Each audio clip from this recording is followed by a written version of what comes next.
26th May, 1544. The forest above Girvan Point, coast of southwest Scotland. "Charm a lass?" Cyrus Mackinnon asked, his brows raised high. "Aye," Keenan MacDonald said. "Find a lass in town and ask her about Captain Bunch and his ship Renegade. You can't just go up to the docks asking outright, or the locals might tell those guards walking about." Keenan pointed down the hill where guards patrolled. "This close to the border, some of them are bound to be English." "We don't even know if the bloody captain is still here," Rory MacLeod said. "It's been weeks since the blankets were sent to us." Each of the 4 Highlanders had received a blanket at Beltane, anonymous gifts from home, and each had had a helpful tool sewn into the seams. A ski-and do, coins, a skeleton key, and information about a ship that could take them home. The men had escaped the cell and prison. Now they just had to find the ship as quickly as possible, so that they could at last escape England and return to the Isle of Skye. "You want me to charm a lass looking like this?" Cyrus indicated his torn tunic and the ragged breeches that were more grime than wool. His Scottish plaid had been stripped away when he'd been thrown into Carlisle dungeon a year and a half ago, and these clothes had been all he'd worn since. He scratched his full beard and ran fingers through his long shaggy hair. "Your smell is worse," Rory said, looking down into the valley at the seaside town of Girvan Point. Cyrus glared at him. "You don't smell any better." "We all need a bath," Keenan said, nodding to the small loch surrounded by reeds beside them. They'd run on and off for the last 2 nights once they'd escaped Carlisle dungeon, toward the docks of Girvan Point on the west coast over the border into Scotland. Cyrus turned to the lake. "I'll need more than a bath to charm." Splash. Gurgle. The cold of the water hit Cyrus like a charging bull. Bubbles flew up before his eyes as he huffed out a breath, using his arms to rise. He broke the surface, whipping his unclipped hair out of his eyes to glare at Asher McNichol, who stood on the bank. "Get clean, and we'll find some fresh clothes," Asher said. Stoic and hard as granite, the large McNichol nodded to the village. "Fresh laundry, from different lines, so as not to be immediately noticed." "Bloody hell, Ash," Cyrus called up, but he was quickly stripping off the filth-ridden uniform underwater. "I would have jumped in on my own." He would have cursed the man, but Asher McNichol didn't need further curses placed upon him. He'd suffered the worst in prison, his back being flayed so severely that it had taken a fortnight of nursing to enable him to walk out of the prison with them. And after the last year and a half, they wouldn't leave him behind. He looked pale this morn. Keenan set a hand on Asher's shoulder. "You need to wash too. It will help your back. Rory and I will find the clothes." Before the stubborn man could muster a lie about not needing to rest, Keenan and Rory jogged off toward the waking village. Cyrus scrubbed his body with his hands. Lord, he wished he had some of the pine-scented soap his mother made. He sank under water to scrub his overgrown hair. When he rose, Ash was walking into the water with his clothing on. The scabs on his back had adhered to his tunic, so it was best to loosen them with water before trying to remove the soiled linen. Cyrus swam about, letting the fresh, clear water work away at the grime embedded in his skin and under his nails. Then he stroked over to Asher and stood. "Turn around. I'll work the cloth off. I can do it on my own. Hold your tongue and bloody turn around. None of us need ye tainted." Asher only understood harshness, making Cyrus wonder about his past with the McNichols. The man turned in the water, and Cyrus worked to coax the linen away from the half-healed slashes over his back. Keenan returned first, breathing hard from an obvious run. He tossed 2 sets of clothes on a boulder beside the loch. "Might be a bit snug," he said. "They're English infantry troops I found drying behind the inn." He shrugged. "English men are puny." He stripped off his own clothes and dived into the water. Rory returned soon after with 2 more sets of tunics, breeches, and hose. "There's an English troop in the village. A lad said they rode in 2 days ago." Cyrus walked out of the loch, letting the spring breeze dry his body. He was too thin after the sparse food they'd been sharing in the prison. His mouth watered that the aroma of roasting meat caught in the breeze, blowing toward them from the town below. "Take half the coins, Si," Keenan said, pointing to a small bag he'd tossed onto the pile of rags he'd stripped out of. Buy someone an ale for information and bring back some food. Charmel, lass, Rory said. Find the renegade. Cyrus pulled on the stiff clothing and ran fingers through his hair. His beard had grown thick over the last year, hiding his square jaw. His own mother wouldn't recognise him, but English soldiers would. Even with clean clothes, he had the look of an escaped prisoner. I'll find the renegade and bunch, he said, and jogged off toward town. But first he'd find a barber. The lass, Ida, was clearly looking for a husband. "How many cows do you have on your farm, Peter Fulham?" she asked, standing close to Cyrus by the pile of peat stacked behind the tavern. Her pale curls were stuffed under a cap, and her right breasts pushed upward to test the lace edging her smock. Ida set her palm on his chest as she pulled in closer and inhaled. "She's bloody sniffing me." Cyrus's eyes widened, but he didn't back away. 25 head, Cyrus answered, and I'm looking to sail back north to them soon. He claimed her hand, ignoring the stickiness of it, and looked down into her eyes. His gaze spoke of taking her with him, although he'd never be so cruel as to ask outright, only to leave her standing alone at the dock.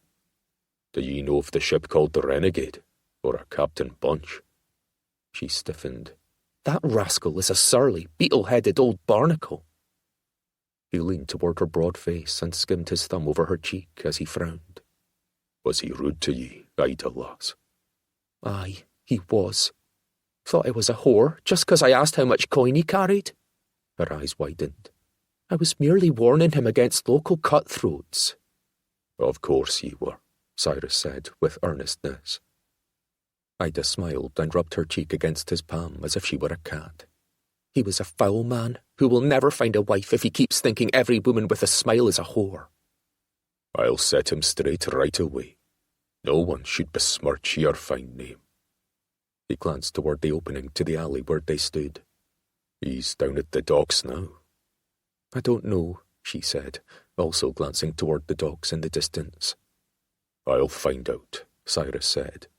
"What's the bastard look like? And his ship?" Her face opened with her smile. She was a bonny lass when she released some of her cloying desperation. "You're a right decent gentleman, Peter Fulham." She curled her arm through his and tugged him down to the alley opening. "Down at the far end of the docks. Has been there since Beltane, while the captain trades and makes repairs." A galleon sat at the deep-water dock in the distance, 3 masts poking up into the sky.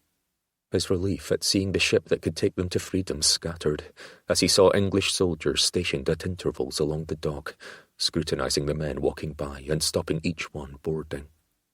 He patted Ida's hand where it rested on his arm. "I'll be sure to discuss etiquette with Captain Bunch." He handed her a coin, to soothe his distasteful words. She pulled him around by his tunic and kissed him hard and fast. Pulling back, she offered him a huge smile. "Thank you, Peter, love." But Cyrus's focus had already returned to the renegade. How the fucking hell would they get around King Henry's men? Chapter 1. Men's evil manners live in brass. Their virtues be right in water. All is true. Act 4, Scene 2, lines 45 to 46. William Shakespeare, 1564 to 1616. 18 September 1545. Tua Tower, home of the Macqueens of Skye. Staffin village on Trotternish Peninsula, Isle of Skye, Scotland. Cyrus Mackinnon stood along the side of the Great Hall with his friend Chief Rory MacLeod as they watched the spectacle unfold. The small, sleek beast dashed on short legs back up the aisle created by chairs set up for his sister's wedding to Chief Ian Macqueen. "My wedding is ruined," Grace Mackinnon wailed as she jumped onto a table, holding her voluminous skirts close to her ankles. Her dark curls shot out as her head swiveled, searching for the animal running wild through what was supposed to be the perfect day, a day to unite Clan Mackinnon with Clan Macqueen. "First the chickens," she yelled, "and now this weasel." "I think 'tis an otter," Rory called over the gasps and shrieks of the guests as the animal veered between retreating feet. "First chickens?" Sarah MacLeod asked next to Rory, her husband. "What happened to the chickens?" Cyrus scanned the room of horror-pinched faces. Someone must have brought the water-loving animal inside. It wouldn't wander far from its loch on its own. Was someone trying to disrupt the fragile peace he was building between the clans? Since he'd escaped Carlisle Dungeon with Rory MacLeod, Keenan MacDonald, and Asher McNichol, the four, or at least three of them, had been working diligently to unite their isle to stand strong against any English incursion. Asher had disappeared. Rory leaned toward Cyrus so that he'd be heard over the rampant chaos reverberating through Tua Tower. "Should we do something?"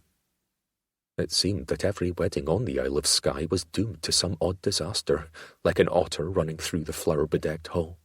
Another reason his own inevitable wedding should be delayed as long as possible. Sarah stared open-mouthed as everyone in the crowded hall pushed toward the cramped entry alcove that led outdoors. "Yes, we should do something."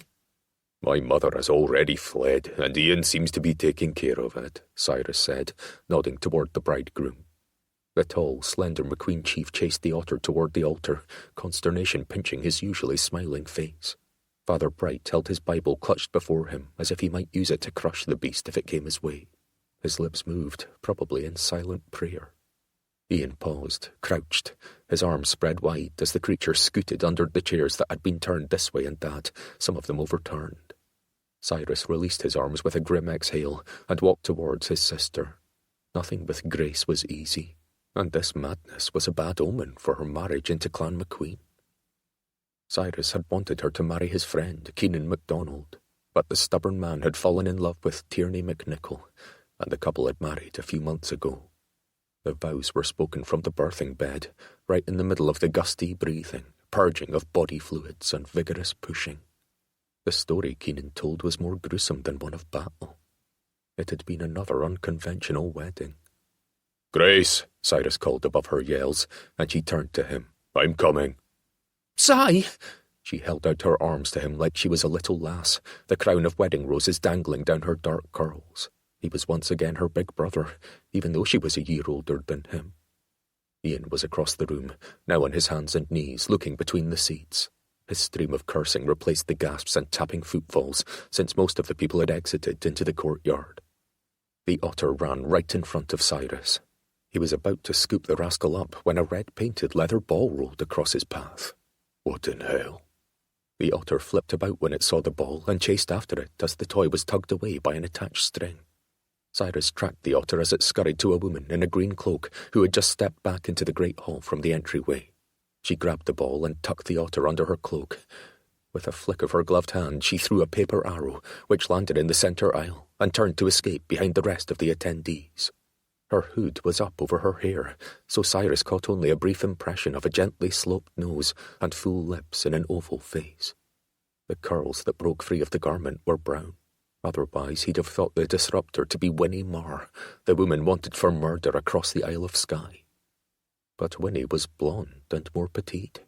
This woman was tall and dark, her features sculpted in beautiful perfection. "Cyrus!" Grace flapped her arms at him. Cyrus traipsed toward her. "'Tis gone now." He lifted his sister from the table, and she flung herself into his arms. He hugged her back. "Father Bright will finish the ceremony. All is well." "My beautiful wedding ruined," she said against him, but Cyrus could only focus on the pointed piece of paper resting on the floor. Had no one else seen it? He glanced toward Rory, but he was turned toward Sarah, who was smiling into his face. The two did an annoyingly large amount of staring into each other's eyes. "Come, sit, and we will write everything," he said, trying to disentangle himself from Grace. He led her to one of the two throne-like chairs that flanked the altar. Sarah brought over a goblet of wine. "Drink this, Grace. All will be well. At least no one was trying to murder you by setting the tower on fire." "Or crashing a flying machine into the sea," Rory added. "Where did the beast go?" Grace asked. "Is it gone?" Cyrus turned, striding up the aisle to snatch up the arrow, unfolding it. "I don't see the creature," he called back, as he read the scrawl inked across the paper. "Do not wed Ian Macqueen. He is the devil, despite acting like the perfect saint. Find out the truth about his mother. Cyrus looked to the doorway where the cloaked woman had fled with her otter, then at Grace, who sipped the wine Sarah had given her. The note was for Grace. A prickle of unease skittered through him, stirring his warrior's blood. Was Ian Macqueen not the benevolent chief he appeared to be? The man had acted only with honour since Cyrus had contacted him about an alliance and wedding his sister. Other than the fact that he was the younger brother of the cruel Wallace Macqueen, Cyrus had found nothing concerning about the man. His father had died when Ian was young, and his mother currently resided in a convent in Edinburgh. There were rumours that Ian had been born a twin to a brother with a twisted spine. The boy had died before reaching his 10th year, and his mother had gone mad for a short time following the loss. Ian's nursemaid had cared for him and his older brother during that time, and they had moved to Tua Tower to live with Ian's uncle. The great Cyrus Mackinnon had been the chief of the clan and had taken in the boys and their mother. "All is well now, my sweet bride," Ian said as he dusted his plaid and knees, striding toward Grace. "Let's finish our vows and move on to the festival outdoors." "But the ceremony is ruined," Grace said, throwing herself into Ian's outstretched arms with renewed anguish. "We still have the festival, and then the masquerade tonight," he said, his hand gliding down her shiny hair. Grace had told Cyrus that she thought Ian's angular features held perfect symmetry, which she hoped would combine well with her face and their children. He had medium brown hair that hung around his bearded chin. His eyes were intelligent and discreetly wary, but he smiled easily and seemed quite gracious. He hadn't raged when the cook reported that 10 roasted hens had gone missing that morn, and he hadn't erupted in lethal frustration at the creature running through his wedding ceremony. Overall, Ian was the perfect brother-in-law, level-headed and agreeable to peace on the Isle of Skye. The only odd thing was the absence of his mother and grandmother. His grandmother, Sophie Macqueen, was considered the Lady of Tua Tower and had lived there her whole life. Was she visiting her daughter in Edinburgh? Why hadn't they attended the wedding? Had Ian barred them from coming? Was that what made him so evil to the cloaked woman that she'd disrupt his wedding and warn his bride? Cyrus tucked the note into his sash. If he gave it to Grace now, she'd start screaming again. Their stoically handsome mother, Olive Mackinnon, had returned to the hall and was dabbing at Grace's tears with a handkerchief while Ian spoke with Father Bright. The Macqueen chief waved over to Grace, a smile on his lips. "Father Bright will finish the ceremony right now, sweet. Or we can start from the beginning." "From the beginning," Grace said. "I want it from the start." Cyrus eyed the doorway and exhaled his frustration. He couldn't track down the cloaked woman until after he saw his sister wed. He didn't dare add to the ruination of her wedding day by riding away. He was going to give her away in the ceremony since their father was too ill to make the journey to Trotternish. And, as part of the brotherhood he'd formed with Rory, Keenan and Asher in Carlisle Dungeon, he must create alliances with all the chiefs on and around the Isle of Skye. Grace's wedding to Chief Ian Macqueen was imperative to that goal. He must see it done. "Let's get people back inside," Rory said, knocking Cyrus's arm, and they strode outside, leaving Sarah to oversee the servants who were righting chairs. "We need to get this wedding finished so that the alliance is strong." Outside the double doors, Cyrus scanned the crowd of people dressed in their best plaids and gowns, but the woman in the green cloak had fled. "Who are ye?" he murmured, and he swore to find out.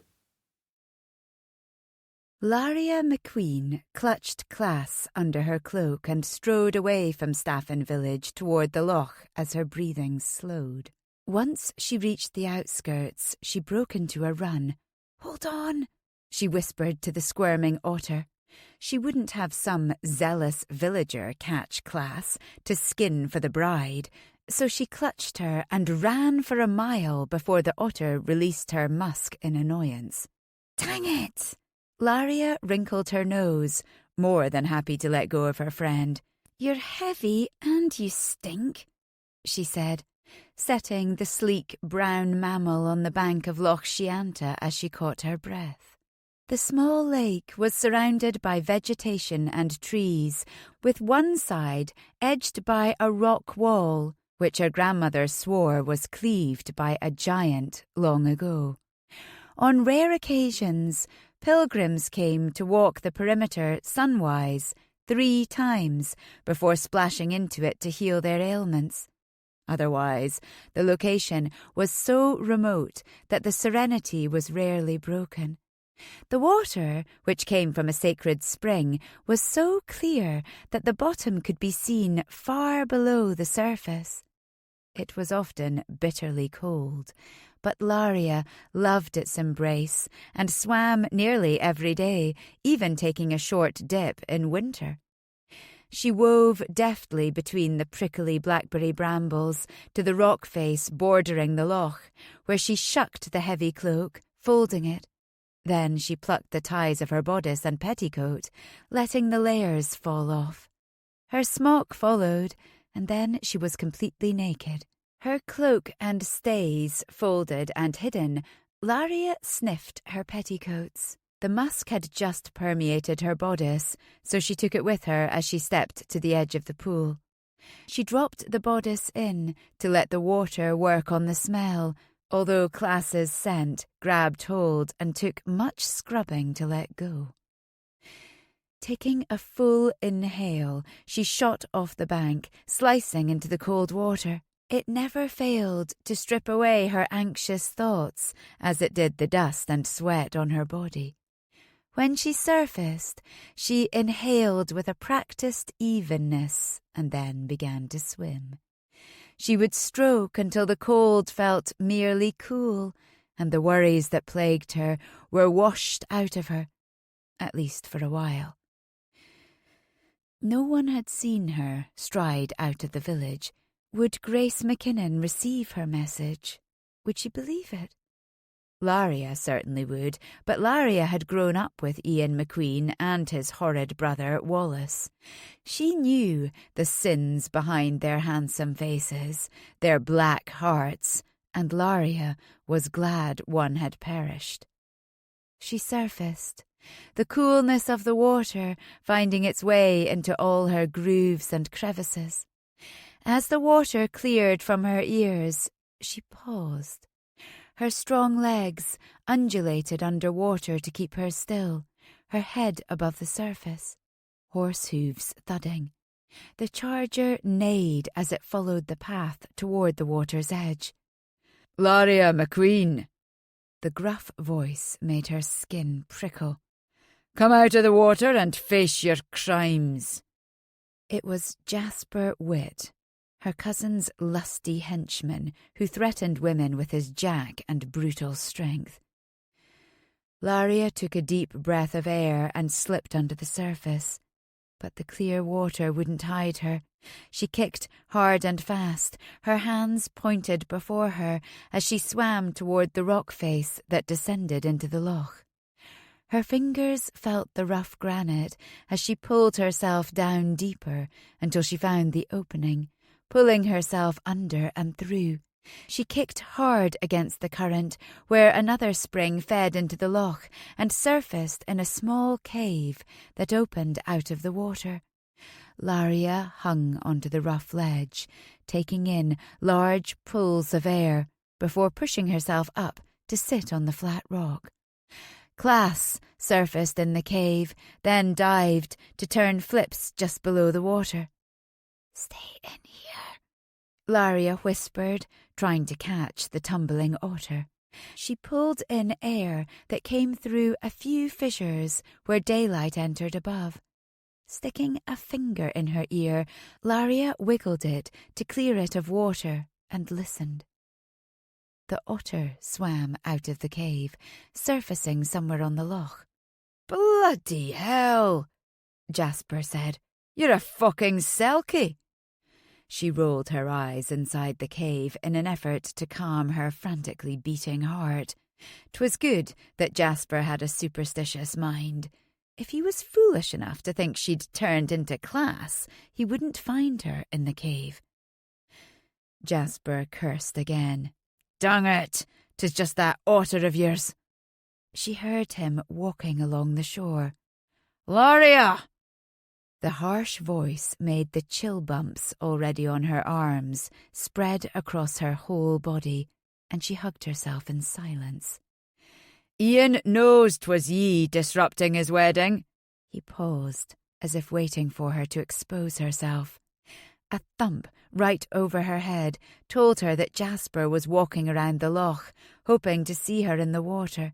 He didn't know about this underwater cave that she'd followed class into one hot summer day. "And the 10 roasted chickens disappearing right before the wedding feast. You did that too, ye and your band of misfit thieves." He knew she was there, but he couldn't reach her in the cave unless he was willing to swim down deep. Erskine, the leader of their group, had told her that Jasper couldn't swim. By Mother Mary's tears, let it be true. Laria stood up on the ledge inside her cave, facing the fissure. "What do you want, Jasper?" Footfalls. "Where are you?" "In the sacred spring." "Water witch," he called. "Vicious brute," she called back. "Come out of the loch." She'd rather fall upon a beehive than find herself in Jasper's hands. "What do you want, besides throwing wild accusations at me?" "Ian won't stand for your antics anymore. He's now aligned with the most powerful clan on Skye." Dang it. Grace must still be marrying her cousin. Foolish woman. Though Laria had also been fooled by Ian when she and her grandmother had come to live at Tua Tower in Staffin village at Ian's mother's invitation. Laria had soon learned how viciousness could live under a false smile. "Ian's alliance has nothing to do with me." Jasper moved to the fissure, and Laria could see him blocking the sun leaking through the crack in the granite. "If you want to see your people make it through this coming winter with supplies and shelter, you're going to do what we say you'll do, Laria." She swallowed, hearing the threat in his tone. Ian was as brutal as Jasper, just quieter about it. The two of them would cut Laria's troop off and possibly sneak in during the night to massacre them. They'd killed before, and she couldn't let that happen. Not to the souls depending on her to keep them as safe as they could be while living in exile. Mother Mary's tears. She exhaled slowly as her eyes shut. What must I do? Chapter 2. There is, one knows not what sweet mystery about this sea, whose gently awful stirrings seem to speak of some hidden soul beneath. Moby Dick. Herman Melville, 1819 to 1891. Cyrus watched the mist moving in from the sea.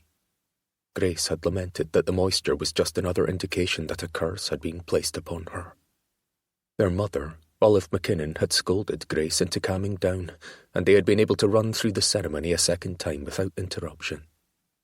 Cyrus spied the note he'd left on the desk in the spacious room he'd been assigned. He frowned. "No one would even have seen it," he said to the empty room. He hadn't given the message to Grace because she was already screeching about curses, and he'd worried that another problem would make her call the wedding off. This marriage was too important to allow a hastily scribbled note from a questionable source to interfere. The union added another clan to the Alliance of Skye that Cyrus had written up. So far, Keenan MacDonald, Rory MacLeod, Tierney and Douglas MacNichol, and he had signed it. Ian McQueen would bind the northeastern part of Skye to their plan to completely unite the Isle. Imperative if they were to stand against England and bloody King Henry. The note had been shot like an arrow onto the floor by an otter-wielding cloaked woman he'd never seen before. "A fucking otter," he murmured, turning toward the polished mirror in the corner. The words, however, pulsed through Cyrus's skull. "Do not wed Ian McQueen. He is the devil, despite acting like the perfect saint. Find out the truth about his mother." As far as Cyrus knew, he and his mother had joined a convent near Edinburgh several months ago. 'Twas something that many aging widows did, living out their years in peace and safety. Had she not wanted to go? Did persuading his mother to retire to a convent make Ian evil? Cyrus stomped down the serpents of guilt coiling in his gut. Grace told him she adored Ian Macqueen and Tuatara. She's in love with him. There were no rumours of Ian being dishonourable. He'd taken the reclusive Macqueen clan and enriched it with trade, the profits ensuring his people had food and comforts. He'd had mistresses before, but Cyrus would leave it up to Grace to either accept that or put a stop to it. No doubt his sister was strong enough to push out obvious interlopers into what would become her domain. Cyrus rolled his thick shoulders in the jacket his mother had tailored for him before the wedding. 'Twas like the formal costume he'd worn when visiting the Edinburgh court with his older brother, Patrick, years ago. At the time, he'd balked at the tighter-fitting jacket, preferring the loose tunic he wore with his plaid. Since Patrick had died, Cyrus would likely be the next Mackinnon chief, despite his father's fury that he'd been robbed of his favourite son. Hamish Mackinnon might be weakened from age and infirmity, but his remarks against his younger son could still make Cyrus bleed. "Ye should have died instead of Patrick." Well, if their father hadn't traded Cyrus for Patrick after his beloved son was captured at Solway Moss, Patrick might still be alive. He wouldn't have been on Skye for the raid against the MacDonald clan, where he'd suffered a wound that led to his death. Looking into the polished mirror, Cyrus fit the required mask to his face, tying it behind his head. The black leather had been cut in a swooping fashion to cover his cheeks and most of his nose and forehead, with the top portion shaped into stylized horns. Discs crafted of silver were sewn along the edge all the way around. The black tunic and jacket added to the demon-like appearance. What would Father Bright think of it? Even his plaid was black, with accents of silver thread. They mirrored the silver belt buckle and the eyelets on his boots. The only bit of colour he wore was a ribbon of red tied in a small bow that Grace had given him to pin to his sash. "To show you our immediate family." He'd frowned until she'd added that family members could have all the whiskey and wine they wanted, while others could only have 2 cups. Masquerades were common parties to celebrate weddings. He used to revel in any type of party when he was young, before Solway Moss and a year and a half in a hellish dungeon. Masks made people less inhibited. Where Patrick had been serious and warlike, Cyrus had accepted the role of family rogue, enjoying all the pleasure he could squeeze out of life. But that was before. With Patrick dead, and his father on the way to join his beloved son in heaven or hell, Cyrus had grown responsible, even if his father couldn't see it. Cyrus would prove to him that he could secure alliances to ensure the strength of their isle against England. He opened the door to his room to the sound of a giggle. Rory and Sarah were just exiting their room up the corridor. "Done with your daily nap?" Cyrus asked. Sarah was in the later stages of pregnancy, and Rory said she'd been ferocious in bed after the initial nausea faded. Now they seemed to take to their chambers every day. "We do actually nap," Sarah said, her cheeks taking on a rosy hue. Rory grinned at her. "Sometimes." He leaned in and kissed the tip of her nose, still exposed despite her white mask. It was made of satin and embroidered with a red bird across it, a phoenix. It matched her red silk ensemble. Rory wore a mask made of yellows and stitched with brown. He had a hood made of tan fur with ears, giving him the look of a lion. "You are dashing," Sarah said, surveying Cyrus. "Black and silver, like the night sky when 'tis clear." "That's a better explanation than demon," Cyrus said. "A demon would have leathery wings and big teeth," she said, as if she were an expert on hell-born creatures. "And claws." She shook her head. "If you're going to attract a bride from another powerful clan, you should be a night sky and not a demon." "Who said I'm looking for a bride?" Cyrus said. "Your mother," Rory and Sarah said in unison.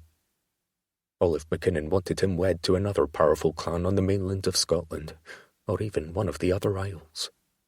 Rory stepped before Sarah to go down the stairs. "And your grand plan of making Skye and all of Scotland strong requires that ye give up your bachelor prowling and commit to a woman with armies behind her." "I'm not going to fall," Sarah said, but she placed her hand on Rory's shoulder at the top of the turning staircase. Cyrus followed them down. Perhaps I will wait until your sisters come of marriageable age, Cyrus said, earning him a frown from both members of the couple. Eliza and Ellery won't be marrying for a decade at least, Sarah said, brushing the suggestion aside as if it were forever banished. She'd likely heard the stories of Cyrus's creative trysts. Being topped by him was not for the timid. He rather prided himself on that. Life was too short to bed someone dull. Murdoch Matheson's sister, Beatrice, has recently been widowed, Rory said. You could stop her from retiring to a convent. Send her a lovely tapestry, Sarah suggested. Bloody hell, Cyrus said. If she wants to wed herself to the church, she's no woman for me. Sarah patted his arm. You're a handsome heir to a chiefdom of a major clan on Skye.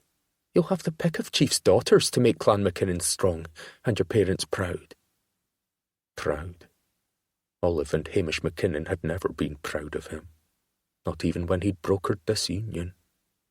Cyrus was tugging his father into peace. Since the elderly man had taken to his sick-bed, there had been little he could do about it except rage. Inside the great hall, the chairs had been pushed back, and tables were laden with bite-sized food offerings, from roasted venison chunks to skewered poultry. Breads in intricately woven shapes sat in baskets, and the traditional bride pies filled with oysters, minced vegetables, and spices were stacked. A cask of whisky was tapped, and bottles of wine were ready to be poured. Sweetened blackberry tarts sparkled with ground sugar. Look at those flowers, Sarah said, pointing at the swags of dried flowers that Cyrus's mother had been collecting all summer for the wedding. She and Grace had spent hours threading them together to drape about the hall. Make sure to tell Grace and our mother how much you like them, he said. It was best to compliment Olive Mackinnon to keep her more pliable. Here comes the bride, Sarah said, and Cyrus turned to see his sister, dressed in brilliant greens, blues, and gold to resemble a peacock. The bird's feathers made up Grace's mask. Olive, their mother, followed in a costume of brown feathers so as not to detract from her daughter. Behind them walked Ian, garbed in gold, a crown on his head like a bloody king. His mask had jewels sewn into it. They looked real, and he carried a sceptre. Well, that's interesting, Rory said next to Cyrus. Maybe he should have chased after the woman with the otter, demanded she tell him what her note meant. By now her tracks would have been erased by others coming and going from the village. The lute and drum started a joyful song in the corner, and the doors to the entryway were cast open. A stream of people, feathered and masked, moved inside like a river of gaiety. Ian had apparently invited most of Skye to attend. Drawn by the offer of food and whisky, no doubt many had come in from the surrounding countryside. A few coarsely cut masks and capes made of bedsheets supported that assumption. Cyrus's gaze scanned the crowd. Would the cloaked woman attend? People moved to the tables of food and drink, and Cyrus found himself with a whisky in his hand. Scowling at your sister's wedding won't see you with a bedfellow tonight, Rory said. Relax and try to enjoy. The whole Isle of Skye is united now. Rory raised his cup. I am enjoying, Cyrus said, and took a sip from his own cup. My enjoying face is under the mask. Rory chuckled. I sent word to Keenan about the wedding, and Ian's signature on your alliance document. Keenan MacDonald felt it was best to stay away from Grace after breaking their almost betrothal to pursue Tierney McNichol. They're bairn as well. Aye, Rory said. Keenan can't stop talking about the wee lass. They named her May, since that's the month she was born, and she babbles and smiles now. Rory rubbed his face as he looked across at his ripening wife, who talked with Grace and her mother. I wonder if I'll be as ridiculous when I'm a father. None of us have good examples of fathers to follow. Cyrus thumped Rory's shoulder. You'll just have to figure it out as you go.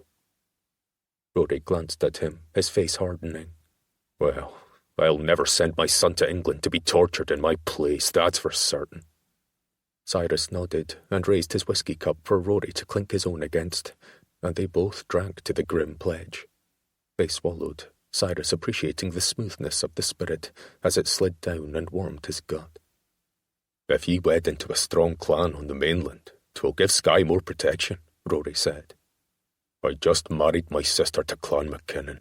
There's no rush for me to bind myself. Captain Wharton must still be fuming down in England about our escape. If he wed with a clan on the mainland, maybe south, an English army might be stopped before even reaching our shores, and we can lend support. Wharton would likely convince King Henry to launch ships so he doesn't have to march men across land, Cyrus said, and took another drink, hoping Rory would follow his example and stop talking about weddings. You don't have an heir. If something was to happen to ye, Keenan and I would have to convince whoever takes over Clan Mackinnon that peace makes us the strongest. Best to create a younger version of yourself, Cy, one you can mould before you die. Planning my death already? Rory lifted one eyebrow. One never knows. Cyrus exhaled. When the opportunity and the time are right, I will make the sacrifice. Rory glanced at Sarah, who was beautiful with her smile, flaming red hair and full belly. Oh, aye. Sarcasm stretched his words, and he grinned at Cyrus. Tying myself to the loveliest, most clever, most talented woman I've ever met. He shrugged. 'Twas such a big sacrifice. See, Cyrus said, you've already taken the last one available. But he knew that sometime in the next 10 years he'd need to wed, using himself to increase the strength of their web of alliances, slowly making it spread out to all of Scotland. Grace had stepped right up after she'd met Ian Macqueen on their visit north for peace discussions. She was ready to marry and start having children to love. She cooed over every bairn she saw. As the hour progressed and whiskey was running through most guests, the centre cleared for dancing. Sarah had lured him out on the dance floor for a reel. Cyrus was certain Rory had asked her to pull him away from the whiskey line. Then Grace led him like a belligerent horse over to their mother, who had agreed to one dance with her only remaining son. Her back had been as straight as a sword, and her tongue just as sharp. "Your father won't survive another winter," she said, without a hint of sorrow. Their marriage had been based on profit and responsibilities, not love. "Now that Grace is wed, you must settle your youthful prerogative into the seriousness of wedding and learning to lead Clan Mackinnon." Cyrus turned Olive in the steps of the pavan. "I know my responsibilities, mother," he said, ice in his tone. "I've learnt much since I returned from England." She looked at him. "You sounded like your father just then." "That should make ye happy." He couldn't see her eyes well with the mask over half her face, but he heard her sniff softly before she turned again in the dance. Grace was too busy flitting around the room and dancing with her new husband to do more than wave to Cyrus. She looked to be having a wonderful time. Perhaps it would make up for the interrupted ceremony. Would it make up for a marriage formed for alliances? Hopefully, love would follow. Cyrus watched Ian Macqueen throughout the evening, but he was all smiles and laughter and grand gestures of graciousness. The devil. He didn't look evil. A woman dressed in hues of blue, green, and white stepped inside, pausing at the entryway. Her oval face was mostly hidden by a blue mask that swooped upward from around her eyes to her dark brown hair, which was partly pinned on top of her head and partly left to curl against her shoulders. The costume reminded Cyrus of sea and surf, with bright blue and green waves. Her masked face turned toward Ian and Grace before her gaze scanned the wall. When she saw Cyrus, she paused. Stepping forward, she wove between small groups of people like a ribbon of fog slithering between small isles off the coast. She edged around the floor where people were setting up to dance the daring La Volta. Her rich satin gown swayed around her legs almost like the rhythmic waves of the ocean. As she drew closer, Cyrus saw small shells sewn onto the outer petticoat and her bodice. They matched the shells studding her blue and white mask. Her bodice hugged the slope of her waist from her well-formed breasts down to her perfectly flaring hips. She stopped before him. "Are you Cyrus Mackinnon, the bride's brother?" she asked, pointing to the red ribbon pinned over his heart. "Tonight I am a clear night sky," he said, with a grin that usually brought out answering grins in lasses. He swooped his arm to indicate his black attire. When she didn't respond, he took a sip of whiskey and nodded. "But usually, when not bedecked in black, I am Cyrus, or Cy." "Mackinnon?" she asked. She stared into the eye-holes of his mask as if searching for the answer. Aye, Cyrus Mackinnon. He touched his red ribbon. The bride's brother. He frowned as he glanced at his mother. She wasn't wearing a red ribbon. Perhaps she'd refused, since it didn't match her brown plumage and she didn't care for whiskey. That bride? With a slender arm covered with a long white glove, she indicated Grace across the hall. I only know of one bride this day. She finally gave him a little nod, her rose-hued lips perfectly full and kissable. Oh, but he'd had a bit too much whiskey. In his youth, he'd have blamed his mother's coldness, but life had taught him that he was the one responsible for most of his own disasters. Even trusting that his father would ransom him back from Carlisle dungeon after he'd traded places with Patrick had been Cyrus's own fault. He'd done it for Patrick, though, not Hamish Mackinnon. And who are ye when ye're not a sea siren covered with lovely shells?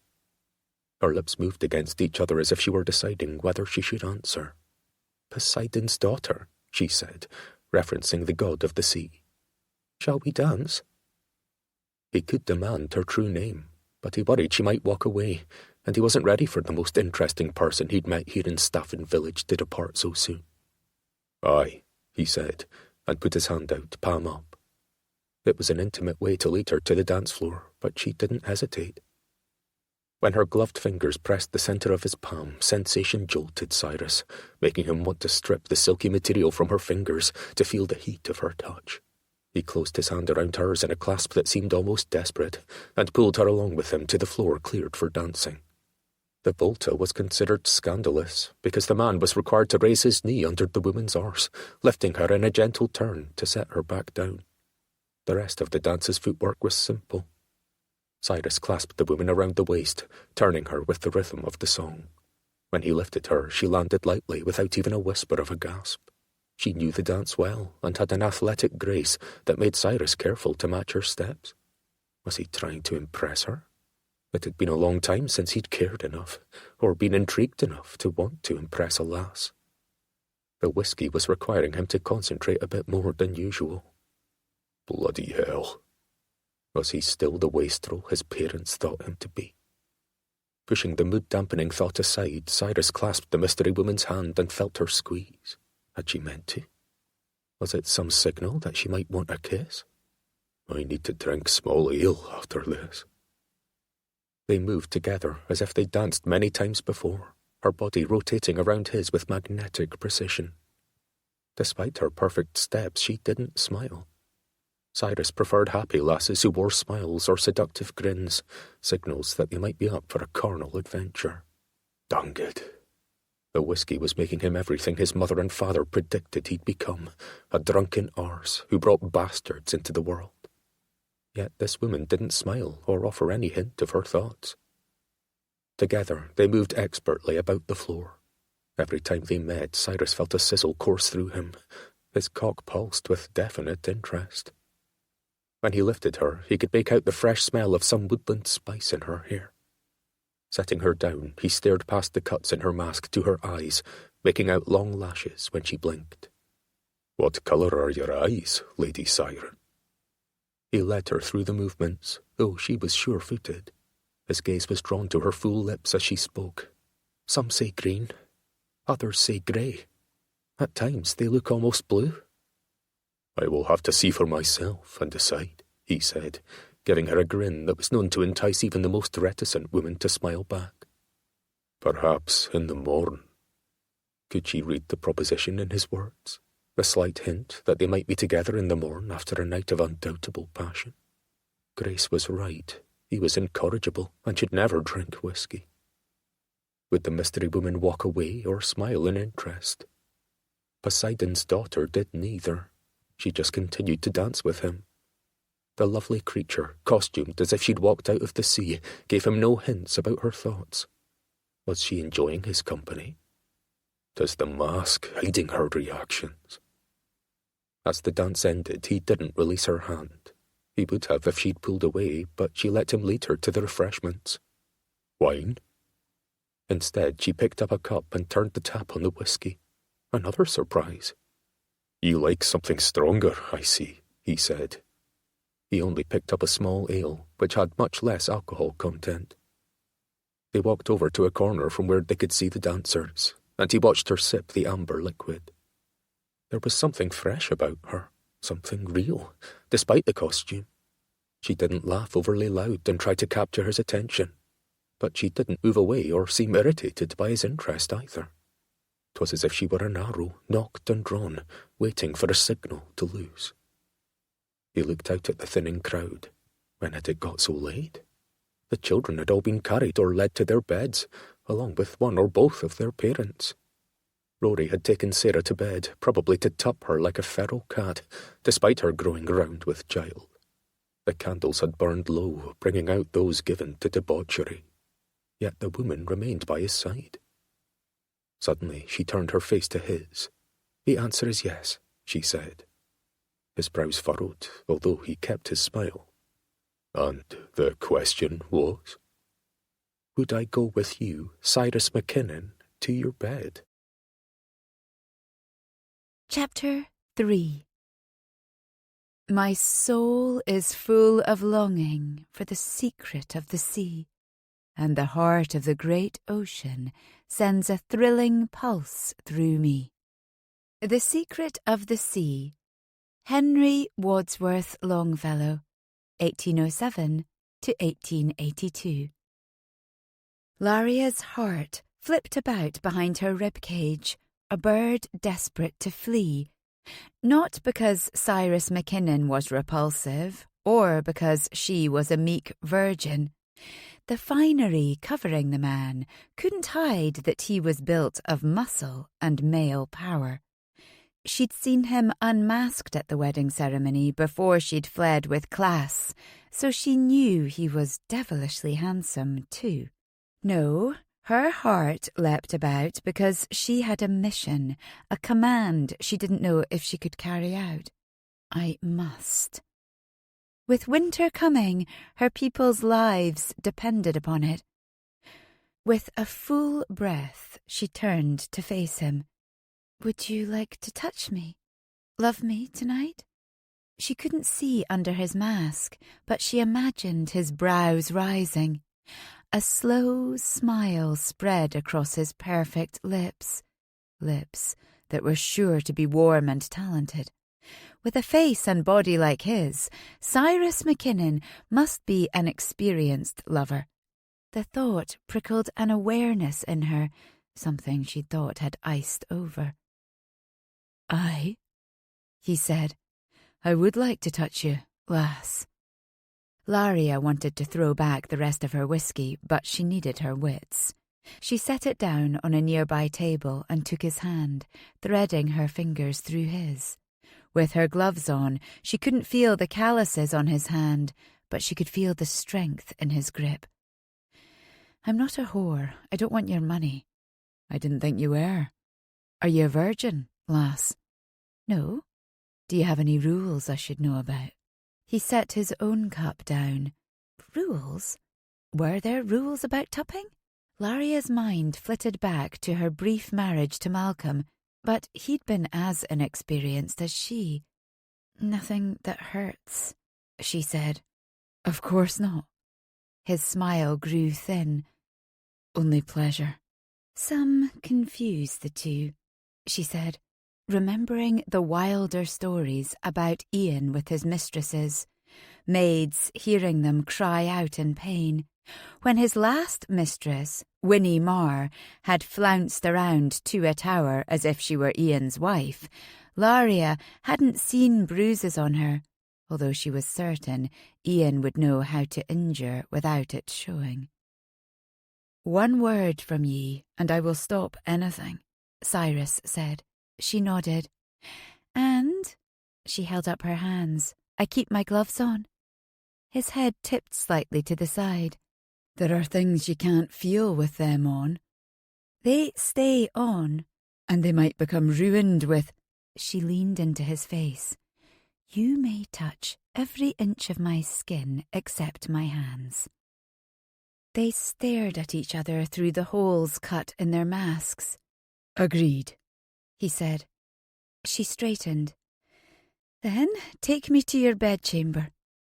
She knew which one he'd been given. Ian had cleverly assigned his prey to her old quarters, so she'd know how to exit unseen. Get him vulnerable. The instructions were clear. Laria picked up Cyrus's cup and handed it to him. I would not rush you, my lord. He took another sip and set it back down. And I would not disappoint you by dulling my talents, my lady. The carnal promise in his tone sent a rush of heat through Laria, like the one she'd felt when he'd grasped her around the waist to lift her in the Volta. It was a tensing of anticipation, a fissure of lightning spreading like a brilliant web throughout her body. The hot contrast to the chill her assignment had poured through her veins made her tremble.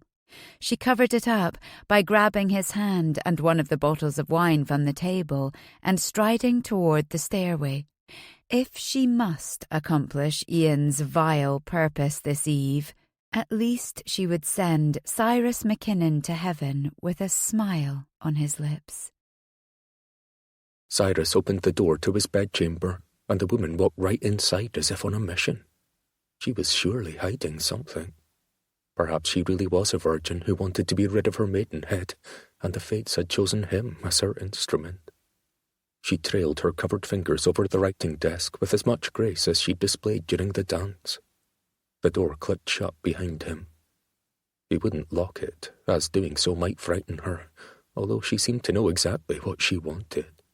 A night of pleasure. His cock stiffened even more at the thought. It had been too long since he'd given in to carnal oblivion, despite his reputation. Cyrus removed his mask and jacket. He laid the tailored garment across a chairback before poking the fire and adding several squares of dried peat to it. The flames caught, flaring up to cast more light within the room. When he straightened, he saw her staring at a landscape painting on the far side of the bed. Her mask dangled from her fingers, and he walked over to her. "'Tis a well-done view of the surrounding moor in spring, I believe," he said. She nodded without turning to him. "I know the artist."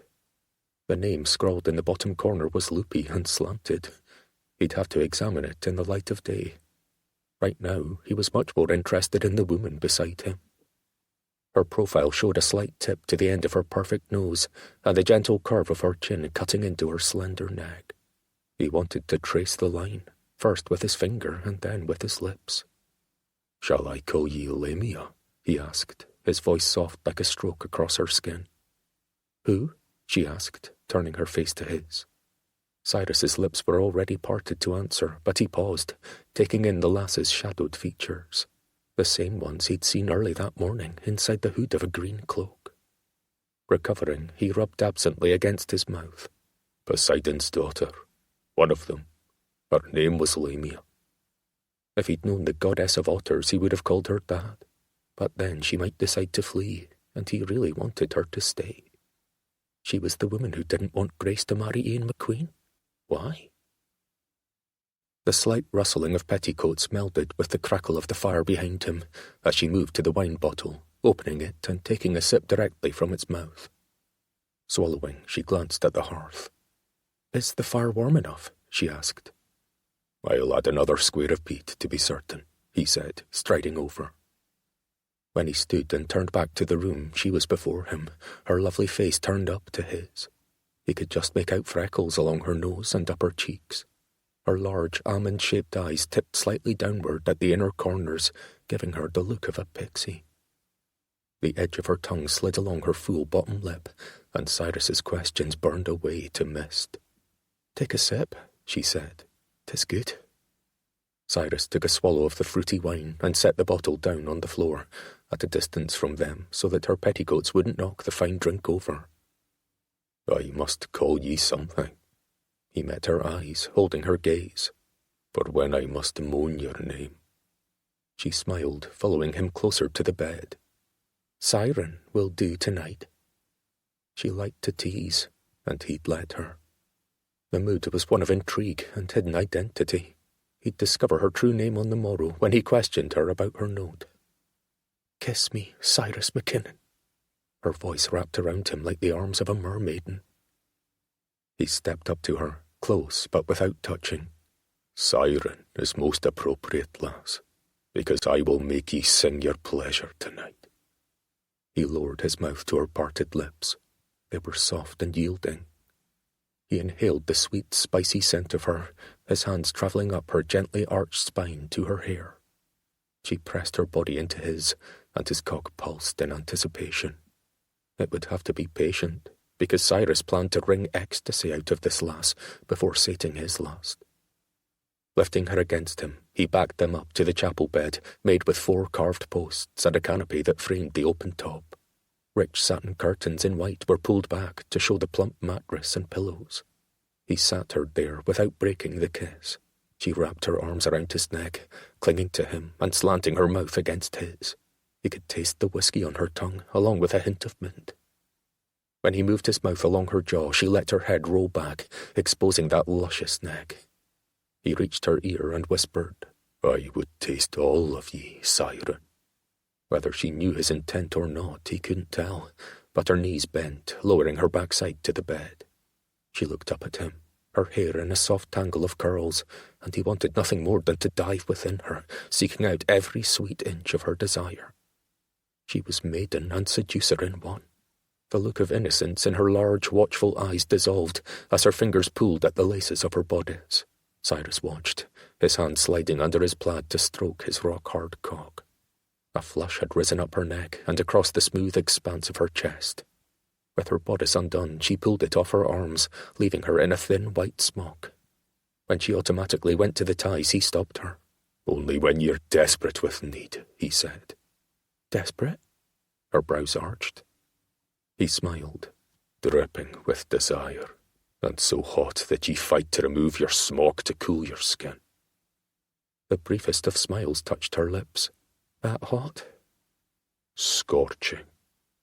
He reached around her to untie the petticoats of sewn strips of blue and green, made to resemble undulating seaweed surrounding her legs. Scorching sounds uncomfortable. She eased the skirts down past her hips. Cyrus drew off his tunic. Your blood will flow in a frenzy of hot lust, my siren lass. Only your need will be uncomfortable. His boots and hose followed, leaving him in his half-undone plaid. But I will soothe it. She stood, her gloved fingers tracing the muscles of his chest, making them contract. That type of heat might burn us both to ash, she whispered. The contact of the soft material was cool on his heated skin. Then I will die in molten bliss. His hands came up to cup her cheeks, and he lowered his head again to kiss her. His arms snaked around to her back, pressing her to him. Cyrus groaned against her lips as she rubbed her mound over his erection, and he cupped her arse to help her find a rhythm. Her breaths were coming fast and shallow now to match his own. Setting her between him and the bed, he rucked up her smock until he found the soft skin of her inner thighs. Was she truly a virgin? If she was, he'd go slower. His fingers teased the knob hidden between her curls, and she gasped, letting herself lie back on the bed. Her arms moved over her head, lifting her breasts under her smock. He could see the hard peaks of her nipples through the thin material. She pressed into his hand as he rubbed against her, back and forth and around, until she moaned and he slid his fingers inside. Molten honey. And tight, but he felt no barrier. He had wondered if she'd spoken the truth below. Yes, she hissed, and he stroked her. Are you desperate yet? He asked. Yes. She exhaled, and propping herself on her elbows, she shrugged her shoulders so that her smock eased down her upper arms. Her breasts crested the lace edging, rising out of the top. They were the perfect handful, the nipples rose-hued and hard like pearls. Bending his knees, he licked one, and he felt her channel tense around his fingers. He sucked the whole nipple into his mouth, and his siren moaned and squirmed against his hand, her lips parted and her eyes half closed. For long moments he built the pleasure in her like a man kindling a wildfire. I would make ye sing, my sweet siren, he said, just viewing her stockinged legs hanging over the edge of the bed, parted around him, nearly drove him mad with want. They were long and slender, the sleek muscles evident through the silk. Bending down, he kissed the trail up her inner thigh and heard her gasp softly as he tasted her, using all his skill against her opening body. Even though she wasn't a virgin, he thought she was a virgin to pleasure, something he had perfected and enjoyed giving. The sounds of her rapid, shallow breathing mixed with her moans spiked through him, making him so incredibly hard. If he hadn't so much control, he'd have released right there on the side of the bed. She began to thrash, and he held her there while he feasted, his fingers pressing into the tender flesh of her hips and upper thighs. "Oh my God!" she cried out. Cyrus rose, unable to think of anything but impaling her. The whole English army could have come crashing through his door and he wouldn't have stopped. His need was too strong. Lifting her higher on the bed, he positioned himself over her. Her eyes opened, and he paused at her opening. "Permission granted." The words came from behind his gritted teeth, the anticipation almost painful. "Yes," she said, her voice a soft hiss of want. Holding himself before her, he plunged into her soaked heat as she met his thrust.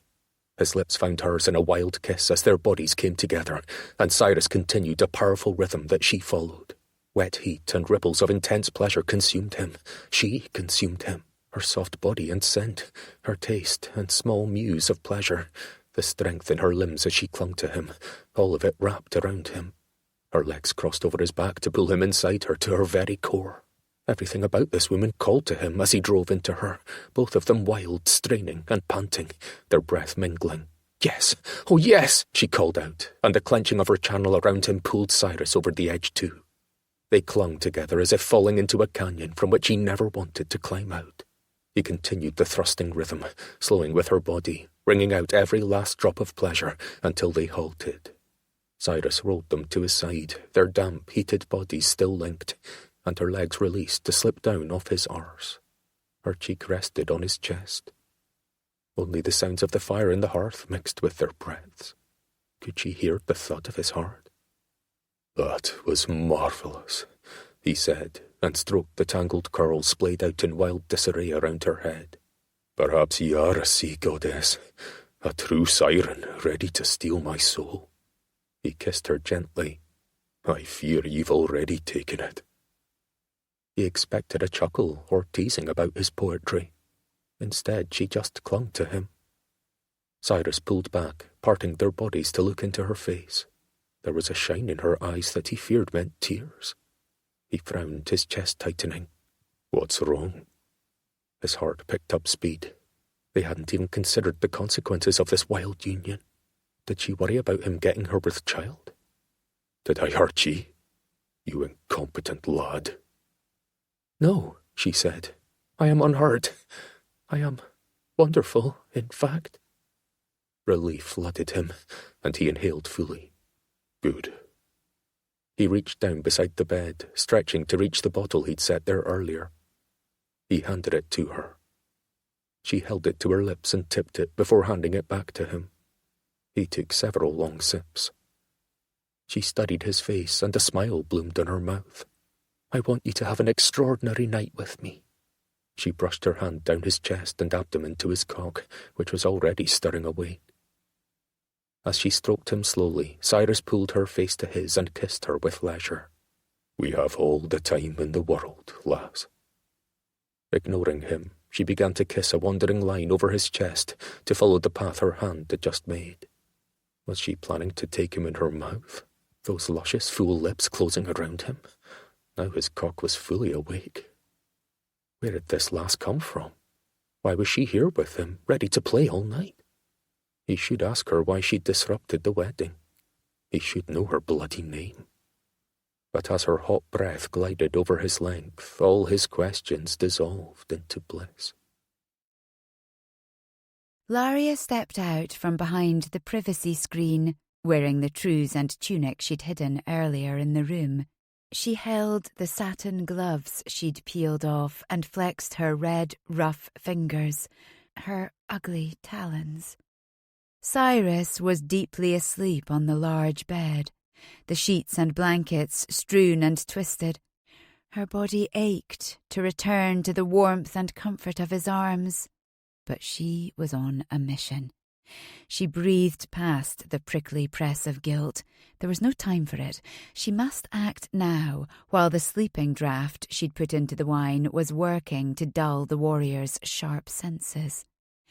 Her muscles felt overtaxed from the most amazing coupling she'd ever experienced.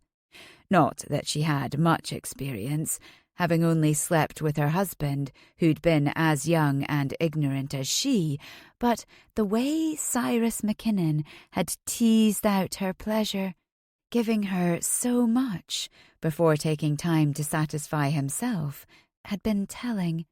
He wasn't a man who took advantage of a woman seeking only his own pleasure, not at all, even when she'd returned the favour by taking him in her mouth. His promises of what he'd do to her in exchange had been so heated that she felt the swift return of achy desire. "Move!" She ordered her limbs to find her articles of clothing scattered in the dim light from the fire. Hurrying to the bookcase built into the wall, she slid out the copy of Sir Thomas Malory's Le Mort d'Arthur, which revealed the iron release bar. She pulled it, and the secret door opened. She glanced back at Cyrus, sleeping on the bed. His trim stomach rose and fell in even breaths. Slipping her hand into the dark gap, Laria pulled out a leather satchel and returned to the sleeping warrior on the bed. She took another leisurely look down his glorious body, the muscles honed from swordplay, and his sculpted cheekbones. Even in sleep, his jack was proud and heavy as it lay against his loins. A sprinkling of dark hair lay over the contoured landscape of his chest. And those hands, strong and talented. She reached gently for one, letting her scarred fingers press between his own warm ones. She stilled as his fingers curled inward, clasping her naked hand in his sleep. The warmth and feel brought tears to her eyes, but she blinked them away. No one held her horrid hands. After another full breath, Laria drew her fingers away. He murmured something, but the herbs in the wine were holding him under. Setting the satchel down, Laria pulled out coiled lengths of rope and a sharpened matu cashlas. She turned back to Cyrus, and her heart thumped hard, like the heavy waves of a storm hitting the beach. Holding the blade, she swallowed, feeling as though she were drowning. Am I really doing this foul deed? I will surely go to hell. She closed her eyes and let the faces of her people swim in her thoughts. Kate, Erskine, little Leah, sweet Oscar, brave Bonnie, and the others, and her loving but confused grandmamma, Sophie. They would die this winter without provisions and shelter. They would die if she didn't sacrifice this man. Laria opened her eyes, resolved, and hurried to tie a rope around each of Cyrus's limbs, slowly spreading him out on the bed. His brow pinched together, and he murmured. She froze, but he didn't wake. She almost wished he had, wished he'd leapt up, demanding she leave, unable to finish her mission. But Grandmamma's sleeping potion was too strong for that. Laria moved around the bed, her bed that she'd slept in since moving to Tua Tower as an innocent girl. She vowed never to sleep in it again after this. She pulled the ropes tighter and tied the ends to each post. She could have just killed him, but Ian wanted it to look ritualistic, like a sacrifice.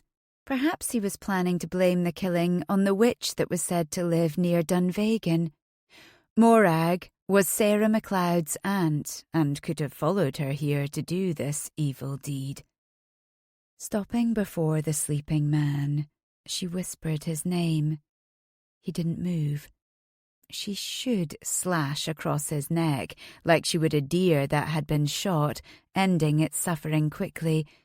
But this was a man, not a brute or raider without morals, nor an English soldier who had committed crimes against her or her people.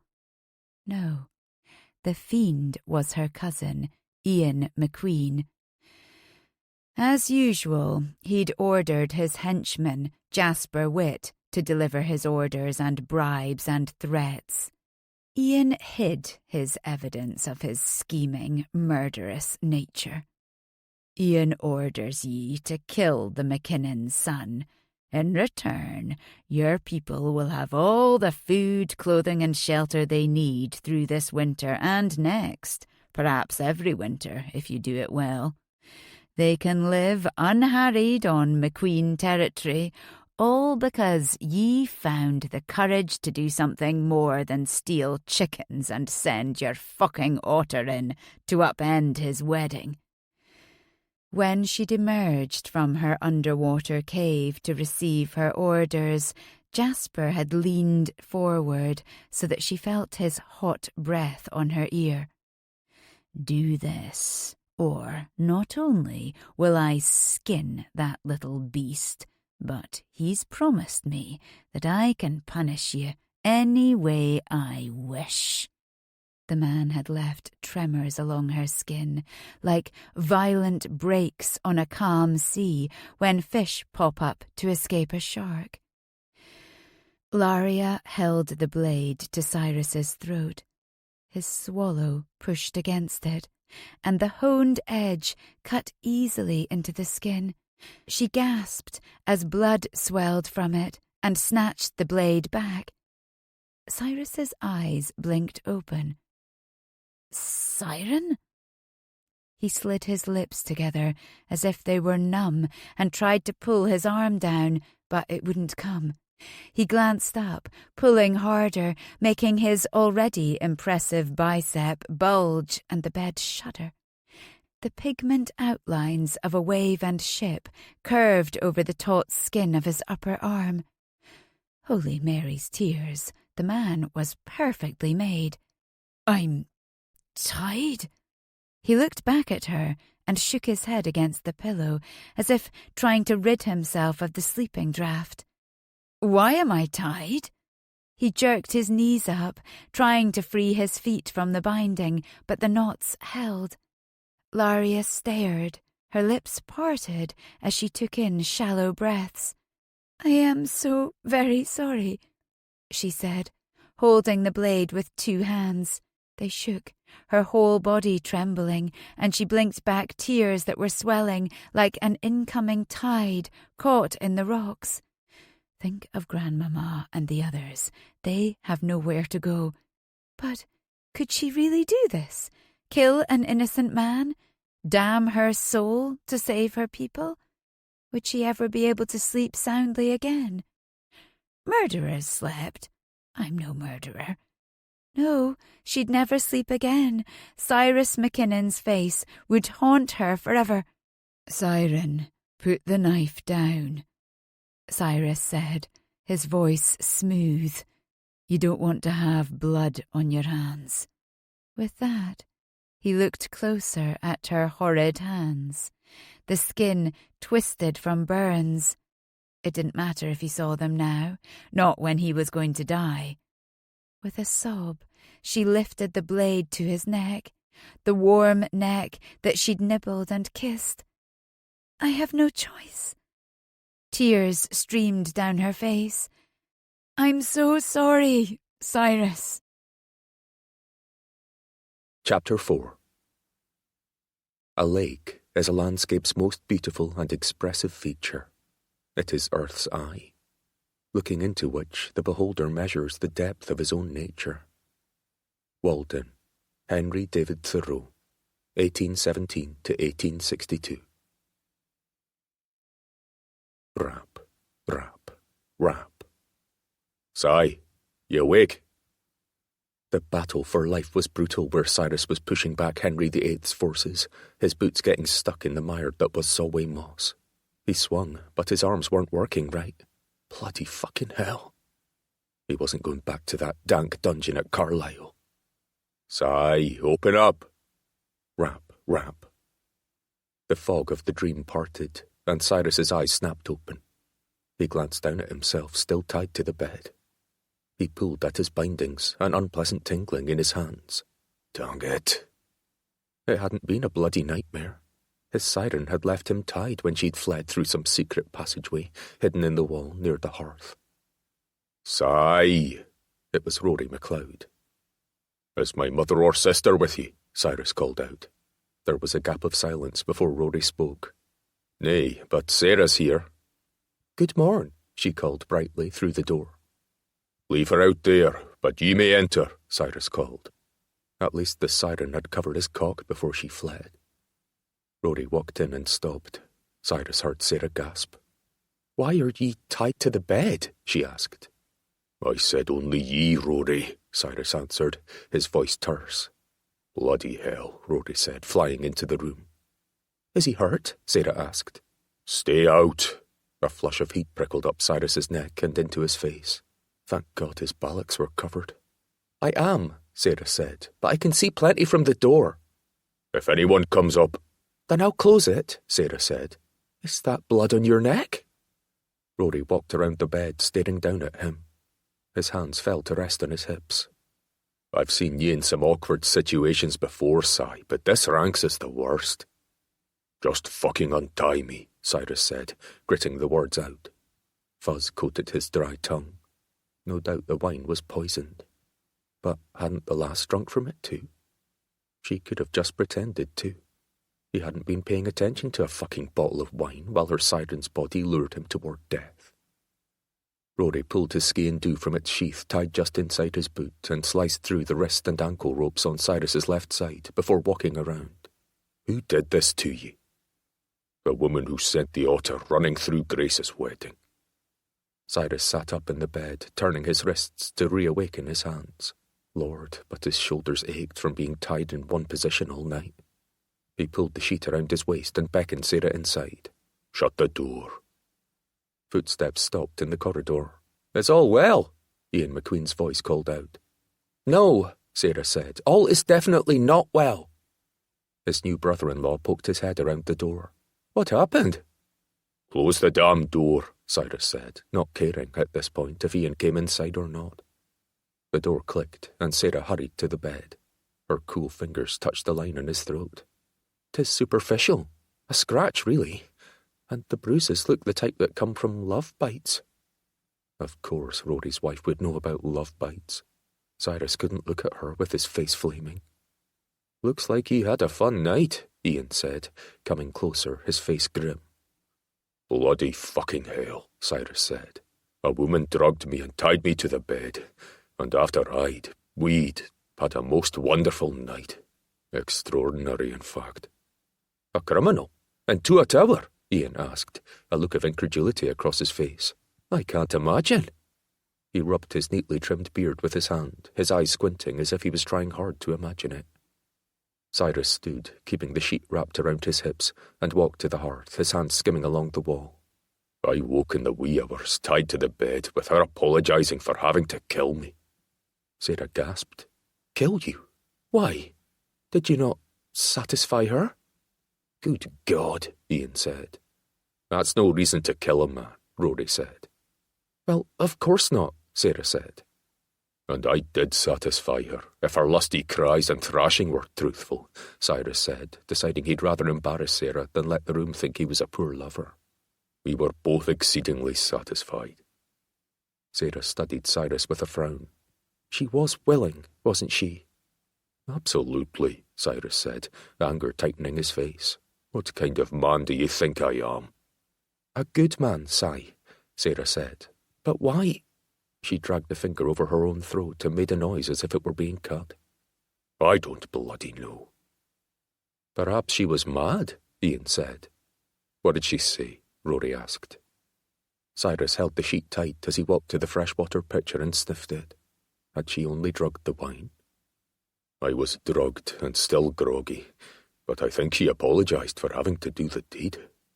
He lifted it to his mouth and drank. If he fell into a drugged sleep again, at least Rory would make sure he wouldn't be slaughtered while he lay unconscious. "So she was ready to kill ye, but then she didn't?" Ian asked, picking up the end of one of the ropes that had dropped onto the floor. "She had ye at her mercy, all tied up." He touched his own throat. "A blade against your neck? But then she just walked away?" "Aye." "Why didn't she do it then?" Sarah asked. "I'm bloody glad she didn't," Cyrus said. Sarah waved her hands around. "I mean, thank God she didn't, but what made her stop?" Ian tossed the rope back on the floor. "Did ye talk her out of it?" Cyrus turned in a circle, looking for any clues, but nothing of the siren remained. "She wore gloves last night, but then they were off when she was holding the dagger. There was something wrong with them." He tried to remember. "Scarred, I think." "Like from cuts, or was it a birthmark?" Sarah asked.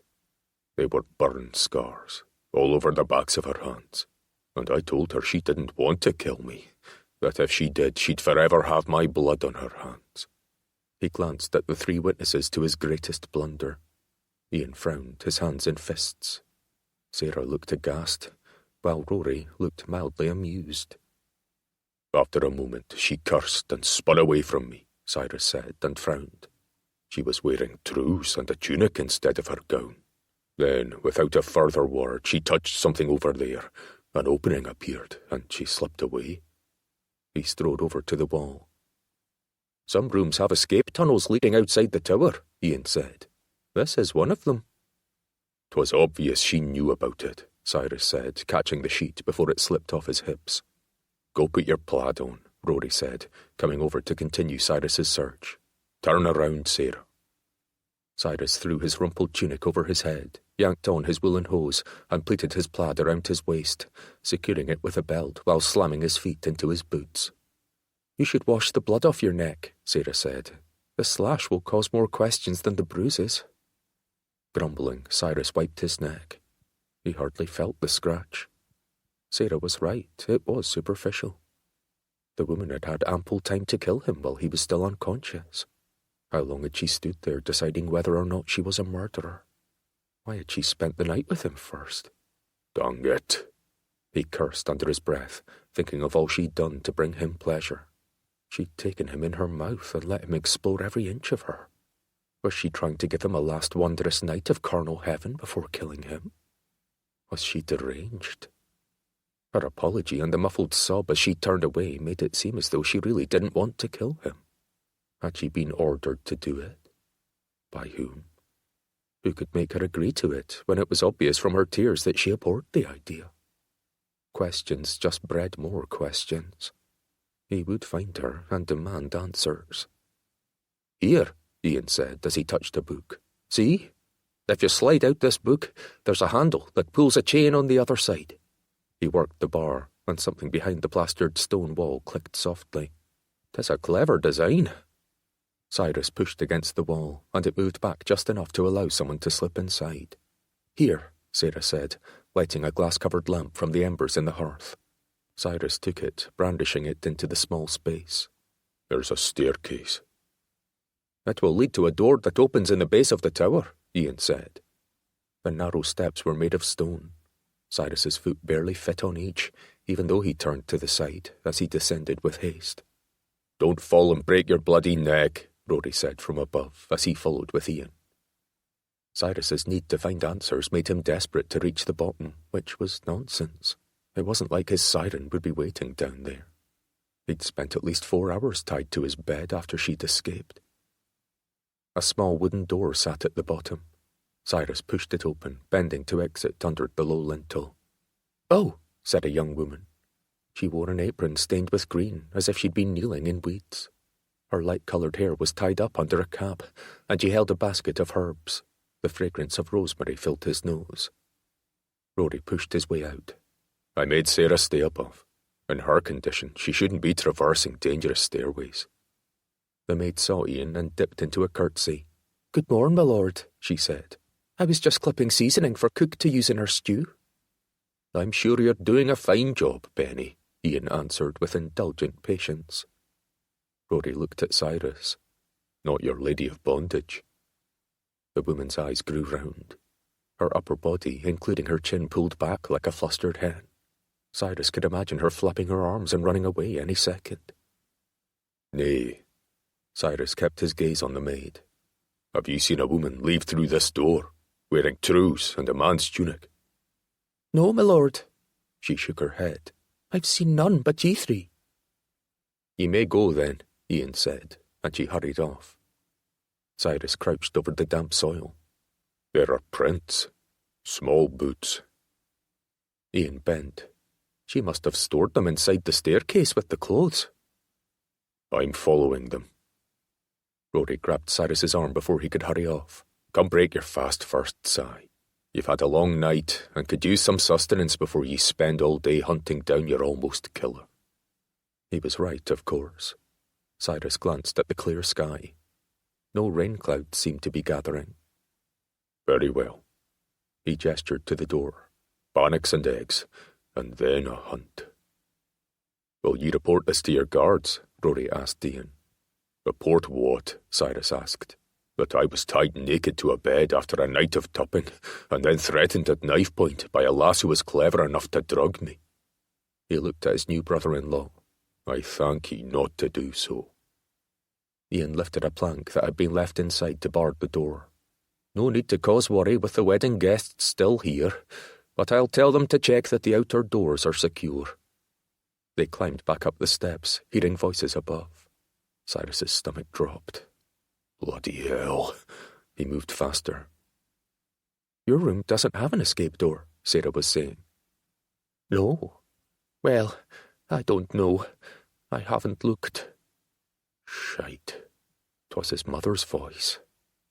Cyrus followed Rory out of the hidden staircase into the room to see his sister and mother standing before Sarah. Their faces turned to him in shock.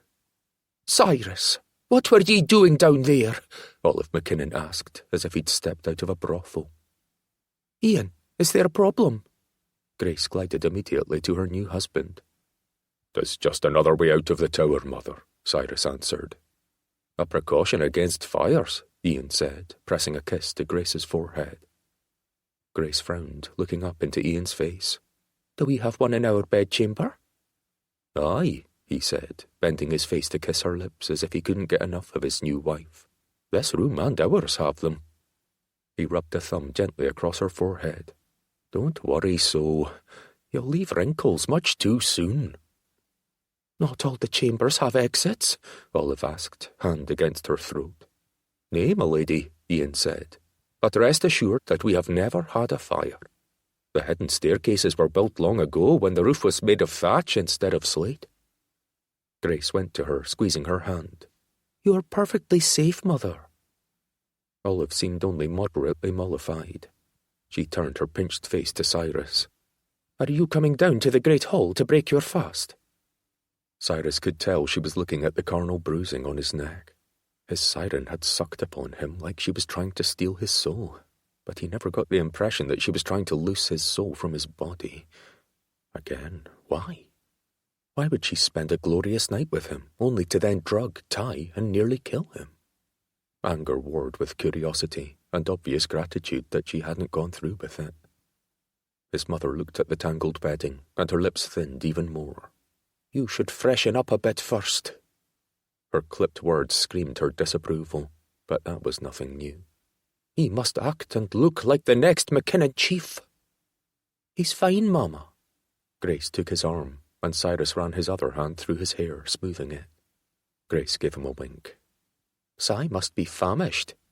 She went back to Ian, looping her arm through his. Come along with us, brother dear. Cyrus had no choice but to take his mother's stiff arm. They walked out after Grace and Ian, with Rory and Sarah shutting his door behind them. I've taken a tour of the tower house, but don't yet have all the rooms memorised, Grace said. It will soon be easy to manoeuvre, my sweet, Ian said. As Lady of Tua Tower, you will know all its secrets. I had expected Lady Sophie, your grandmother, to be here, to pass knowledge on to the new Lady of Tua, Cyrus said, and watched Ian carefully. For a moment his lips thinned, but then they tilted upward. She is away and delayed in returning. Ian smiled down at Grace. I am sure she will love ye, and help ye learn more about the running of the household. Grace has been schooled thoroughly on running an estate, Chief Macqueen, Olive said. Ian smiled at his new mother-in-law. No need for formalities. Ye may call me Ian. Or son? Grace smiled up into Ian's face. It seemed that she was quite happy with her choice to wed the young Macqueen chief. Keeping the odd note from her yesterday had been the correct action. Every smile the newlyweds exchanged lessened the worry Cyrus harboured, and the note's writer was surely mad. The library is this way, and has a grand collection of books and illuminated pages, Ian said. I plan to invite a monk to stay with us, so he can translate some Latin and gild some more pages in the Macqueen family Bible. Ian rambled on about his plans to make the tower more comfortable as they walked, turning at one of the 4 major corners that led toward the stairway. By the end of the year, every window above will be glassed over, and several plain window panes will be replaced with stained glass. He swept his arm forward as if hurrying them along the corridor toward the great hall. Grace pulled away from him, slowing. I'd like them to see the portrait gallery while the sun is right. She looked at her mother. There is little glare now because of the angle that the sun enters. She indicated the wall of portraits beside them. A hall of Macqueen's? Ian says that I'm to have my own portrait hung as soon as we commission the work. Ian caught her hand, kissing the back. And ye will be the most beautiful Macqueen to grace these walls. The corridor had been all shadows last night. Not that Cyrus had paid any attention to portraits while escorting the masked siren to his bedchamber. He hadn't been able to think, with his blood so heated and his cock leading the way. Dang it. It had almost cost him his life. No more thinking with my cock. And no more taking unknown lasses to bed. As a warrior, trained to be lethal, he'd never considered his risk, though it was the risk that every lass must take when finding privacy with a man. Nothing that hurts, his siren had said. He frowned over the unfairness of it. Is that Tierney McNichol? Grace asked. She frowned at the portrait of Keenan MacDonald's current wife when Tierney had been wed to Ian's older brother, Wallace Macqueen. Ian leaned closer to the small plaque. I believe it is. I'd all but forgotten her name. She was wed to my older brother who had a terrible accident, falling from the cliffs. She's now wed to the chief of the MacDonalds of Sleat, Rory said. From one chief to the next, Ian said, judgment in his tone. Rory made a small growling sound. As Wallace's wife, she was locked away with her daughter, naked, tortured, and forgotten. Rory's tone brought more greyness to the morning, despite the sun shining in the windows. A travesty, Ian murmured. I have heard, Grace said, her tone subdued. Well, I hope she and her daughter do very well at Dunscaith now. His sister had softened some since Keenan had broken off interest in her for Tierney. Even so, Cyrus was certain that Tierney's portrait would be gone from the gallery the next time he visited. Moving on, but not as quickly as Ian's annoyed face indicated he would have liked, Grace stopped before a large portrait in an ornate, gilded frame. This was Ian's mother, Jane, Grace said, with her sister, Marylyn, and her brother, Sandris, when they were all young. Cyrus's gaze followed the ridges cut in oils to create a tableau of 2 bonny lasses with ribbons in their hair and a serious-looking young man in formal dress. A pair of wolfhounds flanked the small group. Chief Cyrus Macqueen had led the clan for decades, dying from an ague of the lungs over a decade ago. His nephew Wallace had been chief before Ian. I have heard that your mother is in Edinburgh, Sarah said, question in her tone. Aye. My mother requested to retire to St. Margaret's Convent in Edinburgh earlier this year, and remains there. She didn't come for the wedding, Olive said, rigidity in her voice. I requested her presence, but she's taken a vow of silence and isn't well. Ian's face tightened into a little grimace. Consumption, perhaps. Poor dear, Olive said, her mouth softening. And Ian's Aunt Marilyn died rather young. An illness, isn't that right? Grace said, pointing to the younger girl next to Jane. Cyrus's gaze skimmed along the other portraits of children, ladies, and men who made up the leaders of Clan Macqueen. A medium-sized gilded frame held a portrait that made his breath catch, and he walked over to stand before it. 2 women in courtly gowns stared out at him. The older woman sat in a chair, a smile across her lips, uncommon in formal portraits. She held the hand of a much younger woman who stood slender and tall, with hair that he knew smelled of freshness and spice. His siren. "This woman," Cyrus said, and looked at Ian. "Who is she?" Ian frowned. "My cousin, Laria, Aunt Marilyn's daughter." Cyrus stared at the woman's eyes. The artist had captured the teasing spark in them, the glint that lured him in. "She's the one I danced with last eve." "Here at the tower?" Ian asked. "She was at the masquerade." "Was she the one?" Sarah whispered. Grace glanced back. "The one what?" Sarah gave a small smile. "The one who danced La Volta with Cyrus." Cyrus gave a succinct nod and looked back at the portrait. The lass in it was younger and just blooming into her beauty. "She was dressed like a lady from the sea, a mythical siren." "And did she steal your soul?" Grace asked with a grin. "Aye." But he said nothing. "I hope not," Ian said. "Laria is mad." Cyrus turned to him. "Mad?" She hadn't seemed unstable until he'd awoken tied to the bed with her standing over him with a dagger. "Very well, she's mad." "Exceedingly," Ian said, and released a long-suffering sigh. "When I said my grandmother was delayed before, the truth is, Laria stole her from the tower." "Stole?" Rory asked. Ian nodded.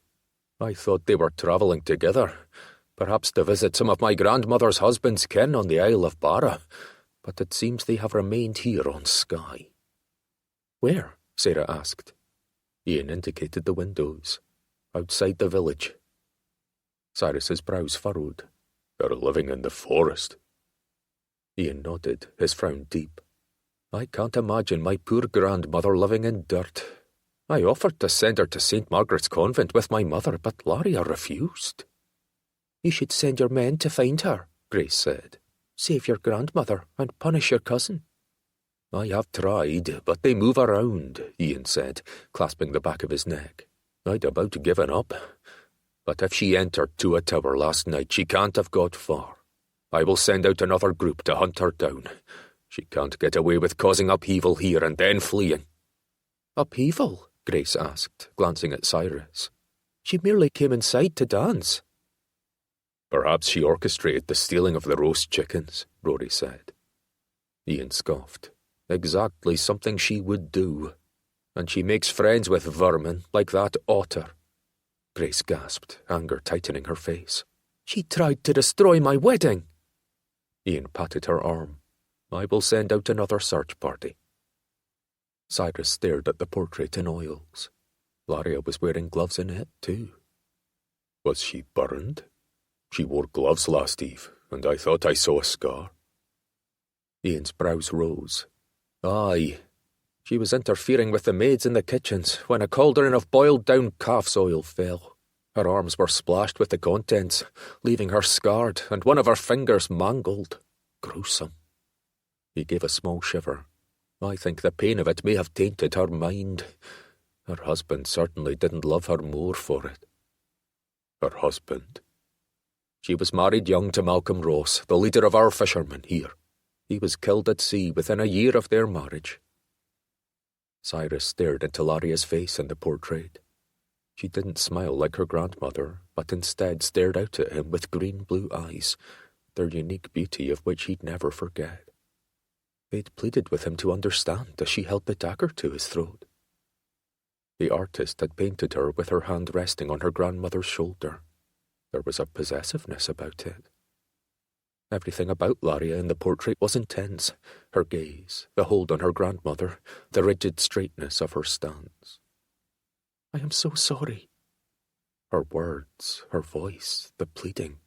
He imagined them coming from the portrait. Was it honest emotion coming from her? Or dangerous madness? Chapter 5. Timid men preferred the calm of despotism to the tempestuous sea of liberty. Thomas Jefferson, 1743 to 1826. Let's find Ian to discuss the Council of the Isles, Rory said as he strode next to Cyrus across the courtyard. It was late morning, and still Cyrus hadn't been able to escape to a tower to follow Laria Macqueen's tracks. Dang it, Cyrus cursed, glancing out at the dark clouds off the coast. First there had been a meal, then Grace demanding I see the stables and the white charger Ian gifted her. I was then ordered to inspect Ian's warriors as they strutted on the training field. Now it looks like it will storm. A perfect time to be indoors, strategizing about peace and making the Isle of Skye strong. 'Tis the priority, Si. Of course he knew that. He was the one who'd taken Tierney's plans for the council and created the contracts to make it happen. Cyrus glanced down the path running through Staffin, where the villagers were going about their day. For the high number of inhabitants about which Ian boasted, the path was fairly vacant. Ye can start the talk with him. I have something I must see done before the rain. Anxious to track a mad siren with a penchant for tying tight knots? Rory asked. His friend would never let Cyrus live down the embarrassing position he'd been found in that morn. I have some answers to extract from her. After he'd extracted her moans and climaxes from her the night before, she owed him some explanations. Why had she drugged him, tied him up, and then held a blade to his throat? It certainly wasn't because he'd not satisfied her. If she felt anything like he had last night, she'd been the most satisfied woman on the Isle, maybe in all of Scotland. He'd felt her body contracting, the flush across her skin, the wild thudding of her heart. 'Twas no act. I'd better accompany ye, Rory said. Since I'm married, I won't be seduced like a poor hapless bachelor. He exhaled a long breath. But then we must get back for the negotiations. Ian signed the contract of alliance with Clan Mackinnon, but he still needs to understand the importance of the Council of the Isles. They increased their stride up the path in the direction the footprints had indicated. Outside a thatched cottage surrounded by a stone wall, a woman was beating a woven rug thrown over a line. Dust flew up with each whack. 2 children were playing in the yard, but when the mother saw Cyrus and Rory, she hustled the boy into the house. The girls stood with their mother, watching them pass with wide eyes. If a woman feared 2 fierce warriors, she usually hid her daughter, not her son. Did she fear they'd take him away to join the ranks of warriors at the tender age of 5? Up ahead, a young woman glanced over her shoulder as she helped an old woman into their cottage, panic evident in her pretty features. She shut the door quickly before they passed, pressing her back to it to watch them. Seems the villagers fear strangers, Cyrus said. They've been raised to fear and hate the other clans on Skye, Rory said. He nodded to an old man who'd paused in his whittling beside his cottage. He shrank back into the shadows. Looks like rain, Cyrus said to him, but the man just stared.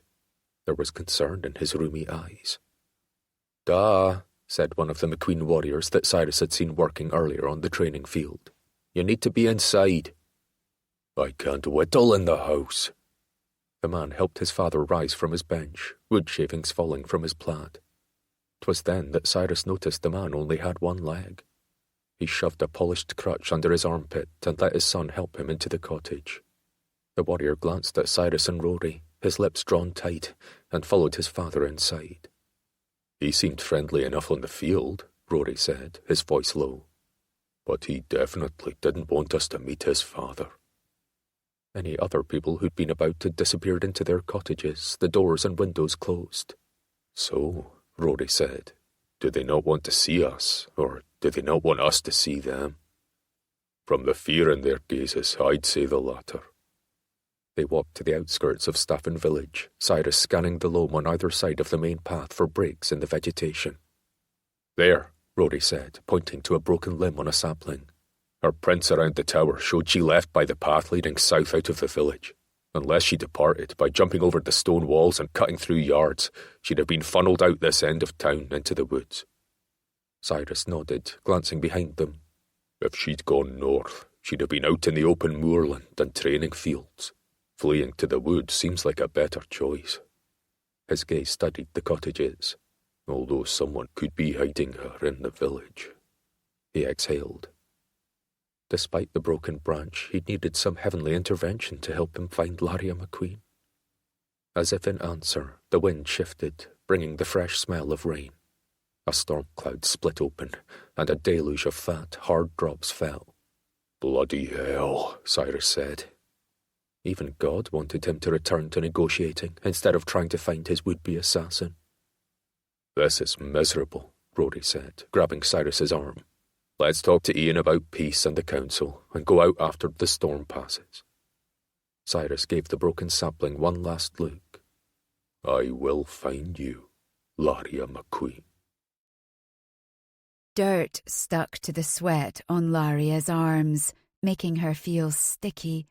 She hadn't had a chance to wash after her night with Cyrus Mackinnon, and a morning of moving her people had rendered her grimy. Could her grandmother detect him on her, smell their mixed scent? Unlikely. Sophie Cameron Macqueen didn't think of such things now.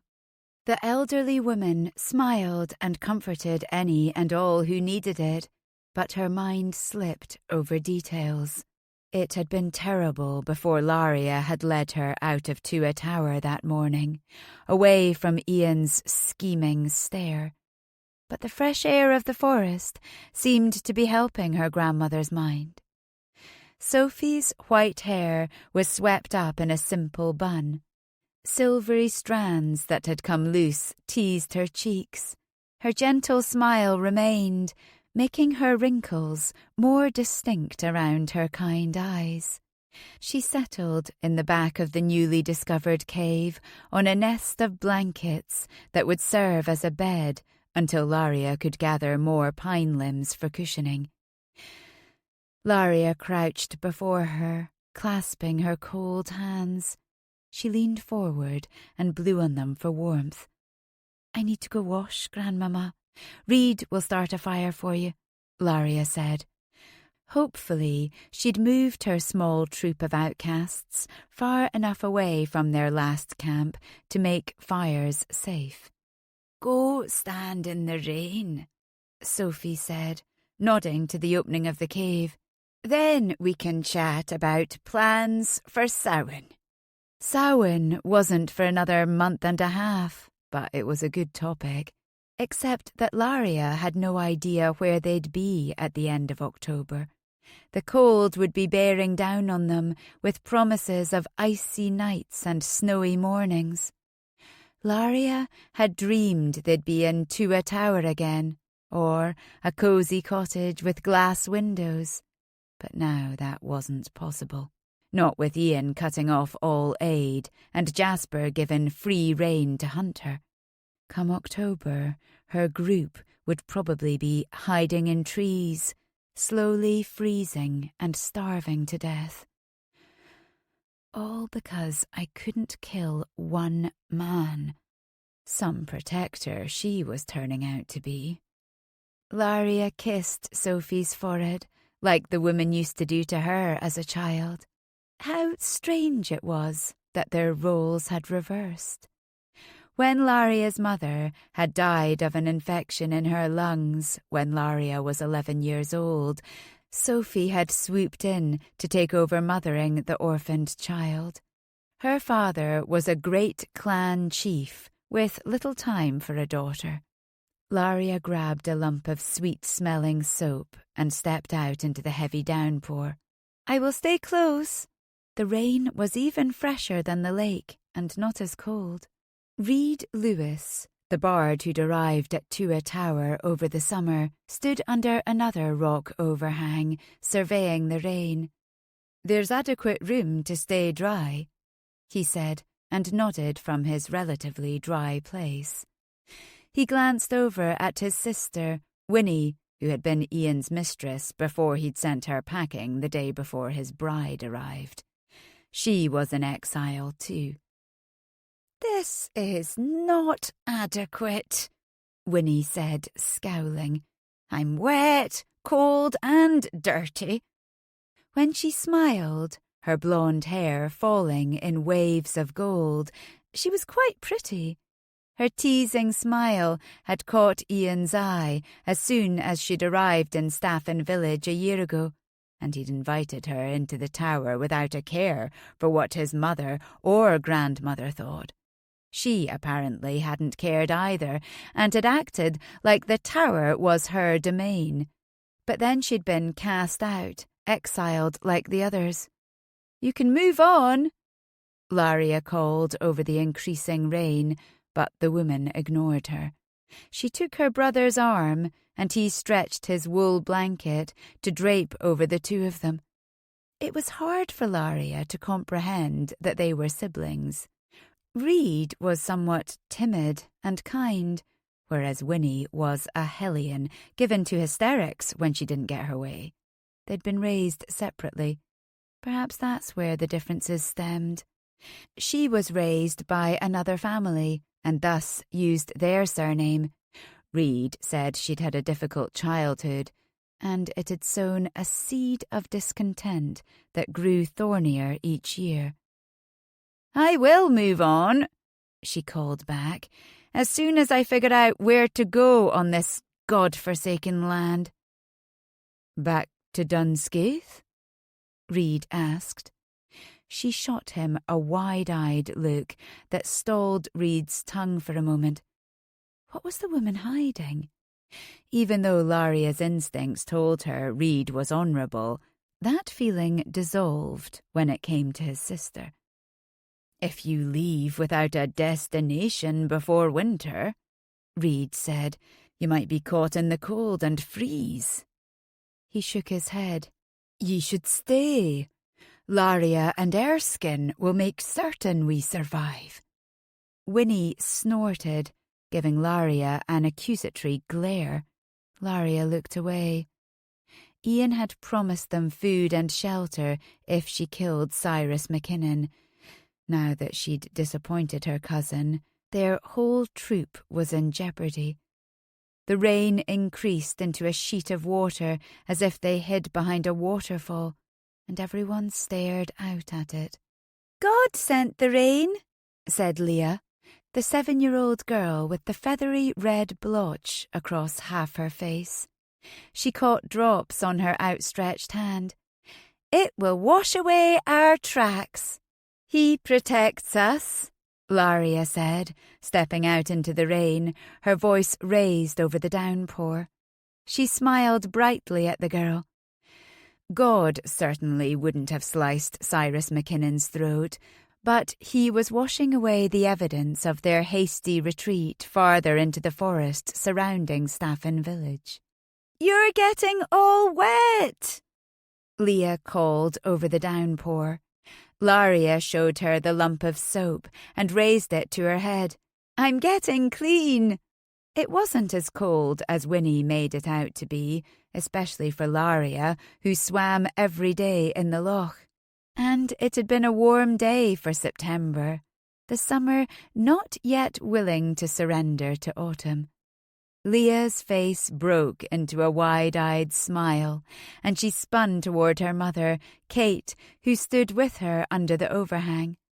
"Mama, I want to get clean too," she called. "Any chance to get her cleaner," Kate said, stripping the girl down to her smock so that she could dance after Laria in the rainstorm. Several other inhabitants of their small clan joined in. Reed shook his head, but held his smile. Laria walked over to him, working the soap up her neck and ignoring Winnie. "Are the water barrels set out?" Reed nodded, but he frowned, studying her. She felt his gaze following the path of the soap against her neck. He slid the blanket from around his shoulders to wrap it around his sister. "I'll show you." He jogged out into the rain, and Laria followed him farther down the line of boulders where 2 rain barrels stood. Reed ducked into a small alcove and looked at Laria while she ran the soap along her limbs. "Your throat," he said, nodding to her. "Did he hurt you?" Reed knew what she'd been ordered to do. He was the only one she'd confided in, besides Erskine. Reed had made her the shell mask for her to wear to the masquerade. "I couldn't kill him," she whispered, looking over his head as she rinsed the slippery soap from her hair. She'd already admitted it to Erskine, who had mobilised their group immediately. Reed's nose crinkled, and he rubbed the water dripping from it. "I gathered that from the order to pack and move when you returned before dawn." Laria shook her head, feeling the heaviness of guilt. A hot tear leaked out, but the rain washed it quickly away. She'd become adept at releasing the pressure of tears without allowing her face to pinch with sobs. "I should not have been trusted to save—" "Ye aren't a killer, Laria." Reed nodded to Bonnie and Max, who could be seen jumping into the rain shower. "You're a saviour to them, people ostracised by Ian and his ilk." "A saviour?"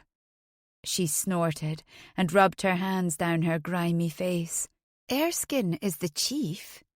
"But you're the one thinking of ways to improve our comfort." He pointed at the barrels. "You're the one giving us the warmth of hope. Erskine is strong in other ways." Reed shook his head. "But you're the heart of our group." Erskine spotted her and jogged through the rain to them. Tall and broad like his father had been, he exuded strength. He grabbed Laria's wet shoulders, staring down at her as the rain lessened. "We haven't had time for your report. Are you hurt?" His large thumb crossed over a bruise on her neck with a familiarity Laria still wasn't used to. Laria pulled his hand from her throat. "I am perfectly well, except that I failed to kill him." "How did you get away?" Erskine asked. He ran a hand through his full mane of white hair. Concern tightened his colourless face.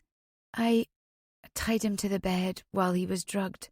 She released a full breath, looking down at the growing mud. "I even held a blade to his throat, but I couldn't." She glanced up into Erskine's intense stare. He held it without emotion. "I'd have been more disappointed if you had." Her eyes shut, and the heat she felt proved that tears had swelled up in them. Erskine pulled her into a hug, and she let him. "We must convince the group that we need to move off Macqueen land, seek sanctuary farther south on Skye," Reed said behind them. Laria inhaled through her nose, rallying her strength. She stepped back from Erskine and gave the usual response. "Grandmama wants to stay on Macqueen land. Her ancestors lived here, and the rest of our troop were raised to hate the other clans of Skye." But there was more to the tale, and Erskine knew it. If Laria married outside the clan, Cyrus Macqueen's will said that she would never be allowed back into a tower. He hated the other clans with a passion born of the devil and fanned to flames over years of strife. "Ye can go," Erskine said quietly, "somewhere safe and warm." Laria shook her head, the smallest amount. Leaving Erskine alone here would make it harder for him to become chief of Clan Macqueen, something their group supported. They only had to get Ian out of Tua Tower first. Reed exhaled. "I know Sophie doesn't want to leave, but we must plant the seed. With Ian and his henchmen hunting you, Laria, we won't be able to hide here forever." "I know," she said, self-recrimination in her tone. "But 'tis safer than living at Tua." She glanced at the people now dancing in the rain. They might catch a chill, but she wasn't about to stop this simple joy when there was so little in their lives to smile about.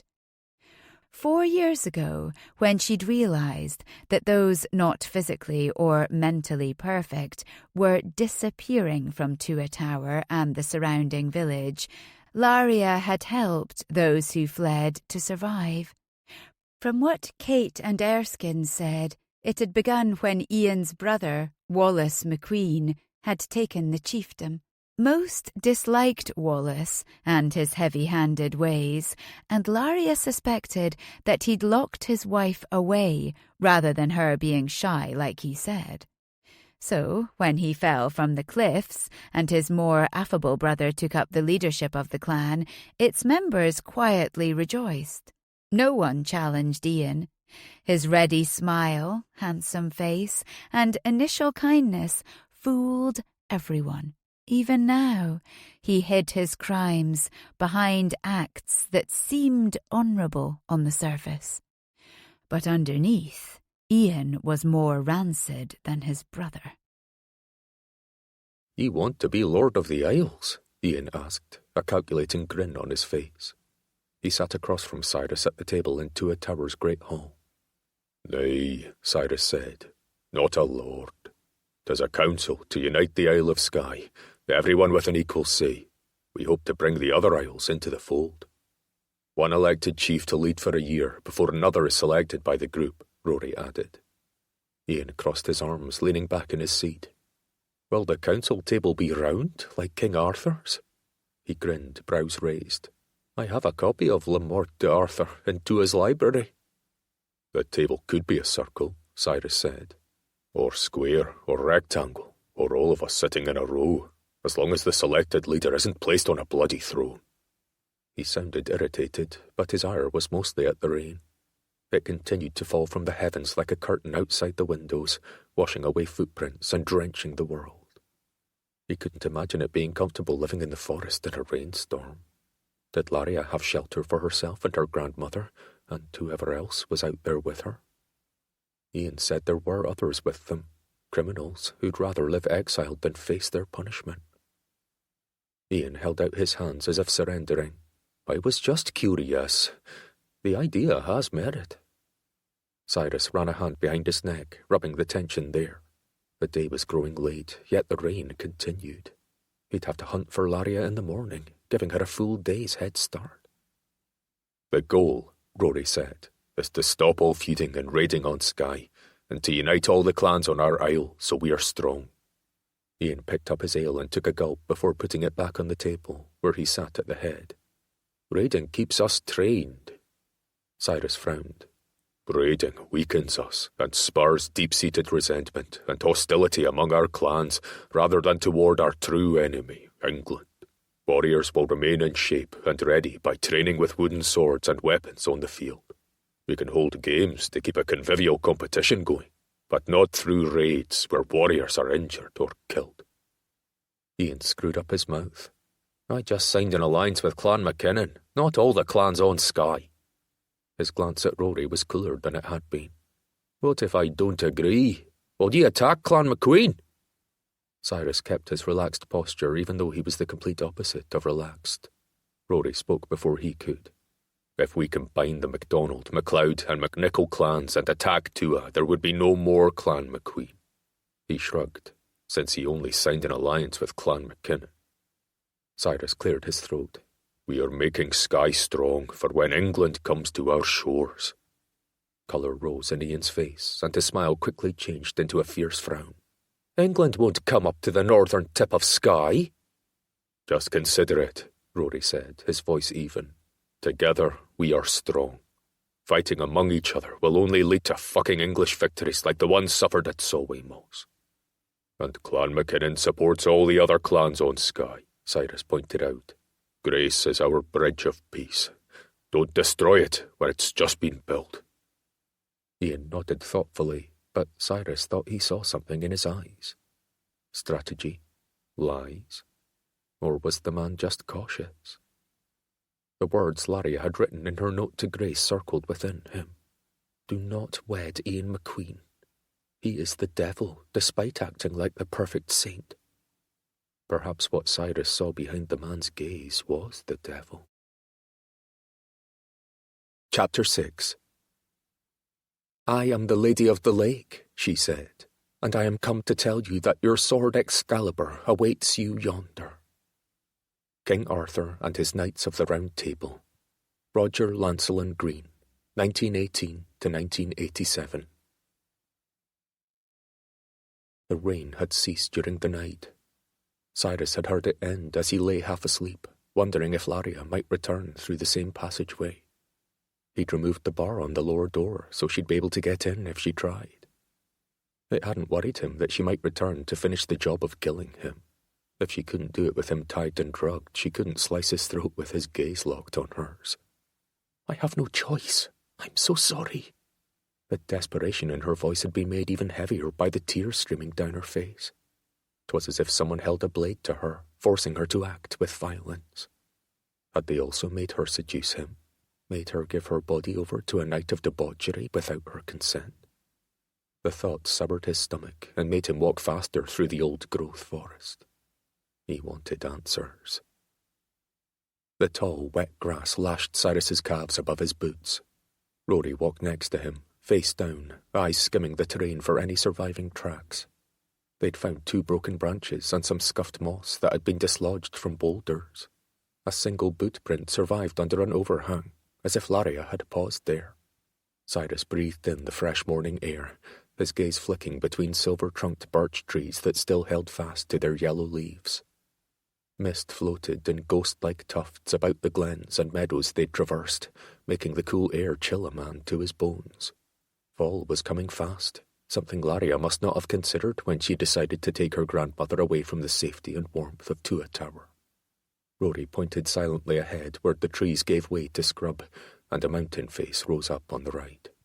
The burble of running water came from beyond the scrub, and they slowed, moving with silent intention. Cyrus stopped behind a thick patch of blackberry bushes, the berries picked over and sparse. Young alder trees stood tall, their still slender trunks barely blocking his view over the clear water of a small loch. He clasped one as his gaze skimmed over the water. The mist had settled along the surface, the risen sun glinting off it, making it look more tangible than hovering water droplets. It was almost a veil hiding a magical place, like a legend come to life. Ripples of a concentric circle expanded outward on the surface. Rory pointed silently at an otter as it turned belly up, paddling backward, only to dive under again. An otter. There were no doubt numerous otters on Skye, but the coincidence sent prickles up his arms. Rory spoke low, like King Arthur's mystical Loch to Avalon. Cyrus scanned the stillness, but saw no boat ready to be paddled by apprentice priestesses from the Arthurian legend. Leaves rustled in a breeze above, but the mist seemed to mute the sound. A few birds sang to each other in the brambles on the far side. A splash brought his gaze back to the loch where the otter slapped its tail. Cyrus almost ducked as the black eyes found him.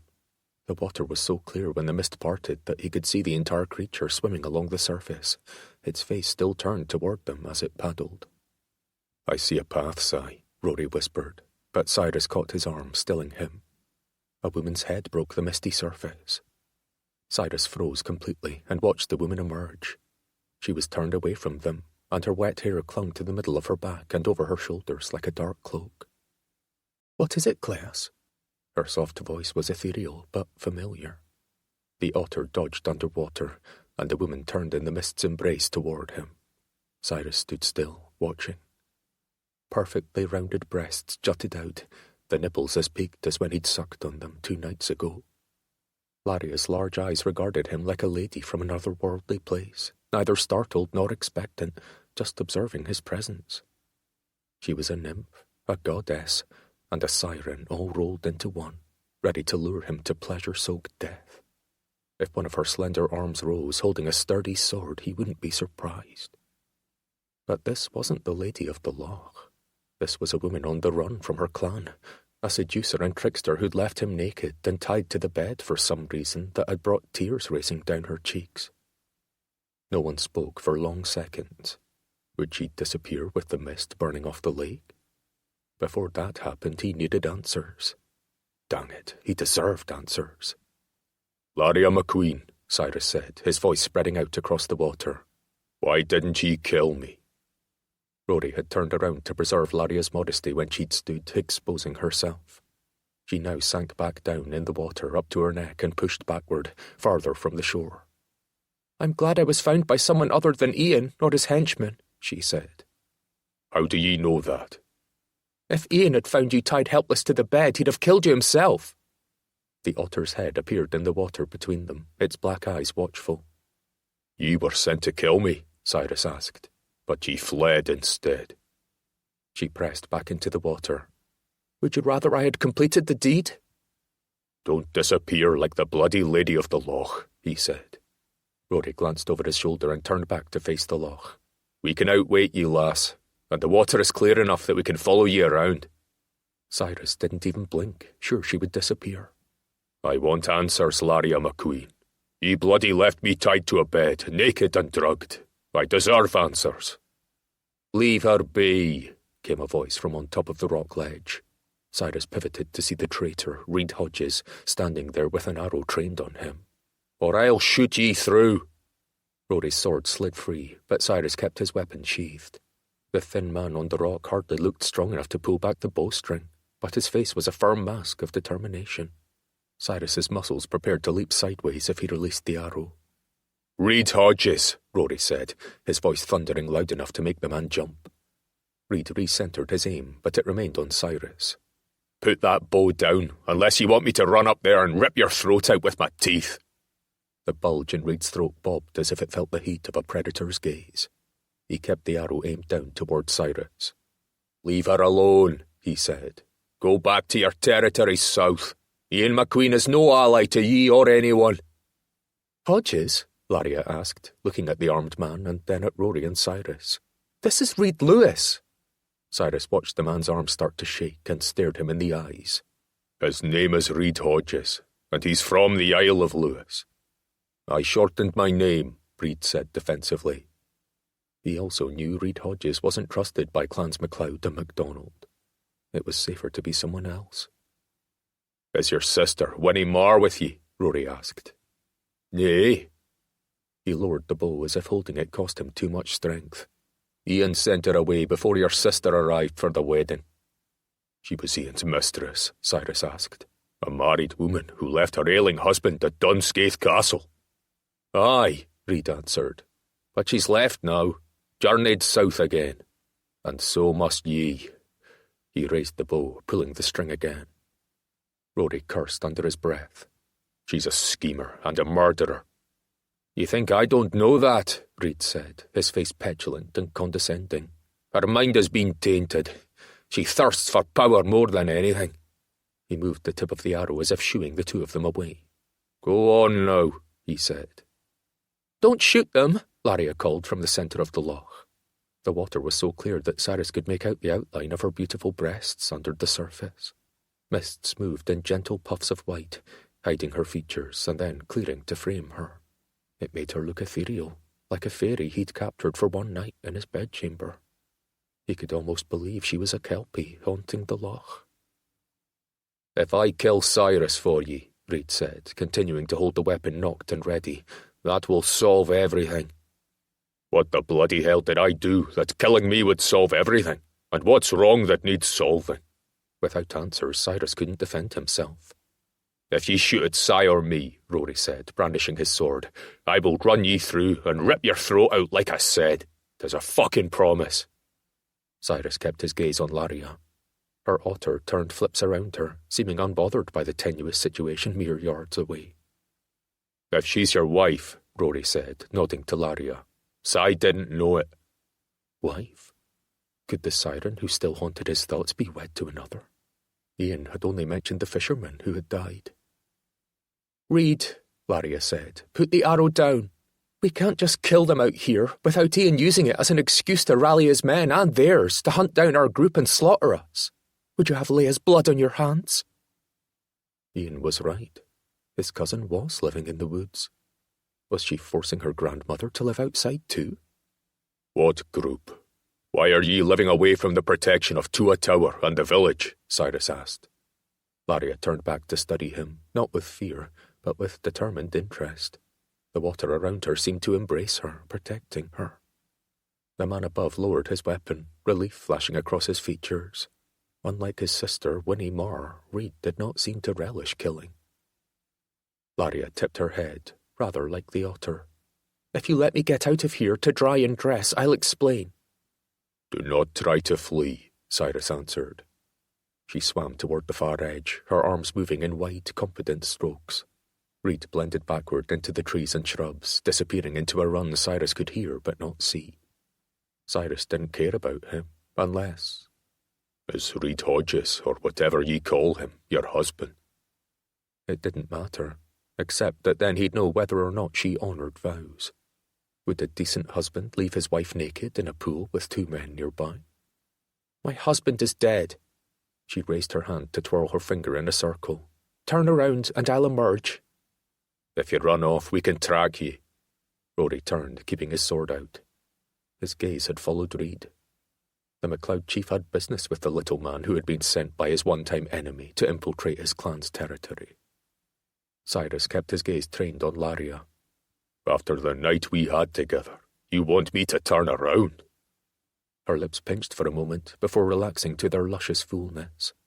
His cock hardened as he remembered how her mouth had suckled along him, warm and damp, her tongue doing magical things that made him certain she was indeed a mythical being, a lover of Zeus, or Aphrodite's apprentice. Laria's arms dipped just under the water's surface as she swam to the edge of the loch. The bottom must have sloped upward because she broke through the surface gradually, the water releasing her like a reluctant lover. The reeds on the bank touched her calves as her sleek muscles propelled her up the bank in all her glory. Good Lord, she was a goddess. A water goddess. Long legs led up to a curvy arse, her hips full so that he could grip them as they thrust together. Her spine was long and straight, and her hair hung down over one shoulder in wet strands of brown that he guessed was touched golden by the sun when dry.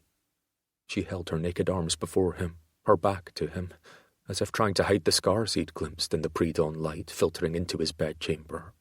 The scars he now knew were from scorching oil. She ducked behind some bushes and emerged a couple of minutes later dressed in a lad's tunic and breeches with boots.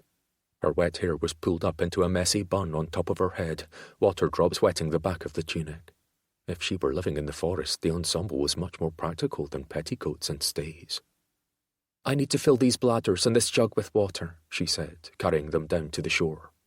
She was within grabbing distance, but when she crouched to the edge, she kept herself facing them. When Cyrus stepped forward, she leaped back. I'll help ye, he said, his hands before him as if taming a wild animal. After a moment's hesitation, she threw him the 2 leather bladders, and he tossed one to Rory. All 3 filled the vessels from the small waterfall where the spring emptied into the loch. Then the men followed Laria up the path. "'Tis a distance away," she said, holding the medium-sized water pitcher. "Keep up if ye intend to come." Cyrus plugged his bladder and hiked up the hill, Rory following him. They pushed through more berry-stripped brambles and past the rock wall that made up one side of the loch. Laria didn't look back, holding the pitcher before her with 2 hands. The weight must be slowing her. I can carry it, Cyrus said. We'll go faster. I can carry water quite well on my own, she said, continuing. She tripped slightly, the pitcher up against her. While dousing the front of yourself. Dang it, she whispered, and set the water pitcher down, plucking at her damp tunic. She wore no stays underneath, and Cyrus caught a glimpse of her nipples through the fabric. A siren in lad's clothing. She turned back to the woods and continued without the pitcher. Cyrus handed Rory the second bladder and picked up the pitcher. They walked through the forest, over a small moor, and back into another denser forest with ascending boulders and rock faces. After an hour, Cyrus picked up the scent of wood smoke. The woods quieted around them, and prickles rose on the back of his neck. We're being watched, Rory said. I would hope so, this close to camp, Laria said, then called out, "'Tis well." 3 men came from inside a series of rock crevasses and caves. 2 held swords, and one, who was barely older than a lad, held a pitchfork. An older woman with hair that moved like wisps of thinly spun wool around her nearly bald head held a bow and arrow. She wore a fierce frown. Laria walked into the cave and returned with a short cape over her wet tunic. She buttoned the front and then spread her arms wide, turning in a little circle. "Welcome to our troop of outcasts." "Clan Hope," the bow-holding woman called. Then, as an afterthought, "I think we should call ourselves something uplifting." Laria didn't look her way. She smiled a wry grin and bowed without breaking the tether between her gaze and Cyrus's. Welcome to Clan Hope. Several more people emerged. A bonny woman held the hand of a little girl who had a bright red splotch feathering across half her face. It crept all the way to the corner of her lips, blending into her curious smile. A brown spaniel vaulted from where she held it on her hip, giving a couple of barks before the girl ran forward and scooped it up. It licked her face, and she didn't act as though the mark pained her. A man hobbled out on a crutch, one leg missing, the other hidden under his tartan wrap. Two older children, a boy and a girl who were possibly 13, rose from behind a thicket, holding hands, their eyes wide. The girl had a hunched back. The boy stood a protective foot in front of her. Cyrus didn't see Reed Hodges among them. Perhaps he'd decided it was best to leave before Rory got a hold of him. Cyrus turned toward the cave as an elderly woman walked out, her silver-white hair neatly combed and pinned upon her head in an arrangement of curls that suited a royal palace, not a granite hole. She walked with majesty, full of grace, and smiled easily, just like she had in her portrait hanging in the gallery at Tua Tower. "Lady Sophie Macqueen," he said. Laria was making her grandmother live in the forest, in a cave. He set the water pitcher down and walked over to the elderly woman. Her smile broadened. "That is my name, although here in the wilds we don't stand on formalities. I am merely Sophie." He bowed his head to her. "Oh my," she said, looking at Laria. "Two handsome young knights to champion us." "Why are ye all out here?" Rory asked. "Who are ye?" one of the sword-bearing men asked. He had greying hair but still looked able-bodied, if too thin. "I am Cyrus Mackinnon of Dunhacken Castle in the south, and this is Rory MacLeod, chief of the MacLeods of Dunvegan." A tall man with brilliant white, longish hair and a pale face came to stand next to Laria. "I am Erskine Macqueen, leader of this little clan." The way he stood so close to the lass made Cyrus's blood run hot. She'd said her husband was dead. Was this strangely pale man with the nearly white blue eyes her lover? Was that the true reason Laria had left Tua Tower? To be with him? Erskine crossed thick arms over his chest. "I am considered cursed because of my lack of colour, and we are ostracised by Ian Macqueen because we are not perfect. We are scarred, maimed, born different, or afflicted in some way that he wishes us gone from his sight and land. So we have chosen to leave the village rather than live in fear that he will send his men to march us into exile or kill us." "You've exiled yourselves before he could," Rory said. No one answered, but the little girl with the red mark on her face nodded. Ian had chased them from their homes with threats? Anger licked up inside him. "Why not leave this territory?" Rory asked. "Find an accepting place." From the tight fury subdued in Rory's voice, Cyrus knew he must be thinking about his own sister, who suffered from a curved spine. Laria mimicked Erskine's stance, her slender arms crossed before her. "We are Macqueens, and have every right to live here. My father, Cyrus Macqueen, was the last honourable chief, and my grandmother is the Lady of Tua Tower." Erskine's face was stern, but not angry. "We wait for the day we can return to Staffin village." Laria's hands were once again covered with gloves. She tucked them behind her back as if she preferred to stand that way, like a sea captain scanning the horizon from the prow of his ship. "I am Leah, the youngest here at Clan Hope. I'm 7. The lass waved from where she stood. "And this is my mother, Mistress Kate. We are here because I look different, and my mother wouldn't leave me to the wolves like Erskine's mother did." "One only has the right to tell their own story, Leah," her mother said, wrapping both arms around her daughter. "Otherwise that's gossip," Leah said, her voice softer. She gave Erskine an apologetic look. Kate hugged her while her gaze met Cyrus's. "I left the village when a physician came uncalled from Tua Tower to inspect Leah." Her lips thinned to mere lines. "She had tried to play with a neighbour child who spoke cruelly to her about her birthmark, and word reached the tower." "Perhaps Ian Macqueen sent the physician to help your child," Cyrus said. Kate drew herself up. "Nothing lessens the mark. The physician said it might recede or it might grow as she ages. We left that night. I returned a week later to gather our things, and the cottage had been torn apart inside." "As if wolves were looking for me," Leah said, pushing into her mother's side. The older man, who was missing a leg from just below his knee, said, "I'm Oscar. I used to be the steward at Tua Tower until I lost my leg. It was crushed under a wheel, and putrefaction set into the bone, made the skin a hideous black. I would have died if they hadn't sawed it off. He shook his head. Some thought I should have just died, but I wasn't ready. I wasn't wanted up at the tower when I healed, not without a leg. Each person said their name, and some gave an ailment or reason for being a member of Erskine's clan. The man with burn scars licking up his neck into his face crossed his arms like Erskine. "Me name's Errol. I used to be a blacksmith. Once I was badly burnt, I was asked to leave the village." "By whom?" Cyrus asked. Errol's squint turned on him. "Jasper Witt came with several of his men. Told me my services weren't needed at Tua Tower or in Staffin Village any longer, that I should stay out of sight of the public or move on to another territory." "I'm Bonnie," said the middle-aged woman who had very little hair left in her head. She snorted, touching the top of her head. "Chief Ian doesn't like my wisps, or the head underneath." "We are Bernice and Maxwell," the protective lad called, still holding the girl's hand. "My sister has a curved spine, and I won't leave her." She nodded, her gaze dropping to the ground. Rory cleared his throat. "My sister has a curved spine."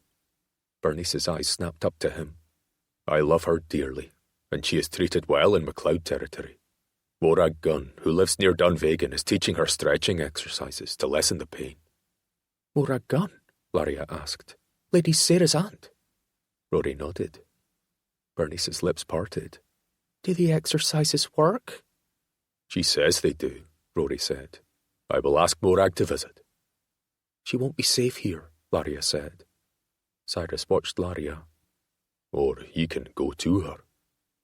Sophie shook her head. "We might call ourselves Clan Hope, but we are Macqueens, and this is where we stay." She walked over to take Erskine's arm. "And you want to be out here?" Cyrus asked, spreading his arms. Sophie smiled at Laria. "I want to be where I know my granddaughter is safe." "Safe from whom?" Sophie Macqueen met his gaze directly. "From my grandson, Ian, as well as from Jasper Witt and his henchmen." If the woman was mad with age, it didn't show in her sharp eyes. Sophie turned. "Come inside my new home. We've been having a roast chicken feast with plenty to share." Rory cast a glance at Cyrus. No doubt the chickens had originally been roasted for the wedding celebration, but had been stolen by someone from Erskine's group. "That is all of us," Laria said, spreading her arms. "Tua outcasts."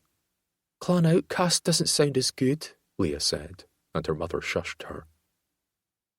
"Where is Reed Hodges?" Rory asked. "Or Reed Lewis, or whatever he's calling himself." "He took his—" Leah began, but her mother's hand clamped over the little girl's mouth. "He thought his presence would endanger us," Kate said. "He left some time ago." "Alone?" Leah mumbled behind her mother's hand. Chances were Reed Hodges was merely thinking of himself and knew he'd be in danger with Rory around. "How long have ye all lived like this?" Cyrus asked, following them toward the cave. Erskine stood with his legs braced. "When the old chief Sandris died, his nephew, Wallace, took up the duty of chief. He was a tyrant who took pleasure in humiliating anyone who was different than the human ideal.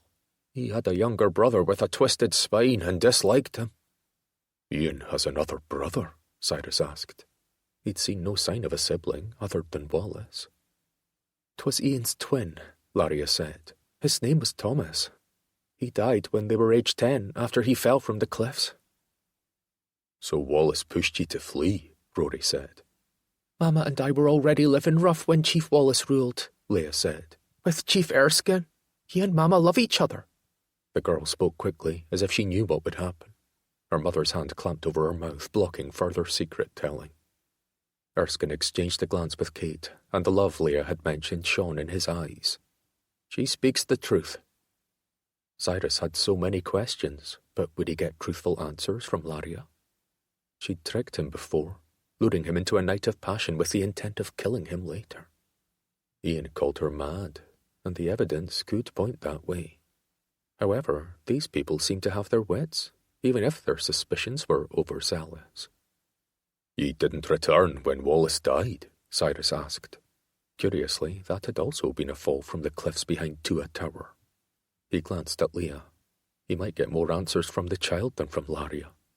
If only Kate would move her hand away from the lass's mouth. Leah seemed to accept her fate and stood still before her mother, as if this was a frequent occurrence. He looked from person to person, but they'd all trained their gazes on either Erskine or Laria.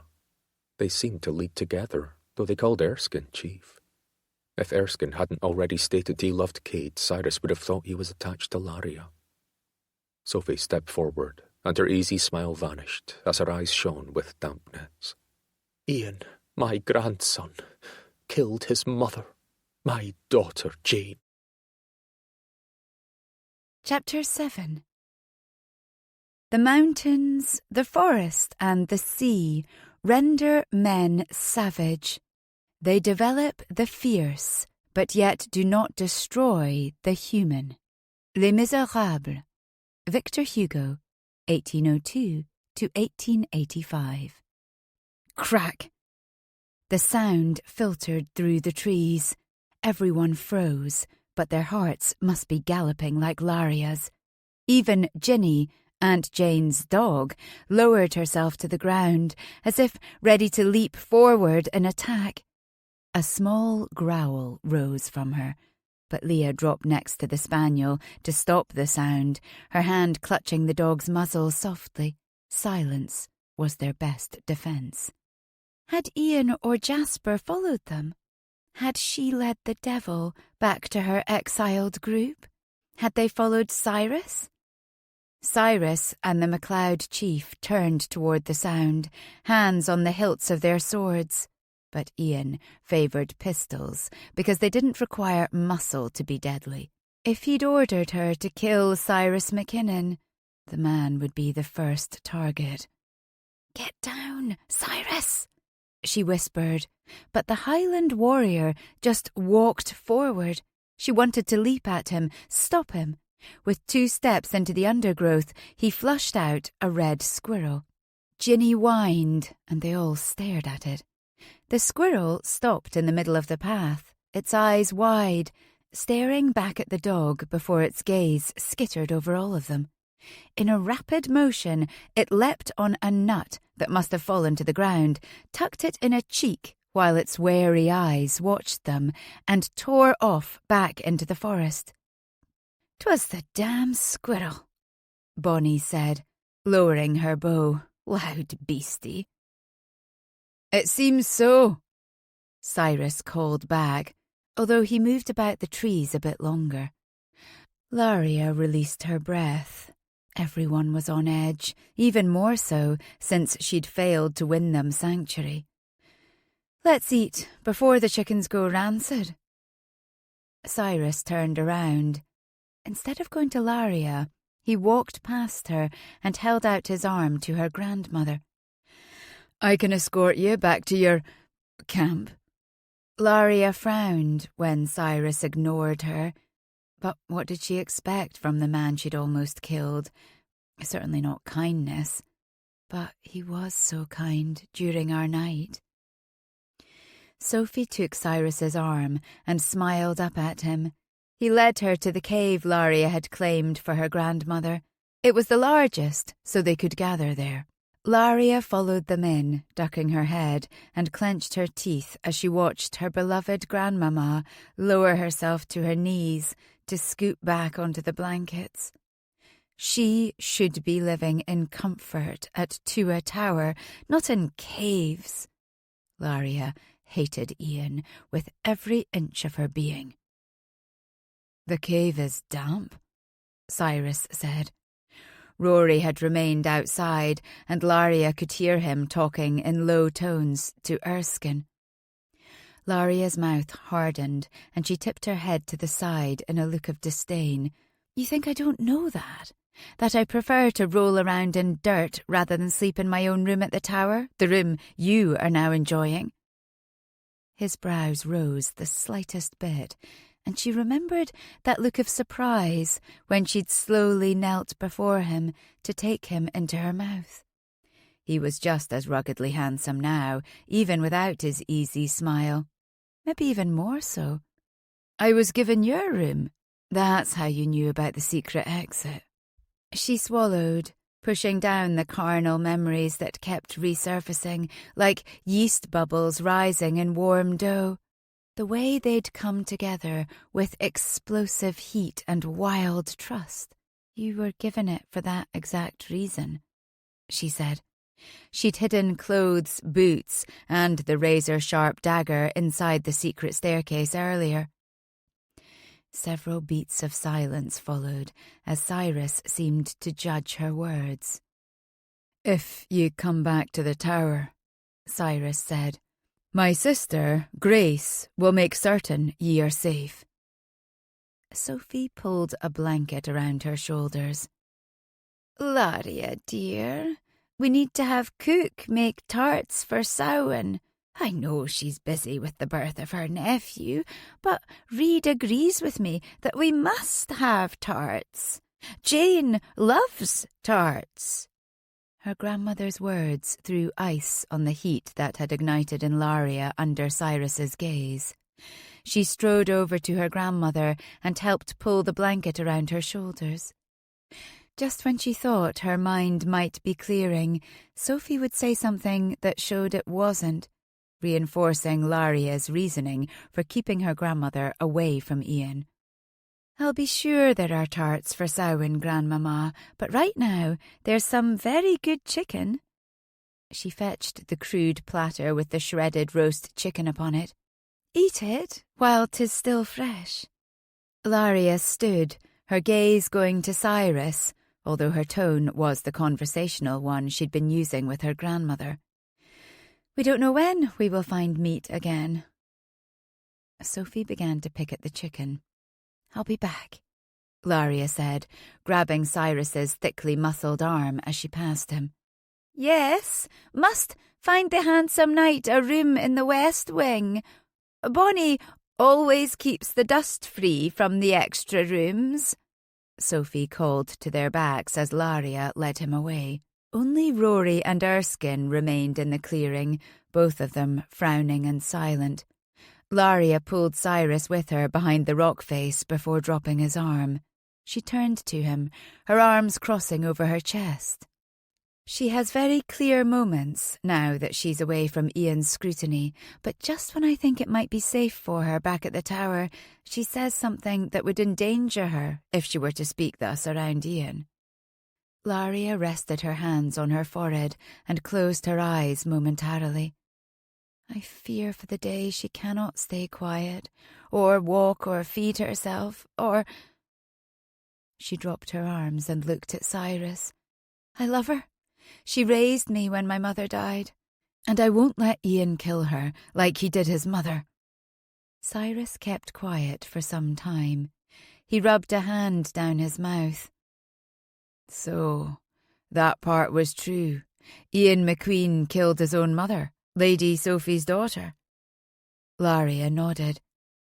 "He says that Lady Jane is at St. Margaret's Convent in Edinburgh." "Ian lies. His mother is dead and buried on the moor without so much as a stone to mark her grave." His face didn't change much, but Laria could tell he was weighing what she told him. Lord, he was handsome, even when he was judging her.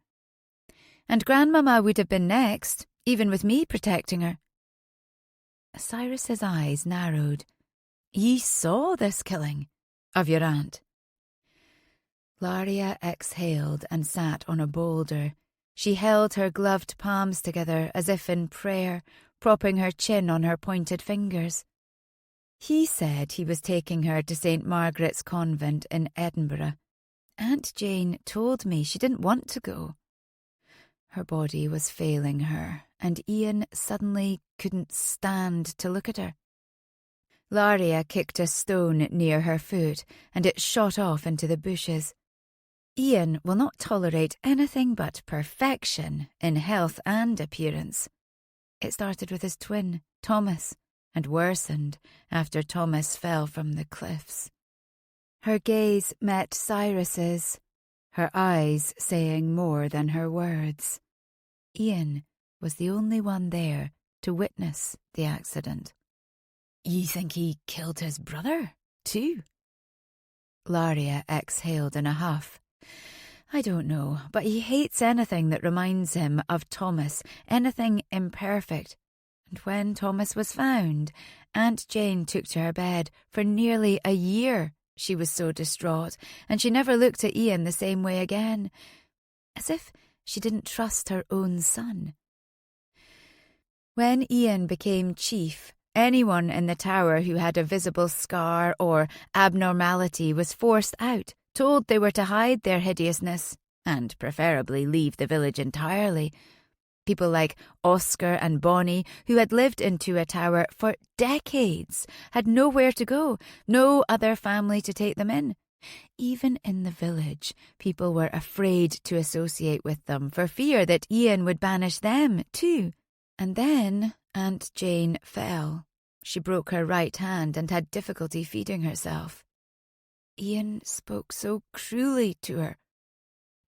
"Perhaps he bundled her off to a convent in Edinburgh against her will," Cyrus said. "'Tis not honourable, and I can speak to Ian about it, but he had Jasper Witt take her in the middle of the night, her and her dog Ginny." She flapped a hand toward the camp, where the spaniel was probably playing with Leah. "Grandmama woke me, saying that Jane seemed half asleep, that something wasn't right. I sneaked down the escape stairs in my room and ran for the stables. I rode my horse bareback, following the carriage from inside the forest line." Cyrus leaned back against the rock face, his arms crossed over his broad chest. "Ye were able to bridle your horse while they prepared to leave?" Disbelief deadened his tone. He was searching for proof of lies and exaggeration. Laria kept her face level, looking up at him with hard eyes. "Lancelot is a quiet horse. 'Twas easy to slide a bit in his mouth and mount." "Your horse is named Lancelot." "I know the Arthurian legend." She cast him a silent rebuke with her narrowed gaze and looked outward. Out on the moor, the wagons stopped. I left Lancelot deep inside the forest line because he's pure white and would stand out in the dark. I crept up to the moor and watched from behind a tree. She swallowed and tried to focus on her words rather than her memories. Staring into Cyrus's eyes helped. Aunt Jane was pulled out and carried under the arms by Jasper Witt and another of Ian's henchmen. She didn't fight, and her legs barely moved. 'Twas as if she were asleep. They laid her on the ground. A third guard carried Ginny, setting her beside Aunt Jane. The dog also seemed asleep. A fourth... She wet her suddenly dry lips. He carried several shovels, and together the men dug a hole. The horror played behind her eyes, the glint of the shovels in the sliver of moon, the grunts of the men as they cleaved through the peat and into the soft earth underneath. My aunt never moved. Cyrus stared hard at her, his face tight with anger. Was she dead? I thought she was, but then Jasper...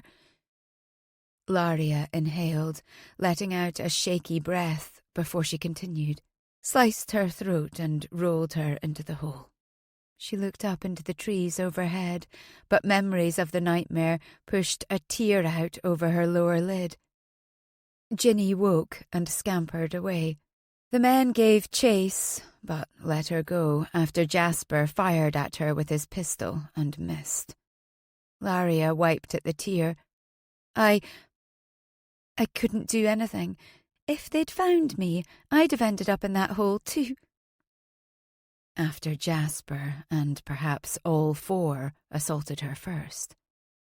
And ye think Ian ordered this atrocity? Why else would they do it? She had no jewels on her, no gold except her wedding band. Jasper and his men weren't out to rob her.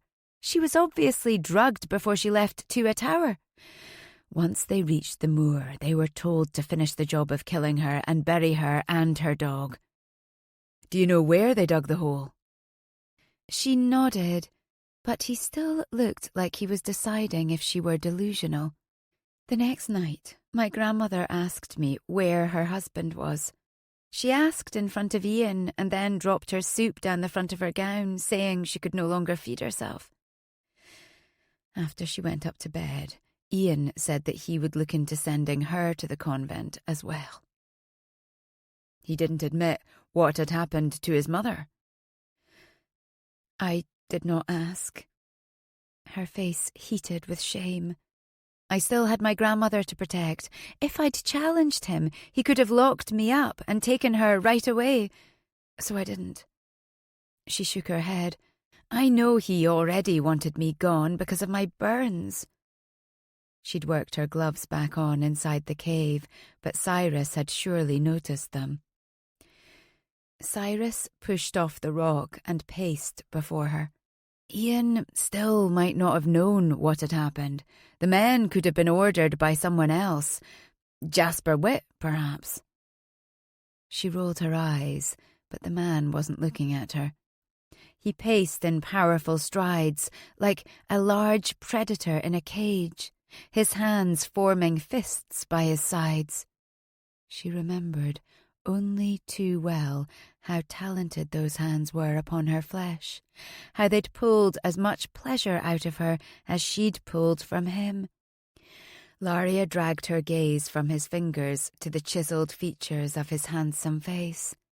The hardness there was such a contrast to the smiles he'd displayed at the masquerade, and after, as they rolled around her bed. Jasper does nothing without orders from Ian, she said. 'Tis a good thing neither Jasper nor Ian found you still alive, tied to the bed. Cyrus stopped before her. She was mesmerised by the dangerous grace in him and didn't back up, just stared. His hands rested with restrained power on her shoulders. The weight of them made her heart beat faster, like a hare caught by a wolf, her feet rooted to the forest floor. Why would Ian ask you to kill me? He just signed a peace accord with me. His gaze held hers as if he wished to bore into her mind. Married my sister, offered us every hospitality. I've been trying to figure out his strategy, she said.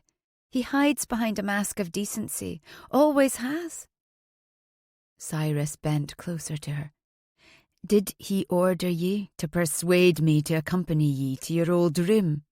Drug me with something in the wine? Fuck me like a siren, luring me to my death?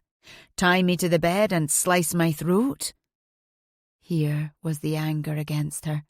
Cyrus Mackinnon hated her for what she'd done to him. Laria couldn't breathe past the tightness in her chest. His gaze pierced her like a dozen daggers. It took her a moment to pull in enough breath to speak. I was ordered to get you alone and vulnerable and then kill you. The night together first was a kindness before you died. A condemned man's last meal. She hadn't counted on that night being the most incredible carnal experience she'd ever known. She'd married Malcolm Ross when she was 18. He'd been the same age and as awkward and virginal as she. They'd figured out the basics, but before she could get with child or reach a climax under his burgeoning skill, he'd been lost at sea. Cyrus huffed. If I'd been a poor lover, a selfish man who cared naught for your pleasure, would you have sliced my throat, left me tied helplessly to a bed, naked with a limp cock for everyone to find? She didn't blink as she stared back, her expression hardening. If you'd been a brutal fiend, yes, it would have made my task easier. Cyrus cursed under his breath and dropped his hands from her shoulders. Surely he must see the truth in her eyes. I knew you were a bloody siren, seducing me to my death, he said. He was punishing her with words. She knew that, but that didn't mean they didn't hurt. Her cheeks felt hot. Is your life worth more than Leah's and my mother's? She asked. More than my harmless grandmother's or Oscar's, who gave 5 decades of service to Tuatower? Or Bonnie's, whose only sin is losing her hair and gaining wrinkles? Bernice's, because her spine bends oddly? His brows gathered, not answering. Because killing you would have provided food and shelter for our whole group of misfits for the winter. She reached up, her fingers scoring lightly on his throat. She could barely feel the scabbed line where she'd rested her blade. But because I wasn't strong enough to slice your throat, Ian is sending his henchmen to brutalise us. If he's feeling kind, he'll just make certain we starve or freeze to death this winter. Chapter 8. Nothing is softer or more flexible than water, yet nothing can resist it. Lao Tzu, active 604 to 531 BC. Cyrus stared into her green-blue eyes and saw courage, guilt, and fury. He did not see madness. Could Ian be the cruel tyrant she described? Bloody hell, he hoped not. Or he'd just been tricked into giving his sister into a madman's care. Or was Cyrus a fool to believe a siren who'd lured him so easily to near death? A sound in the trees to the right made him turn. Her cool fingers dropped away from his throat, and he placed his body to shield her from the new threat. The threat was Oscar, the one-legged old man, and he was pissing against a large oak. The man jerked when he looked over his shoulder. "Pardon," he said, and dropped his plaid. "Didn't see you two there." He shrugged, his face going red. "'Tis all well, Oscar," she said. "Have ye assigned a place yet for—" He indicated the tree, and then looked at Cyrus. "She does that when we set up a new camp. One of the first things, because the littles have to go after a move. A place for the lasses and a separate place for—" "I should have done that first thing," Laria said. "Perhaps you can assign the places this time. Somewhere more—" She threw her arm out. "Private. Look for bushes." "Aye, right," he said. "I can do that." The grey-haired man nodded like a pecking bird and moved back around the rock face with a quickness Cyrus hadn't anticipated. Laria followed Oscar with her gaze. "They've been shiting in the woods for months?" he asked. She turned back to him. "Nothing worse than what your men resort to on campaign." He rubbed a hand down his mouth, imagining Sophie having to squat to piss. The old woman must be as tough as the others to remain out here. "There ye are," Rory said, stepping around the rock face. "I'm heading back to Tuatower. Sarah will be worried, and in her condition I don't want that." His gaze moved between Cyrus and Laria. "You coming, Si?" Cyrus had the feeling that if he left now, the camp might be gone again in the morn. "I'm staying the night. Tell my mother that I'm following their trail toward the north and will return on the morrow." "She'll tell Grace, who will tell Ian," Rory said. "Aye, that's why I said north when we are south." Rory let his amber eyes shift to Laria. "I'll be back in the morn with what foodstuffs I can find." "Make sure no one follows you," she said, and gave him a smile. "And thank you." The thanks came out stiff, perfunctory. "I'll take precautions," Rory said. His piercing gaze returned to Cyrus. "Ye should take precautions too." His friend was warning him not to let the last drug bind and kill him, and deliver his head to Ian. Before either of them could respond, Rory turned and strode off in the direction Laria had taken from the Loch. Cyrus's mind tumbled over everything Laria had told him. "I'm so sorry. I have no choice." The tears that had streamed down the woman's face as she stood over him with the blade had been real. Someone without moral decency or who'd killed before wouldn't have shown such emotion. Ian Macqueen, a cold-blooded pretender? He turned. "That's why ye shot the note to warn." His words cut off when he realised he was alone. He pivoted in a circle, but Laria had disappeared. His heart gave several deep thuds, readying him for action. "Laria!" he called out, jogging around the rock face. The clearing was empty, except for Erskine with his serious face and white hair. He held a finger to his lips, reminding Cyrus that they must always remain quiet. They were the hunted. Erskine pointed to the cave where they'd left Sophie. The sun was setting, and Cyrus smelled the cooking fire before he saw it at the mouth of the cave. He ducked to enter. At least 5 sets of eyes stared back at him. "Laria?" he asked. "My granddaughter is here," Sophie said, sitting against the wall, her back as straight as if she sat at the king's table. Kate was holding her daughter, Leah, in her lap, and Leah had the spaniel in hers. Laria was handing around buns. "Pardon," someone said behind him, and Cyrus backed out of the cave. It was the older boy, his sister behind him. She smiled timidly at Cyrus. Bonnie gestured at the boy to go in and looked at Cyrus. "Too cramped for us all to be in the big cave." She pointed back over her shoulder. "There's an almost cave over there that fits about 3, and another one for Kate and Erskine and Leah." "Almost cave?" he asked. "'Tis a bit open on top, but we're surrounded by the rock." Bonnie shrugged. "It works." The lad hurried out and handed a roll to each of the ladies and Erskine. "Oscar's setting up the chessboard." He smiled, jerking his thumb toward the large cave. The boy looked at Cyrus. "Do ye play chess, Lord Mackinnon?" He'd never played in a cave before. "Aye." The boy smiled. "I'm Maxwell, if you remember, and I'm the chess champion of our little group." For a moment, Maxwell seemed very happy living out in the forest playing chess. How much better would it be for him to play before a hearth fire in a library? Could Ian really be so vicious that living in a cave was preferable? Cyrus nodded. "I'll play after ye and Oscar. I wouldn't take the pleasure from him." He followed Maxwell inside, ducking his head. Ginny gave a bark before Leah scooped her up, shushing her. "Keep her in your arms," her mother said. "She doesn't bark then." The little spaniel kept her eyes on him.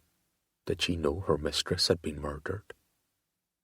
Sophie beckoned Cyrus over to sit beside her, and Laria handed him a bun. Her gloves were off, and he could see the red scars over the backs of her hands. Her smallest finger looked disfigured.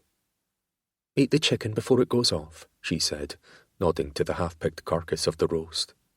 In answer, his stomach rumbled, bringing out a ghost of a smile on her face. Mighty Highlanders are bound to their stomachs. "Better than bound to my bed," he murmured. Laria's smile faded, and she turned away. Their conversation outside hadn't been finished. When would they have a chance to be alone? She hadn't murdered him, but she'd still humiliated him, and if she was to be believed, had left him where he might have been killed. He ate, watching Laria cut away and give out the chicken, including to the spaniel. "I found a patch of blackberries," Leah said. "Mostly picked clean and some shriveled, but there are a few left that we could have with the buns in the morn." "Good work," Laria said, giving a serious nod. "What a help you are." Leah smiled with gap-toothed pride. Her hair was brushed and curled around her face like any young lass's, no effort made to try to hide the red blotch. Cyrus sat back, listening to the small comments floating between Oscar and Maxwell as they played chess. It was a game he'd played often with his brother, Patrick, before he died of the taint from a sword slash. Patrick had been extremely competitive and would rage when he lost. That didn't stop Cyrus from beating him soundly most of the time. It was the only time his father, Hamish, would look on Cyrus with pride and tell Patrick to hold his tongue. Hamish Mackinnon had never expected much from his second son. Cyrus was 7 years younger than Patrick. The older son could do no wrong, except when he got himself prisoned after the Battle of Solway Moss. Even though Cyrus had managed to escape the embarrassing loss and help his father to safety over the boggy grounds, Hamish had jumped at the opportunity to exchange Cyrus for Patrick. And then his father had forgotten him down in Carlisle Dungeon. It had taken hidden gifts from an anonymous saviour to give him and his 3 cellmates a chance to return to their beloved Isle of Skye. His father had been surprised to see him walking up the path, a thin, weakened version of himself. It had taken months to regain his weight and muscle, but he had recovered. without a word of encouragement or remorse from Hamish. Cyrus pushed back at the dark emotions that surfaced whenever he thought of his father. They did nothing but sour his mood and affect rational decisions. The man was on his deathbed, still insistent on taking over all of Skye. But to create a united Skye, Cyrus needed to help to bring the clans together in a strong alliance. He'd jeopardised that last year when he'd almost gone to war against Keenan MacDonald for not wedding Grace. Unfortunately, now she was wed to a possible monster. How much easier it would have been to have her safely wed to Keenan. Dang it. "Checkmate," Maxwell called in triumph. Oscar shook his head, staring at the board. "Sneaky bastard," he murmured, which made Maxwell laugh louder. Ginny leapt from Leah's lap to prance around. The scene was a stark contrast to the angry conclusions to Cyrus's games with Patrick. Even though the brothers had sat before a warm fire with good ale and hearty fare, the warmth of happiness filling the cave as everyone congratulated the lad seemed preferable. Maxwell looked at Cyrus. "Ready to take on the champion?" "I'd like to watch Laria play the Mackinnon warrior," Sophie said from her seat against the wall. Laria, who had just walked back in with cut pine boughs, stopped. Cyrus stood and went to help her. "For your grandmother?" She nodded, and they strode with them to the wall next to Sophie, where they fanned them out on the hard ground. "I have work to do, Grandmama. No time for games." "Nonsense. We have all the time in the world out here," Sophie said. Maxwell had reset the board and beckoned her over to take his seat. "I can help you." "She's fine on her own," Sophie said. "Her father and I taught her strategy." She tapped her temple lightly. "How to think moves ahead, of consequences and needful sacrifices." Laria's lips thinned into a line. Was she thinking about how she'd risked so much to bring these people out here? Whether it was the right decision? She took Maxwell's spot. Cyrus sat opposite, since Oscar had moved away to sit with the spectators. Cyrus indicated Laria. "Since you have Maxwell's place, and he was the winner, you can go first." Without any argument, she moved a pawn made of white pine. Laria wasn't the type to brush away an advantage. He moved his pawn too, noticing the details of each piece. The set was carved with skill. Laria moved her knight forward. "My father took a basic set and carved the clothing and faces." On closer inspection, each pawn had a unique face. The set was made of white pine for the lighter pieces and mahogany for the darker. But time, care, and talent had rendered them into a uniquely interesting set. Individual stones had been carved into each rook, and bridles were depicted on the knights' horses. The king and queen of each set had etched capes drawn down their backs, and individual gemstones had been added to their crowns. Silence permeated the cave, which had been lit by several glass lanterns. Errol had come to the natural doorway to watch. Laria didn't take much time to move, as if to do so would show that she actually cared about the outcome. Even so, she wasn't easily beaten. Cyrus tried 2 tactical patterns that she countered with swift elegance, making Maxwell chuckle under his breath. Cyrus glanced up to find them all watching him, as if this game and his reactions were part of a test. Would he slaughter Laria across the board to show his superiority? Would he let her win, to try to earn her trust? There was so much more strategy required in this game than just moving pieces on the board. The best method, he decided, was to try to win honestly. No holding back and no making conscious errors. Once that decision was made, he began to enjoy the game. She played like she seduced, with confidence and elegance that made him smile. She didn't knock the table with her knee when Cyrus stole her rook, like Patrick would have done, putting his pieces back to his advantage. Something told Cyrus that Laria would never even consider such a ruthless, unfair tactic, unless it was to save her people. Soon they were down to very few pieces on both sides. Their queens had caused havoc across the board, and then Laria made a mistake, leaving her queen open. Once the queen was stolen, checkmate would quickly ensue. She met his gaze. "Your turn." He frowned. This was a test. She wouldn't forfeit the game without purpose. He stared back into her eyes. The pupils were large from the low light, and glimmers of gold flashed in them as they reflected the far light. The scattering of freckles over her nose gave her a look of innocence, but there was a calculating mind behind that stare. So he moved forward, capturing her queen. No one in the cave said a word, but Laria's shoulders relaxed as she used her king to take his last pawn, moving her into checkmate. Her tight mouth relaxed. "You've won?" "'Tis illegal to move yourself into checkmate," he said, setting her king back into place. "'Twas a legal move to steal a pawn," she countered. "He's right," Maxwell started, but Oscar used his crutch to poke the lad. "Ouch!" "Let the two figure it out," Oscar whispered. "You can surrender," Cyrus said, tipping her king over gently to illustrate, and then setting him back up. "Or you can run." "I prefer to go out swinging," she said, "by taking your pawn." "It breaks the rules." "The outcome is the same." The faces in the cave turned between them in unison as they argued about Laria's loss. "Then surrender," Cyrus said. She stared him hard in the eyes. "Never." The word was a whisper, but it filled the silent, watching cave. The conviction in it sent shivers along his skin. Laria would rather die out here in the cold forest than return to Tua Tower under Ian Macqueen's threat. Imagined or real? Laria left her king upright and stood. "Time to find our pallets for the night. I can take first watch." "Erskine is already on watch," Kate said, pulling Leah up.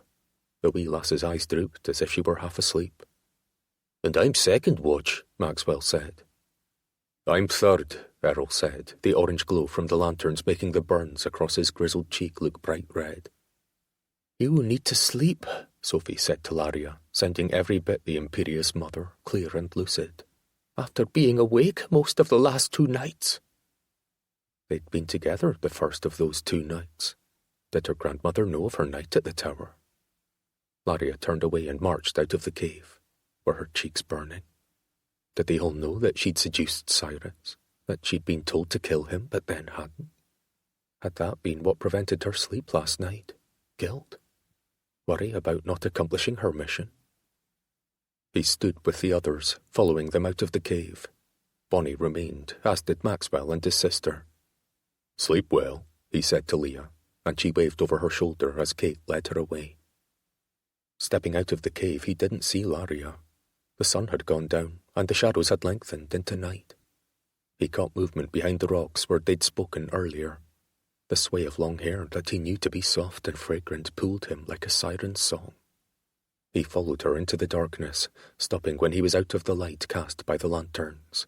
He blinked, allowing his eyes to adjust. The moon had risen, but it was mostly blocked by those trees that hadn't yet dropped their exhausted leaves. "The men's pissing area is south of the camp." Her voice came from the shadows. "Do ye worry about Ian finding ye? Is that why you didn't sleep well last night?" There was a pause. "I worry about my people, my grandmother, wee Leah, and Jenny, a helpless dog who lost her lady mother to an unfair fate." His eyes adjusted, and he could see her standing above him on the rise. "They all felt the need to leave the safety and comfort of Staffin Village," he said, keeping disbelief as well as encouragement out of his voice. "Yes, Ian doesn't value them, but that doesn't mean they don't have worth. Whether he feels threatened by their differences or just repulsed, it doesn't matter. They would eventually be exiled or worse." She turned, climbing higher away from the caves. "So I worry about the rain leaking on their heads and the coming cold that will make them shiver and grow ill, the hunger that will gnaw their middles and the cuts that can fester without proper medicines." He followed her deeper into the forest, the rain still dripping from the heavy leaves. "You need to find proper shelter." "I know that." Cyrus rubbed absently at his throat, the sting of the cut along his skin barely noticeable. "Come to Mackinnon territory," he said. "I will find ye shelter, and ye can become part of the Mackinnon clan." And maybe she could share his bed again. Just the thought made his cock twitch, and he adjusted it. Damn fool. This was no time to think of such things, even if she was luscious and warm. Laria turned back to him. "Sophie is the lady of Tua Tower. Despite her decline, she is stubborn and clever enough to know if I move her, and she will not go. The others agree with her. although Kate would probably take Leah somewhere else if she didn't love Erskine. And Laria wouldn't leave them. Suggesting it would just make him sound cruel and flippant. Leaving others in order to survive was not something easily done, especially when they looked to her for help. "I will give ye monies to buy food and blankets," he said. "And I will take them with gratitude." They stared at each other for a long moment, her arms crossed. "But that won't fix the problem, will it?" he said. He saw her mouth tip upward. "You're a bright man, Cyrus Mackinnon." He closed the distance between them, and she did not retreat. "And you're a complicated woman, Laria Macqueen." When she didn't reply, he continued. "Today, when I saw ye in the Loch, I could imagine ye raising Excalibur from it." If she'd named her steed Lancelot, she'd know that Excalibur was the mythical sword given to King Arthur to lead Britain. A wry smile curved her very kissable mouth. "If I held Excalibur, all the chiefs of Scotland would bow to me." "And what would ye do with that power?" Cyrus reached for one of the curls lying against her cheek. She didn't pull back, and he stroked the skin there. "I would move my grandmamma back into Tua Tower and give her Ian's bedchamber." Laria could rule everyone with the mythological sword gifted by the Lady of the Loch, and what she immediately thought to enforce was her grandmother's happiness. There was no selfish agenda hiding behind her gorgeous, soulful eyes. He slid his thumb across her cheek, enjoying the softness and the fact that she didn't step away. Did she also feel the magnetic pull between them? This need to fit her against his body, to fill her full of himself and wrap his arms around her, protecting her from the world and all its treachery. Responsibilities tried to push in on him. He needed to confront Ian about his sins. He needed to discover if he'd married his sister to a murderous tyrant. And he needed to somehow still forge peace on Skye. But right there in the woods, in the dark, all his needs turned to Laria. They stared at one another for long moments in the filtered cast of moonlight through the waving leaves. Drops of the earlier rain tapped down. The trees stood around them like living sentries. Neither of them spoke for a long time. "Do ye feel that, lass?" he asked.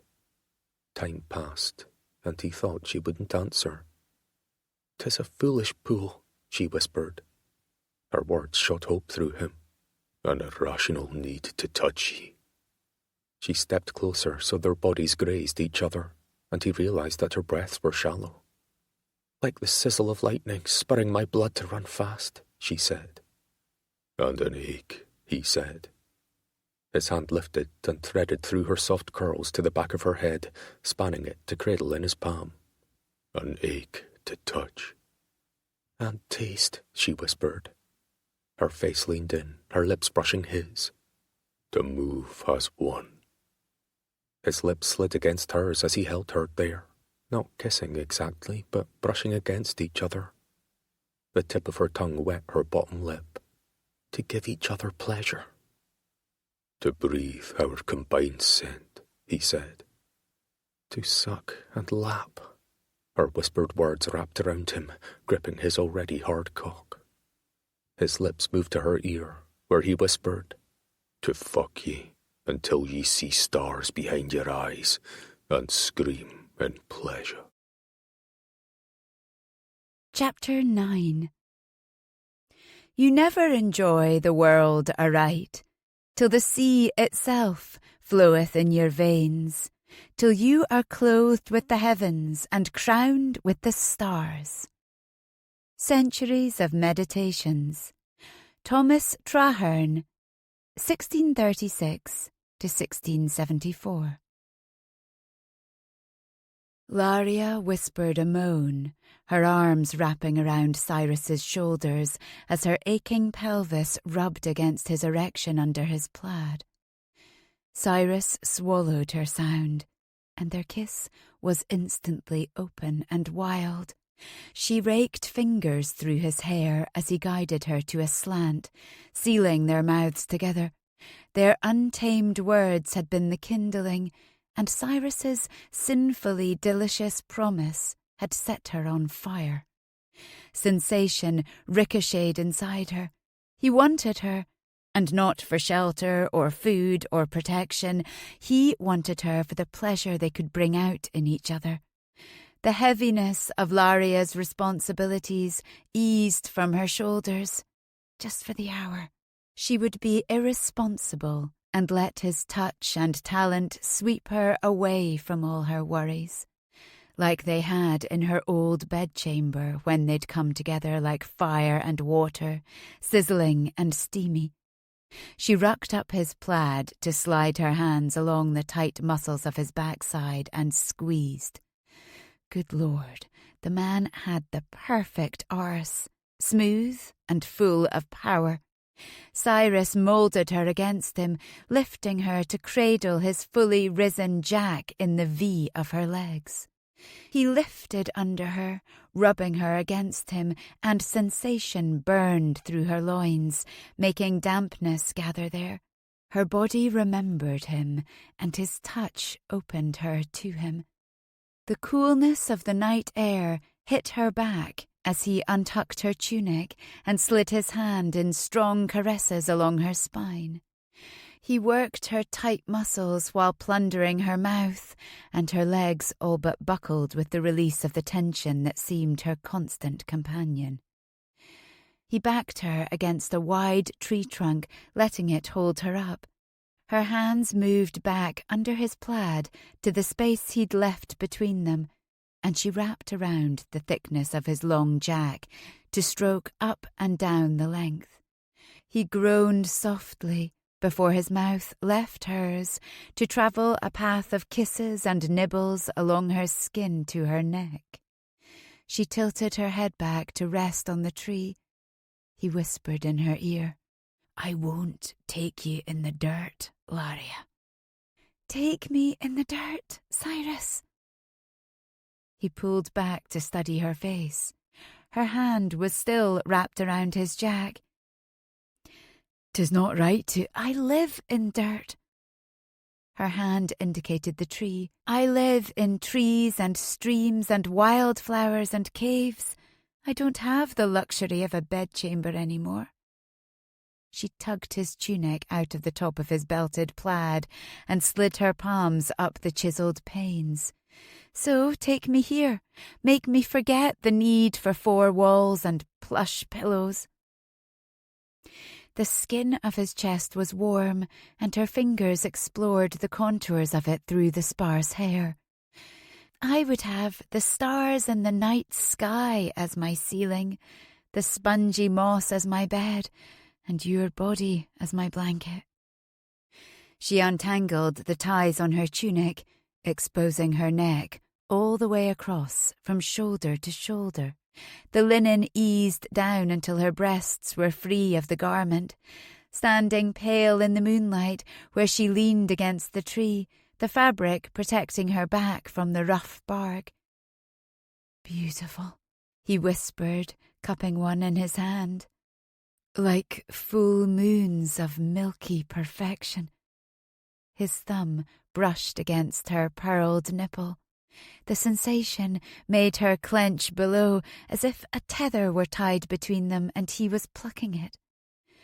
"Some worship the moon." Her lips parted as he squeezed, sending sensation through her taut body. "Then I worship ye, lass." His dark head bent to pull her nipple into his mouth, and she heard her own shallow breath suck in. His fingers plucked the laces of her breeches, slipping deftly into the space. "Yes, sigh," she whispered, thrusting against his hand as he rubbed her clit. When his fingers sank into her at the same time, he sucked hard on her nipple, her insides contracting. His warm mouth moved to her other breast, and she bucked against his hand while he played her inside and out. All she could do was hold on to his shoulders. The cool night air brushed her legs as her breeches dropped all the way down, and she stepped out of them. It had been years since anyone but herself had touched her intimately, and Cyrus Mackinnon knew how to do more than merely pinch and shove. He knew how to coax and press and rub in all the right spots. Already, Laria felt her body coiling. "I can't touch you," she said through her heavy breaths. "I can't reach you to—" He released her nipple from his mouth. "Relax, lass. Let me help you find your pleasure." Closing her eyes, she palmed the swell of her damp breast and thrust against his fingers as they worked their magic between her legs. The tree at her back held her up as her legs weakened. Cyrus kissed the hollow at the base of her throat, then up to her ear.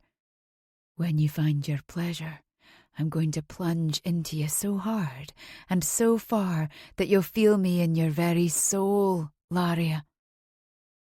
His words sent another jolt of carnal excitement through her, pushing her closer to the precipice. "Yes," she hissed. Each of his rapid strokes inside and outside tugged her closer and closer until she felt everything within her tighten. "Oh God, yes!" Cyrus's mouth closed over hers as she climaxed, capturing her cry.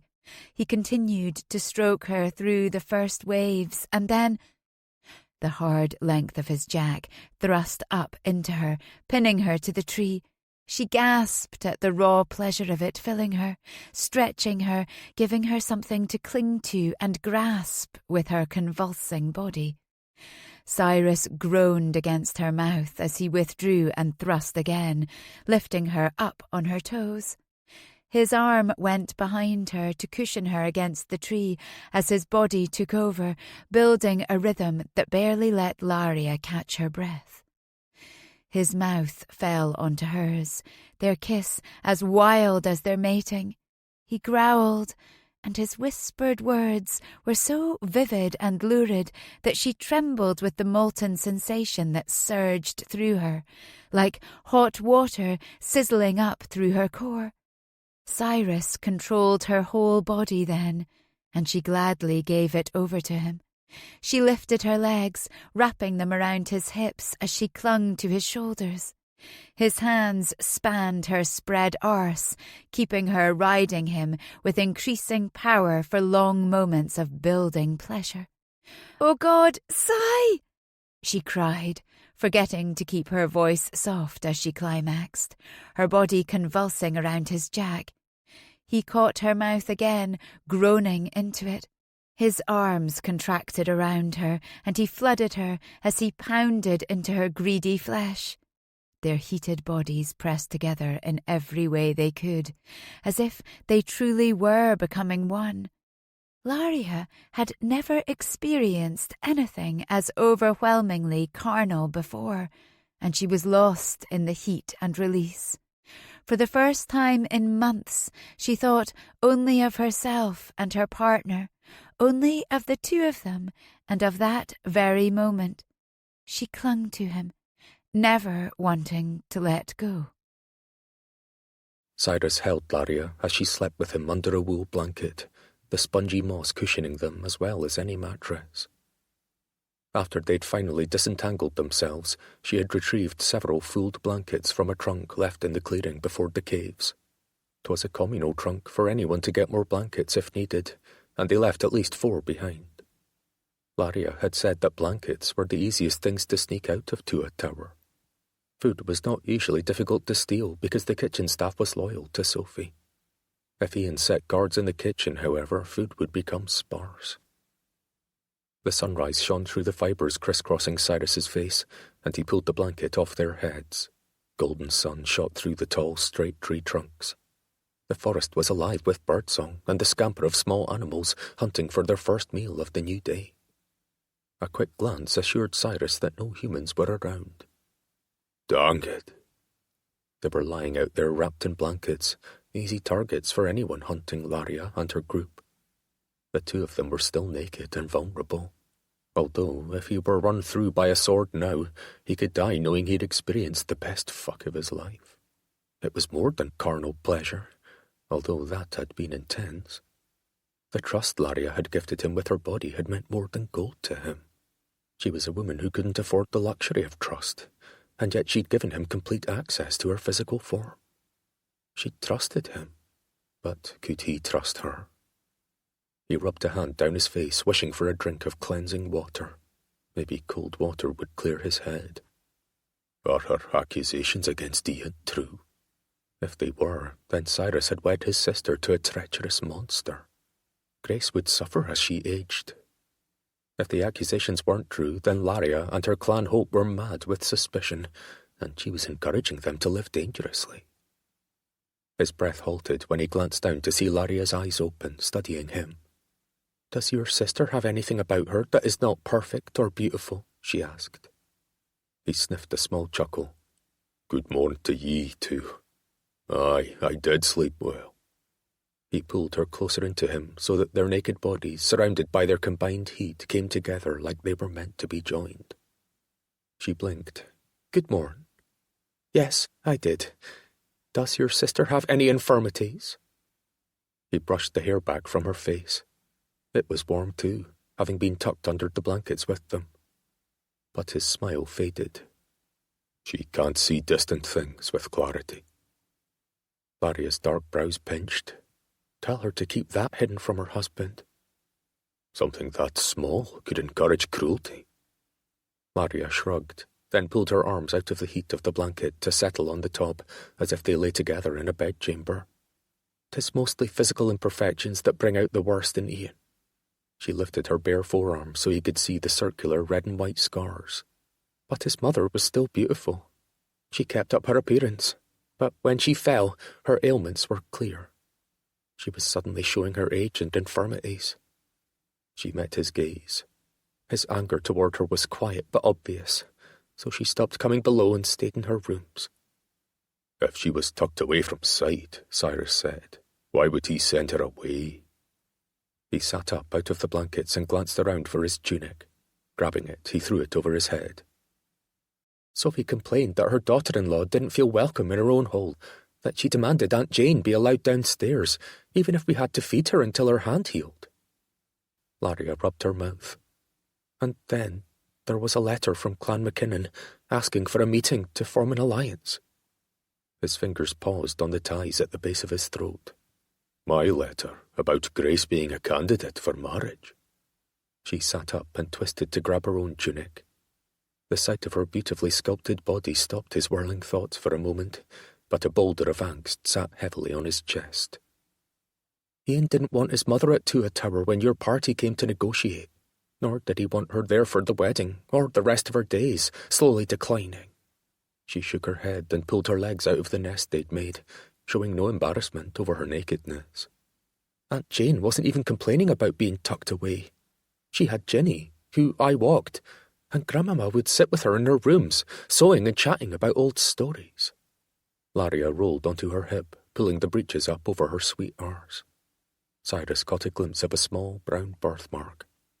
Then I noticed that Grandmama was having trouble remembering that the past was in the far past and not last week. "Had Ian mentioned the convent to your aunt yet?" Laria stood, tying close the flap on her breeches, hiding the mound he'd worshipped under the stars last night. "Yes, and Aunt Jane refused to discuss it. She wanted to stay at Tua Tower with her family." Cyrus tethered his plaid around his waist. "So he drugged her and led her away," Laria finished when he trailed off. "To be murdered and buried on a moor away from her family." Cyrus heard Laria sniff, but her face was turned to the leaf litter as she jammed her small feet into hose and boots. "I'll discover what's going on with him," Cyrus murmured. Laria's face jerked up. "If you go back there, he'll kill you. 'Tis what I was tasked to do. I failed, so he will try a different means." "Poison?" "Possibly." Cyrus frowned. "My mother insisted that we bring our own cook with us from Dunhaken." After Rory MacLeod's brother had been poisoned, Olive had met with the staff and stressed the need for vigilance at the Mackinnon castle. "Warn your cook to use only fresh ingredients, or those that are used in Ian's food." Laria stood before him. The risen sun shone against the gold strands in her brown hair. Her brows were high with warning, making her eyes seem even larger. There was no deceit in the greenish orbs. And Ian ordered ye to kill me, he exhaled. Could the man be so conniving, so dangerous? Because Laria didn't seem like she'd seduce him and try to kill him without a good reason. She nodded. Cyrus ran his hands from her shoulders down her arms, staring into her concerned eyes. He could lose himself in them, but he focused on her claim. He took ye aside and looked ye in the face and said, "Kill Cyrus Mackinnon tonight, and I'll give ye shelter for the winter." Laria frowned, breathing out through her delicate nose. Ian does nothing that could be tracked back to him. He wants everyone to think he's a benevolent chief, protective and proud of his people. His henchman, Jasper Witt, told me to kill you. In return, he said, Ian would let my people, including my grandmother, inhabit 3 cottages on the far edge of Staffin village for the winter. Cyrus's gaze lifted over her head to the colourful leaves glittering with dew. Laria didn't know for certain that Ian had ordered the slaying, or ordered his own mother to be killed and buried on the moor. It could all be from this Jasper Witt fellow. Ian just signed a peace treaty with me, Cyrus said, looking back at her, and married my sister. My father is still alive, so killing me doesn't give him Dunhacken through grace. Your older brother was killed, Laria said, crossing her arms, which dislodged his hold on her. A mutinous frown tilted her lips downward.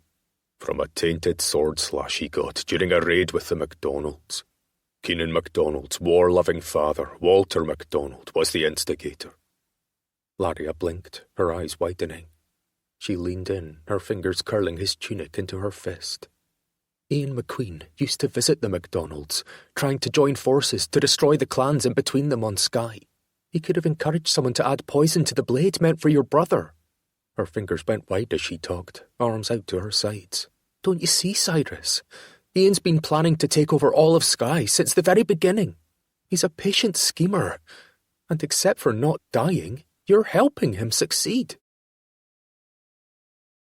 Chapter 10.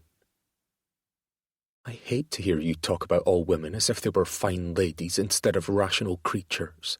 None of us want to be in calm waters all our lives. Persuasion, Jane Austen, 1775 to 1817. My cousin Laria is mad, Ian Macqueen said, and looked over the rim of his wine goblet at Cyrus. I fear she has tricked ye, brother. Ian had greeted him with the title brother as soon as Cyrus returned the previous afternoon. Rory MacLeod, Keenan MacDonald and Asher McNichol were Cyrus's blood brothers, having survived their time together at Carlisle Dungeon. Ian Macqueen hadn't suffered with him, nor had he been born to his mother. Cyrus clenched his teeth to keep himself civil. Ian continued, My mother is alive and happily praying in Edinburgh. Despite her weakness as a mother, she is quite strong in her faith. It had taken Cyrus a full night to gain an audience with the young Macqueen chief, catching him while he broke his fast in the great hall that morn. Ian flipped his long fingers toward the steps. I have a letter from her in my study explaining why she didn't wish to return for my wedding. He shook his head. I don't see Jasper taking the time to write false letters in her place to hide some sort of treacherous murder. He laughed. I don't even think the man can read. But ye can write, Cyrus said. Sigh, Grace started, her frown as fierce as when they'd bickered as children. He could expect vicious pinches from her if he got within reach. 'Tis well, my love, Ian said, settling his hand over Grace's on the table. Your brother merely wants to make certain ye are well cared for here at Tuatower. He turned his bright eyes on Cyrus. I promise ye that I will protect and cherish your sister. She is exceedingly safe here, as are ye and all your kin. He nodded to their mother down the table and turned back to his meal of venison pie, warm bread, and candied lemon peels. Cyrus let Ian take a full bite before his next question. Did ye know our brother, Patrick? Ian froze for the slightest moment, his eyes opening a bit wider, but then he continued to chew slowly and finally swallow. Nay, I never had the pleasure. I hear he was groomed to be the next chief of the Mackinnons of Dunhacken after your father. He spooned another bite of pie. Luckily, he has a second son who survived England's mistreatment. Scy's unfair incarceration can make him suspect innocent people of wrongdoing, Grace said, glaring at Cyrus. How did ye manage to escape King Henry's clutches? Ian asked, efficiently redirecting the conversation. Cyrus weighed Ian's every smile, twitch, and pause. I was helped by 3 other forgotten sons. You weren't forgotten, his mother said. We were trying to figure out a way to pay your ransom without Queen Mary's regent marking us as traitors for aiding King Henry. He didn't look at his mother. 'Twas an old argument that wouldn't end without her admitting that they didn't send down a single thing to aid him after he'd traded places with Patrick in prison after Solway Moss. No food, clothing, or blankets. No coin to bribe the guards for cups of water. 4 blankets were sent to us on Beltane, Cyrus said, without looking at his mother. From an anonymous benefactor. We used the tools sewn into the hems to escape together. How exciting, Ian said, like he was envisioning an act on the stage. Our stomachs were empty, our clothes torn and grimy, our backs still healing from English brutality, Cyrus said, as he stared back. The only exciting part of the ordeal was getting to break the necks of several English guards. Cyrus Mackinnon, his mother said, don't be rude. 'Tis not rude, 'tis the truth. He kept his gaze on Ian. I would like to speak with your man, Jasper Witt. Ian's smile faltered slightly. He is not at Tua presently. The man was probably hunting for Laria and her people. Cyrus had taken a circular route back the day before, leaving as few marks as possible to hide his tracks. I would speak to him as soon as he returns. Ian shrugged. You're welcome to question the man. He pointed his eating knife at Cyrus. And I would believe anything he says over Laria. The man is loyal to my family. He'd never murder a woman, especially my mother. Rory walked in from the bailey, Sarah on his arm. We will be leaving soon to return to Dunvegan. He nodded to Cyrus. Since it seems you're safe from unwanted nighttime guests. You had a nighttime guest? Grace asked. Ian stood. He thought he heard someone trying to enter his bedchamber through the hidden passage, he lied easily. Thought it might be my cousin, since the bedchamber had been hers at one time. Cyrus's mother, Olive, raised her fingers to her mouth, her eyes wide. A mad woman with access to this tower? Do not worry, gentlewoman. I've barred the escape routes from the inside, and my cousin wouldn't dare try to enter Tua Tower. She's trying to hide from me, and has a talent for disappearing. Jasper hasn't been able to locate her and her band of chicken thieves. And your own grandmother, Cyrus said. Ian nodded, frowning. My poor grandmother. 'Tis really why I have Jasper searching. The others can live out there on their own, but my elderly grandmother should be allowed to come back to her home, to live out her days in comfort. You aren't planning to send her to the convent too? Rory asked, a hint of suspicion in his voice. A look of annoyance tightened Ian's face. Not that 'tis MacLeod business where my grandmother takes refuge, but aye, if Sophie Macqueen wishes to join her daughter in comfortable prayer, I will have her escorted safely there. Ian's head tilted like that of a dog picking up a far-off sound. The fact that ye both know about Laria's lies leads me to think that ye found her yesterday. His gaze centred on Cyrus. That perhaps he even remained with her, and her band of thieves overnight. Grace stood, fluffing out her petticoat. If Scy encountered your cousin, he would have brought her in to face the consequences of her thievery. He's always abhorred injustice. His sister had already decided that her new husband was without flaws, so she dismissed Laria's accusations immediately. Perhaps it was best for Grace to be ignorant and biased toward Ian until Cyrus could figure out the truth. If she were belligerent, she might incite her new husband's anger. Silence sat heavily in the great hall for a moment, and then Sarah whisked over to Grace. She already had her cape and shawl in place. Many well wishes to you, Lady Grace, Sarah said, and gave her a shallow hug. Please write so we can stay current on the happenings around Skye. Oh yes, Grace said, glancing down toward Sarah's extending middle. And let us know as soon as your son is born. Or daughter, Sarah said with a smile. Of course, Grace added, and turned to her own mother. Mother was pleased when I came along. A lass is easier to control. Unless she was Laria Macqueen, or Sarah MacLeod, or Tierney MacDonald, or Morag Gunn. Cyrus didn't know where his sister had got the idea that lasses were easier. She certainly wasn't easy to control. Cyrus saw Ian's face tighten. Would he consider the birth of a daughter a blemish on his sister? King Henry certainly had with his second queen. Rory came up to Cyrus. I'd stay with ye if Sarah wasn't with child. Stay? Ian said with a broad smile and raised brows. He turned to Cyrus. How long are ye and your mother planning to remain at Tua Tower? The celebration is past, and your sister and I need our privacy. He winked at Grace, making her giggle. Bloody hell, his sister never giggled. Did she love Ian? Normally, that would be a grand thing. Cyrus had seen love between spouses, and it made them strong as they faced the world together. Rory and Sarah were a great example. But it wasn't expected in marriage, especially when the union was critical in forming an alliance. Cyrus met Ian's smile with a frown. Since being tied, he stopped himself before admitting in front of his mother that he'd been drugged and tied to a bed after having an exceptionally carnal night with a strange woman. Since being tied by my curiosity about the thieves here and your grandmother's plight, I will remain for now. He kept Ian's gaze, daring him to issue an eviction. My mother can travel home with Rory and Sarah, and then my man Bartholomew can retrieve her from Dunvegan. He would feel better if she were out of harm's way, and he would breathe better without her constant reminders that he needed to act more like Patrick. Oh my, Olive Mackinnon said, rising. I have nothing packed. Sarah, being the kind of woman to comfort, smiled and glanced at Rory. We can stay another night at Tua, can't we? So Lady Olive doesn't have to leave without her belongings. Of course, Rory said, looking between Ian and Cyrus. He was curious too, after Cyrus had filled him in on what he'd learned from Laria and her people. Sarah walked over to Olive and looped her arm through hers. Grace and I can help you gather everything.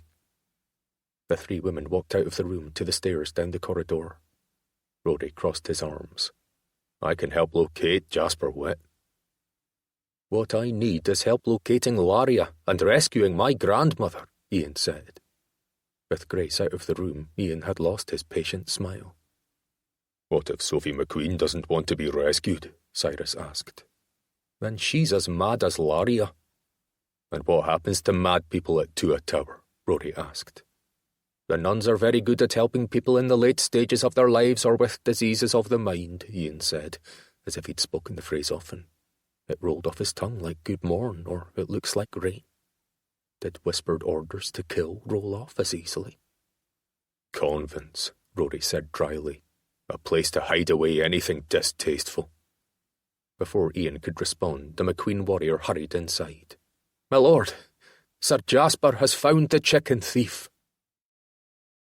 Laria held the shawl over her head as she stood with the Staffin villagers. Her chest squeezed so hard that it was difficult to draw breath as she watched Jasper Witt lead Erskine to the centre of the square by a thick rope around his neck. His face, already pale, held the red bloom of exertion.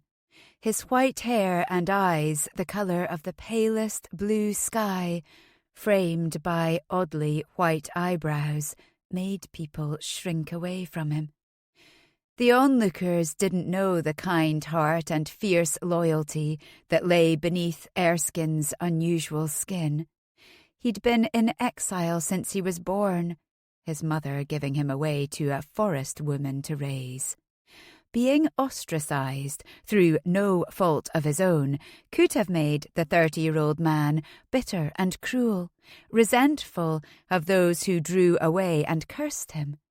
But instead, Erskine had become a man of compassion and quiet acceptance.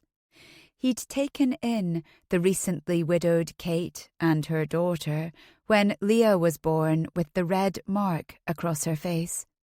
He'd become a father to the young girl and a protector of them both. Laria thought they would eventually marry if they could find a priest willing to do it.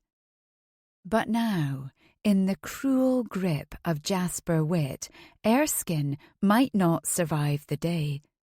Ian would celebrate if this man, who could challenge him for the chiefdom, died. Laria scanned the crowd, but didn't see Cyrus or his friend Rory MacLeod. Had they left Tua? Laria's heart sank at the thought of Cyrus sailing south without any type of farewell. Her camp, though, was an hour's walk north of the village. After their 2 nights together, would he take the time to find her again before leaving? I am on my own.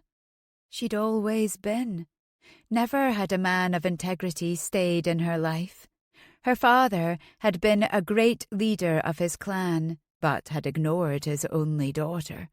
Her husband had been stolen by death before they'd truly known each other. Even her brother had been taken from her before she was born. Only her grandmother had been a constant in her life. No, Cyrus wouldn't have remained either. She'd mourn the loss later. Right now, she needed to keep Erskine alive. After Cyrus had left the other morning, each member of their group had come to tell her that they didn't want to abandon their home to move south. They supported Erskine and wanted him to become chief of the clan. He was clever, kind and strong, a born leader. But right now, Laria would take Erskine and her grandmother and any who would follow and leave Macqueen territory. If only Erskine would live to get the chance. Let him live. She prayed to a god who seemed not to care anymore. Stealing food from your clan is a sin of the highest order. Jasper's voice rang through the square as 2 Macqueen men who aided the bastard looped Erskine's bound wrists over an iron hook suspended from a wooden scaffold. A flick from a dagger started a rip at the bottom of Erskine's tunic. The linen parted as the 2 men pulled it until, and with another flick of the dagger, the tunic split to hang before him. While it was still attached to his arms, his back was completely exposed. A swath of milk-pale skin across taut muscles. Even his armpit hair is white. A woman next to Laria whispered. She sounded aghast, as if she were looking at a changeling or devil. Anger flared inside Laria. Erskine had done nothing but try to feed his family with chickens that Ian's wedding guests probably hadn't missed among all the other food. And it had been her suggestion. "Admit your guilt," Jasper yelled. Erskine stared directly into Jasper's eyes. "I took food to keep Macqueen people alive. People who have no home because the Macqueen chief has decided they are unworthy." Jasper leaned into his face. "Ye are unworthy, ugly, marked by the devil, infirmed in the mind. Ye deserve nothing more than starvation." Laria looked around at the villagers. Did they believe the same? That people must be perfect in mind and body to deserve to live? She knew there were others in the village who were malformed or imperfect or aging, but they were hidden away by their families. "Today ye will learn not to steal." Jasper took a leather scourge from one of his men and snapped the whip in the air. Crack! "Today ye will feel the pain of your sin." No, no, no! If Erskine was flogged, leaving his back open to infection, he could easily die. The caves were damp and dirty, and she had none of her grandmother's herbal cures. They had been left at Tua Tower in their haste to escape. Jasper held the scourge in the air, the multiple tails embedded with iron spikes, clinking slightly when they hit each other, like deadly rain on tin. He lifted it feel the bite of justice. No! Laria pushed forward, dropping her shawl. Stop! I am the one who stole the chickens. He is innocent. Chapter 11. As fire, when thrown into water, is cooled down and put out, so also a false accusation, when brought against a man of the purest and holiest character, boils over and is at once dissipated. Marcus Tullius Cicero, 106 to 43 BC. Cyrus broke through the crowd in time to hear Laria's plea. Jasper's arm still came down, the multiple tails of the vicious whip slashing across Erskine's bare back, ripping into his white skin. The man flinched, but didn't cry out. Cyrus flinched too, remembering the searing pain of the lash from his time in Carlisle dungeon. Red bloomed immediately along the path scoured into Erskine's skin, the blood a macabre contrast to his pale complexion. "Stop!" Laria yelled again, rushing into the centre of the square. She threw her shawl over Erskine's back. "I'm the thief. I'm the one who stole your bloody chickens. Me, Laria Macqueen, granddaughter to the Lady of Tuatower." "Lady Grace is now the Lady of Tuatower," Ian called, sauntering into the square. Cyrus ignored Ian and spoke to Jasper Witt, his eyes piercing the brute who still held his iron-studded scourge. "Don't ye dare touch Laria, or you'll lose both your hands today. You'll only be able to hold that whip with your fucking toes." The man's lips pulled back in a snarl. Did he really think that showing his yellow teeth would put Cyrus off? "I don't take orders from a foreign trespasser on Macqueen land," Jasper said. Ian raised his hands. "I think this man has learned not to take the blame for someone else's sins. Release him!" His gaze went to Laria. "Laria is the thief." She stood wearing the simply cut gown of blue she'd been wearing the night of the masquerade, without the costume's second layer of sea green, white, and darker blue cut to resemble waves and seaweed. Her chest rose and fell with rapid breaths. Was she afraid? She looked more relieved that Erskine was being released. The man would need to heal, but at least it had ended with one strike. "The woman is a resident of Tuatower," Cyrus said as he stepped past Ian to her side. "She is the daughter of Chief Cyrus Macqueen and granddaughter of Sophie Macqueen. She has a right to take food meant for the inhabitants of the chief's castle." "She is a criminal," Ian said, "even if ye don't consider her a thief." His face turned dark under Cyrus's challenge. "She tied ye to your bed the night of the masquerade and tried to slice your throat." A series of gasps overlapped through the throng. "After she enticed ye to carnal play like a succubus," Ian said.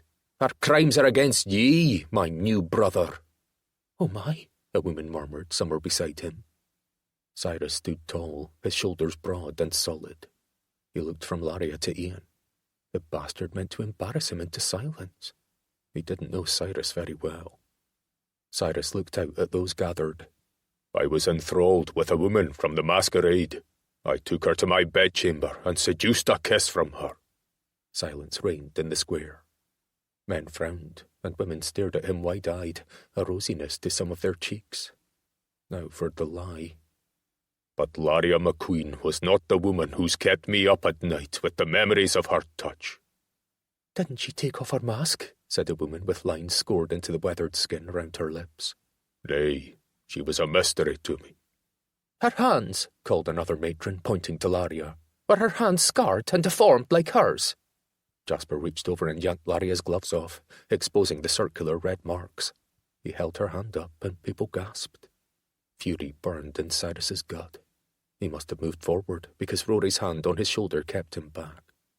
Laria stood still, her gaze on the ground. Silent hurt radiated from her, and he desperately wanted to get her away from Tua and Ian and all these judgmental people. "His jack would wither if it was touched by those talons," said a man whom Cyrus wanted to punch. Cyrus pulled in a long inhale. He needed to turn attention away from Laria, to shield her with his own spectacle. The villagers needed another topic to discuss in whispers later, a new target to gossip over.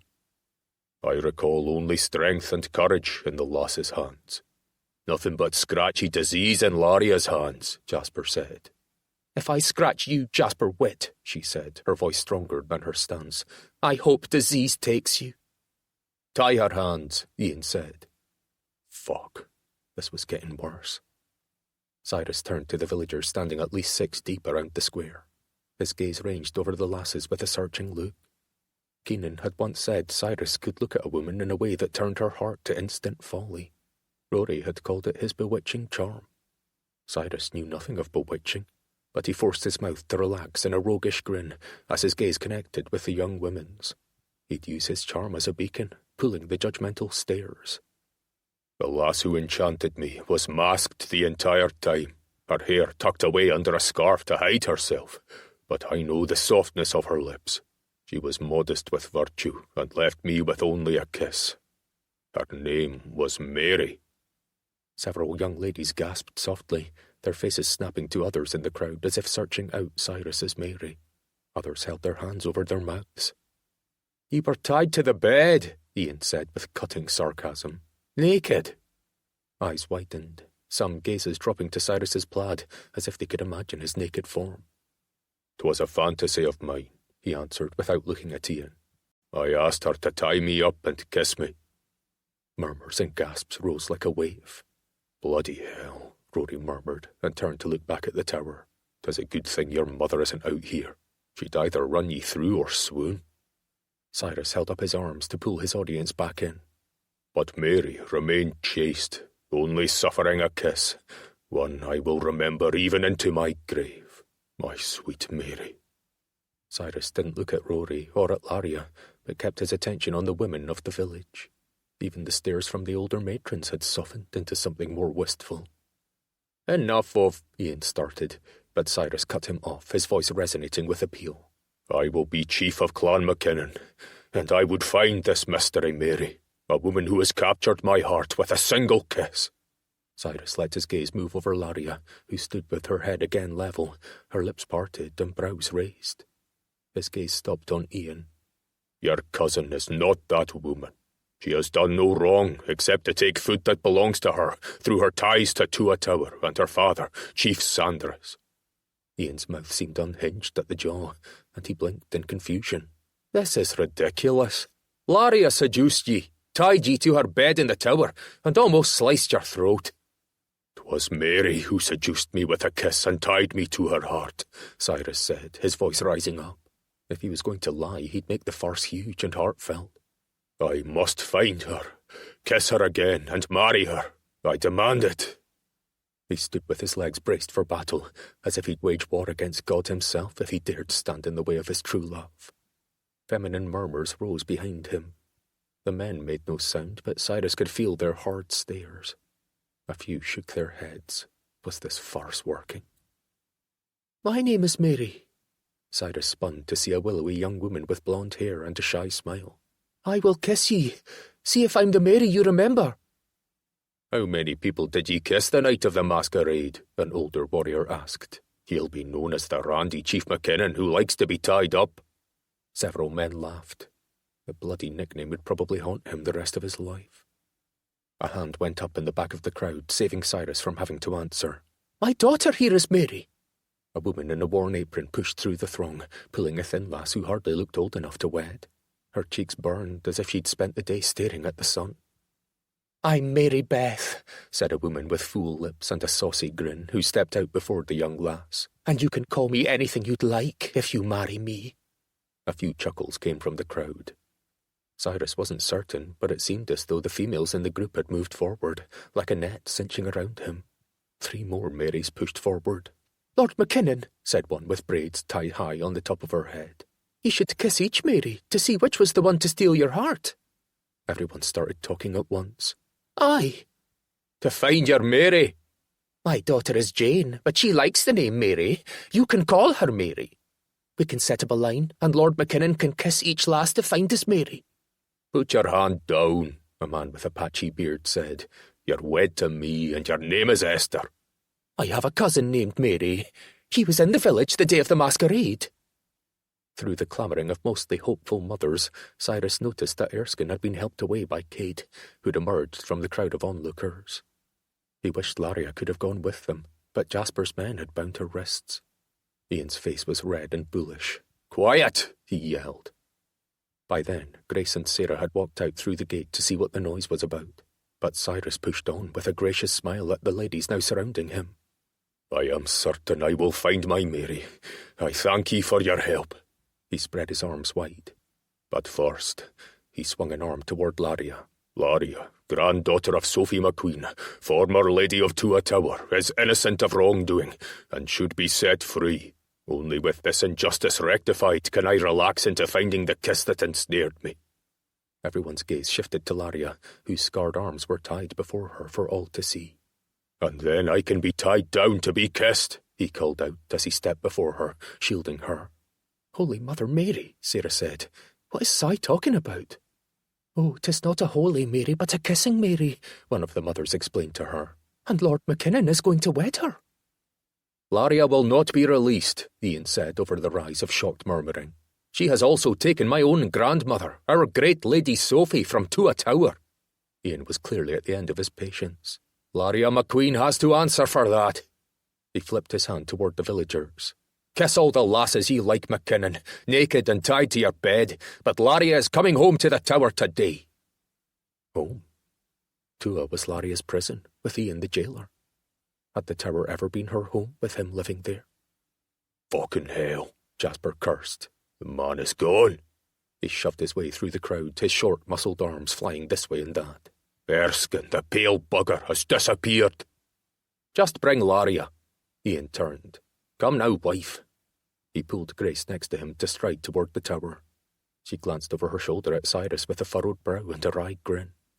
He could hear her judgment as if she'd spoken it. Whatever you're up to, brother, it isn't working. At least Laria was holding her gaze level again. Sarah came to Rory's side. What's going on? And why do all these women look like they want to gobble up Cyrus? Rory chuckled darkly. Gobble up? They certainly do look hungry. Sarah lowered her voice. I swear that one in the blue apron is licking her lips. Rory's hand came down on Cyrus's shoulder. Try to get inside without them tying you up for a kiss and a marriage proposal. I think I saw a group of mothers heading toward the chapel to find a priest. Cyrus watched Laria, her bound hands pressed into the folds of her petticoat, being led away. He'd managed to provide a diversion for Erskine's escape, and he'd taken the stares and conjectures from her. But Laria was still at Ian's mercy. Ian sat behind the large desk, glaring at Laria. I will find Grandmother Sophie, and ye will both be sent to St. Margaret's Convent. Ian had ordered Jasper to lead Laria to the library on the second floor where she stood, her hands still bound but covered. Ian couldn't stand to look for long at anything distasteful, so he'd had a maid bring him one of his mother's old scarves to loop around her burn marks. Ye can help the nuns care for Grandmother in her ageing. Laria cocked her head to the side. Like Aunt Jane? Ian's face tightened into an odd smile that sent an icy spider walking along her back. Aye, like my mother, the three of you will do quite well together. Throats slashed and thrown into a hole dug out on the moor, you mean? Laria said, staring Ian straight in the eyes. Her cousin didn't blink, just returned her stare as he spoke in an even tone. My mother is at St. Margaret's Convent, where she is observing a year of silence. It would do us all a favour if ye would take the same vow. Laria might be scarred, ostracised and exiled from her home, but she was no coward. I will never stay silent. The hint of a smile played across Ian's damp lips. Death brings silence. Her heart thudded so hard that it took her a moment to inhale. She glanced at Jasper, who always reminded her of a slavering wolf held back only by the leash Ian kept on him. If she said she'd seen Ian's men kill his mother, would Ian loose his henchmen on her? Would he let Jasper assault her before putting her in the same cold ground that embraced Jane Macqueen's body, shutting Laria's mouth on the matter forever. "Let me go, Ian, and I will take care of Grandmamma.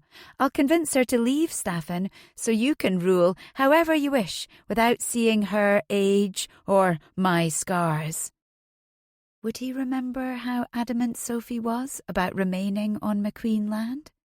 "We will all journey south, leaving you and your obedient people here without fear of chicken stealing." Ian walked around the desk to lean his arse against it. He tapped a finger against his pinched lips.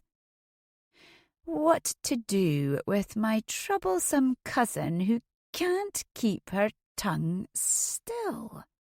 "We could cut it out of her," Jasper said. The door, which had been left ajar, flew open, banging against the wall of the library. Cyrus stood in the doorway, Rory and some of the men who had accompanied them for the wedding standing right behind him. "Or," Cyrus said, the words ground out with lethal hatred. "I can cut your tongue and cock off, Jasper Wit, and stitch them back on in each other's place." He stalked in to stand next to her, a short sword in his hand. Ian made a garbled noise of distaste, probably at the image Cyrus had thrown into their minds of Jasper's jack sticking out from his lips. Ian cleared his throat and straightened, his hands fisted. "This is a family matter, Cyrus. My signature as witness on my sister's wedding contract makes me part of your family." "Let me in!" Grace's voice came from the corridor where Mackinnon and MacLeod warriors were gathered. "'Tis my own library." "Stay out, Grace," Ian called, but she pushed her way through. Taking in the room and Cyrus's sword, she went to him. "What's going on? Cy?" She looked at her new husband. "Ian?" No one spoke, so Laria did. "Ian was about to order Jasper Wit to imprison me until he finds my grandmother. Then the two of us would be driven out to the moor, where our throats would be slit and our bodies buried in the cold ground where his mother, Jane, now decays." Chapter 12. I am sick of this false world. Then, Timon, presently prepare thy grave. Lie where the light foam of the sea may beat thy gravestone daily. Timon of Athens, Act 4, Scene 3, 368 to 372. William Shakespeare, 1564 to 1616. "That is not true," Ian said. "Don't listen to her lies, Grace." Grace looked between Laria and Cyrus, her gaze stopping on him. "Why are you doing this, Cy?" Her face had gone from pale at Laria's words to red as her easily piqued anger began to surface. "You've just signed a peace treaty with my husband, and now you're holding a sword in our library?" "I'm protecting a woman from having her tongue cut out." "And probably being assaulted and murdered." "I never said to cut her tongue out," Ian said. "That was Jasper, and he was jesting." The Macqueen chief sounded like a lad who'd been caught throwing rocks at a helpless cat. Jasper said nothing, but he kept his gaze on Cyrus's sword. "Stay back, Sarah," Rory said behind them. "Then you go in there with him," she said. Rory's voice held a lion-like harshness. "There isn't going to be a battle in Tua's library with 3 women present. Cy, put your sword away." Cyrus realized he was the one who looked mad here, his blade out and ready to do battle in a room of books and tapestries. No one else had heard Jasper's threat, or seen through the crack in the door the look of real contemplation flash across his brother-in-law's face. Cyrus knew that his reaction at the time had been quite appropriate, or so he'd thought. The world was a tangle of lies and half-truths, and he had no sound reasoning for any of his actions since the night he'd first kissed Laria Macqueen. He resheathed his short sword. "Untie Laria." "She's a prisoner," Ian said. charged with abducting our grandmother. She also stole chickens meant for our wedding feast, and is slandering me and my good man, Jasper." Laria turned to Grace. "You need to know, Lady Grace, that your husband ordered his own mother killed and buried on the moor because of—" "Lies!" Ian yelled out, pushing away from his desk. "My mother is at St. Margaret's Convent in Edinburgh." "Because she was aging and had trouble walking. Then she—" "Hold your tongue, cousin," Ian yelled over her. "Fell and broke her wrist, so I had to feed her." Ian strode toward her, but Cyrus stepped in his way, his gaze connecting with Ian's furious eyes. "Let the lady speak." "My cousin lies, and before my bride I won't stand for it." Jasper came forward to grab Laria. Cyrus didn't pull his sword, but he wrapped his arm around Laria, bringing her to the side and behind him, shielding her. Grace came over to stand next to Ian, her hand going to his arm as if to calm him. She glared at Cyrus. "Are you thinking with your Jack again, brother? That gets you into so much trouble." Shameful anger rose within him. Too many times in the past, before Patrick died, Cyrus had chosen to tup his way through the lasses chasing him, rather than show up to learn to be a leader. He'd been his sister's companion when she wished to sneak into the village to drink and game. She knew all his immature follies. Her gaze threatened to bring them up now. "I think you'd better leave Tua along with Mother," she said. "Then I will assist my new brother in removing his slanderer," Cyrus said. "I won't leave," Laria began. "Put Laria Macqueen in my guardianship, and you will not need to see her again," Cyrus said, speaking over her. "Guardianship?" Ian asked. His congeniality rubbed away, leaving more of the man Laria described. His smile turned acid, and his voice hard. "Like a mistress ye can bed any time, bringing shame to the Macqueen name? Nay! She and my grandmother will go live with my mother at St. Margaret's before I let them leave with ye."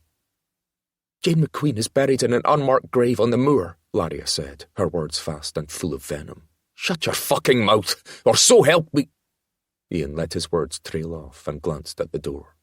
With so many witnesses, he chose not to continue with the threat, but it hung there unspoken. Grace looked at him, her brows furrowed. Bloody hell. Was Grace suddenly frightened of this different Ian Macqueen? "Perhaps we should all take a moment," she began. "I will not be slandered!"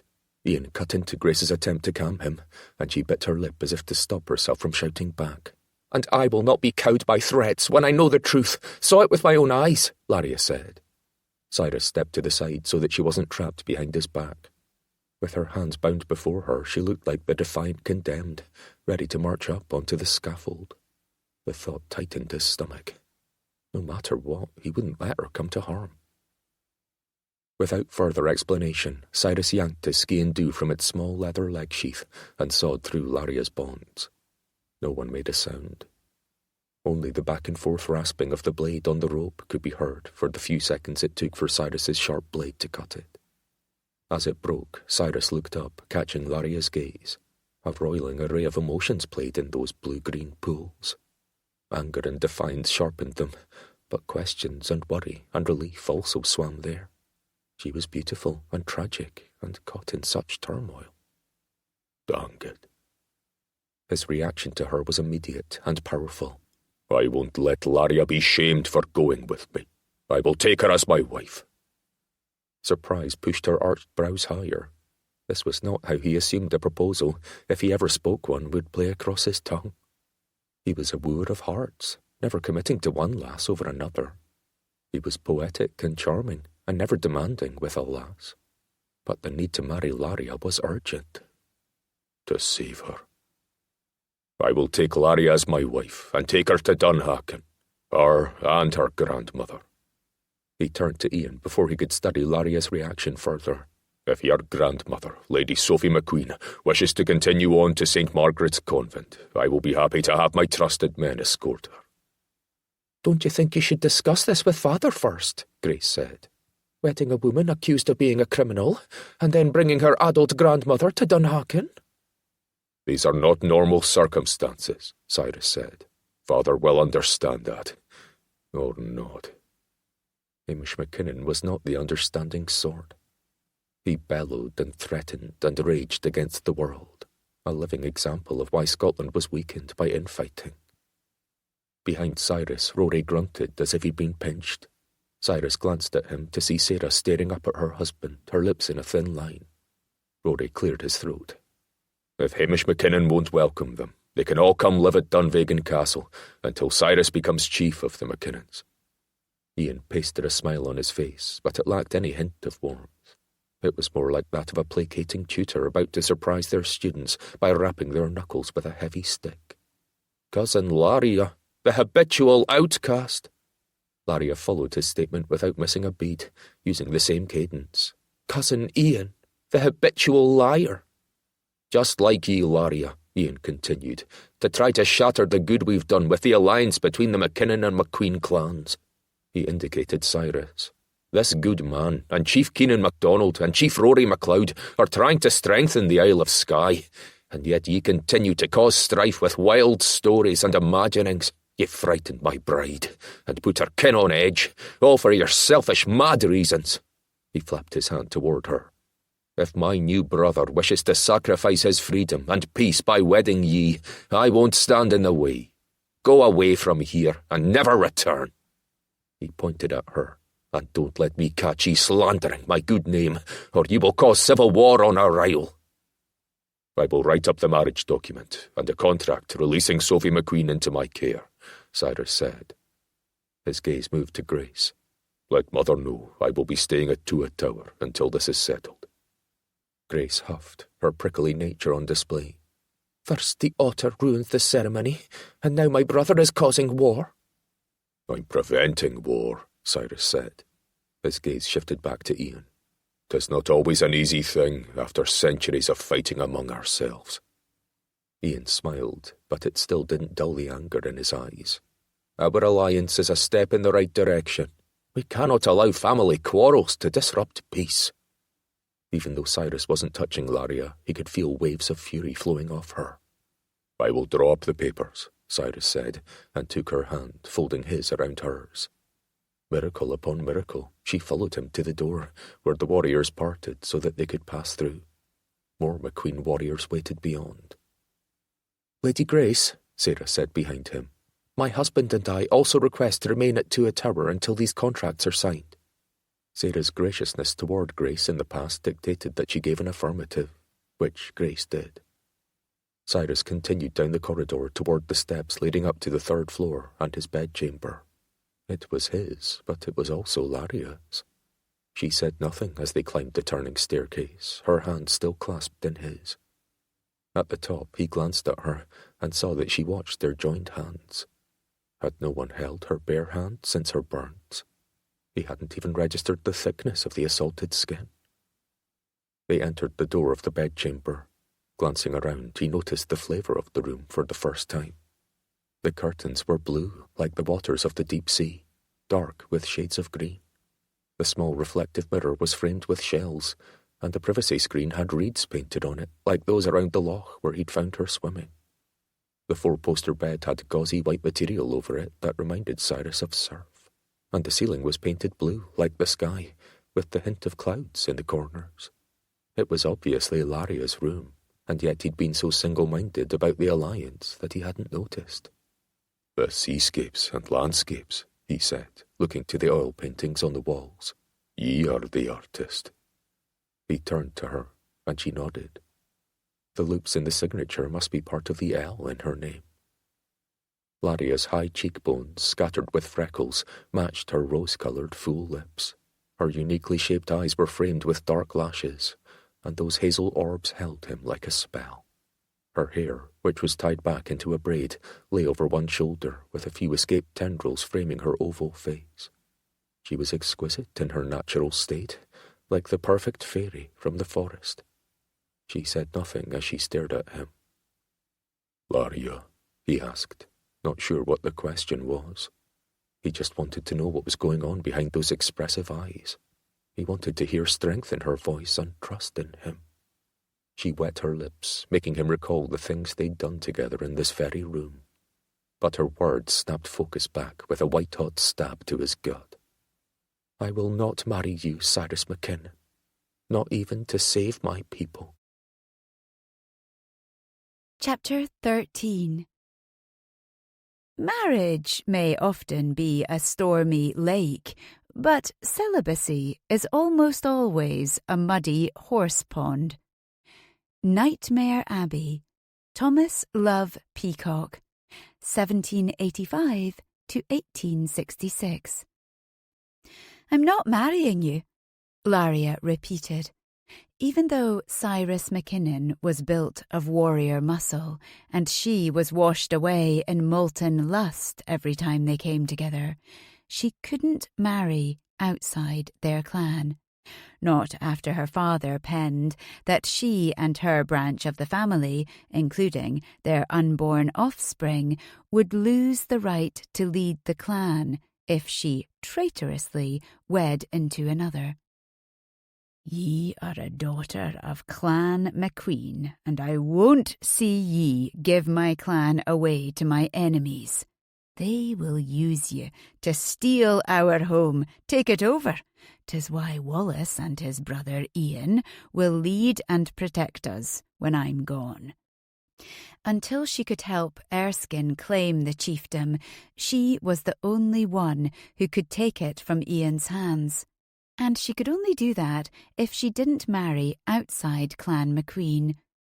Cyrus stared back at her, his mouth damn kissable. She watched his lips press tight and his eyes narrow slightly, as if plate armour had descended over his face. "Well, of course not." The words penetrated her like a thrown dagger. Of course not. He had never truly meant his proposal of marriage, not to Laria Macqueen, an outcast with ugly hands and literally nothing to her name, no dowry, no home, no territory to make her valuable. "I had to get you out of there before I slaughtered Jasper Witt and started a clan war in the bloody library." Cyrus sounded angry. He ran a hand up through his thick hair, scrubbing it, as if to rub his thoughts free. "'Twas a good plan," she said, and turned her back to the room that had been hers all her life. Ian hadn't changed anything. She wondered if her gowns still hung in the tall wardrobe against the wall. Tears gathered behind her eyes as her gaze fell on the recessed window nook, where a bench and cushion made a lovely place to read. She'd found a new tome from the library each week to peruse. Some of them, like Homer's Odyssey, she'd kept for weeks in order to translate the words from Greek. Blinking, Laria turned away from the window seat and strode to the escape staircase behind the wall. "I need to get my people farther away from Tua and Staffin." "I'll help you," he said, following her. "They can first find safety at Scorrie Brag, where Keenan MacDonald is currently residing with his wife. Then we can move your people down to Dunvegan Castle and on to Dunhacken Castle, which is far away from here. You'll never have to deal with Ian again." She turned to him at the top of the dark passage leading down. "He tasked me to kill you, Cyrus. He has a plan. Marry the daughter of Hamish Mackinnon and kill off the next in line to be chief." "I will deal with Ian Macqueen after I get you to safety," he said, his words lacking surprise. Did he finally believe her when she said that Ian was behind it all? Cyrus looked back at the door to the room. "I need to let Rory know that I'm going with you. Decide if we should send for more MacLeod troops."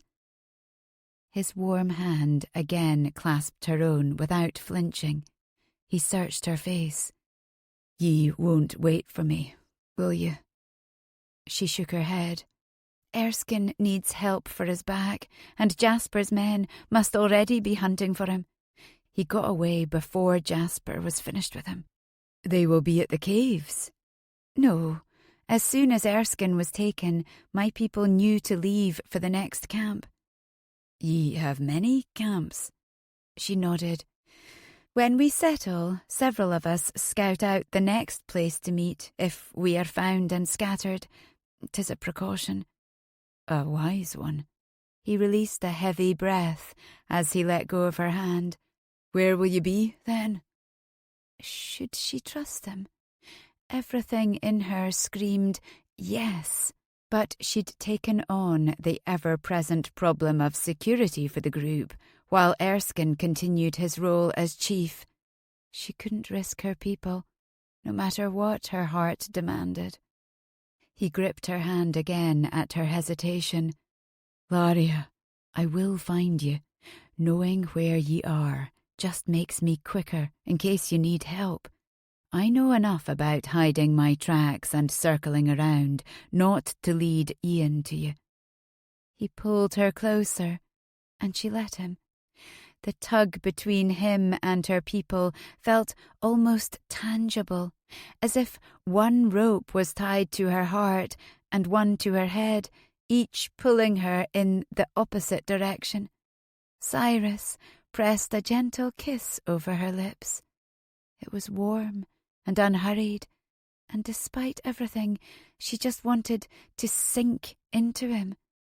They remained close, their lips brushing as he spoke. Trust me, Laria. I will help ye and your people. I want to trust him. Her head swam with scenarios, some of treachery and others of rescues as romantic as any myth. She glanced down at his large hand over her scars. Despite the grip, he didn't squeeze, didn't try to remind her of his strength. He just held her hand, and his thumb rubbed along her rough skin.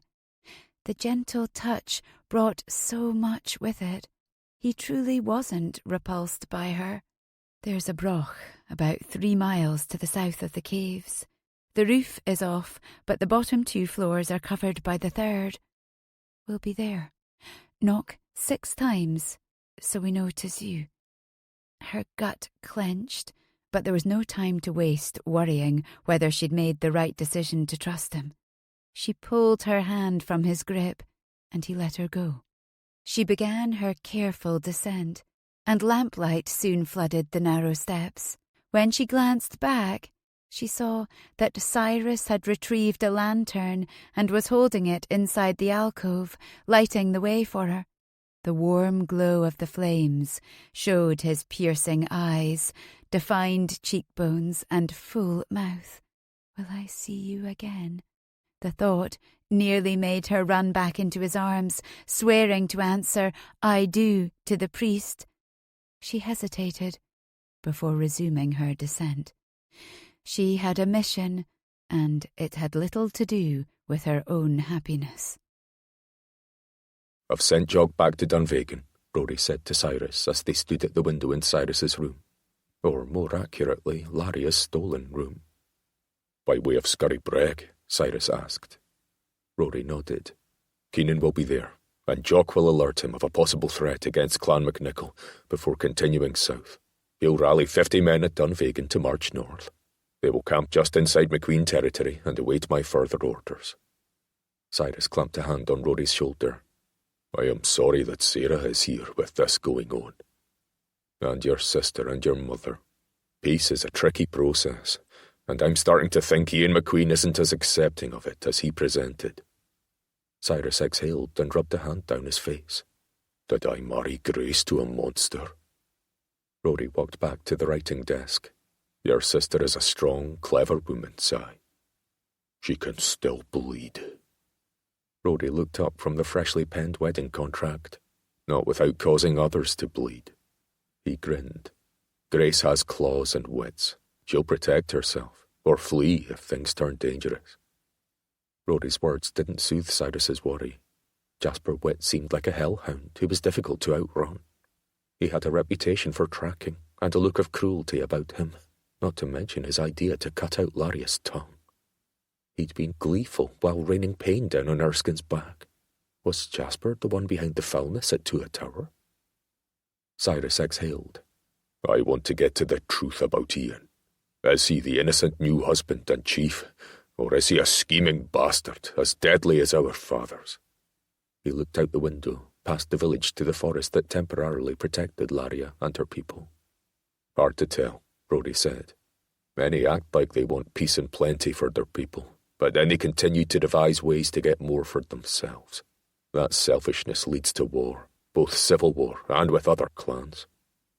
I need to convince Laria and her grandmother to leave Macqueen territory before Wit finds them. I'm going to a broch where they are now camping. Cyrus handed Rory the unsigned marriage contract for himself and Laria. Can ye stall Ian with this? Make him believe the wedding will happen. Believe? Rory asked, his brows rising. So ye didn't mean it when ye said ye'd wed the lass? The space inside Cyrus's chest shrank as his body tightened. I hardly know her. Rory nodded to the four-poster bed. Ye know her intimately. Cyrus huffed. I can't wed every lass I top. What he and Laria had done to each other, however, was far beyond a simple night of pleasure. It had been almost worshipful, a communion of spirit and body. He shook his head at the poetic thoughts. She apparently hadn't felt the same. Rory continued to stare at him. "'Tis best that Laria means little to ye." "Aye," Cyrus said, a frown narrowing his eyes. Rory had sounded relieved. "Why 'tis best?" He gestured vaguely. "I mean, I know 'tis best, but why do you know 'tis best that I not marry her?" Rory met his stare, the man's infamous amber eyes watchful. "She's not on Canaan's list of potential wives for you." Cyrus's lips parted, and his brows rose. "Canaan has a list?" Rory's lips quirked into a wry grin. "Tierney is quite adamant that we start a council of lords on the Isle, and she's decided it would be best for all of us to be settled with wives who can—" He glanced upward, as if remembering the exact wording that Keenan's wife had used. "Wives who can remind us to be sensible and not cause war when we've succumbed to whiskey. If I remember correctly, Lady Tierney shouldn't be reminding us to be sensible when she's resorted to some nonsensical plans," Cyrus said, his brows heavy with annoyance. A bloody list of lasses to marry. Rory snorted and crossed his arms. His face grew more serious.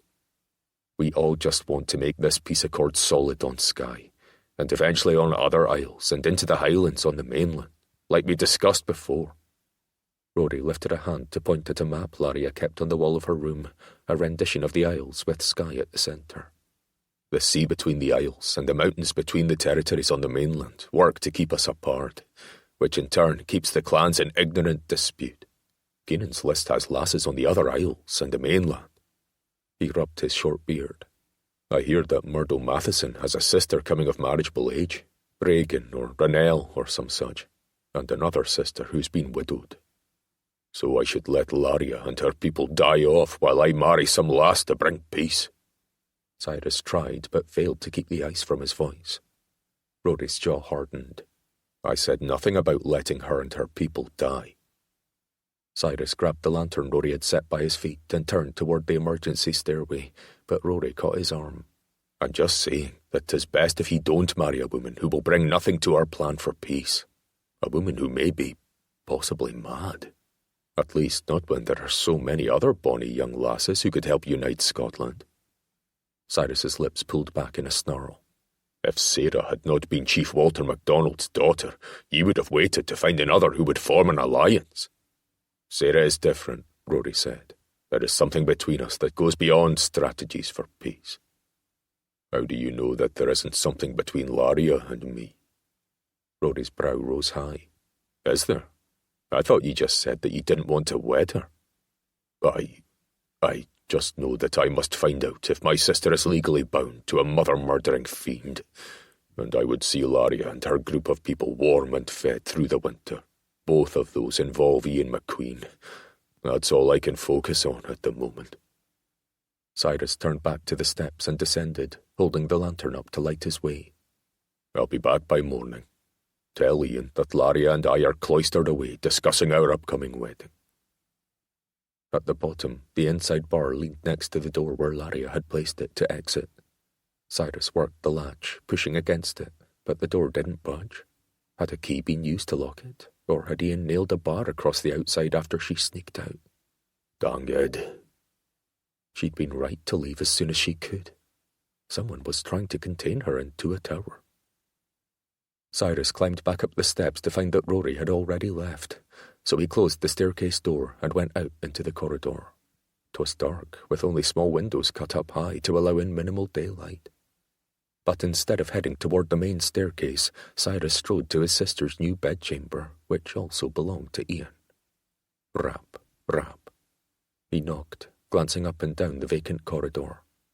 There was no answer, and he tried the latch. Open.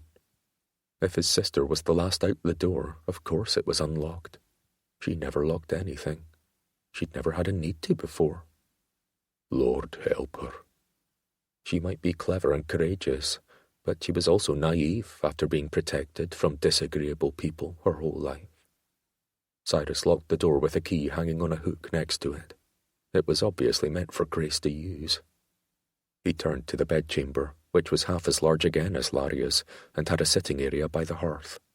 The large bed was neatly made with luxurious pillows and drapes. A thick, woven rug adorned the floor planks, meeting the tap of his boots. Embers glowed a slight red when the wind whistled down the chimney. Ian said he also had an escape staircase. Cyrus strode to the hearth, feeling along the walls in approximately the same place as Laria's hidden door. His hand snagged on a raised piece of moulding. He pulled the moulding out, showing the cord attached to it, and a lever behind the door clicked. The door swung open on greased hinges. A nub of a candle sat under a glass lantern at the top of the staircase, shedding light down the steps. Was it used often? Or did Ian just light it every day in case of emergency? That seemed unlikely. He must use the stairs frequently. Entering the secret door, he relocked it from the inside and hurried down the steps. The dankness reminded him of his time in Carlisle Dungeon, the slight musty smell making his nose twitch. An alcove sat in shadow at the bottom, but it was empty. He lifted the bar from across the door and set it in the brackets provided before opening the door and peeking through the crack. This door opened on the opposite side of the tower behind tall bushes, making it even better hidden than the one from Laria's room. It was, however, obvious from the broken twigs and parted branches that someone often passed through the screen of bushes. Stepping out, he closed the door and walked along the tower until he had a clear view of the path leading out of town in the direction to where he needed to go. He'd follow it into the forest and circle around. Hopefully, there would be a burn he could walk down to hide his tracks. He would be delayed in getting to Laria, but he couldn't risk leaving tracks directly to her hidden location. 'Twas amazing that she trusted him enough to tell him where they would be. But she doesn't trust me enough to marry me. In the past, Cyrus's pride might have turned him away from Laria and her plight, but the wrongs that had been thrown upon her shoulders drew him toward her. As a future chief of a great clan, he couldn't turn his back on people who needed help, even to protect his pride. I'm doing this for her people, and for Grace. And because the whispered question in his mind wouldn't let him rest. Why wouldn't Laria marry him? Chapter 14. Iron rusts from disuse. Water loses its purity from stagnation. Even so does inaction sap the vigour of the mind. Leonardo da Vinci, 1452 to 1519. Laria hurried up the hill to the old stone tower. Brochs had been built centuries ago by people who needed quick access to defensive structures. Even now, with the third story acting as a roof, it was still being used for its intended purpose. It would protect her small clan from the wind, rain, and monsters sent by Ian to find them. Rap, rap, rap, rap, rap, rap. 6 raps on the braced door, evenly spaced so they could be counted. No one would knock that way by accident. Laria released her breath when she heard the scrape of the wooden bar on the inside and the door swung inward.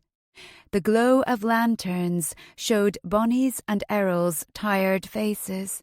She hurried inside, and they secured the door. "Erskine?" Laria asked. "Being tended inside," Bonnie answered, leading them through the outer corridor that encircled the structure to the inner room. Lantern light filled it, showing the worried faces of her group. Their chief was down, and they needed her more than ever as his second-in-command. She'd made the right decision to leave Tua Tower and the safety Cyrus promised. The night wind whistled around a hole cut into the ceiling above them. It was designed to let out the smoke from a small fire contained by a circle of rocks in the centre of the floor.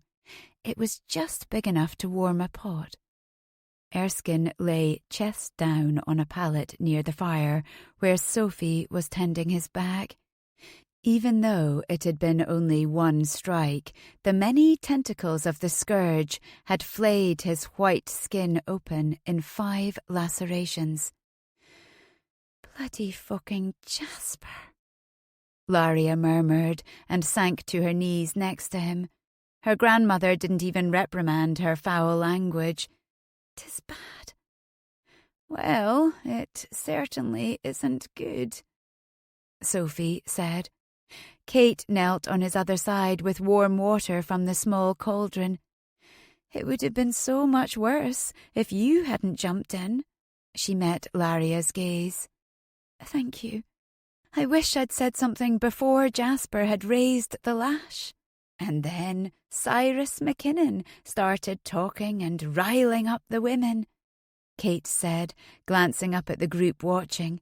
"Distracted Ian and Jasper Witt so I could help Erskine away." Was that what he'd been doing? He'd been lying, of course, about her name being Mary and their night together. He'd been protecting her, too, lying so that Ian would have nothing severe for which to punish her. Besides, the chickens had been hers. She'd hatched them and raised them until she'd abandoned Tua Tower to get her grandmother to safety. Leah was unusually quiet. She came over to Erskine and set a picked wildflower near his face. "You'll get better," she whispered in her small voice. "Lady Sophie, Mama, and Laria know how to heal." Sophie met Laria's gaze with clear, serious eyes. "Bonnie found burdock leaves and chamomile. I've washed the wounds and am applying a poultice.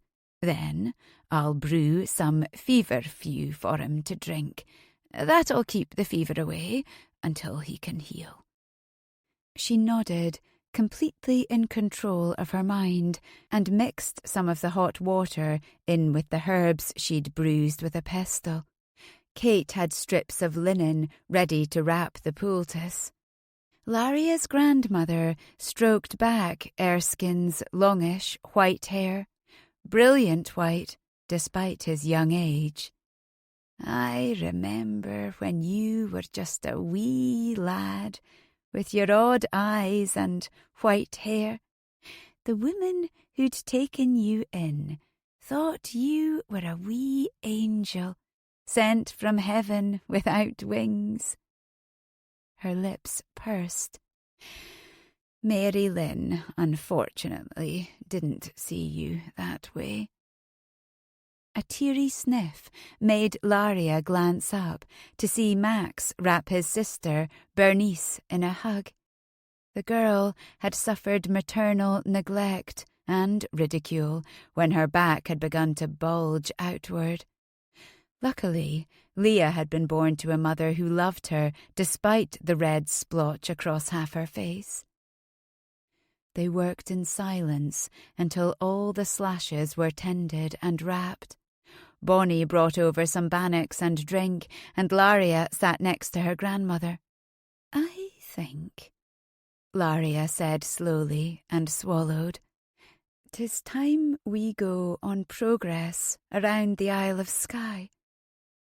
She looked around the dimly lit room, meeting gaze after gaze.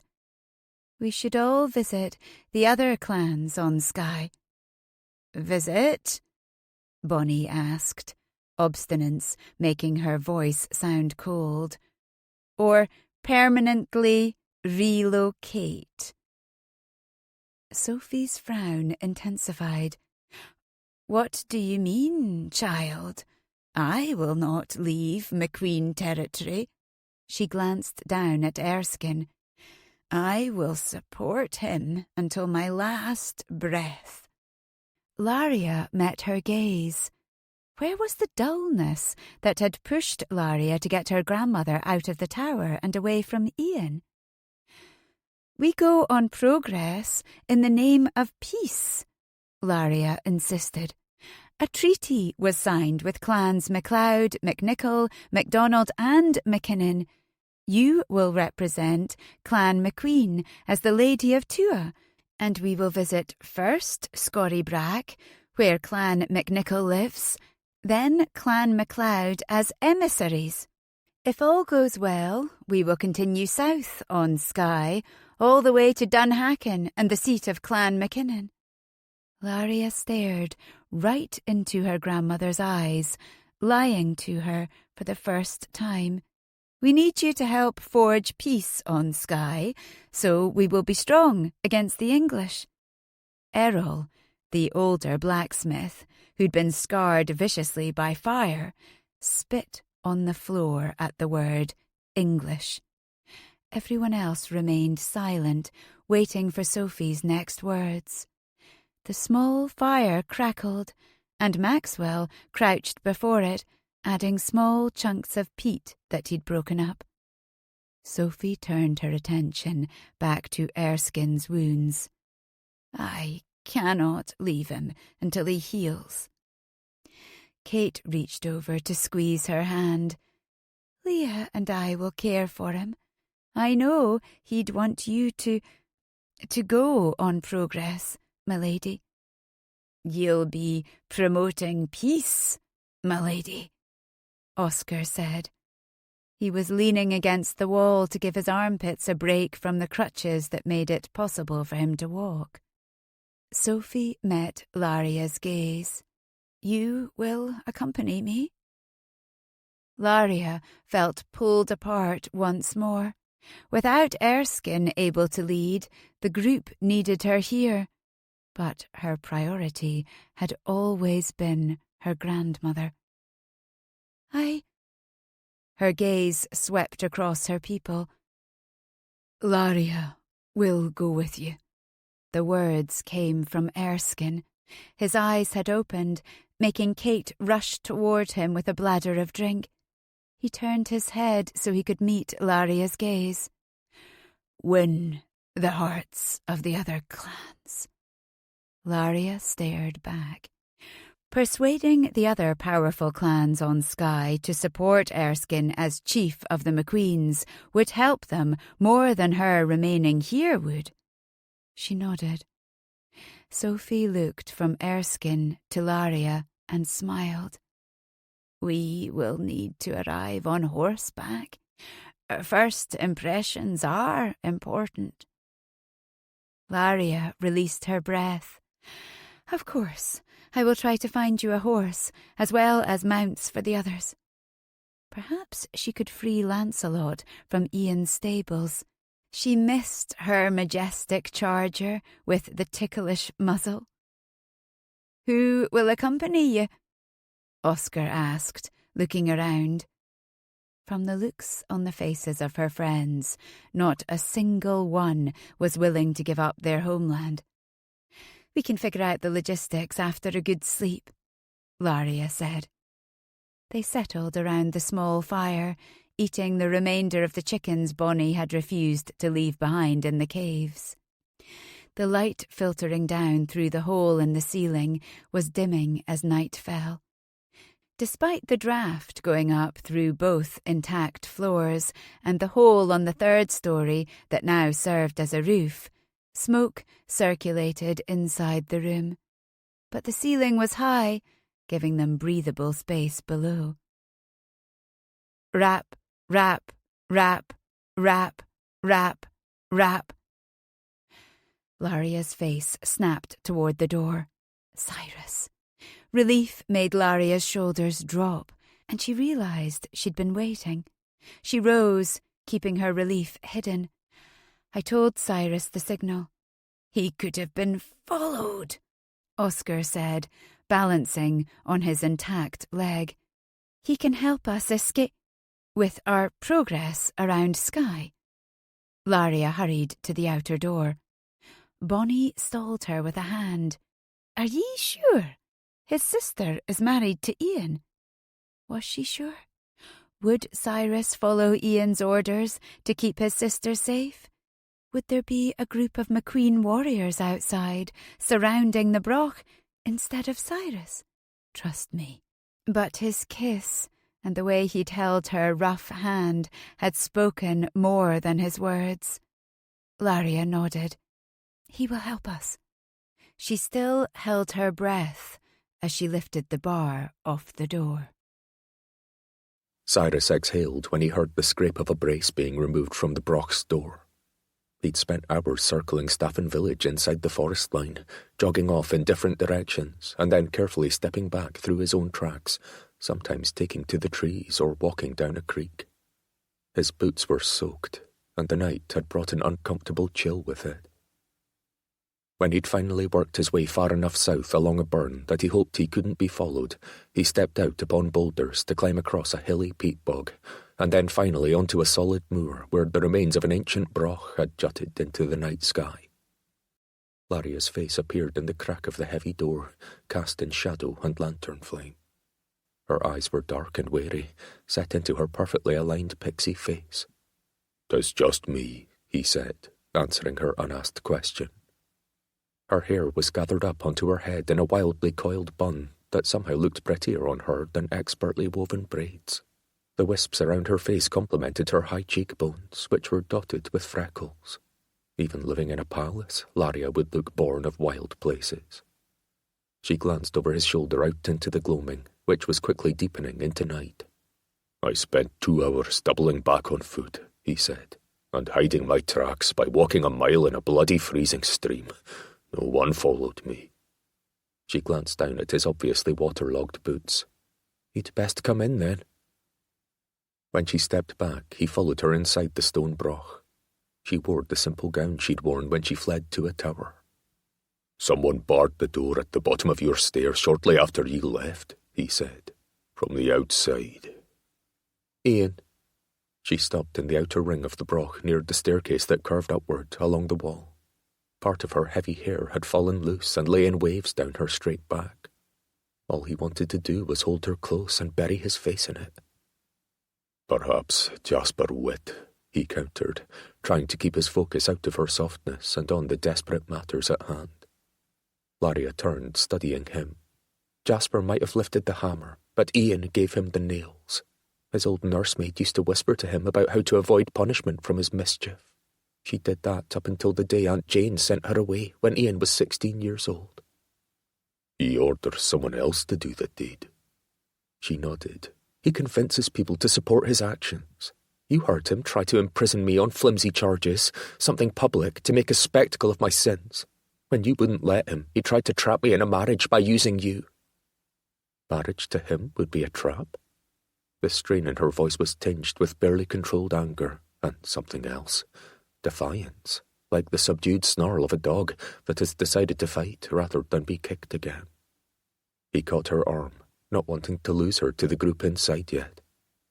"Laria, I want to help ye. I'm trying to help ye and your people. I'm not the enemy." "Your family is married to him, though." He dropped his hand, knowing that she'd fight against him if he tried to draw her near. That yanking away, along with her immediate refusal to marry him, would haunt him.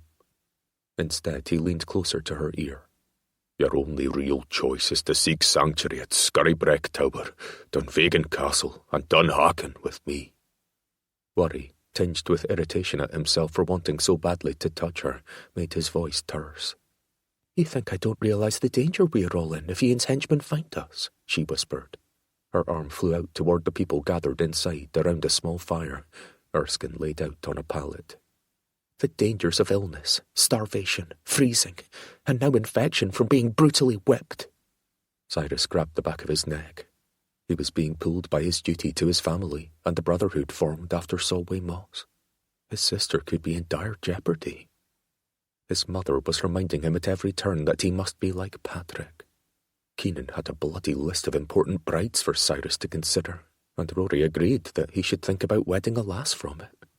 The peace that had just been agreed upon, sealed with Grace's marriage, might break apart as if blasted by cannon fire. And on top of it all, his fucking feet were wrinkly and frozen. "Will Papa be well?" Leah's small voice came from the inner room of the broch. Kate answered, but Cyrus couldn't hear her words. His conscience, honed by that small voice and Laria's appraising stare, cut through his Mackinnon responsibilities. He must find a way to help Laria and her people. They needed a champion with power behind him. But so did the Isle of Skye and all its people. Continued war among the clans just weakened them all. He wanted the same outcome for Laria as he did for all of Skye: peace, security, and a thriving life. But they were at odds.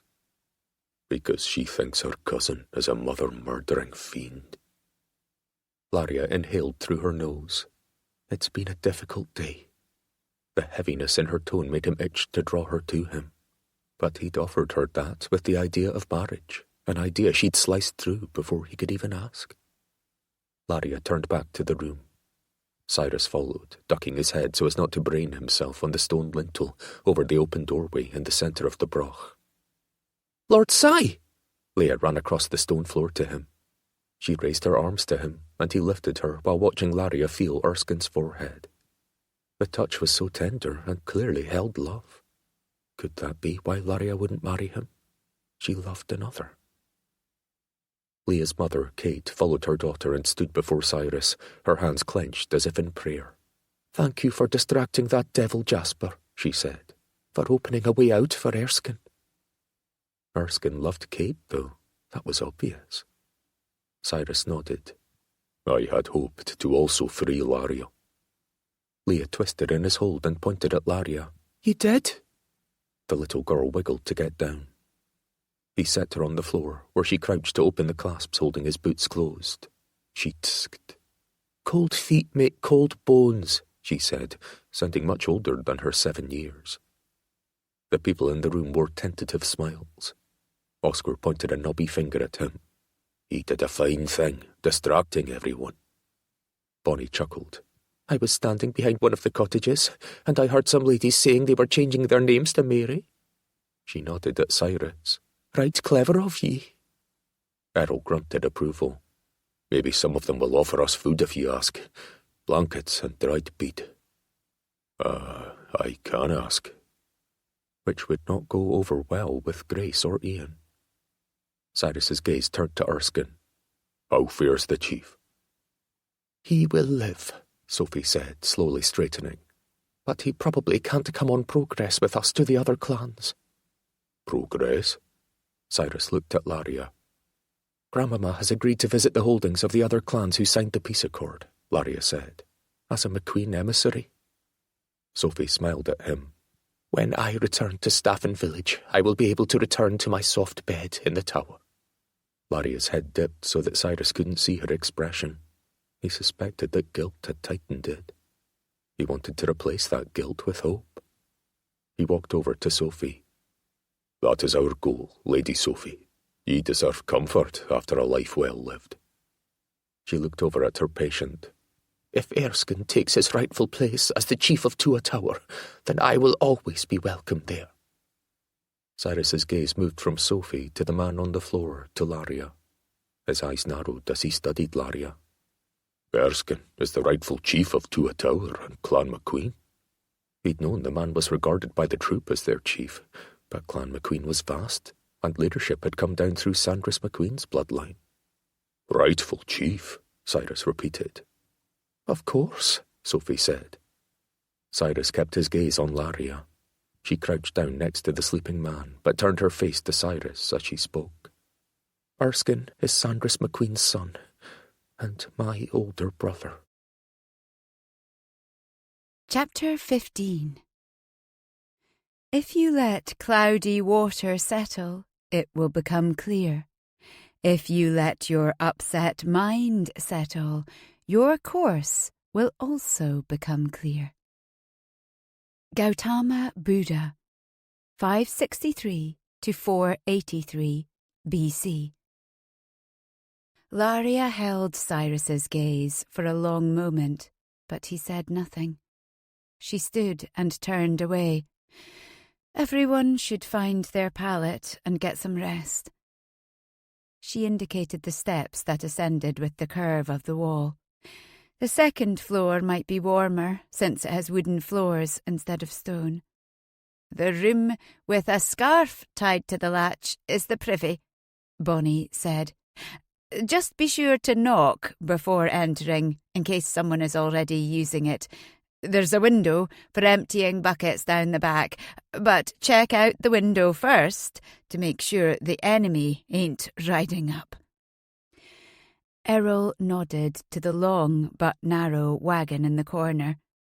With the help of that, we were able to bring all the pallets and blankets and even bladders of water. It just fitted through the doorway. We pulled it like horses, Leah said and galloped around the circular inner room. Max pointed to the stairs. I placed the rain barrels up on the remains of the third floor to catch any moisture. Ye intend to stay here? Cyrus asked. 'Tis a precaution, Laria said, in case we're under siege. Laria has plans worked out to thwart any problems, Max said with pride in his voice. He smiled at her. She could be the chief if... He stopped when he realised he was about to propose death for Erskine in front of his family. He forced a smile. She's a great help to Chief Erskine. Laria indicated a pallet in the corner. Cyrus, you can use Reed's. He hasn't been seen since you and Rory visited the other day. His sister had left before him, heading south. Laria hadn't been able to question him about his prickly involvement with Chief Rory MacLeod, but it was bad enough to make him flee, using the excuse of catching up with Winnie. He said he was worried the Lion of Skye would gobble him up, Lee said, and looked directly at Cyrus. Would Rory MacLeod really eat a man? Cyrus's gaze had gone back to Erskine asleep on the floor, blankets now gently laid upon him. He raised it to Leah. Nay, but Reed Hodges stole something dear to Rory, so 'tis not surprising the man would run. Rory might not eat him, but he may take a pound of flesh for the man's sins. A pound of flesh? Leah made a face. What did he steal? An important flag. Leah frowned. And would he eat the flesh? Cook it first? 'Tis an expression, Kate said. Like... She moved her hands, as if the fluttering motion would help her think. All clouds bring not rain, Bonnie said, which means not every threat happens. Oscar cleared his throat. Bite at the stone, not the hand that throws it. He raised his hand, spreading the fingers wide. No one is actually biting. It just means not to strike the messenger, when he has nothing to do with the horrors within the message he brings. This is fun, Bernice said. I have one. Many kiss the child for the nurse's sake. Her smile faded. I think Max was the only one to kiss me. Errol, as usual, had remained quiet, but his voice came strong. The most important one to remember is, Laws are like spiders' webs. They catch flies, but let hornets go free. Silence fell over them, like the descending night outside. "Are we the flies, Mamma?" Leah's whisper could be heard all around. "Yes."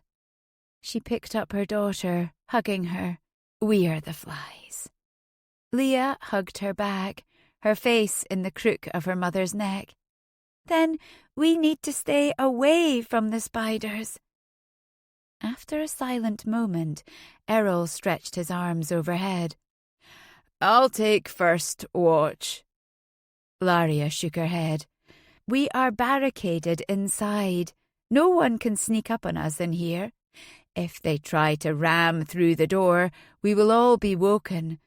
Everyone should get their rest tonight, so we can figure out how to go on progress tomorrow." She met the eyes of each person in the room, turning to catch them all. It was a silent suggestion for them to think about fleeing with her grandmother to the south. She wanted them all to go, wanted them all to seek shelter and safety. But what about her? Should she go, or stay to fight Ian and help others he might reject and exile? Because there would be more. Children born with birthmarks or misshapen backs, men and women scarred from the hard work of living, the aging who needed extra time and gentle handling. Ian despised them all, despised anyone who wasn't perfect. He'd been that way since they were children, even before his brother died. Had it started with him? Thomas's bag had earned him constant attention from their mother as she sought remedies for the malfunction. Could Ian's jealousy have led to such hatred? "I'll check the roof," she murmured and grabbed a heavy blanket. Without a glance at Cyrus, she strode out of the room and started up the stairs set into the outer ring of the tower. She heard someone follow, dragging a pallet, and glanced back to see Cyrus. The tightness in her stomach loosened, which was unexpected. He was the one doubting her. She should be infuriated. He held my hand. Even though he questioned her accusations about Ian, he accepted her ugliness. Her legs ached with the continued climbing. She'd run for miles to get here, circling her way to the broch without leaving a trail. Cold rushed down the steps as she neared the top. Stone walls still surrounded the roofless floor on 3 sides, blocking the wind, and a wall up to her knees stood on the 4th side. Dropping her blanket, she walked to stand at it, looking out across the dark moor. The fresh air was welcome after the smoky room below. The brush of the pallets against the floor ceased, but she kept her gaze trained on the moor. It was lit by a rising half-moon that coated the landscape with a thin blanket of silver. She felt, more than heard, Cyrus stop next to her to take in the view. They remained in silence for minutes. Why didn't he say anything? Why didn't she? A pressure in her chest felt like the weight of the world. "I don't think I can leave." Her voice broke the silence. "There will be more outcasts the longer Ian leads Clan Macqueen. They'll have nowhere to go once they're forced from Staffin village without resources. Ian would have them just wander away and die in the forest once they're no longer beautiful or useful in his eyes. But if Erskine becomes chief," Cyrus said, "all people would be welcome." She nodded. "Erskine was raised by another woman when our mother turned him away. But Grandmamma visited him and told him of his lineage. Ian knew and hated him for it, because Grandmamma loved Erskine, despite his odd looks. Maybe even more than she loved Ian, her handsome grandson. She looked at Cyrus. I want to make certain Erskine improves before I leave his side, but without me, Grandmamma may refuse to go. Ian is likely hunting for you already, Cyrus said. It won't take them long to find this broch and hammer their way inside. You'll be trapped here, without a way to scatter to find safety. Her legs felt weak. The exhaustion from constant worry, cold, and needing to possess all the right answers to protect the group suddenly became too much. She sank to the wooden floor. Her woolen skirt billowed as she sat cross-legged, and her head dropped into her hands. Everything felt too much. The weight of a blanket fell around her shoulders. It was cold, and she longed for Cyrus's heat. As if reading her mind, he sat next to her and wrapped the blanket around them both. The space underneath the woven wool filled with warmth. "May I?" he asked. She didn't know what he was asking to do, but she nodded, realizing that she trusted him. How could she, when he didn't trust her enough to believe her claims about Ian? "'Tis warmer this way." Cyrus pulled her from the floor to sit in his lap, as if she were once again a child with nothing worse than a skinned knee or a bruised feeling. Cyrus's strong arms wrapped around her like a cloak of protection, and she relaxed her head back against his chest. Exhaustion, more mental than physical, pressed in on her, but he held her so tenderly that it almost felt as if he lifted some of the weight from her. For long months, Laria had lived in constant defence. After Aunt Jane was killed, Laria knew that her grandmother would be next, especially with her sudden display of muddled thoughts. The women had even asked her if she felt they were safe at the tower, when Laria could no longer assure her that they were. She knew she must act, and they had both trudged out into the forest. Silent tears leaked out of Laria's eyes and down her cheeks, and Cyrus held her, his chin resting on her head, as they stared out at the night. "Cyrus Mackinnon, are ye in there?" Bam, bam, bam. Cyrus's eyes flew open. A sky full of grey clouds filled his vision. Where was he? "Sigh," came the voice from below. Cyrus realised his fingers were intertwined with Laria's. He sat up, unwilling to release them. Laria sat up next to him, her hair down around her shoulders. They were both fully clothed.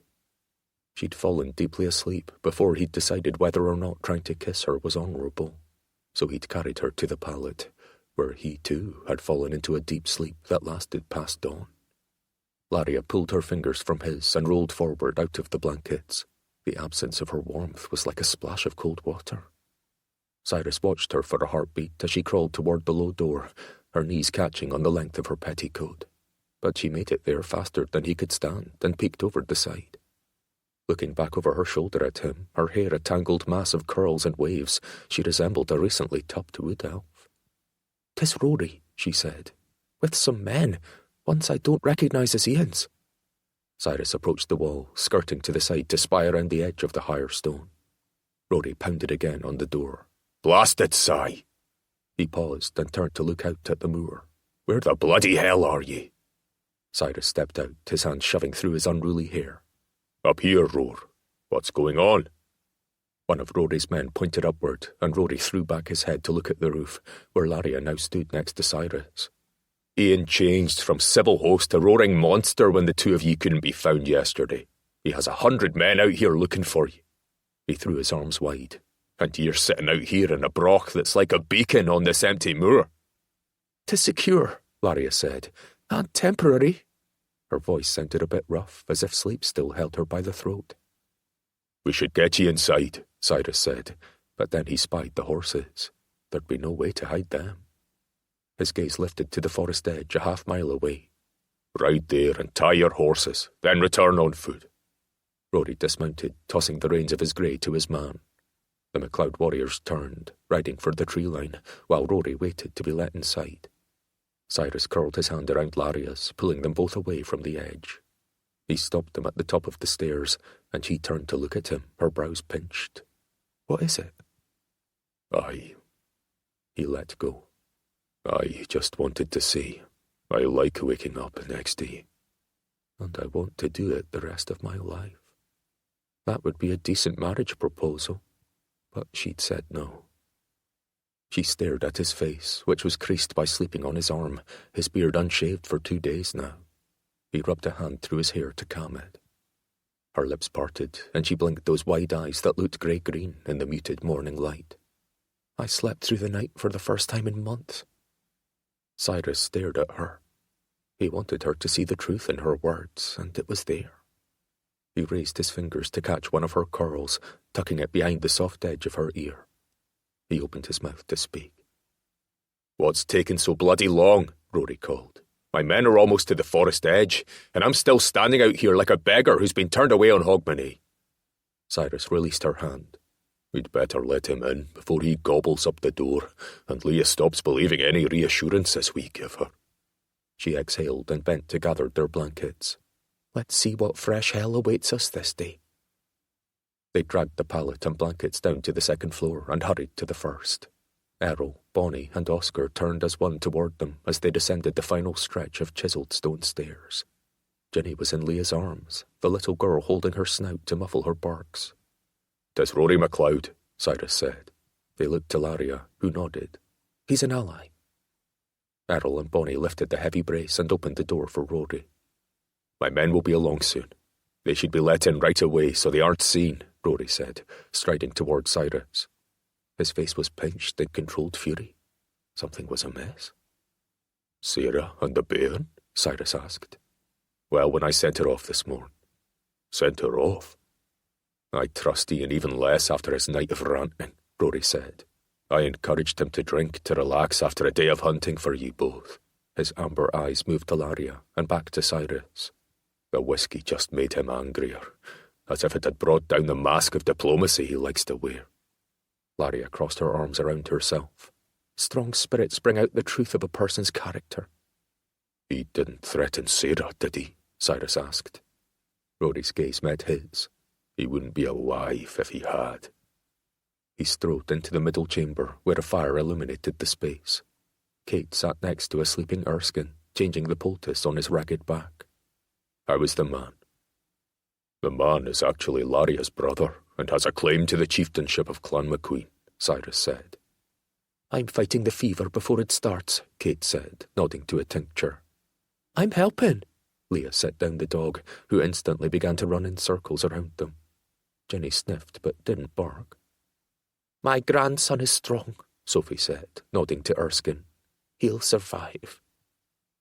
"He sent Sarah off?" Cyrus asked. "And my mother?"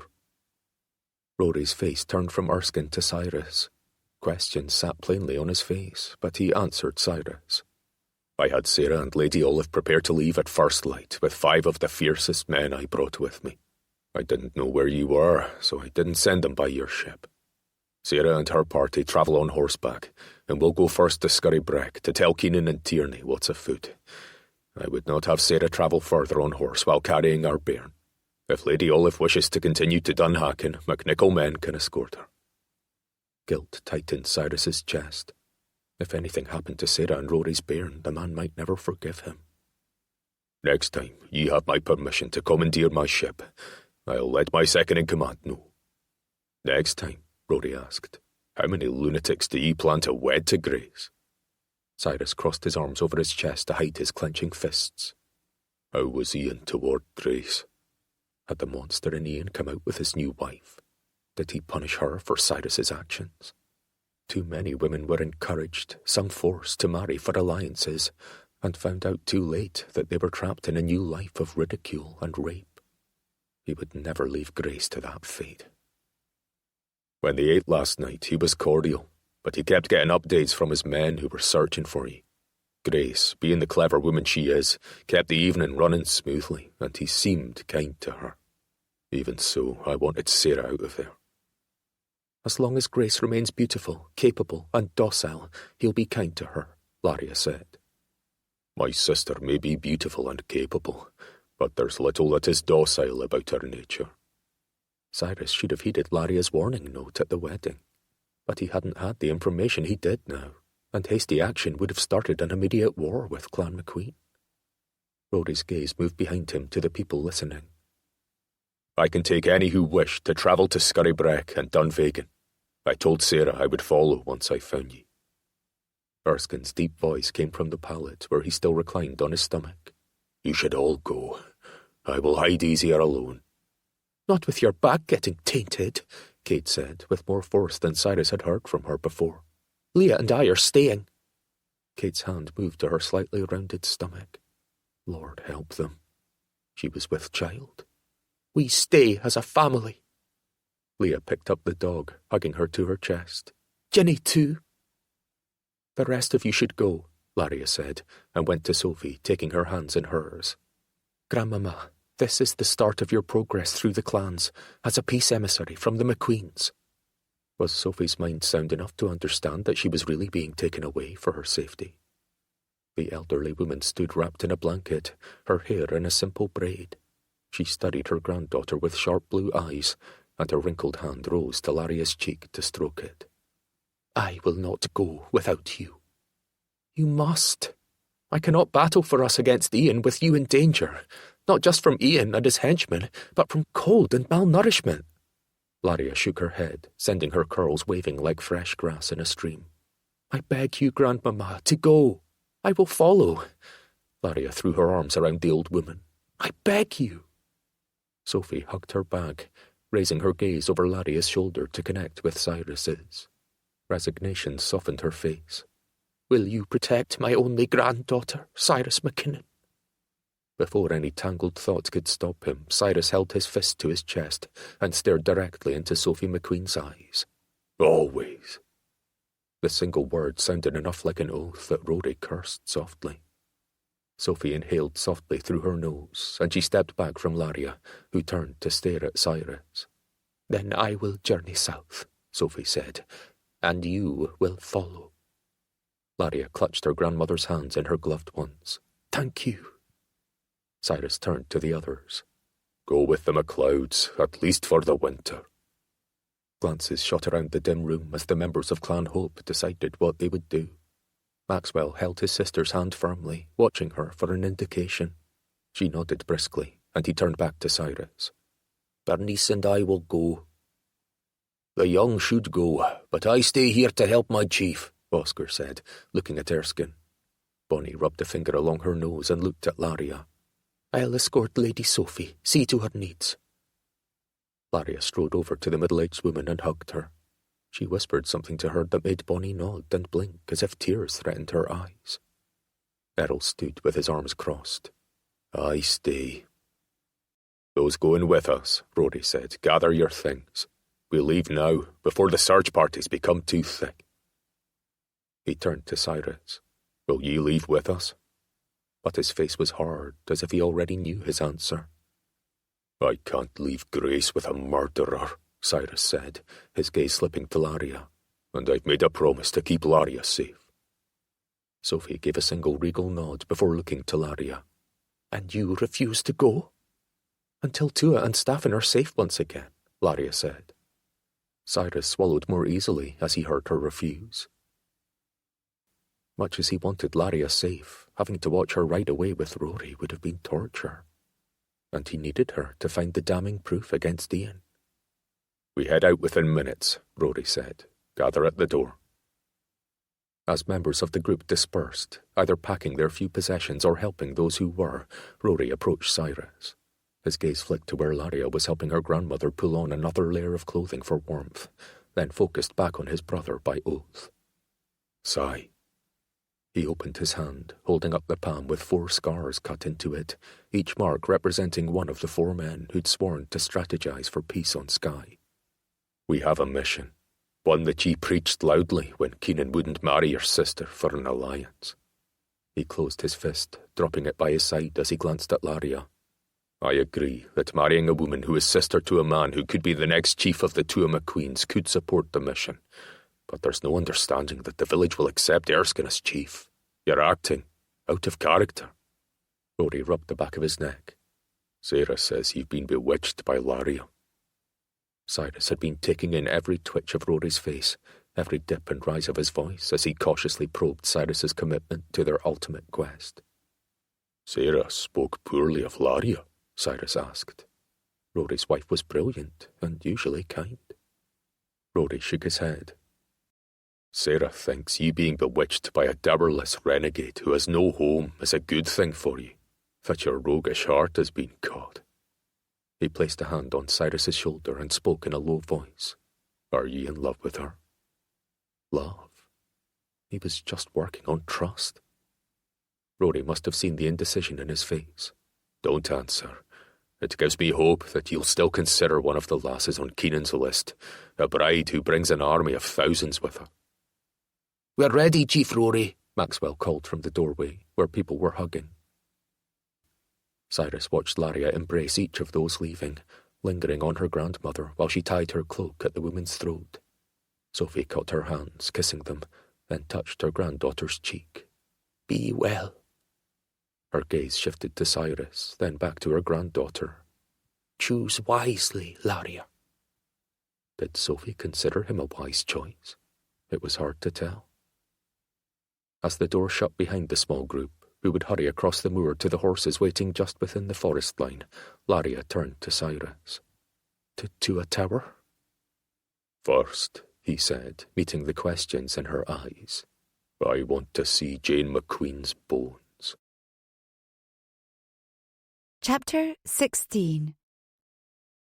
You can't cross the sea merely by standing and staring at the water. Rabindranath Tagore, 1861 to 1941.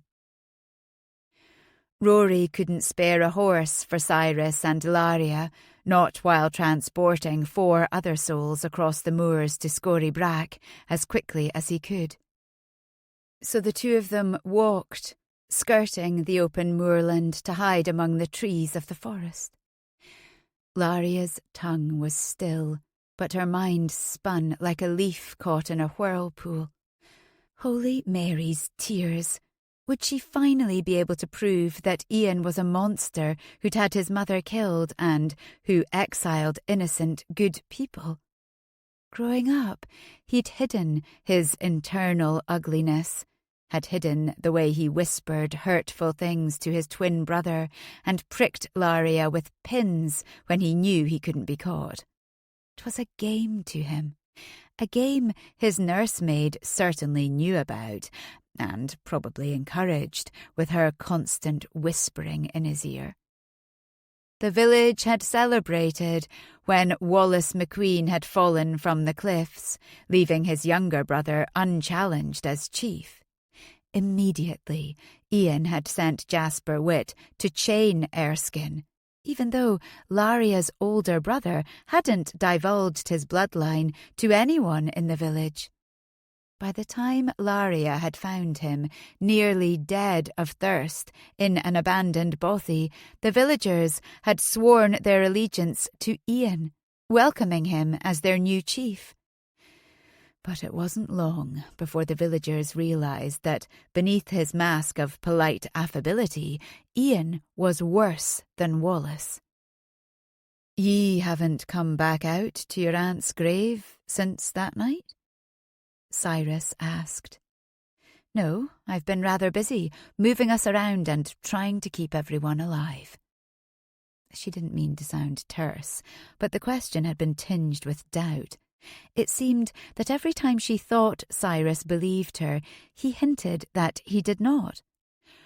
One moment she thought she trusted him, only to be reminded that she didn't. Not fully. With her body, yes, but trust Cyrus with her people, their lives? Though part of her longed to lean into him, to fully trust him, she couldn't. She pointed, thankful for the breeze cooling her face. The deed happened on the next moor, at the base of that hill, near the trees.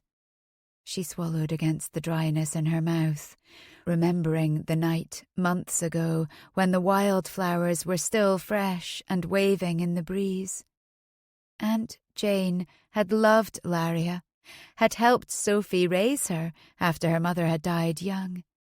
So sending Aunt Jane and her sweet pup away in the night without a proper goodbye had been another gash against her. How many of Ian's small cuts and gaping slashes could she withstand before she bled to death? When Sophie alerted her and Laria saw Aunt Jane being loaded up in the coach, she hadn't thought, had only reacted to the perceived slight. She'd slammed her feet into her boots and grabbed a cloak, tossing it over her shoulders to run down the back staircase and emerge into the gardens. She'd raced to the stables, pulling Lancelot from his stall. Something had been wrong. Aunt Jane wouldn't have left without a farewell. Laria and Lancelot had ridden along the tree line, following the coach's slow progress under the moonlight. Unseen, she'd watched them veer off the road onto a flat moor that bordered the forest. "There," she said to Cyrus, and felt the tears ache behind her eyes. "Before those trees." 3 soaring pines marked the spot, like sentries standing guard over her beloved aunt. Aunt Jane certainly hadn't deserved this, especially from her own son. She had survived her cruel husband, only to be burdened with 2 evil sons and the loss of a third, Thomas, the only one with a kind heart. Laria's quick steps increased into a slow run toward the trees, her gaze scanning the flat ground. It had been 4 months since that night, not long enough for Aunt Jane to turn into bones. This would be gruesome, but perhaps the woman would still be recognizable by her clothing and hair. Cyrus had seen a picture of her on the gallery wall. Would that be enough to convince him it was Jane Macqueen that Laria had seen murdered? Cyrus jogged beside her. He carried a shovel, and they pulled a wooden sled on ropes behind them. Her braid swung like a pendulum, grazing her back. The closer she got, the tighter her stomach became. Should she have tried to dig her up as soon as the men left? But she'd seen Jasper slice her aunt's throat before throwing her into the hole. Aunt Jane would have been dead before they finished burying her.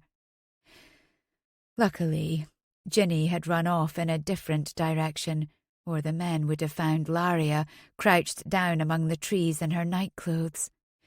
The whole thing was a nightmare that would never leave her.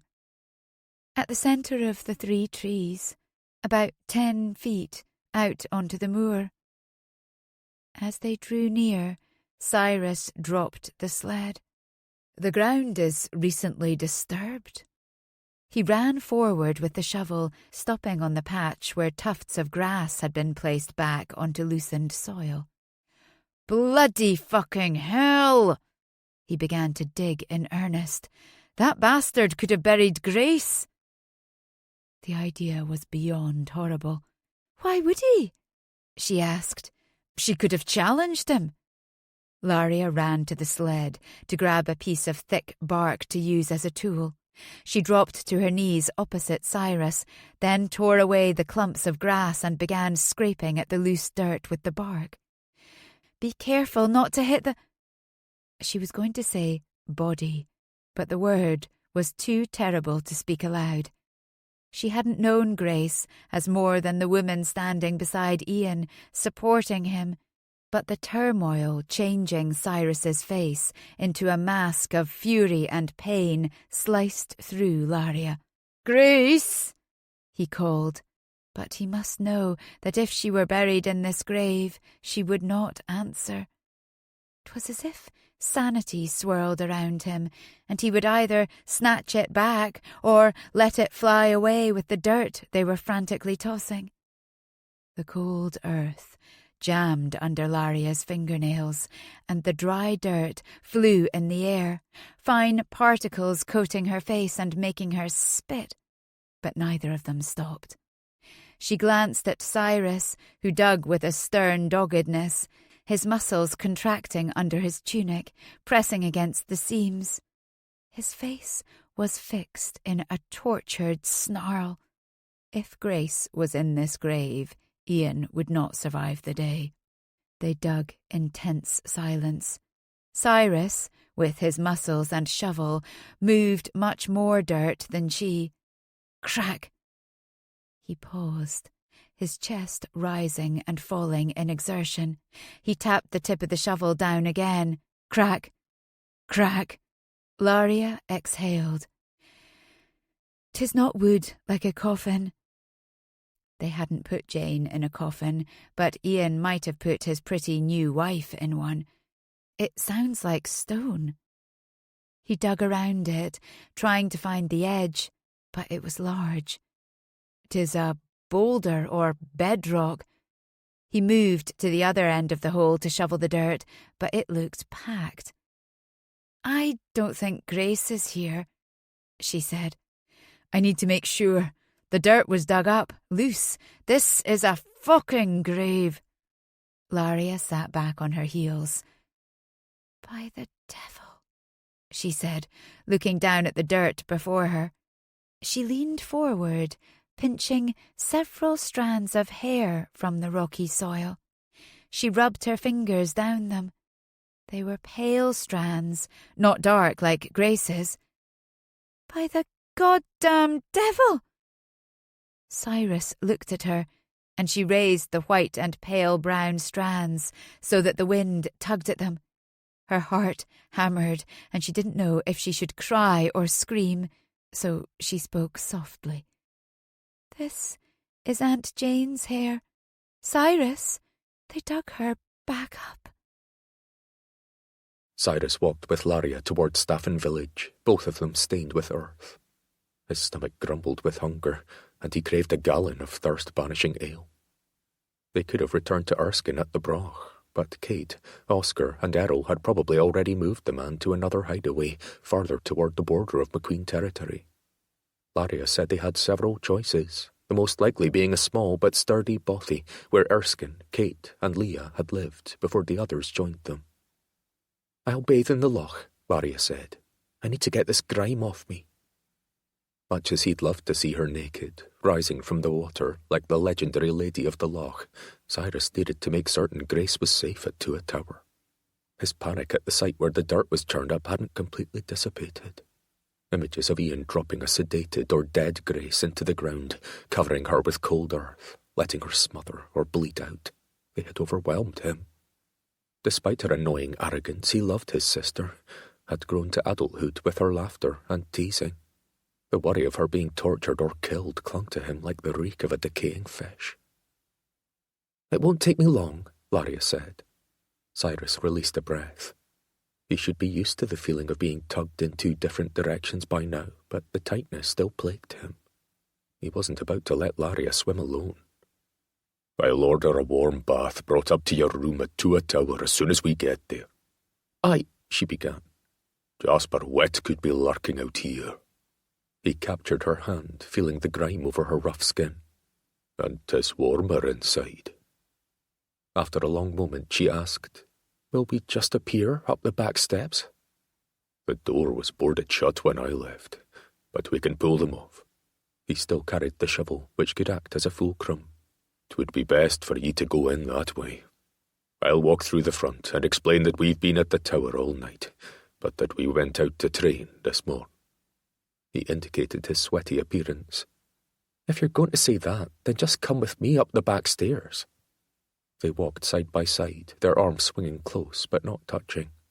Grace could be in the Great Hall. I need to see her, make certain she's well. Laria nodded. She'd been quiet that whole morning, and he was lost as to where they stood on everything. Your grandmother will be safe now, and some of your people, he said. Rory will make certain of that. She nodded, still alternating her gaze between the tall grass waving around their legs and the distance. I know. I'm grateful. You're worried about what Ian will do now? Yes. She glanced at him. He'll be furious when we just show back up and say we've been here the whole time. He's had his army out looking for us. A man loses focus and makes mistakes when he's furious, Cyrus said. 'Tis good to ruffle the peacock's feathers. She exhaled. I must find out what he did with Aunt Jane, his own mother. He must have sent Jasper to dig her up and move her once I'd said I'd seen them kill and bury her on the moor. He stopped them, his hand on her arm. Your life is in danger, Laria, because he witnessed it. You shouldn't go back with me to the tower. My life's been in danger for a very long time. She pursed her lips. And don't forget that Ian ordered me to kill you. Your life is in danger too. Laria pulled away and began walking. Without a body, she glanced at him over her shoulder. You might be questioning if I'm truly mad, like Ian says. He'd already decided that she was sane, that Ian was the villain in this whole mess, hadn't he? Then he'd truly put Grace in danger. Cyrus easily caught up with her. The ground was churned up. Someone was digging right where ye said she was buried. Admittedly, he hadn't been with Laria all the time. She'd hurried out of Tua Tower hours before he could catch up to her at the Broch. She could have taken the shovel they had there and run to the spot to churn up the soil. But there had been strands of hair in the dirt. She could have pulled them from one of her people. Bonnie. Bloody hell. Who would do something like that? Someone mad. Was the heat he felt for her clouding his judgment? Nay, Laria wasn't mad. When they reached the outskirts of Staffin village, they kept to the edge until they circled around to the gardens that flanked the tower. As Cyrus had expected, there were boards across the door. Ian must have boarded it up right after I left, Laria said. She glanced around, but a series of bushes mostly hid them. Cyrus stepped up, using the shovel to pry the boards. I had to use Ian's stairway. Her eyes widened. In his bedchamber? Aye. He levered a nail loose and moved to the next. The door wasn't locked. Were there any carnal implements in there? She asked, and Cyrus turned to her, almost dropping the shovel. Carnal implements? Her cheeks coloured, giving a rosy glow to the skin beneath her freckles. She had the most interesting skin, and he wished he could lay her down in the sun and study it. Silk ropes, whips, phallus-shaped objects, feathers, pots of honey. He stared at her. Nay, he threw out. Does Ian use those things?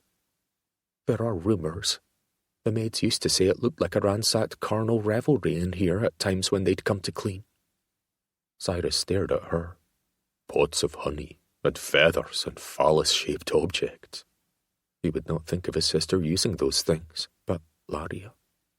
He turned back to the boards and shoved the point of the shovel under a nail.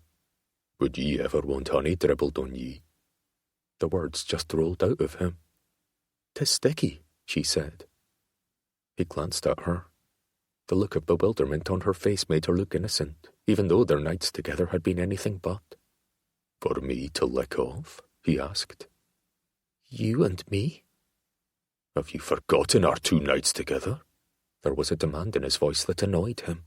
Was he pathetic enough to be hurt that Laria didn't remember the pleasure between them? That he was the only one to wake stiff and needy from another dream replaying their uninhibited bed play together? I have not forgotten, she said, her cheeks flushing as if she were a virgin. I just never thought to use honey that way. Relief released him to turn back to the door. Think about it. She kept her voice low but earnest. Well, I certainly don't want to be whipped. He agreed with her on that, having experienced the real vicious thing. How about a feather? Having loosened the nails on the second board, he threw it to the ground. "I can't see any harm in using a feather," she said. "But the phallus?" He glanced back at her over his shoulder. Even though she was dirty from digging up a grave, her wide greenish eyes and tumbling waves of golden brown hair made him want to carry her up to their bedchamber above and show her how good he could make her feel. "Some lasses like a slim phallus up the arse, with a real one in the front." Bloody hell, just the thought made his cock rigid. She stared at him, her face now crimson.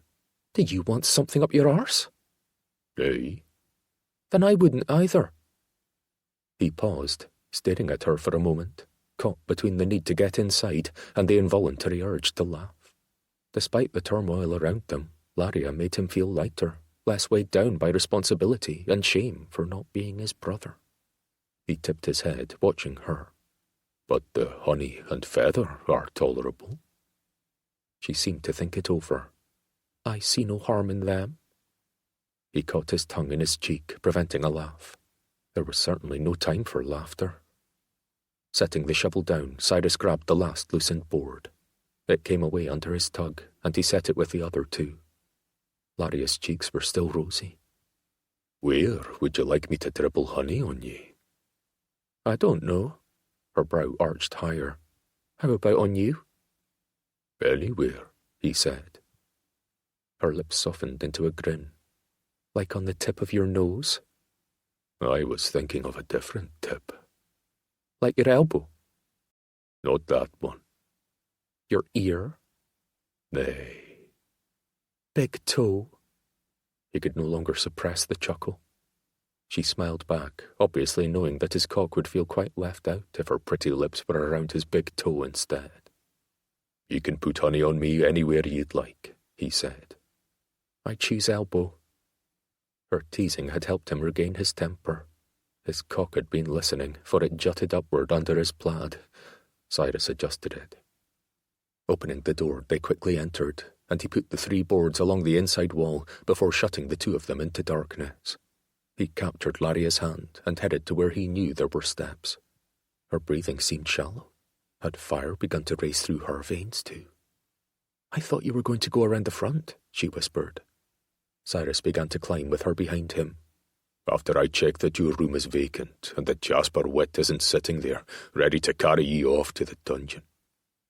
"Tua Tower doesn't have a dungeon," she whispered. "Just some storerooms with locks on the doors, full of barrels and jarred vegetables and fruits. And I believe there's a good supply of honey." He chuckled softly through his nose. How could he laugh with so much turmoil around them? Perhaps Laria was a siren able to bewitch him. If she was, he might not mind. He lifted the latch on the door and pushed into the room. They both paused inside, taking in the bedchamber left neatly waiting for their return. Cyrus moved on careful feet around the room, peering behind screens and curtains and under the bed. He locked the door leading into the corridor that ran the length of the second floor. "I'll have a bath sent up," he said softly, going to her, but he didn't lean in for a kiss. They weren't a couple. There was no understanding between them. Only 2 pleasure-filled nights and a morning of waking wrapped in each other's arms. And she'd already said she wouldn't wed him. For some reason that cut deeper than her tying him naked to this bed. He stepped back from her, going quickly to the secret door. "I'll go back down and find my men. They'll swear I was training with them." He turned back at the hidden door. "Once I leave, take a lit lantern down and lock the hidden door at the bottom of the steps from the inside." She shooed him. Cyrus ran down the dark steps, his footing sure as his hand brushed along the wall. Pushing slowly back outside, he shut the door and walked toward the edge of the village so that he could be seen returning. Where would his men wait for him?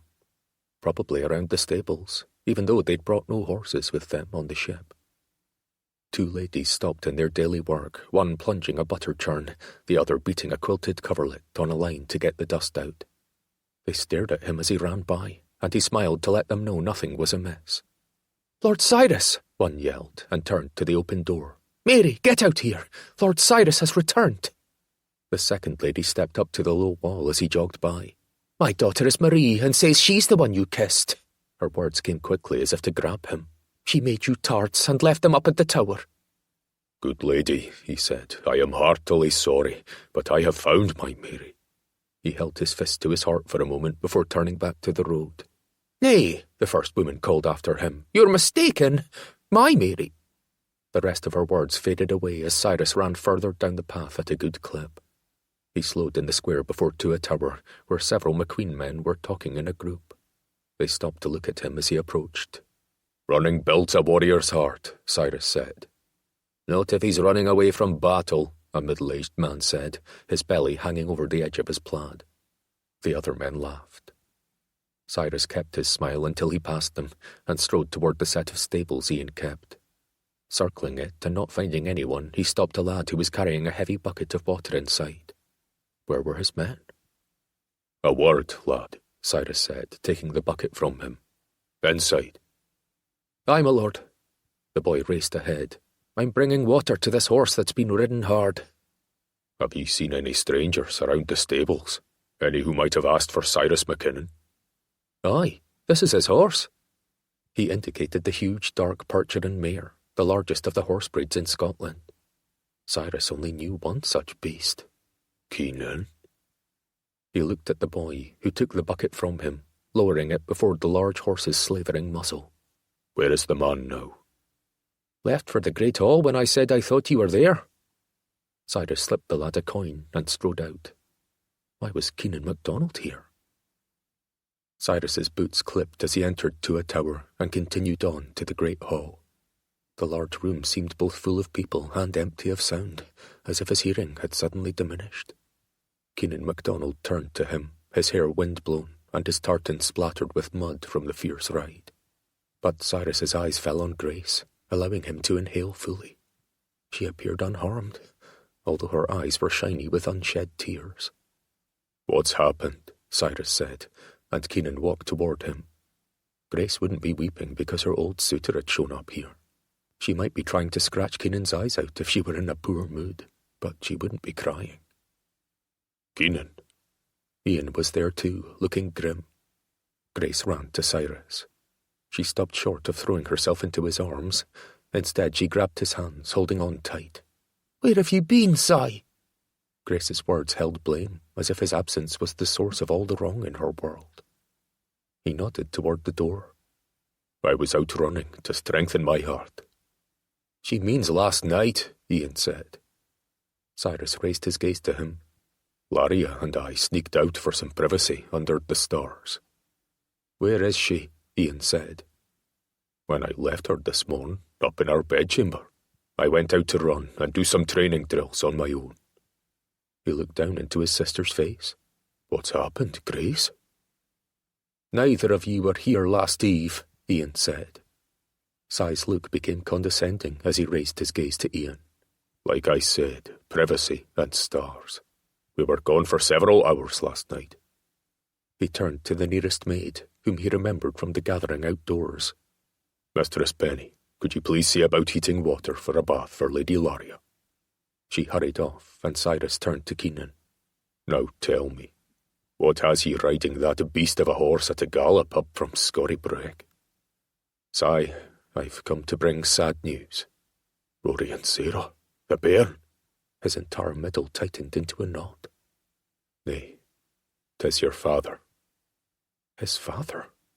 So the stubborn old man had finally passed. He'd been fighting back death for a long time. My father has died.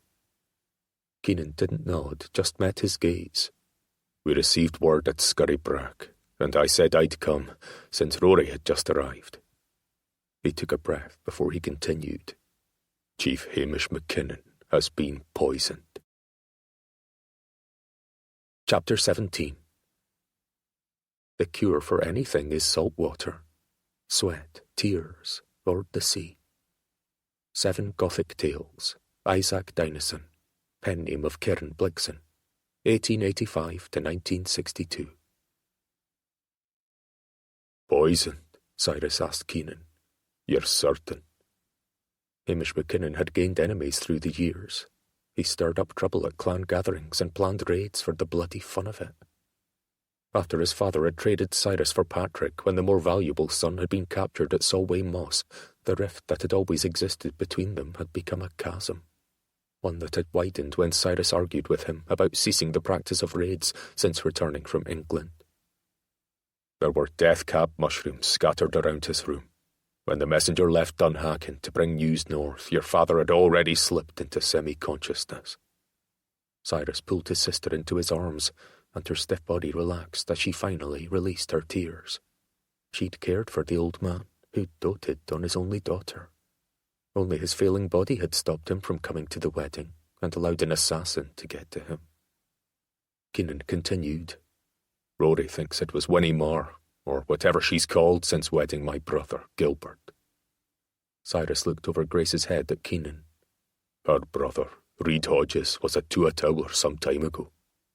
Then he turned his gaze to Ian. And Winnie was your mistress for several months.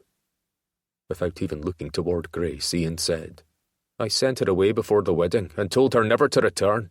His voice was without care, as if he wasn't surprised that she might be a murderess. Her brother, however, remained in the area and began helping my cousin and her band of miscreants. They are both criminals then. His gaze drifted through the archway to the stairs. Laria might know where they are.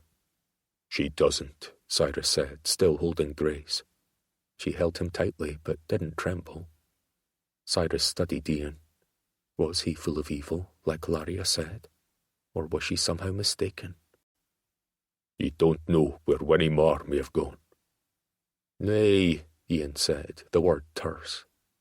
Cyrus looked back to Keenan. We must go to Dunhacken. My mother is already en route.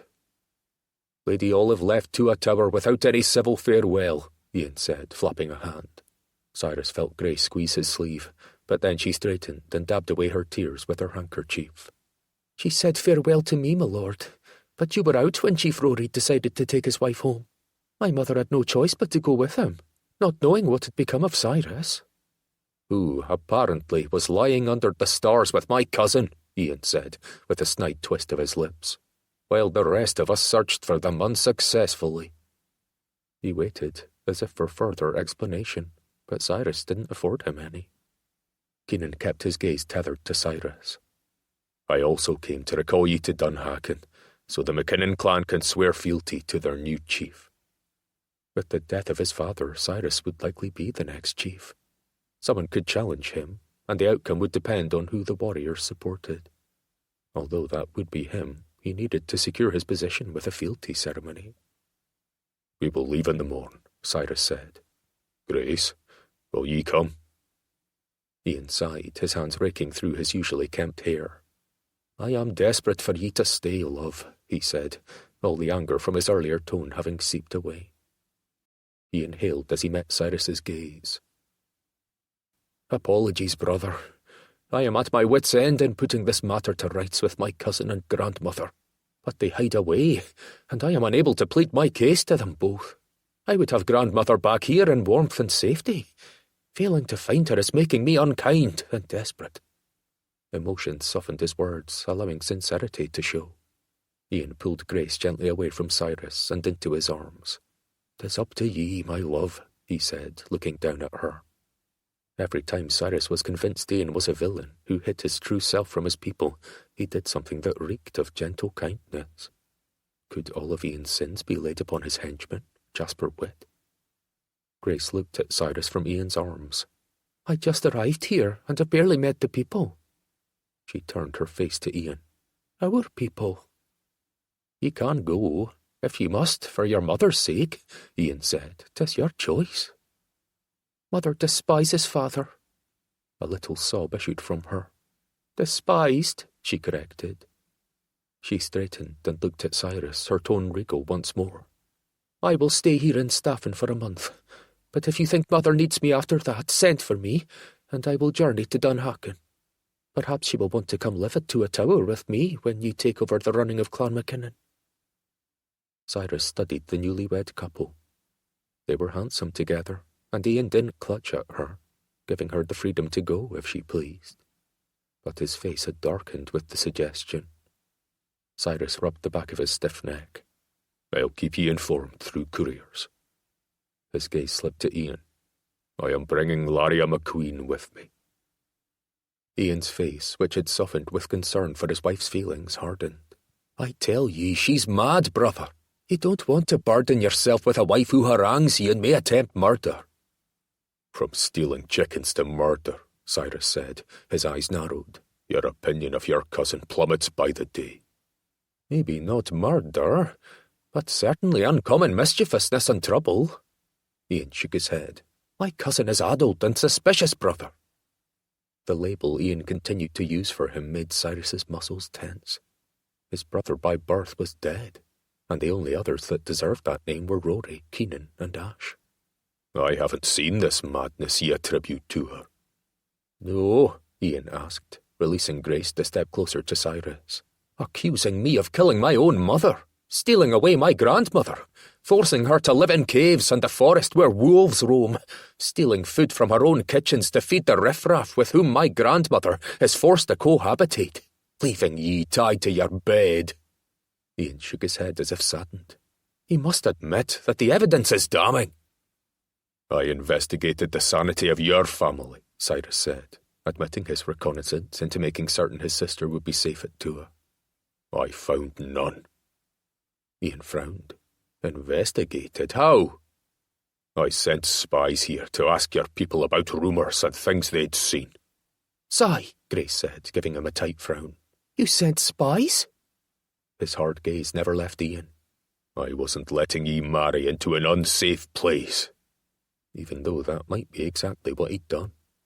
But I didn't uncover everything, like a twin brother named Thomas. Ian blinked several times, almost like a twitch. Thomas died when we were 10. 'Twas a blessing, really. His back was severely misaligned. Keenan made a noise in the back of his throat, almost like a growl. One of my sisters has a curved spine, and I'm thankful that she's alive. Ian didn't even look at Keenan, but kept Cyrus's gaze. Abnormality of the mind has only been seen in Laria, until age creeps in. Is that why ye sent your mother away? Cyrus asked. Age was creeping in, and ye didn't like the reminder. Ian spoke through clenched teeth. My mother had a host of sins, but aging wasn't one of them. Cyrus studied the man. He'd get nothing more out of him, so he changed topics. I'm taking Laria away from here. Very well. We will call a priest to see you two wed now, Ian said. Wed? Grace looked at her husband. You would have my brother tie himself to a madwoman. There is no other woman to chaperone her on a ship with 20 able-bodied men. 'Tis unseemly. Ian looked back at Cyrus with another thrust in this strange battle of words. Too bad Lady Sarah and your mother had to leave so quickly, before dawn and a proper farewell, else Laria could have accompanied ye unmarried. Cyrus remembered every cutting syllable of Laria's words on the matter of marrying him. His voice was low, like a growl. I'm not leaving her behind. Ian stared at him, and even though there was a smile on his face, there was challenge in his eyes. My cousin is no maid since she is a widow, but I won't have her wanton behaviour noticed outside these walls. She can be your mistress while ye are here, but she won't go unmarried on a ship with 20 sailors. He spoke as if Laria would be passed around to his crew for their pleasure. The thought tightened all of Cyrus's muscles with anger, his teeth clenching. I will find chaperones in the village, Cyrus said. Ian stretched out an arm toward a pile of jars, a folded tartan, and baskets of scones and tarts. Grace rolled her eyes. Those are gifts that have been brought up to the tower by every woman who wants you to remember them as the lass you kissed at the masquerade. As you can see, Ian said, there are plenty of Marys to choose from, but I know for certain that their papas won't let them accompany ye to Dunhaken without ye first taking one of them to wife. How about a handfasting? Keenan said. Married for a year and a day, but the two can part without shame at the end, if no child comes of it. Would Laria agree to that if she refused to wed him? Grace made a little sound that Cyrus knew was subdued fury. Keenan's face instantly turned a shade darker. Who knew the warrior could blush? Hand fasting is archaic and isn't valid without a priest's blessing, Grace said. Ian nodded. I agree. If Laria wants to accompany ye to Dunhaken, she will have to wed ye here first. He smiled, showing polished teeth. Tell her that. We will leave it to her. Before Cyrus could say anything further, Ian turned to Keenan. Let's find ye sustenance. Perhaps a tart. He eyed the pile. You can rest after your ride from Scurrybrack. With a bath as well. The grime on Cyrus's skin seemed to itch now, reminding him of those months of surviving in filth in Carlisle dungeon. He wanted to get clean, and he had to talk to Laria. He wouldn't leave her here. Could he convince her to wed him to protect her from her cousin? She wasn't mad. He knew that. Could she be placing blame on Ian when 'twas Jasper Witt behind all the foulness in Staffin? I'll talk to Laria about my need to leave, Cyrus said. And her required wedding vows, Ian added. A maid whisked into the hall and bobbed her head. Chief, she said, the room for your guest, Lord Keenan MacDonald, has been readied. Thank you, Penny. Penny? Wasn't the other maid named Penny? The one who'd hurried off to see to Laria's bath? One had blonde hair and the other grey, and there were 40 years between them. The maid bobbed a curtsy and flitted from the great hall. You're right next to Cyrus's room, Ian said. Cyrus motioned Keenan to follow him. They remained quiet up the turning staircase and stopped outside Keenan's room. Grace looks happy, Keenan said. Then he frowned. At being married, not at the death of your father. She seems to be. Cyrus rubbed his hands down his face. I would feel secure in the notion of her happiness and safety if she'd married ye instead. With me dragging her to a burned castle and a brother and sister-in-law who'd like to see me dead. Once Gilbert was severely injured, Winnie Marr abandoned him to become Ian's mistress. Cyrus huffed softly through his nose. Every family has problems. Problems? Keenan's brows rose high. Like arson, madness and murder. I'm sure I could find some history of that at Dunhaken too. The world is full of chaos. Keenan nodded toward Cyrus's door. Like your newest conquest. I heard she tied you to your bed. He left off the "and might be mad," but it came across in his tone. Wearing naught but a flush of humiliation. Cyrus frowned. I seem to remember ye being drugged and shackled by a lass, one who may or may not have picked up your plaid. Keenan chuckled and rubbed his jaw. Well, I suppose a little madness makes things interesting. He dropped his hand. You aren't thinking of marrying her, though. His question blackened Cyrus's mood. Rory mentioned a list you've drawn up of appropriate brides for me. Keenan was bright enough to detect the sharpness in his tone, and he turned his palms out in mild surrender. Ideas for alliances, in case he had no other prospects. He eyed the door, lowering his voice. Ones with powerful armies linked to them. They'd come with dowries and not a hint of madness to worry over. Your advice on who to marry is rather hypocritical. Cyrus's voice had taken on the chill of annoyance. Just think about it, Cy. A Mackinnon, Grace, Keenan nodded toward the stairwell, has already formed an alliance with the Macqueens, the last clan on Skye to sign the alliance agreement. Your union with a lass on the mainland or another isle will be the start of us branching out into the rest of Scotland, as is our intent to strengthen the country against that tyrant, King Henry, and his forces. He spoke in hushed tones, his words rapid. Your father would be proud to know his son is marrying to strengthen Clan Mackinnon. Cyrus doubted his father could ever be proud of his spare son. He turned his whole body away from the door to stare at Keenan. I know all that. I know my responsibilities toward our plan and my duty to my clan. The last had been instilled in him since he was a wee lad. He pressed one finger hard into Keenan's chest. And what ye need to know, whatever is going on here, and despite your fucking list, I'm not leaving Laria to Ian Macqueen's care. He wants nothing from her except obedience, silence, and possibly her life. The sound of heavy footfalls interrupted Cyrus, and several strong lads came from the stairwell, hauling water to the 2 rooms. Keenan exhaled. You know the situation best, Cy. His lips puckered. and he gave a small shake of his head in disappointment. Cyrus knew the look well. "I'll back ye with whatever ye feel ye must do," Keenan said, briefly clenching his hand to his heart. He nodded to the door where Laria waited beyond. "Enjoy getting clean." Keenan turned and strode to the door across the hall as men brought up buckets and a sizable wooden tub. Cyrus knocked. "Laria, 'tis Cyrus. The water is here for your bath." An immediate click told him Laria had been close to the door, perhaps listening at it. She moved behind as she opened it wide, and 3 young warriors clumped in, one placing a pot over the hearth that Laria had lit while he'd been below.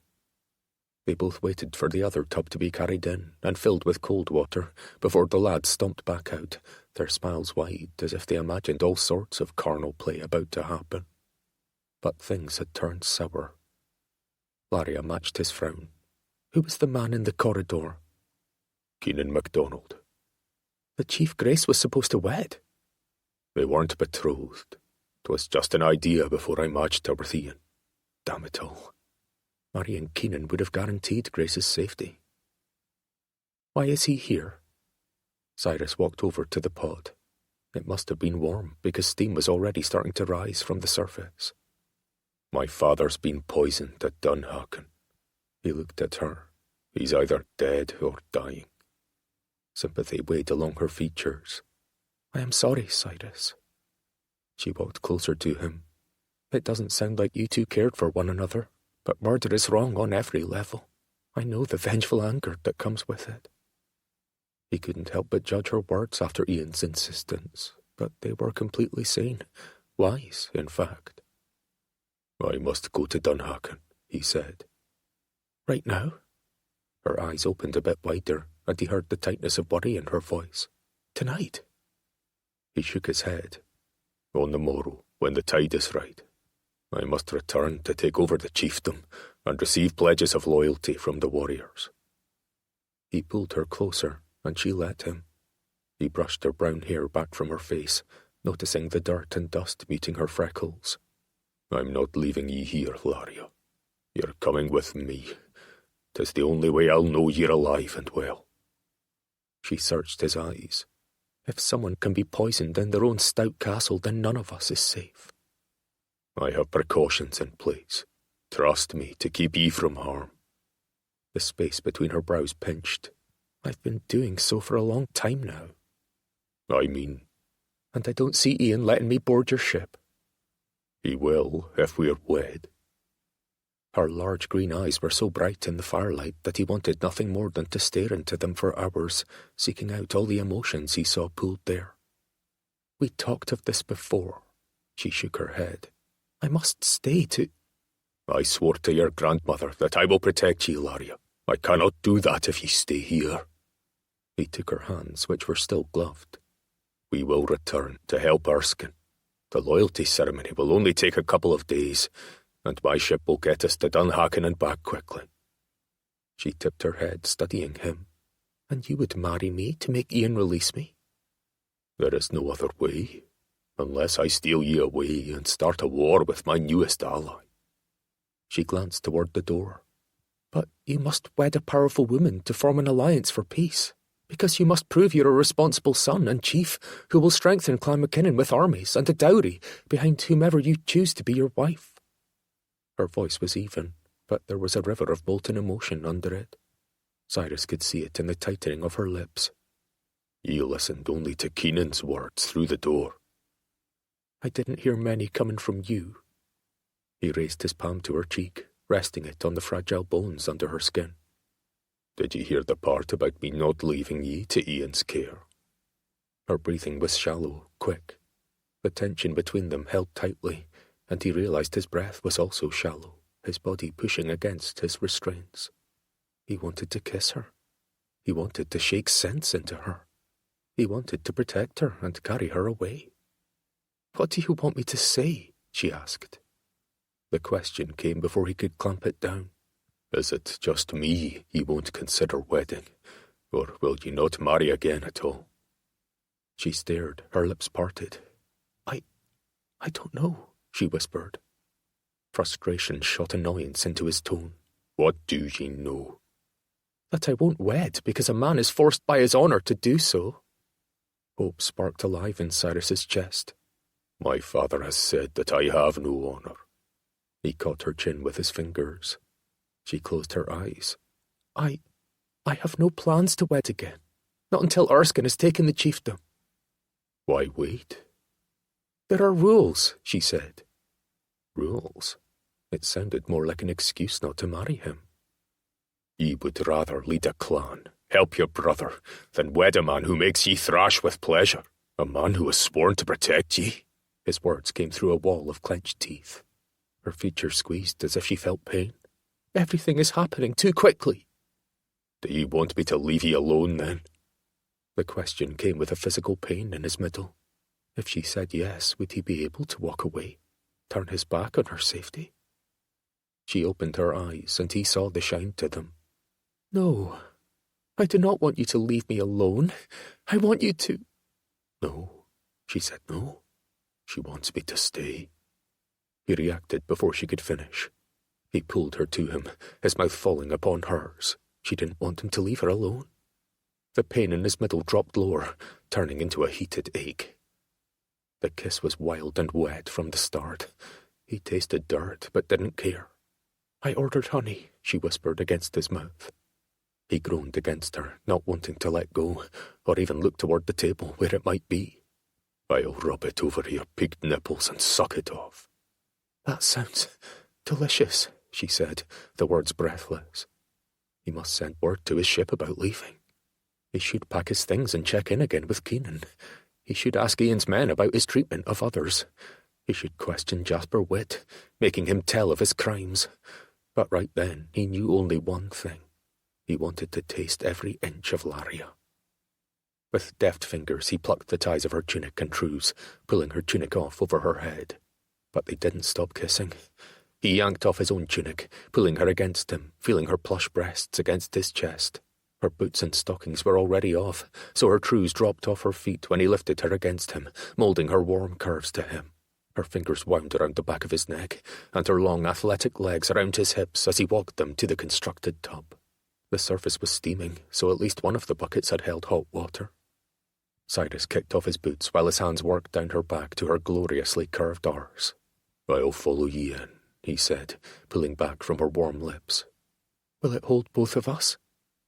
She slipped her feet down his legs until she was standing in the tub. His eyebrow rose, his lips curving. If we get creative. She studied his bare chest, and the tip of her tongue touched her bottom lip. The tiny movement made his granite-hard cock twitch in anticipation. A tug of his belt was all it took to free him, and he stepped out of the heap of plaid, kicking it away from the tub so that the water that was sure to spill over wouldn't soak it. Laria sank slowly into the warm water like a mythical water nymph. A murmur of a sigh escaped her as the water embraced her body. It feels so good. Cyrus ran his fingers over the top, his cock level with the edge. Her eyes flicked to it, and her hands came up to cup her breasts, which sat just under the surface. Come in, she said. I can sit on your lap. Bloody hell. He was going to explode just looking at her. His hand went to his straining cock as if trying to keep it under control. All thoughts of potential madness and Ian's call for a priest disappeared, like the steam rising from the tub. Make way. She moved to one side, and he stepped into the warm embrace of the water. It was deliciously hot, and the tub was huge compared to the usual hip baths a single person would use. Its wooden frame was lined with white linen, and he lowered himself into it. I fear we'll spill, Laria said, watching the water rise to the top. He pulled her back to his chest, her legs spread over his. I plan to. Spill all inside ye, lass. She let her head loll back against his shoulder as his hands caressed down her front, stopping to palm her breasts. He kissed the salty side of her neck as he stroked down her smooth stomach to the juncture of her legs. Laria moaned as his fingers found her clit. One hand worked her below while the other squeezed her breast and teased her nipple. She tried to twist in his arms. I can't reach you. Relax, lass. There's plenty of time for that. She pressed back into him and spread her long legs open as far as the tub allowed, giving him complete, intimate access. She pushed upward against his hand, straining as he rubbed. God, yes, she hissed when his fingers thrust inside. Her body felt so perfect, as if she fit with him. He worked her, listening to her breathing increase, the small splashing of the water revealing the rhythm of his hand. Cyrus, she breathed, and he felt her channel convulse around his fingers as she found her peak. In a movement that sent half the water over the edge of the tub, he turned her to face him. His hands anchored on his lips, he pushed her down onto his straining cock. He groaned as her body pulsed around him, milking him. Their bodies exploded into a frantic rhythm as she rode up and down on him, his strength lifting her and shoving her back down upon him. Cyrus groaned against her lips as they thrust and strained. Laria was all he needed. He lifted her off him, turning her to face outward as his arms came around her. Sigh! Her question ended on a moan as he pushed her down on his cock, pulling her flesh against his chest. He wanted more contact, and his arms enveloped her, his mouth kissing the long line of her neck to her shoulder as their movements increased. His fingers easily found her clitoris again. Oh God, she called, and he felt her tighten around his length. It was all he needed to climax, and he spilled inside her. Laria! He groaned her name as waves of pleasure broke over and through him. She felt perfect in his arms. His body was being washed clean as his thoughts solidified. Laria, he said again. All he needed was Laria. Chapter 18. If there is magic on this planet, it is contained in water. The Immense Journey, Lauren Isley, 1907 to 1977. I'm happy to have you back here, my lady, Hazel said as she pulled a rose-hued ensemble out of the clothes press in her room. The maid had been a loyal friend before Laria had been forced to flee to a tower. And now Laria was back here, living in the same snake den as Ian Macqueen. Will this do? Hazel asked. Laria had been staring at the painted landscapes she'd hung about the room. Her thumb ran over her loopy signature at the bottom corner, but she couldn't feel it with her gloves in place. Yes, 'tis a lovely costume. She turned to meet the maid's gaze. And 'tis good to see you looking so hale and healthy, Hazel, Laria said. I stay out of the lordship's way, Hazel whispered, glancing toward the door as if Ian could be eavesdropping. The woman had good reason to fear, since her sister had been released from Ian's service when he said she'd been gossiping. The real reason was that Hazel's sister had grown too thin for his liking. She'd been ill, and her bones had seemed to protrude. Ian had called her a walking skeleton, and then suddenly she was sent away. How is Lacey? Hazel laid the bodice and petticoats on the bed. She's fair enough. Hazel gave her a quick smile that faded to unease. Hasn't gained back any weight, though. Laria came over and squeezed the maid's hand. That must be difficult, the worrying. Hazel nodded. I hope the winter doesn't do her in, poor thing. Laria held fast to her hand until Hazel met her gaze. You and Lacey. She was about to invite the two sisters to follow her out of Tua Tower, but would exile from the village and tower help them, or just speed Lacey's death? I pray for you both. Hazel gave her a smile. That is kind of you. Thank you, my lady. The Mackinnon and MacDonald chiefs will return to their homes soon, and they would take the two of you with them if I ask it. Hazel blinked. That's quite generous, but I don't think Lacey could make the journey. Laria let the maid tie her stays. Does Ian still call you Penny? She was quiet for a moment as she tugged. Yes, my lady. All of us. Ian had never bothered to learn the names of servants, but he wished to look like he had. He'd taken to calling them all by the name of his childhood nursemaid. Laria had tried to explain how disrespectful it was to give a person a new name, but he'd laughed and, for a time, had thrown in extra words to differentiate the women. Stupid Penny, bring me wine. Timid Penny, tell cook I want blaeberry tarts. Penny whom I'd like to fawk, join me in my chambers. At least when Winnie Marr had come along, he'd stopped accosting the younger maids. Hazel tied the stays closed at the bottom and grabbed up a full petticoat, shaking the wrinkles from it. She smiled a toothy grin at Laria, as if trying to shake off the sadness that had descended with their talk. Let's make ye the beauty you've always been. An hour later, Laria descended the staircase toward the great hall. Her heart thumped behind the satin of her bodice and the linen of her smock.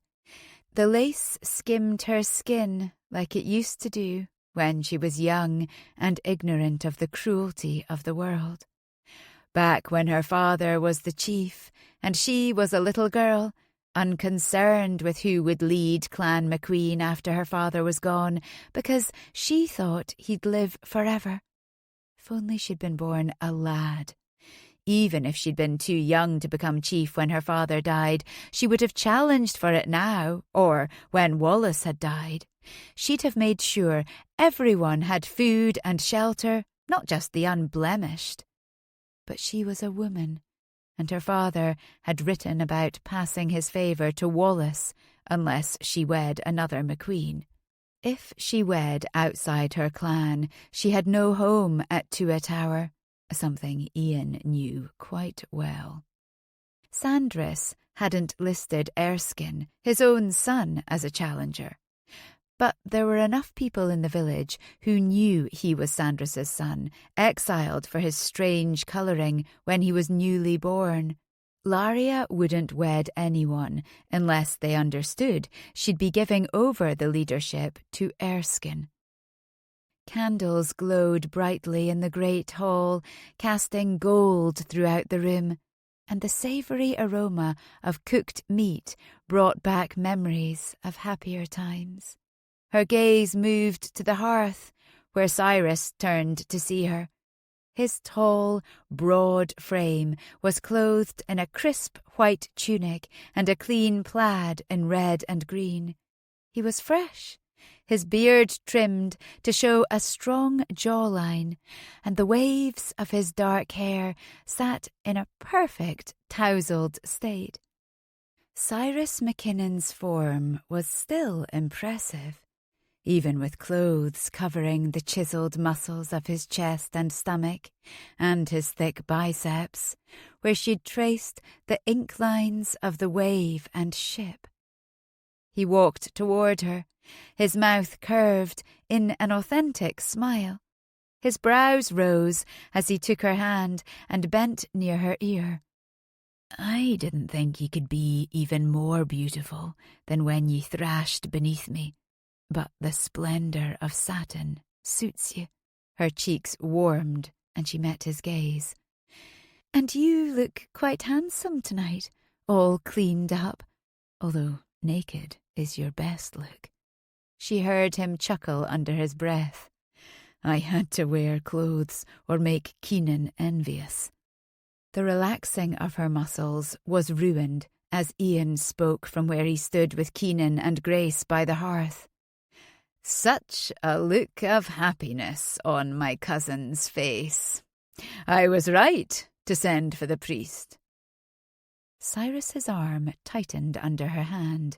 He leaned toward her ear.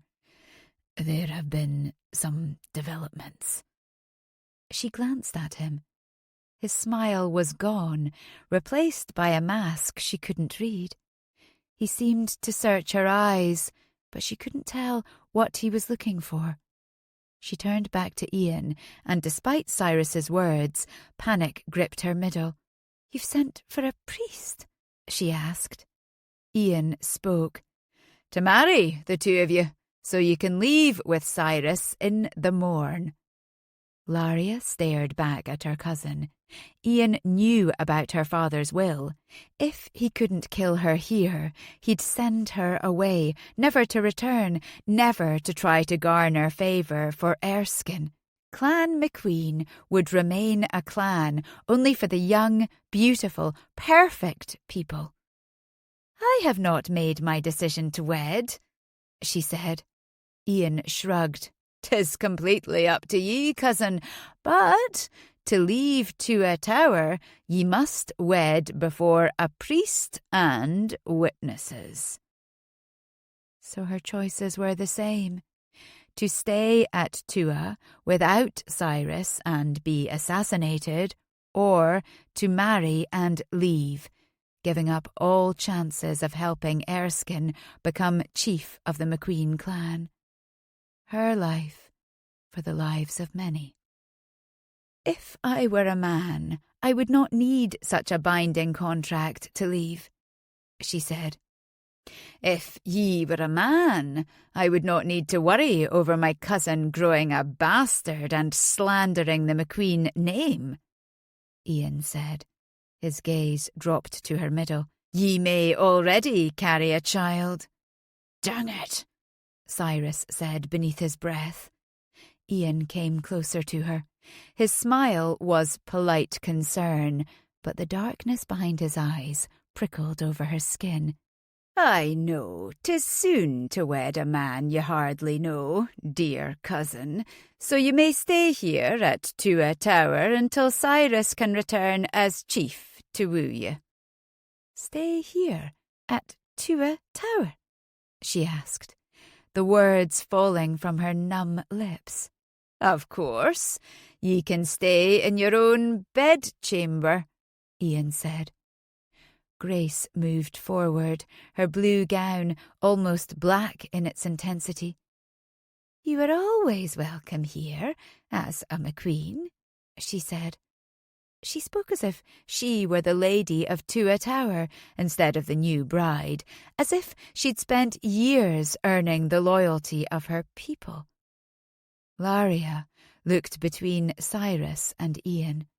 Cyrus frowned, while Ian smiled. Cyrus must know that Laria would die if she remained here, didn't he? Come back here to Tua? Her gaze went to Cyrus. "I won't survive it." Ian laughed, the sound cracking in the silence of the vaulted room.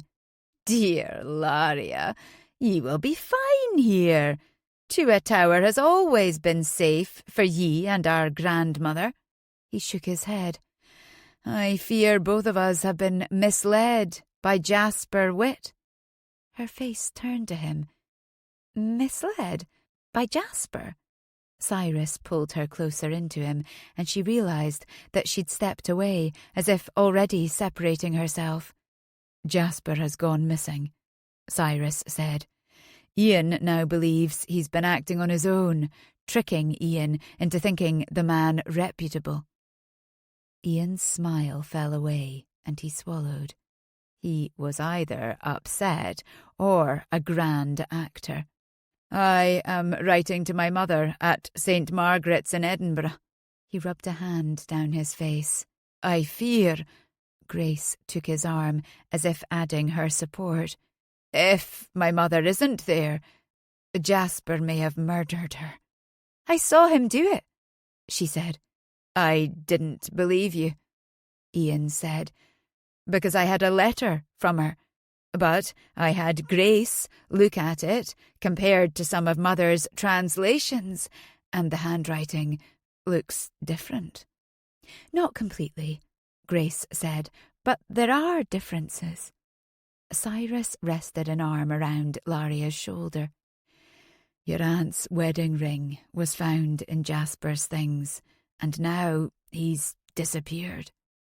Ian reached forward and squeezed Laria's arm. She jerked it away, as if his touch burned. Ian hid the quick annoyance that flickered across his features, but she saw it. I hate that ye think I had something to do with this crime, if it has occurred. All this time I thought that ye were going mad, when ye were merely trying to protect our dear grandmother. The two of you should come home." Her grandmother had already left the area, but she wasn't about to set Ian chasing after her.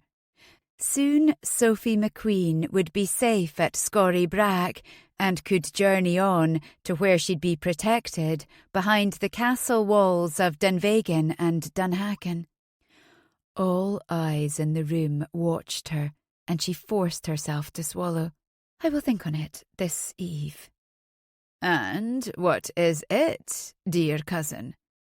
Ian asked. "Grandmother and ye coming home to Tua Tower, Jasper Witt's guilt, or wedding Cyrus Mackinnon to journey to Dunhacken in the morn?" Laria felt numb with indecision and doubt. "All of it," she said. Could she be mistaken about her cousin?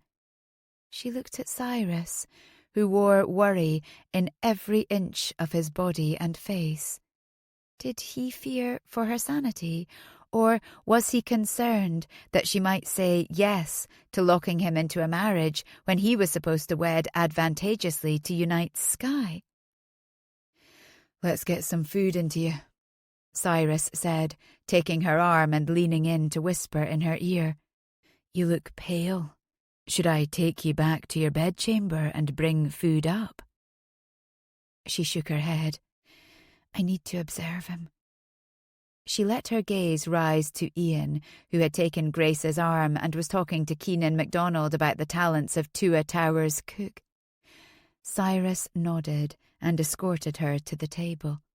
The meal was tasty and filling, better than anything she'd been able to scrounge for her people over the last 2 months.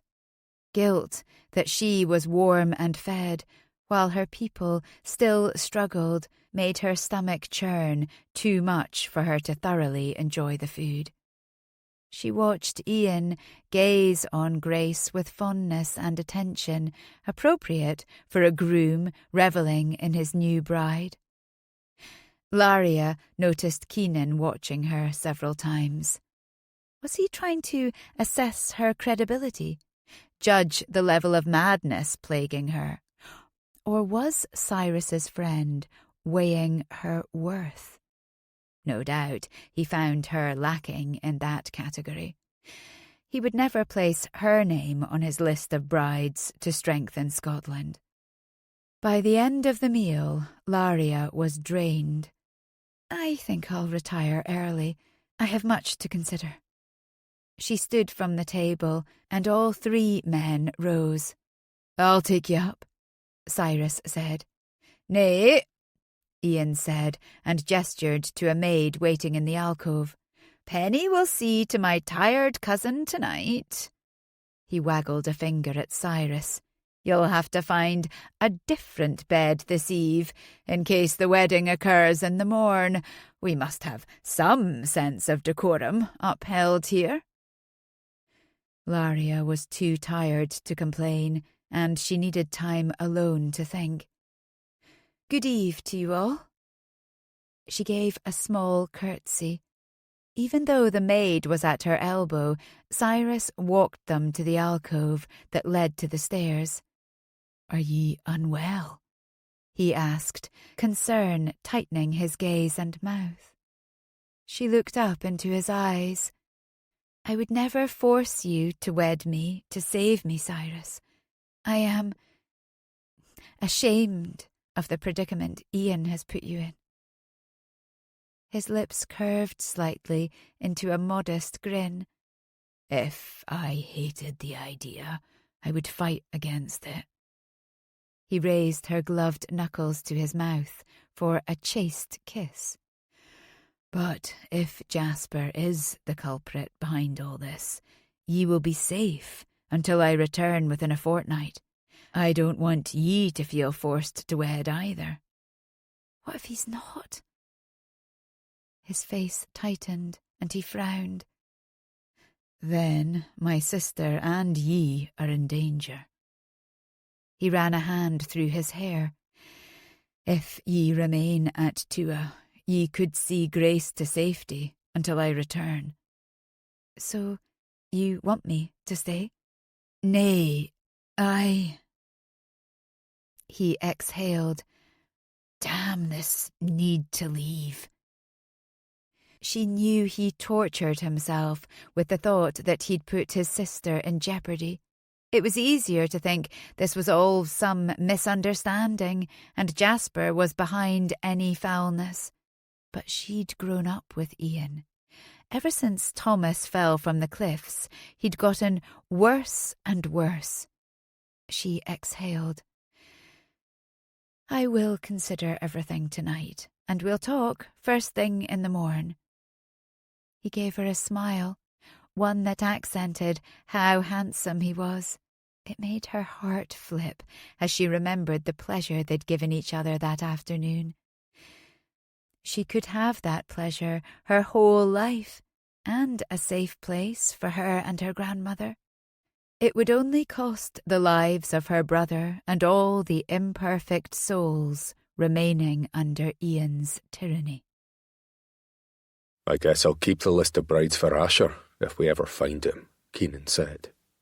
Asher McNichol, the fourth man in their brotherhood, had left Skye with 4 of his mightiest warriors, and scouts sent out had yet to find them. Cyrus snorted. Like Asher would ever take a bride from a list. The man is too independent and stubborn. He may never soften enough to actually care for a woman. Keenan's mouth twisted to the side. He'd probably scared the blood right out of a virgin anyway, and a dead daughter would cause war instead of stopping it. Cyrus rubbed the back of his neck as he paced Keenan's room. We don't need to marry to make an alliance. Laria didn't answer ye when ye asked her to wed ye. Keenan lowered himself onto the pallet on the floor. I'll take the floor, Cyrus said, waving Keenan toward the bed.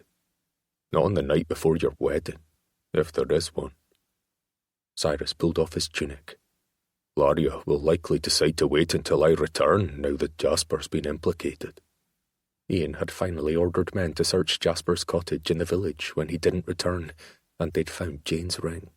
The discovery had changed everything, and Ian said he was ready to hang his second-in-command for treason and murder.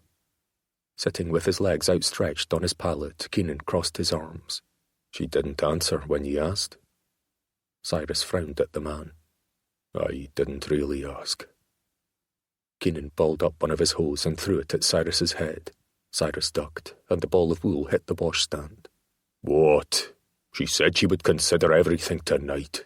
I didn't want to badger her for an answer in the alcove. A lass wants to be asked, ye great ox. I thought ye were the one of us that knew about wooing lasses. He shook his head. Cyrus folded his arms. When did ye ask Tierney? From what I heard, there were some complications. Keenan leaned back against the wall, crossing his arms. Ye should go officially ask Laria, on one knee as a sign of respect, like she's your queen. Would that help sway her to wed him before the priest in the morn? Then the anxiety about leaving her would abate. Even if Ian wasn't a monster who murdered his own mother, the 2 cousins did not get along. But Laria wouldn't be in danger. Nay, if there was danger at Tua Tower, he couldn't leave Grace within its walls, or he'd be a careless failure of a brother. And he couldn't delay going to Dunhacken. Everything seemed to hang on Laria's answer. What answer do I want? Did he want to marry her? His entire body yelled the affirmative, but despite Keenan's understanding, Cyrus had long accepted that he would wed for an advantageous alliance. What a hypocrite he was becoming. The Macqueens were now their allies because of Grace's union with Ian. There was no need to wed Laria. But I want her. The thought of Laria wedding someone else, being caressed by some other man's hands, made Cyrus's own curl into tight fists. I should officially ask her. If he want to marry her, and you want her to say she will in the morning, then aye. Keenan nodded and settled on his side, his head propped in his hand. His comments about furthering alliances with other clans on the Isles remained unsaid this time. But 'tis late, Cyrus said, after midnight. He stared at the door, leaving his belt still hitched to keep his plaid in place. "If you're up thinking things over all night," Keenan started, and then yawned widely. "So is she." Keenan was right. He should have asked Laria in a romantic way to wed and leave with him in the morn. Why hadn't he? "I just met her. She could be mad. I don't want to push her into something she doesn't want. I really should be thinking about alliances." But with each step he took toward her door down the hall, those thoughts became either more ridiculous or less relevant than he'd thought a week ago. Cyrus had always sought out the ladies, but none had caught his attention like Laria Macqueen. 'Twas the right decision. Rap, rap. "Laria," he said, his voice low. "'Tis Cy. Can I come in for just a moment?" Silence. Maybe she was asleep. Rap, rap. Laria woke easily. She seemed always on alert for potential danger. "Laria!" He tried the handle, but it was locked. She could be asleep. She'd seemed so tired after the meal. Rap, rap. He pressed his ear to the door, but there was no noise beyond the thick oak panels. Alarm shot through him, tightening his muscles, but he made himself take a deep breath and release it. He just needed to see her, to hear her voice. Dang it. He'd only left her 4 hours ago, and he was already worried about losing her forever. She needed to marry him in the morn, or he might never sleep well again. The rapid thumping of his heart spurred on his thoughts. She must marry me. The decision made, a sense of urgency pricked him with little stabs of panic. He felt like a thirsty man finding water, but needing to drink it before it seeped away through his fingers, lost forever. Keenan poked his head out of the door to their room. "She's not opening up." Cyrus shook his head, frowning. "Something feels wrong." Keenan didn't question him, just turned to grab his plaid, wrapping it around his waist as they headed for the stairs. "Where are we going?" he asked. "To the back exit from her room." The great hall was dark as they moved through it, the embers of the hearth fire glowing as wind blew down the chimney. The damned tribute pile of tarts and jams had grown since that morn. He saw Keenan grab a dessert on his way past. Keenan nodded to the guard at the front door as they strode outside, giving him some excuse about needing fresh air. Cyrus continued to walk, hardly noticing the cold on his bare torso. He broke into a jog, glad he'd kept his boots on, as he heard Keenan curse behind him, moving more slowly over the dirt and pebbles around the tower. He found the door behind the bushes, and his heart gave a deep thud as he saw it ajar. Entering, he found a glassed lantern on the floor at the bottom of the steps, along with a folded piece of parchment. He lifted it, opening it as Keenan continued past him to climb the stairs to the room above. One glance at the message scrawled across the paper, and Cyrus knew the room would be empty. The panic in his chest ignited, burning. "Cy, I cannot marry you. There was nothing between us except lust. I am returning to the forest. I must keep my grandmother safe. Don't try to find me. Farewell, Laria." Chapter 19. When the well is dry, they know the worth of water. Poor Richard's Almanac, Benjamin Franklin, 1706 to 1790. "She must be mad, Cy," Grace said as she hugged him. "You're the handsomest, most clever, strongest unmarried man on Skye. Why else wouldn't she marry you?" "I didn't actually ask her to wed." The tightness in her brother's words showed his pain, which then tightened her own defences. Grace concentrated on relaxing the muscles in her face. No need to cause premature wrinkles. She stood tall, with the direct bearing she prided herself on, and smiled at her brother. They stood along the dock, where his men lowered their few satchels into a rowboat that would take them out to their moored ship. Poseidon's Fist, named by their war-loving father, sat in the deep water harbour with a minimal crew. She assumed Cyrus would be renaming the galleon as soon as their father was in the ground.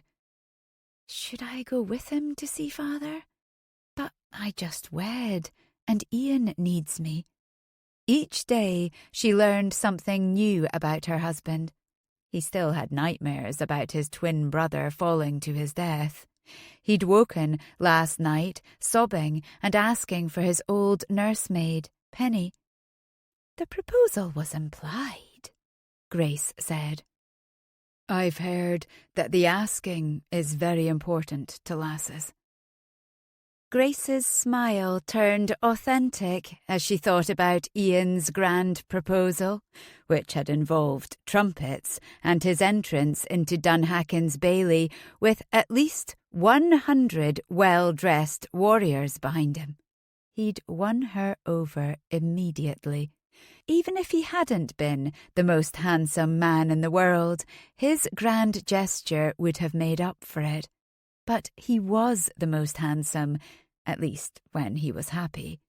She'd only seen his ugliness a few times, like some taint that needed to be bled out from him. She knew she was just the woman to help him. She shrugged, pushing her mild trepidation aside. The woman is still mad for leaving in the middle of the night.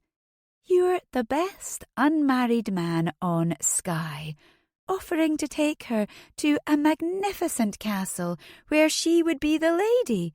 Instead, she's choosing to live in the forest, rolling around in the dirt and eating whatever she can steal. Cyrus looked pained at her words. Good Lord, she hadn't meant to hurt him more. She rubbed his arm. Truly, brother, ye are the best of men, so she must be mad. I think you're biased, sister. The haunted pain in his eyes remained, and it made her hate Laria, despite her being part of her new family. She squeezed his arm. You deserve better. Someone who will help the alliances grow across Skye. Someone who realises what a good man you are. He studied her, as if he were trying to read her mind. And ye feel that Ian is a good man, Grace? Her eyes narrowed. Of course I do. He's given me no indication that he's not the kind, generous, clever chief he's always been. True, he called all the maids Penny, after his nursemaid, who'd been more of a mother to him than his own, but he didn't have time to learn all their names. Tua Tower was large and required many servants. You don't believe Laria's claims at all? He asked, his gaze moving along the dock and the village beyond. Grace knew he was looking for the woman. Damn her for making her brother weak. She caught his chin like she used to do when they were younger, making him meet her gaze. I do not.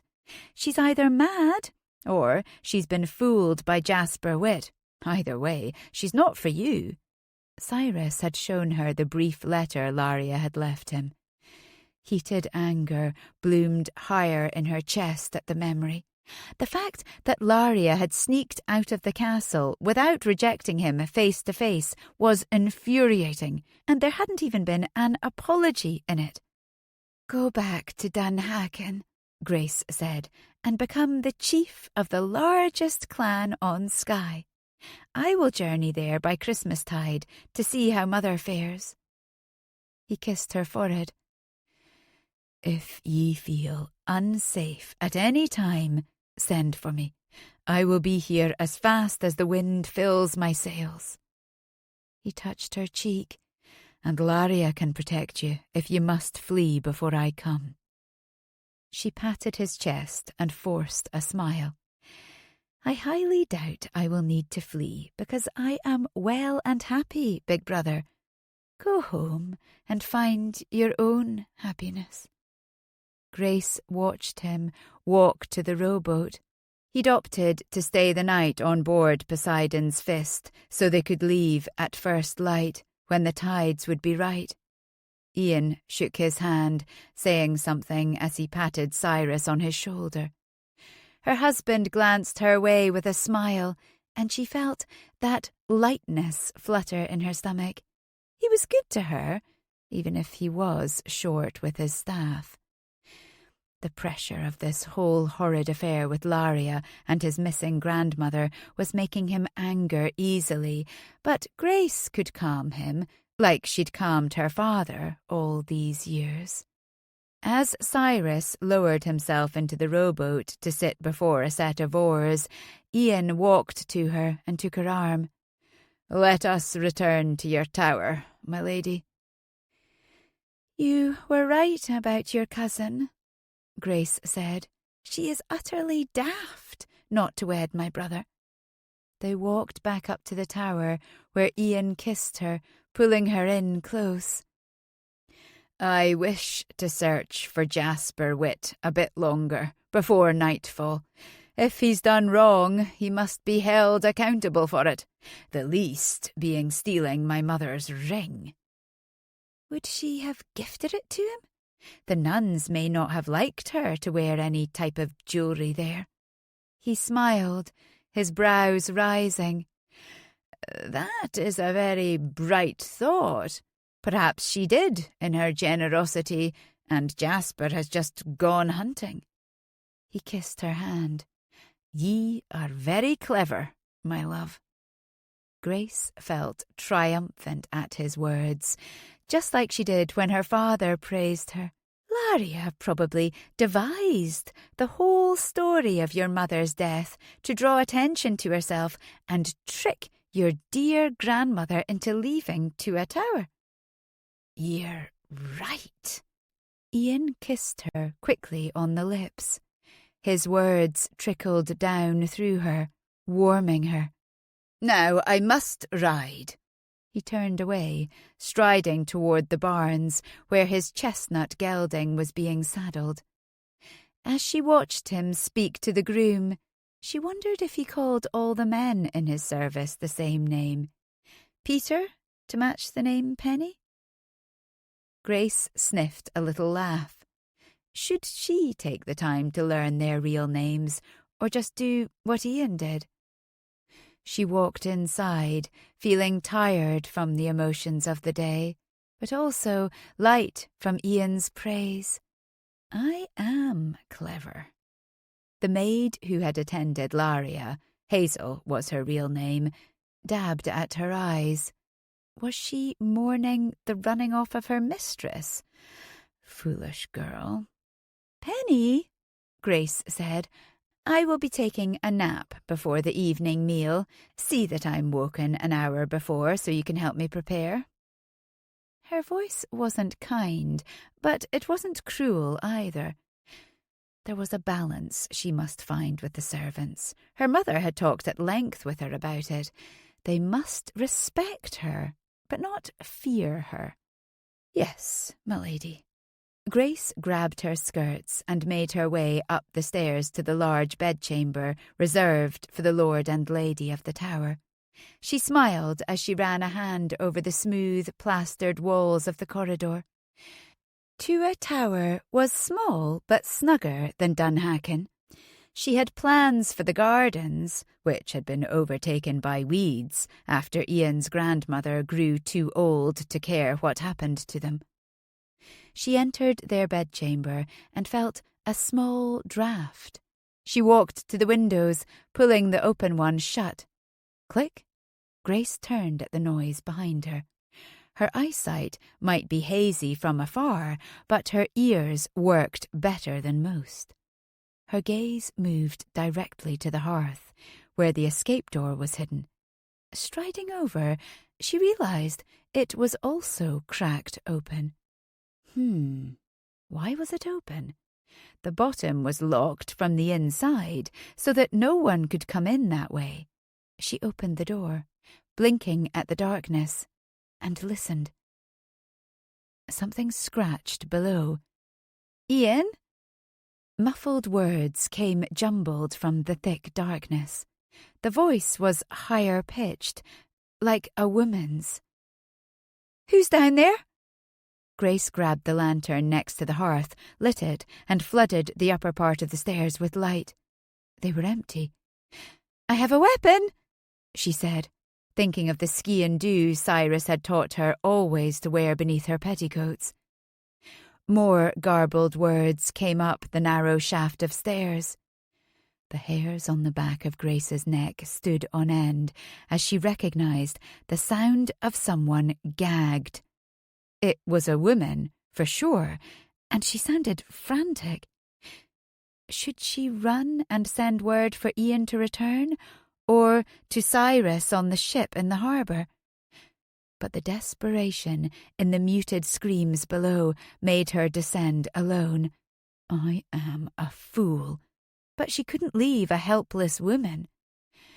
Drawing her dagger, she held it in the same hand she was using to steady her on the steep descent. With the other, she brandished the lantern to light her way. Who would be down in the bottom of the escape stairway? One of the many pennies of the tower? Could she have found the tunnel and fallen? She couldn't gag herself. Heart pounding, Grace descended the last turn. She raised her lantern high, casting light over the space at the bottom, before the door cut into the stone wall. "Good Mother Mary," she said, and rushed forward. "Laria, what the bloody hell?" Ian's cousin was tied and gagged, lying on the cold floor, but she wasn't crumpled from a fall. Her large eyes blinked against the brightness of the lantern, and her face was tight with fear. Of Grace? Of some other monster?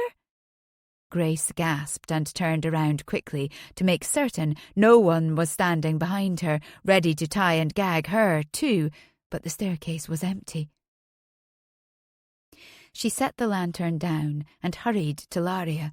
Even if the woman was mad, she didn't deserve to be tied, gagged, and thrown down into a dark hole. Grace worked the cloth down Laria's chin. "Cyrus?" Laria asked. Grace blinked at her, confused. "You left him a note. He's gone." Laria stared at her.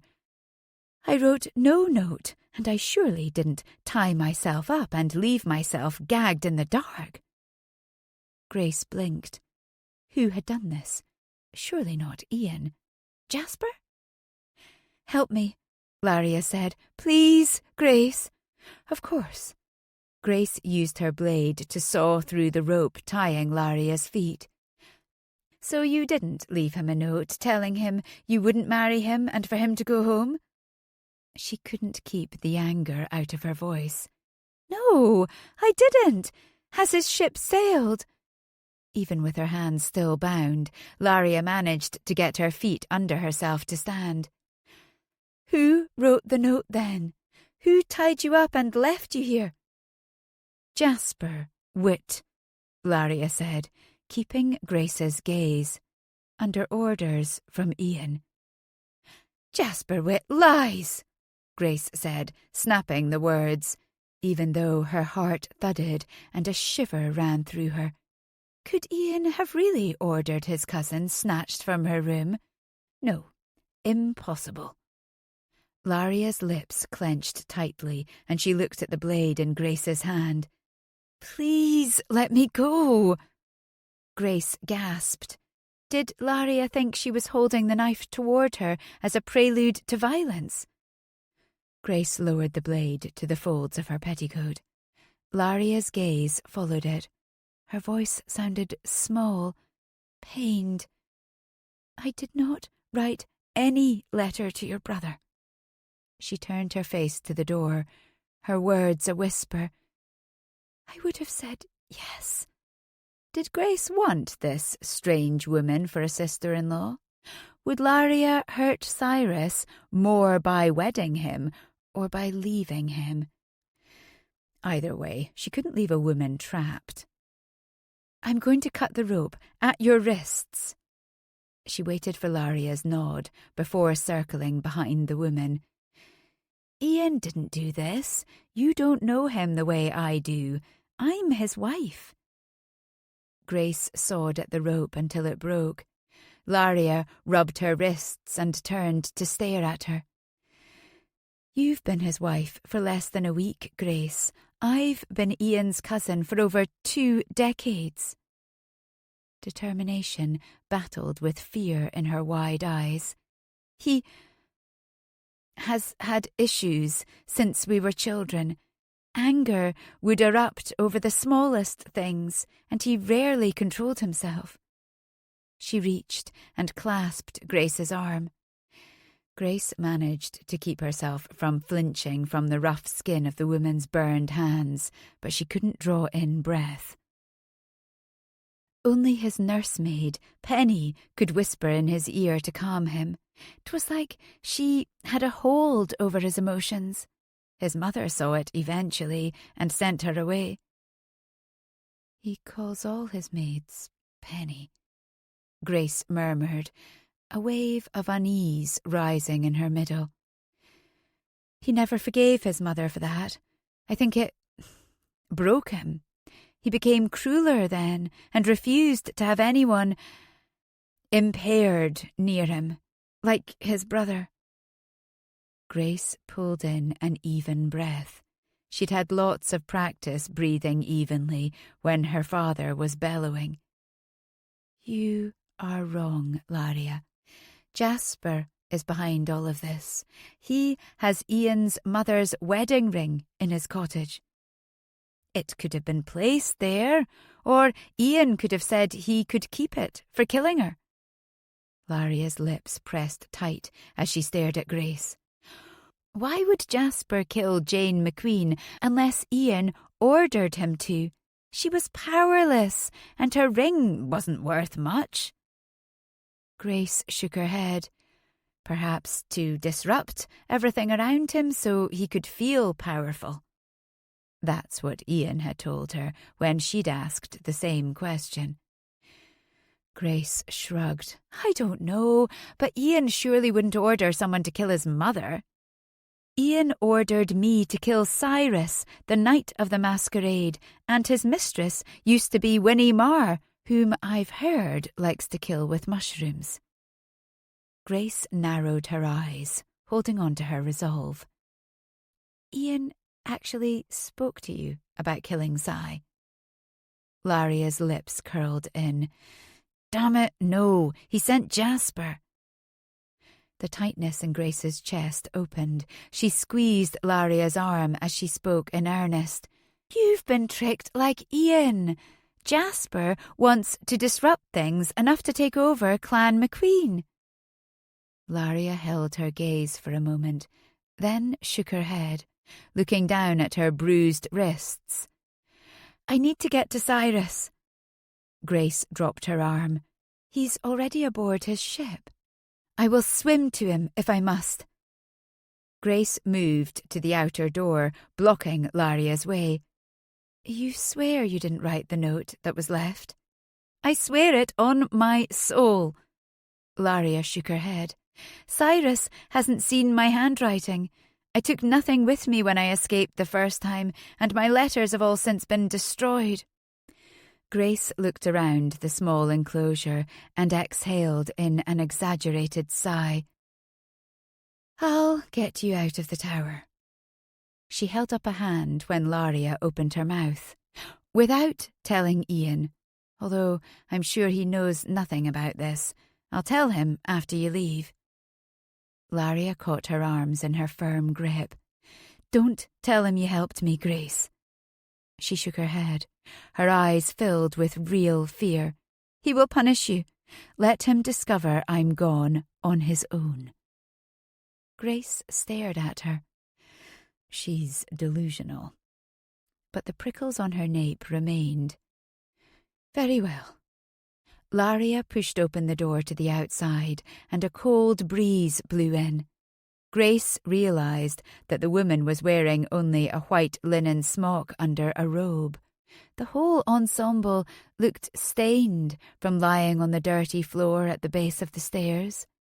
Would she even be able to get there in slippers and a robe? Dang it! I can get you clothes from your room if you give me time to get them. Some boots, perhaps, Grace said. Laria threw her arms around Grace, hugging her close. Grace's whole body froze. ready to explode in violent self-defence. "Thank you," Laria whispered. "And please keep safe.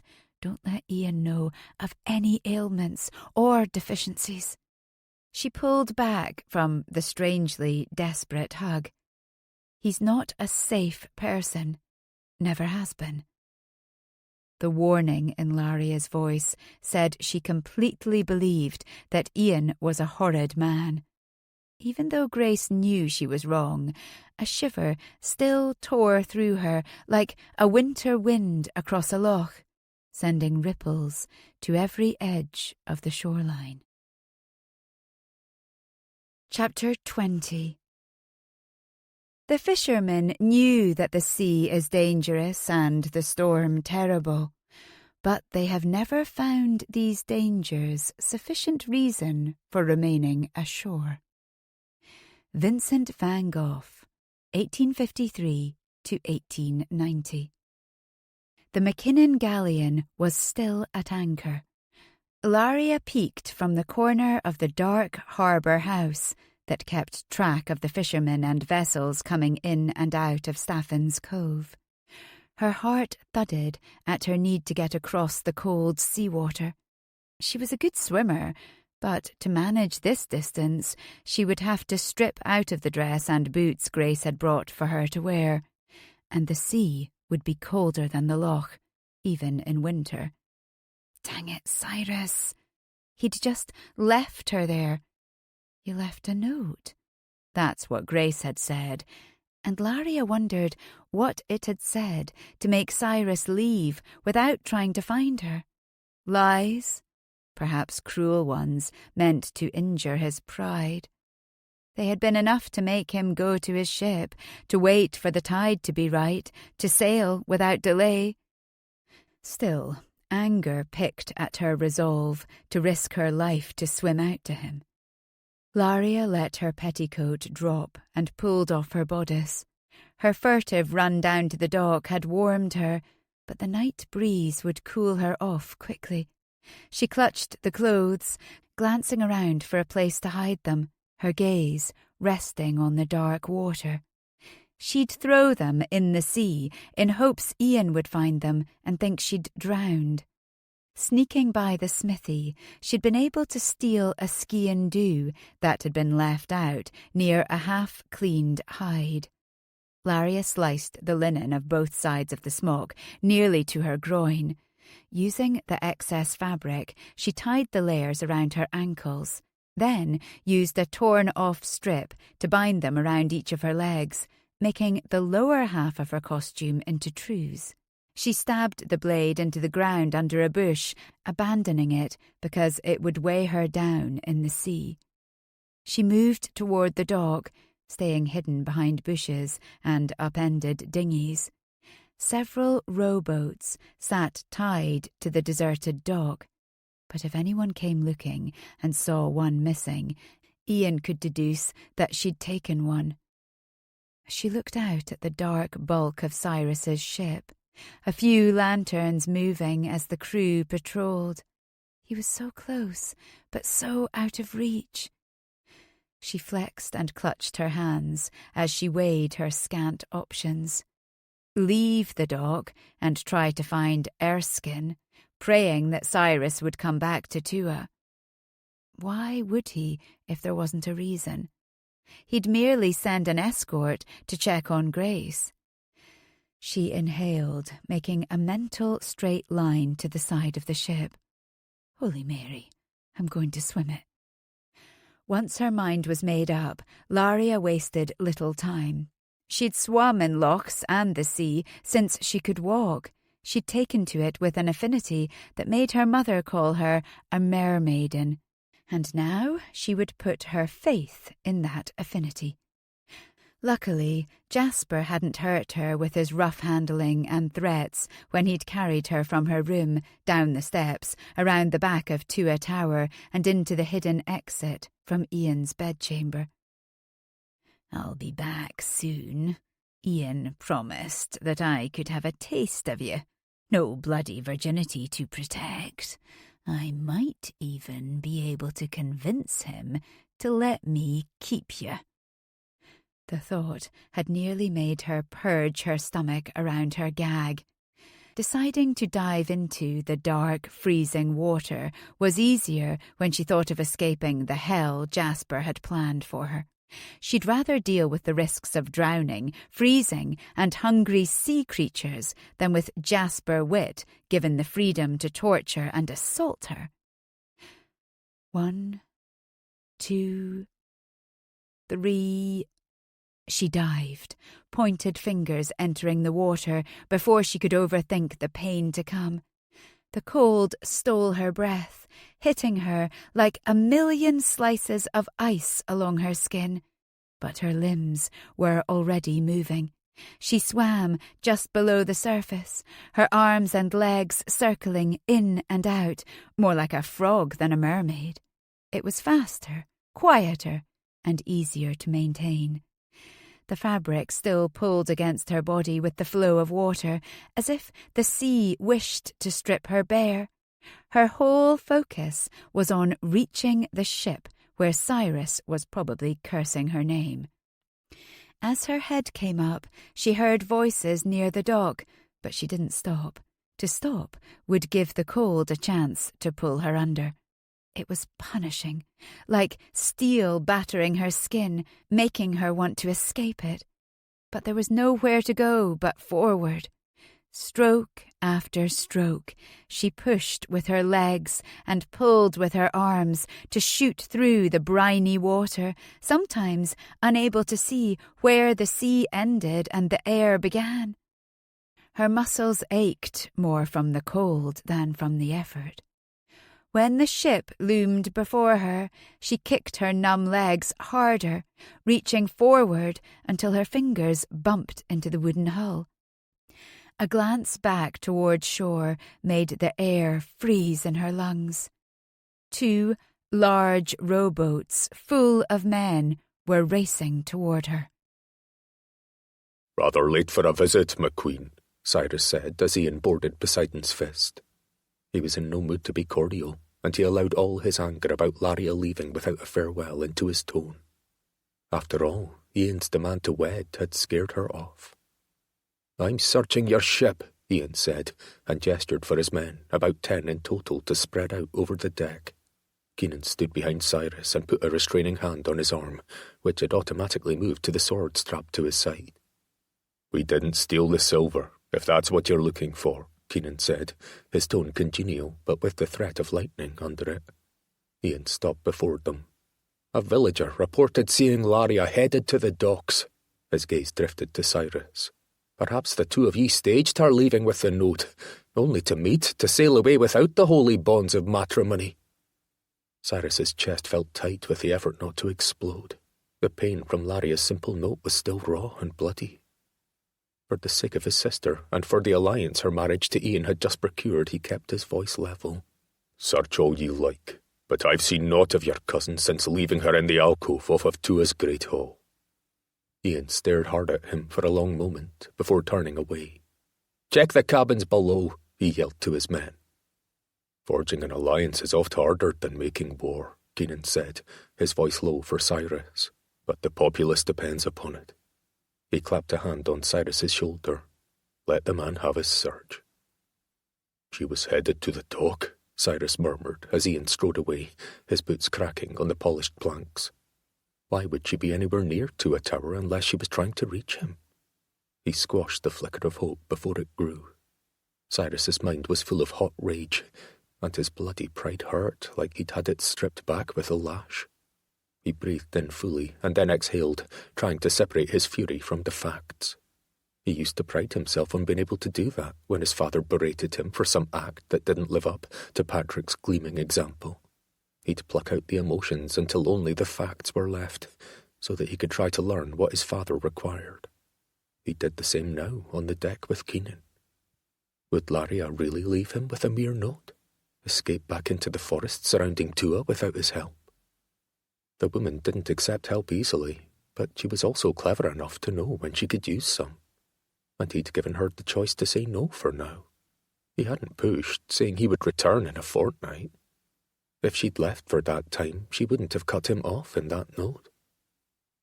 They watched Ian's men scatter around the deck, half of them ducking below. "Will they find her?" Keenan whispered. Cyrus looked at him. "Perhaps," he said, and he felt the bloody wisp of hope seep through the armour around his heart. "What will you do if he does?" Keenan's question held caution. Cyrus should hope that Laria wasn't aboard, that there would be no reason to fight Ian here on the deck, but he couldn't bring himself to do so. "That depends on Ian. Killing the man won't sit well with Grace." Keenan's brows were raised high in the light from the glassed lantern on the nearby hook. That was an understatement. His sister might just skewer Cyrus if he killed her new husband, especially if it was discovered he'd had nothing to do with his mother's death. But Laria was certain she knew Ian's true nature. She'd grown up with him and was risking everything by defying him. "If he tries to take Laria off my ship after she's put herself here," Cyrus glanced upward at the dark sky where clouds raced over the stars, "I won't let him, even if that means blood will spill." "That's," Keenan tipped his head, studying Cyrus, "telling." Cyrus levelled his face with Keenan's. "Telling of what?" "That you love her." Love. The mythical emotion only fouled up plans, like his for Keenan and Grace to wed last year. "A good chief doesn't allow any form of weakness. Love would do that," Cyrus said, letting the coldness of his father's voice frost his words. "You're human, Cy," Keenan said. "Feelings come with a condition. I want to keep Laria safe, and I enjoy her company. Even when she's tying you to a bed and holding a knife to your throat." Cyrus narrowed his eyes at his friend. "We thoroughly enjoyed each other before that." They watched as Ian's men looked under tarps and ran down into the bowels of Poseidon's fist. "Should we help them?" Keenan asked. "Nay." Cyrus stood rooted as a battle between hope and anger raged inside him. His gaze skimmed along the dark dock across the water. 'Twas late, and the villagers had all sought their beds. One of Ian's guards stood watch by the remaining rowboats, and another rowed out toward the ship. By the light of the hull lantern, Cyrus could tell it wasn't a woman. He turned away, wishing he had the note. Fool. He tossed the paper into the coals in his bedchamber hearth, but the words had etched themselves inside him, the loops and slant of her hand. He traced the lines of her name then, and his mind moved to the note. "I cannot marry you. There was nothing between us except lust. Laria." Was that all there was between them? Lust had brought empires tumbling. He remembered his father's advice when he and Patrick were old enough to wed. "I married your mother because she was plain and meek and lacking cleverness. I would never lust for her, and therefore she could never control me. I lust for Laria." But the simple words told only a fraction of the story that had bloomed between them. If it were simple lust, he could find others to occupy his mind, yet Laria remained there, taking up nearly all the space. His mind turned over the words to her signature. "Her name," Cyrus said, and turned to Keenan. "Her name looked different." "Laria's?" "Aye, on the landscapes she'd painted and hung in her room. The L was looped on both ends, and D." He thought hard and looked upward, picturing her signature cutting across the dark sky. "The N looked different too." He met Keenan's gaze. "Someone else may have written that note. Signed her name." Heart thumping, Cyrus spun around when one of Ian's men called, "Chief!" Cyrus's heart lurched as he watched the man point toward the water, dark and frigid between them. He ran toward the rail where they stood, searching for a woman in the water, but all he saw was the guard and the rowboat. "Was she wearing that tonight?" Ian asked. "I cannot remember." The man in the boat held out a sopping bundle of clothing. "Shake it out, idiot," Ian called down. "We can't see it. Is it blue?" The man shook out the petticoat of dark wool. It looked like something Laria had worn, something hanging in the armoire in her room. He'd studied her clothing as well as the pictures she'd painted after he realized what they were, parts of the mystery woman who'd left him twice. Once tied to a bed, his body stripped, and now in a trap of emotions, his soul stripped. "'Tis one of Laria's," Ian said, his gaze scanning the dark surface. "But she wore something else at dinner." "It must be some other woman's gown." Cyrus's stomach ached with the thought of her somewhere below his ship, floating without breath. Any twitch or break in the water and he'd leap overboard. But it remained still, and his stomach remained clenched. Another man came up to Ian, out of breath. "We've searched down to the bilge water. No woman is on board." Ian ran a hand through his hair. "Very well."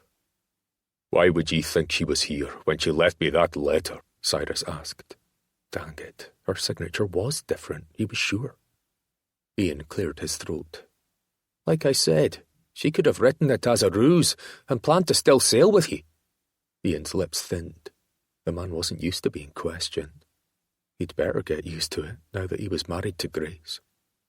The thought prickled along Cyrus's limbs. Ian pivoted on his boot heel. "I return to Tua Tower." Cyrus watched Ian and his men row back across the water, but his mind rolled over the signature and words in Laria's note. He'd been so focused on the first part, the part that said whatever bond had formed between them was weak, merely made of lust, that he'd ignored the second part of the note. "I am returning to the forest. I must keep my grandmother safe. Don't try to find me." Fuck. Sophie Macqueen was on her way to Scurrybrack with Rory and Sarah where she'd be safe. Laria knew that, but Ian didn't. Laria didn't write the note. Either she'd left a different note and Ian had replaced it with his, or... Ian disembarked at the dock, which remained empty except for his men. "Timothy," Cyrus called, and his second-in-command strode over. "Tell the helmsman that we may leave tonight if the tide is high enough." "He says a storm is blowing in," Timothy said. "We might sail to get ahead of it," Cyrus said, and Timothy ran off to talk to the man at the whipstaff below. "We're preparing to leave now?" Keenan asked. "Maybe Laria is trying to reach us." "She didn't write the note that was left for me." "Whether she wrote it or not, she was gone," Keenan said, his forehead furrowing in thought. "Could Ian have taken her, leaving the note?" "He was with us until we retired for bed." Cyrus's gaze moved around the deck as if looking for a slender shadow. "But he was angry enough to row out to our ship to search, rageful even. Much more than when we first saw that Laria had escaped to a tower." "So, he had her, and she escaped him?" Cyrus rubbed his forehead, glancing up at the mast. Clothes had been found in the sea, and someone had seen a woman along the docks. "I think Laria is on this ship." A call came along the deck for men to climb the masts and unfurl the sails, sending the crew in an orderly fashion along from bow to stern, their movements practiced and efficient. "Ian's men looked everywhere," Keenan said, turning in a tight circle. "They didn't look up." Both men tipped their faces toward the mast top.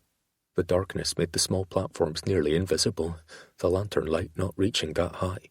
They were standing under the mainmast, but Cyrus strode toward the mizzenmast at the stern of the ship.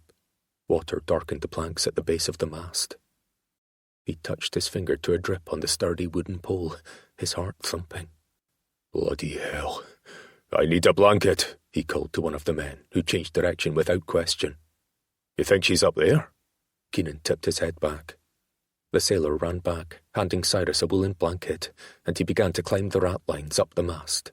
Blanket slung over his shoulder, he clutched each rope rung, wet from the mist or from Laria. Hands and feet moving in a rhythm he knew well from working on his father's ships all his life, Cyrus made his way up into the blackness of night. Two of his men followed to unfurl the large mizzen sail from the yard. As he climbed, the mast swayed with his weight and the growing wind.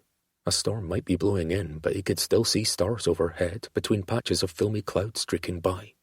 He didn't call her name, not wanting to look foolish if she wasn't there, but his steps quickened, along with his heart, to reach the underside of the circular mast-top platform. The mast passed right through the centre of Poseidon's fist. He drew even with the bottom of the snug structure. "Laria, are ye in there, lass?" Below him, the sail unfurled, and the wind caught in it, jerking him nearly off the mast. Clutching the rope, he pulled himself up and peered into the tiny space. pressed into the opposite side, as if wishing to blend in with the thin curved wall, was a form. Laria! He pulled the blanket from his shoulder and rested it over the shivering body. Her pale face stood out from the shadows, and her eyes were dark circles. I didn't leave the tower. Her words came out jaggedly through chattering teeth. He pulled her to him, even though half his body still stood outside the protective circle. She felt like a statue of ice, frozen and fragile in his arms. He willed his heat into her. What happened? Ian, she whispered into his neck, and fury rose cold inside him. Ian took ye from your room. He sent Jasper Witt. I'll kill the man. Cyrus took a steadying breath. A letter. I never wrote a letter. He'd been right about the signature. It wasn't hers. He stroked her wet hair, wishing he could take the chill from her body. Sigh? 'Twas Keenan below. Do we sail? He must get her out of here, away from Macqueen shores. Unable to let go of her to climb down, he tucked her head into his chest, covering her ear. Aye, he bellowed. Raise the sails. Below, the men called out a series of commands, and the winches turned, raising the sails of the mighty ship. The mast swayed as the wind caught, the sails snapping, but Cyrus balanced, holding her against him, the blanket corralling their combined body heat. Jasper took ye from your room. She tipped her head back to look into his face. Ian ordered it. Jasper took me to the hidden staircase leading up to Ian's bedchamber and tied and gagged me. Grace found me there. Cyrus tensed. Grace? She heard me at the bottom of the staircase. She didn't come with ye? Escape with ye? Bloody hell. Laria shook her head. I tried, but she's convinced Jasper is acting on his own. She wouldn't leave with me. She squeezed his arm. Cyrus, I tried. Cyrus could have growled. The tearing inside him was painful. Either Laria was wrong about Ian, or he was abandoning his sister. Chapter 21. The fall of dropping water wears away the stone. De rerum natura, Lucretius, 94 to 55 BC. Laria stood on the deck in dry clothes. Cyrus had found a small set of trews and tunic. Once he realised she wouldn't stay below deck, he'd wrapped her in a waterproof cape of fulled wool. Her fingers clasped the railing as the sea raised the ship and dropped it down the other side of the wave. Rain wet her face and wild hair. They'd sailed as far as they could, making fast time with the wind, until the rain and lightning broke, battering the large carrack Cyrus said was called Poseidon's Fist. At present, it felt like Poseidon was trying to shove his fist up the ship's arse. There'd been no time to talk further when they'd descended from her hiding place. The wind had picked up, and Cyrus had jumped right into plotting a course before the stars vanished with the incoming cloud cover. Movement near her made her turn her face from the sea. Keenan MacDonald walked up to her. "Ye should go below. 'Tis dangerous up here, where the waves could snatch you from the deck." "I need the fresh air," she said, as a wave sent a spray of water. "'Tis more water than air up here," Keenan said, wiping his face, "and if you get sucked out into that water, Skye will lose his bloody mind." She looked at the man with clipped dark hair. Keenan MacDonald was handsome and broad like Cyrus, but his eyes held distrust. "I imagine you'd be happy if I was gone. Your brotherhood—" Another wave dropped the ship and cut her off. A hand clasped onto her arm, and she went to yank it away, but Cyrus stood there. He pulled her to him as Keenan turned and walked away. "Will you come with me to talk?" Cyrus asked near her ear, and she let him pull her from the railing. They walked, balancing together along the slanting deck. The storm still lashed at the ship, but the waves seemed to have calmed somewhat. He led her down the ladder to the level where she'd changed in what must be Cyrus's captain's cabin. With the table, bed, and even the chairs bolted down, the room tipped and tilted without anything sliding, except for them. Even the map on the table had been tacked fast. Laria dropped the water-sodden cape from her shoulders and stripped her soaked gloves off before sitting in one of the chairs. Cyrus knelt before her, taking her cold hands in his. "I can't believe you swam across. You could have died, drowned." "I needed—" she began and shook her head. "I had no other choice." Cyrus's dark features made her wonder if she should have given a different response. He stood and handed her a towel, then rubbed his wet head with another. "We are going to set into Scorry Brack until this storm passes. Your grandmother will be there, as will those who left with her." She stared across the table to where he stood. His legs braced so that the tipping ship didn't dislodge him. His hair stood in spiky disarray around his handsome, tense features, and his jaw was unshaven, giving him a roguish look. "And what will you do?" she asked. "Continue on to Dunhacken as soon as the storm ebbs. I must see to my father and, if he passes, quickly secure the clan under my leadership." The tightness around his mouth and eyes made her guess his thoughts. "And you want me to remain at Scorry Brack?" He leaned his hands on the table, bringing his face closer to her, but then he dropped his head in weariness. "My father can be cruel to those outside the Mackinnon clan."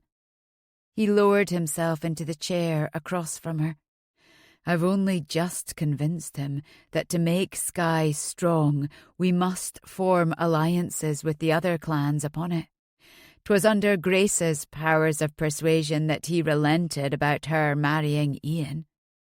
"I am not easily hurt by cruel, bedridden fathers," she said, trying to understand what was really underlying Cyrus's worry. She tipped her head. "Are you ashamed of me? Don't want him to think you might fancy a lass with no power for an alliance, no armies behind her?" She began to pull her scarred hands back from the table, but he grasped them. "Nay, Laria." But she suddenly felt shame. There she sat, in trews and tunic, her hair wild with sea-water, her face damp and pale from the cold wind. He held her hands, their rough skin from burns vastly different from that of a lady.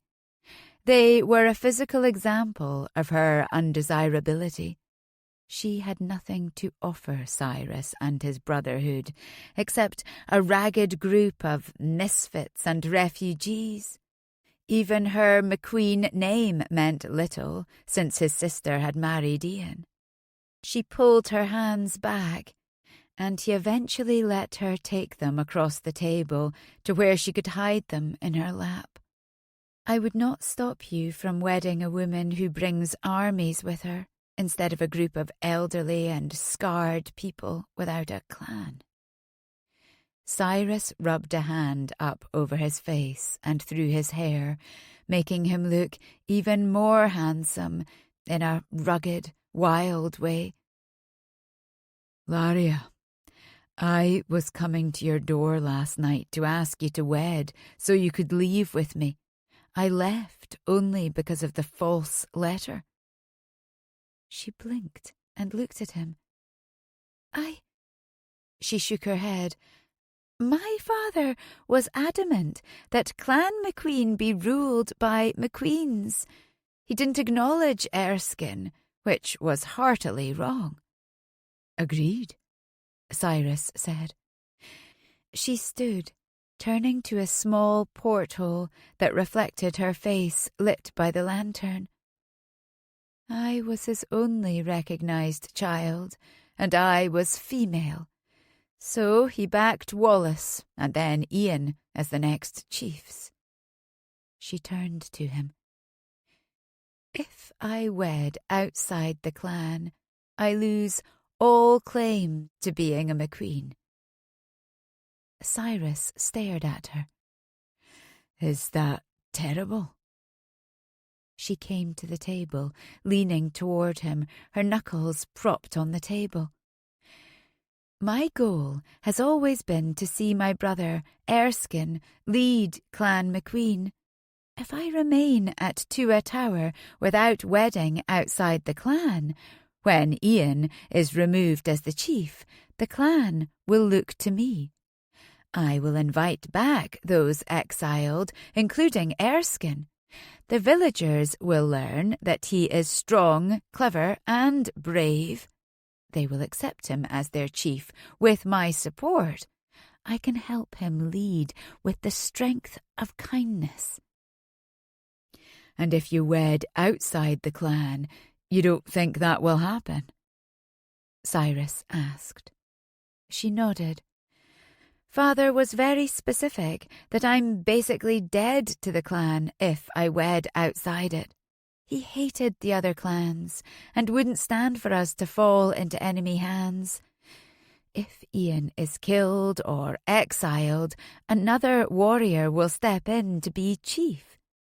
Erskine can challenge him for it.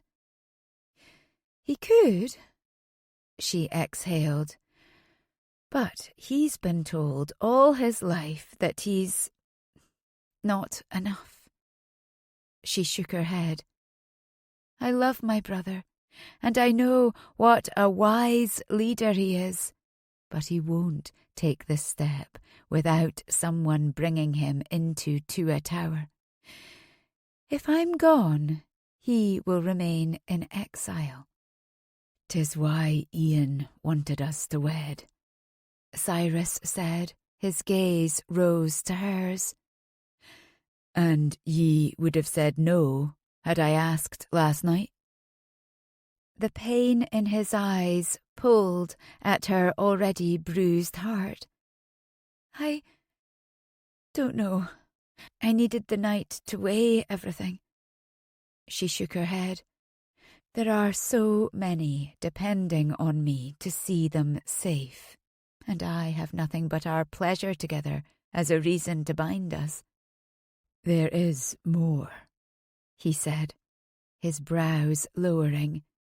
No further alliance, no armies, no dowry. She threw her hands up in the air, knowing that she looked like a wet, feral cat, certainly not beauty. A wave of despair swelled inside her. She felt as though she'd held it at bay for so long, maybe ever since she'd burned herself.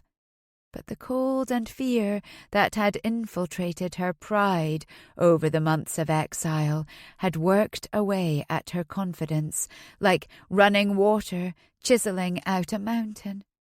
And she hated self-pity, which made her anger at herself increase until tears swelled in her eyes. Fool, don't cry. Whatever you do, don't cry. Ye are beautiful, he said, standing to the table between them, and clever and brave enough to swim in an icy, dark sea. She turned away so he wouldn't see the hot tears trail down her cheeks. Those qualities will do little good toward your plan for peace, if that's all I bring to it. My place is at Tua Tower, unmarried, helping Erskine lead our people. Silence. Was he unable to refute her words? Within those heartbeats of quiet, her heart tore. She made herself inhale and stalked forward to grab her coat, shaking it with all the pent-up emotion she had. She strode to the door. But when she went to yank it open, Cyrus's hands slapped down on either side of her. His tall form dwarfed her own. He was a mountain of a man, standing against her back. Even with the heavy cape around her, likely soaking him again, she felt his strength. The warmth of his breath fell upon her cold ear. "I died a little when I read that note." His words were just above a whisper and full of pain. She squeezed her eyes, pushing out the errant tears, and then stared at the wood grain in the door. What did that mean? She stood in limbo.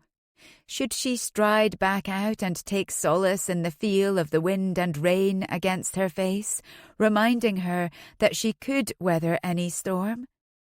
Right then, she didn't feel that she could survive, never feeling Cyrus against her again. "Stay with me." His words sent liquid heat down through her stiff body. "Please." Outside the cabin, the world whipped fierce and dangerous, with lightning, waves, and wind. Inside the cabin, words could be just as dangerous to the fragile connection that held them against one another. And she wouldn't break it, couldn't break it, not with her own chilled heart needing the feel of this man. She felt that if she broke the connection and walked away, he would not walk after her. Laria turned in his arms until her back was against the door. Cyrus remained before her. The light from the swinging lantern sliced yellow over them, but his face was mostly in shadow. He lifted a finger, brushing away the tear trailing down her cheek. "All right," she whispered, and he stared at her as the word registered. The cloak dropped from her shoulders as Cyrus pulled her into him, his lips covering hers. The salt of her tears mixed with the heady warmth of his mouth. The heat and desire in the kiss tore through any reservations Laria might have had. There was more than lust in the press of his lips. There was raw need, and it called to her own honest desire for this man. The fear when Jasper had taken her, gagging her and hauling her away from her room, and the pain of watching Cyrus's ship preparing to leave, melted under the heat. There was so much turmoil swirling around them, echoed by the pitch of the ship and the sound of the gale against the portholes. But their exploding hunger for one another drove it all out, and she could finally inhale fully. They didn't speak, letting their breathing and kisses and tantalizing touches express their need for one another. Clothes dropped from their bodies like leaves in autumn. The cold in the air conquered by their combined body heat as Cyrus drew the coverlet over them on the captain's bed. They stared into each other's eyes as he plunged into her, both of them groaning as his lips descended again onto hers. Under the blankets, she wrapped her legs around his pumping arse, giving her more leverage to take him deeper. Laria threw her head back, and Cyrus kissed along her neck. She panted, keeping their rhythm as they rutted wildly in reflection of the storm outside. Her nails raked his back, and she flexed internally to squeeze along his length, making him groan. "Oh, God!" she wailed as her climax came swiftly and her whole body tightened. "Bloody eye!" he roared. They stayed like that until the waves slowed, Laria's face nestled in the hollow at the base of his throat. Their legs remained entwined, and she felt his hand searching for hers. In the glow of the lantern, she watched him lift their hands between them. He wove his fingers with her own scarred ones, as if they were soft and smooth. They held each other for long minutes. "I am going with you to Dunhacken," she said, and held her breath, waiting for the telltale stiffness in his arms. But he remained relaxed. "Ye are strong and clever and honed to steel. My father won't even make a nick in your armour, lass." She smiled in the dimness. Cyrus Mackinnon respected her. It was a start. "I'm assuming a letter is waiting for each of us at our respective seats," Rory said, holding up the missive they'd just passed between them. Cyrus was sitting with Rory, Keenan, Chief Douglas MacNichol, his son Gabriel, and the MacNichol adviser Henry Macqueen at the long table in Scurrybrack Tower's great hall. As soon as the worst of the storm had let up, they'd rowed from the ship to the shore. Laria and her grandmother were above, changing Laria into whatever dry clothes Lady Fanny MacNichol and Tierney, Keenan's wife, could find for them. Cyrus took the letter from him to read over again. 23rd July, in the year of our Lord 1655. To Chief Douglas MacNichol of Scurrybrack, Isle of Skye. You are ordered to surrender Asher MacNichol immediately to the English border at Carlisle. He is charged with murder against 2 guards during his illegal departure from England. His compatriots are also ordered to appear under lesser charges. Charges of these crimes have also been sent to James Hamilton, the 2nd Earl of Arran, who acts as regent for Queen Mary Stuart. If Asher MacNichol is not handed over, it will be considered an act of war against England, and troops will be deployed to arrest this criminal. The other 3 escapees may remain in Scotland if they pledge their allegiance to the gracious King Henry of England and pay the ransom of £100 each. Otherwise, they must also report to Carlisle until such ransom can be made.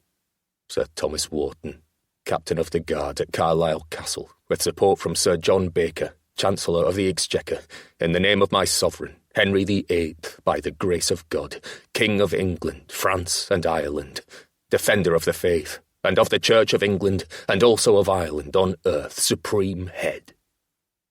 Captain Wharton is furious that we escaped Carlisle dungeon, Rory said. Cyrus nodded slowly. He must have convinced King Henry that our crimes were sufficient reason to invade Scotland. Keenan sniffed. Wharton really wants Ash's head on a stake after he killed some of his men in the escape. Doesn't matter, Cyrus said. Even if we could find Asher, we're not turning him over to the English. He's part of the Brotherhood. Rory nodded, and Keenan murmured, agreed. And we won't be paying the hefty fine and pledging our support to England either, Cyrus said. It would be considered treason to the Scottish crown. Threats of English troops marching or sailing all the way up to the Isle of Skye weren't pressing, since there would be time for them to respond, although it was another reason that the Isle needed to come together in unity. Douglas MacNichol cleared his throat. I will send a letter to Edinburgh, telling them I have no idea where Asher is, and that we have no intention of pledging allegiance or giving Henry any money. Further discussion stopped as Cyrus's mother hurried from the arched stairwell into the great hall. You've left Grace there, married to a possible madman. Olive practically ran across the hall to Cyrus. She must have just heard the story from Laria above. Cyrus placed his hands on his mother's shoulders, meeting her furious eyes. Grace wouldn't leave.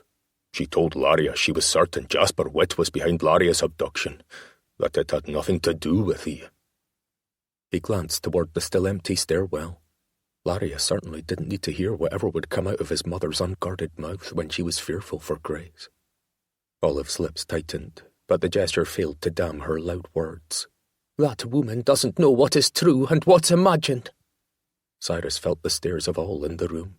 Did they wonder about his mother's incorrect logic too? Mother, either ye think Grace is perfectly safe, and Laria is mad to think Ian is a scoundrel, or ye believe Laria is sane, and that Grace is in peril, Cyrus said. You can't believe both. Nonsense. I can fear for my daughter and still think that woman is mad, Olive said, throwing herself into a chair with the same drama Grace used when she was spewing emotion. She grabbed a goblet and sipped, making a face when she realised it was ale and not wine, and set it back down. And I fear for you too, believing that woman who took her poor grandmother to live in caves with otters and ruffians. She pointed a long finger at her son. You might be just as mad for believing her. Cyrus didn't want to believe Grace was in danger, but he believed in Laria's ability to observe her cousin over the years. She might be adventurous and not tied to convention, but she wasn't mad. Patrick surely wouldn't believe what she's spouting, his mother added. Bloody hell. Patrick had been a bigger pain in his arse since he died than when he'd been alive and strutting around like the King of Skye. Henry Macqueen, the adviser for the McNicholls at Scurrybreck, cleared his throat. I only knew Ian as a lad and a young man, but he always wore a smile. Cyrus narrowed his eyes. Was he smiling when his twin brother fell to his death? Henry's eyes widened. I can't believe he was. Did he grieve? Cyrus asked. What are you saying? His mother asked. Cyrus's jaw was rigid. The man hates any type of disfigurement, and I want to know the source. I remember his mother grieving muchly, sir, Henry said. The lad's nursemaid took care of him. The one named Penny, Cyrus said, rubbing his chin. And he calls all his servants that same name? Henry looked at Olive, who dabbed at her eyes with a handkerchief. I believe he will be kind to your daughter, my lady. He also thought Wallace Macqueen was a decent man, Keenan said, a sneer heavy in his voice. And he was a raping bastard who locked my wife and her bairn in a closet without clothing, food or drink. Henry frowned, his ruddy face turning red. I believe Wallace turned mad after wedding Tierney. Chief Douglas McNichol thumped down his ale, skewering his adviser with a stare. His heart was black from the beginning. Tierney did not turn him mad. I didn't say that, Henry said. Keenan stood, leaning forward toward the flustered man, who wasn't used to his chief disagreeing with him. Be careful what ye insinuate about my wife. Henry held up his hands in surrender. I meant no disrespect. Rory's hand on Keenan's shoulder held him in place. This isn't about Wallace and Tierney. We need to figure out if Grace is safe, and if there's anything we can do about the damn English coming to Skye. If Keenan had married his sister instead of Tierney, Cyrus wouldn't have to worry about Grace. And he could marry Laria to form the alliance with the Macqueens. He could help Erskine challenge Ian successfully. But he didn't say any of that. It would only anger Keenan more and bring up the idea that Cyrus should look to other clans to marry for an alliance, something that no longer seemed important. There was truth in what Keenan had told him when he'd said he wouldn't marry Grace. If a marriage union ended up souring, the alliance between clans wouldn't hold. It could even cause war. Keenan backed up but kept his frown, turning it on Rory. Even if Ash was still here, we wouldn't give him up. Rory had been furious over Asher trying to escape Carlisle without them, then going off and killing the guards when they escaped. It seemed it was just enough to make the English threaten to retaliate. But Rory nodded and held his palm up to show the 4 scars they'd each cut into their hands after they'd escaped. Their pledge to support each other in peace and stop their clans from fighting one another was strong. I know that. I'm not saying anything about sending Ash back to dance on fucking Warden's Pike. Rory dropped his hand. Right now, Cyrus needs to return to Dunhacken, escorting Lady Olive. He nodded to Cyrus's mother. Ye will want to be with your husband when he passes. Poison can take its time to kill, and 'tis not an easy death. The woman gripped the goblet with 2 hands and took another drink, grimacing. And we are certain of this poisoning? Cyrus asked, resting his elbows on the table as everyone took their seats again. Our surgeon, Gower, went to Dunhacken, Rory said. Looking at the symptoms, he thinks 'tis the same ailment that took Jamie. Rory's brother had been poisoned through the destroying angel mushroom given to him by his mistress, Winnie Marr. And there was a mushroom wrapped up like a gift under the bed. Winnie Marr is a murdering witch with a 6th sense of humour, Keenan said, and took a drink of his own ale. And she's your sister-in-law, Rory reminded him, as long as Gilbert lives. There was a question in his statement. He does, Keenan said, leaning back in his seat. He's at Dunscaith, being cared for by several of the wives of our warriors. He hasn't been the same warmonger since he attacked Tierney and she defended herself, but he's alive. Not having a stubborn need for war is a good thing, Rory said, but he put a firm hand on Keenan's shoulder to give gruff comfort. Gilbert had suffered damage to his brain and needed help remembering basic living skills. The emotions around the whole incident were twisted, and Keenan didn't like to talk about how his brother almost killed his wife. If Winnie Marr is on the loose, Gilbert might be in danger, Cyrus said, and her brother, Reed, has been all up and down Skye. He was on the mainland at Isle of Skye too, Keenan said. He doesn't seem to be as dangerous as Winnie, though. Nay, Rory said, and exhaled. He was a loyal man for a long time. I don't care about Reed, but Winnie Marr is dangerous, Cyrus said, and looked at Keenan. He should return to Dunscaith in case she goes after Gilbert. Without hesitation, Rory said, Nay, Keenan and I go with ye to Dunhacken. Cyrus's brows rose. Keenan lifted his cup. If your father passes, we will be there to support your right to be chief of the Mackinnons of Skye. Rory nodded. In case anyone challenges. Olive spread butter on a warm roll she had plucked from a basket that had been set for the morning meal. If you bring that wild creature dressed in trews as your wife, you will be challenged, Olive said. She brings no further alliance nor a dowry with her, and she is surely mad, dragging her poor grandmother to live in caves, nearly killing you. She pointed her roll at him. Oh, yes, I heard about that. She held up fingers on her empty hand to enumerate Laria's supposed crimes. Setting an otter to run through Grace's wedding, and accusing your sister's husband of killing his own mother. Mad. Absolutely mad. Cyrus could plainly see where Grace got her caustic tone when she was angry. Did his sister know she was turning into their mother? He'd be sure to tell her next time they were together. Cyrus set his large hand over his mother's so she couldn't lift the roll to her parted lips. Dearest lady, he said with calm authority, if ye plan to start a rebellion over my choice of lasses, then I will ask Chief McNichol and his wife to keep ye at Scurrybrek until things are settled in the south. Olive's mouth opened and closed twice, like a bird who'd lost her voice. Her cheeks grew red, and she looked over at Douglas McNichol, who tilted his head as if already considering where they would house her for months. Olive turned to Cyrus. You would prevent me from going to my dying husband's side. There's no love between ye and Da, mother. If ye wish to write a letter of farewell, I will read it to him. He released her hand, but she just held the buttered bun. I won't sit here being insulted. Olive set the roll down and stood, striding toward the stairs. Oh. She stopped short. Cyrus turned to find Laria waiting just inside the great hall with her grandmother. Sophie's usually friendly face was hard and cold. But it was Laria's lovely face caught in ice that told him she'd heard everything. Chapter 22. Water is life's matter and matrix, mother and medium. There is no life without water. Albert St. Georgi, 1893 to 1986.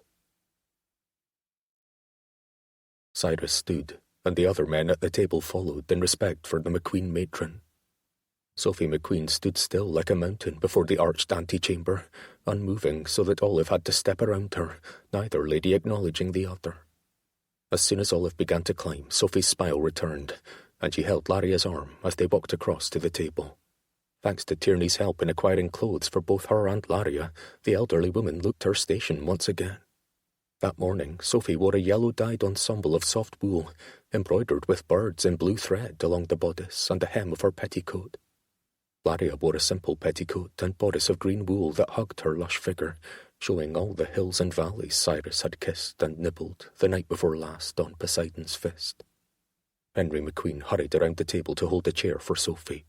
"My lady, 'tis so wonderful to have ye here at Scurrybrek." "Thank you, Master Henry. I see why you decided to remain here." She nodded to the one-time Staffin village resident. "There is an undercurrent of strife at Tua Tower. Has been for a long time. Here, the waters are refreshingly smooth." Tierney, holding her daughter May over her shoulder, walked in with Sarah and Tierney's mother, Fanny McNichol. Tierney's other daughter, 6-year-old Maggie, walked beside a giant white dog that looked as fluffy as a cloud in a summer sky. "I'm so pleased to reacquaint myself with my great-granddaughter." Sophie held her hand out to Maggie, making Cyrus wonder if the woman was as touched in the head as she'd seen before. The woman remembered that her grandson, Wallace, had been married to Tierney, and she spoke with decorum and grace. Maggie came forward tentatively.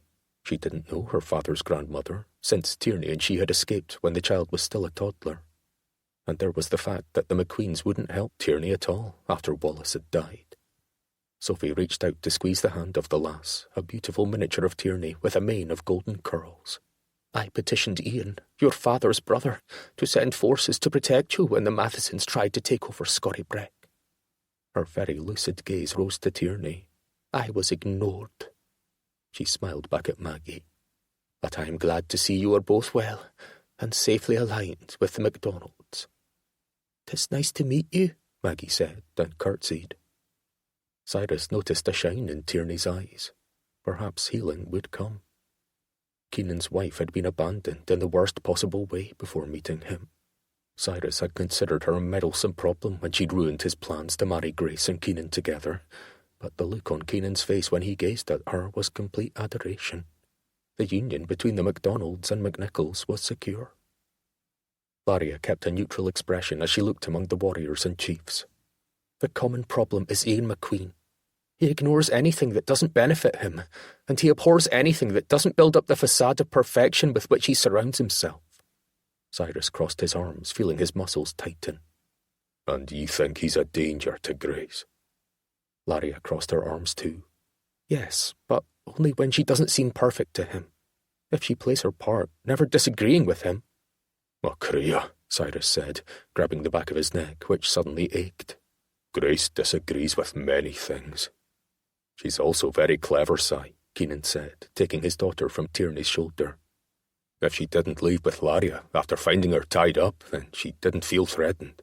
She wouldn't have stayed if she had. He patted his daughter's back and was rewarded with a soft burp. Sarah took a seat at the table, her face quite pale. Rory handed her a goblet, pushed a bun before her, and rubbed her back in little circles. The progressing pregnancy did not seem to agree with her. Will she stay for the alliance? Sarah asked, and took a nibble of the roll. Cyrus exhaled. I convinced her that the alliance with Clan Macqueen was all important. Tierney shook her head. From what I know of Grace Mackinnon, she wouldn't have gone along with the union if she'd hated the idea of being with Ian Macqueen, alliance or not. But she didn't know what Ian didn't show her before her vows, Cyrus said. I need to go back and make certain she's safe there. Laria stepped before him. After you secure your position as chief at Dunhacken. He could act in haste while I'm away. Ian is too patient to act rashly. Laria's arm went out as if he were encompassing the whole hall. He has planned this all. Do you not see that? Planned what? Rory asked. Laria began to count off things on her gloved fingers. He marries Grace Mackinnon. He tasks me with killing Cyrus Mackinnon. And then he sends his mistress down to Dunhacken to kill the Mackinnon chief. She shook her head, the loose curls from her upswept hair moving along the skin of her long neck. He plans to take over Clan Mackinnon through Grace. Once he does that, something then might happen to her. But not before. She reached out to squeeze Cyrus's arm. Right now, you need to secure the chieftainship at Dunhacken before a mushroom finds its way into your own soup. Her brows rose high, framing her gorgeous blue-green eyes. Her long lashes held steady as she stared at him, willing him to agree. There was a protective intensity in them, as if she cared deeply. For him? Morag Gunn, Sarah and Keenan's aunt, and renowned seer of Skye, sat in her cottage south of Dunvegan Castle. The window was open, and her crows cawed to each other outside in the rare sunshine. She closed her eyes and inhaled the fragrance of the coming fall that wafted in with the breeze. It mixed with the smell of the dried lavender buds she'd placed before her, laid out in a single layer in a circle on her wooden table.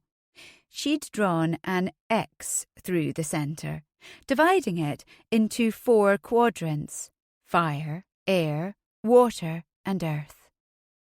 A candle burned in the fire quadrant, facing south, representing her niece, Sarah. herbs burned in a small pile in the east quadrant next to a feather draped with one of Tierney's hairs to represent the element of air. In the northern quadrant sat a chunk of salt for earth, and in the western quadrant Morag set a small bowl of water before closing her eyes in prayer. Hear my plea, Mother Goddess, and help me strengthen my isle. Help me to use the elements to protect it and those who call Skye home. Show me your representatives of water and earth. She imagined the coastline of the Isle of Skye, rugged boulders and crystalline sand and frothy surf rushing up on the shores. She imagined the wildflowers dancing in the breezes across the moors and the stars burning brightly in the heavens over her at night. And she thought of the glistening waterfalls on the isle and the cold, clear lochs. This isle was her home, her sanctuary. But as the rumblings to the south grew, and England stretched its tempests farther up into Scotland, Morag felt the threat like a coming plague.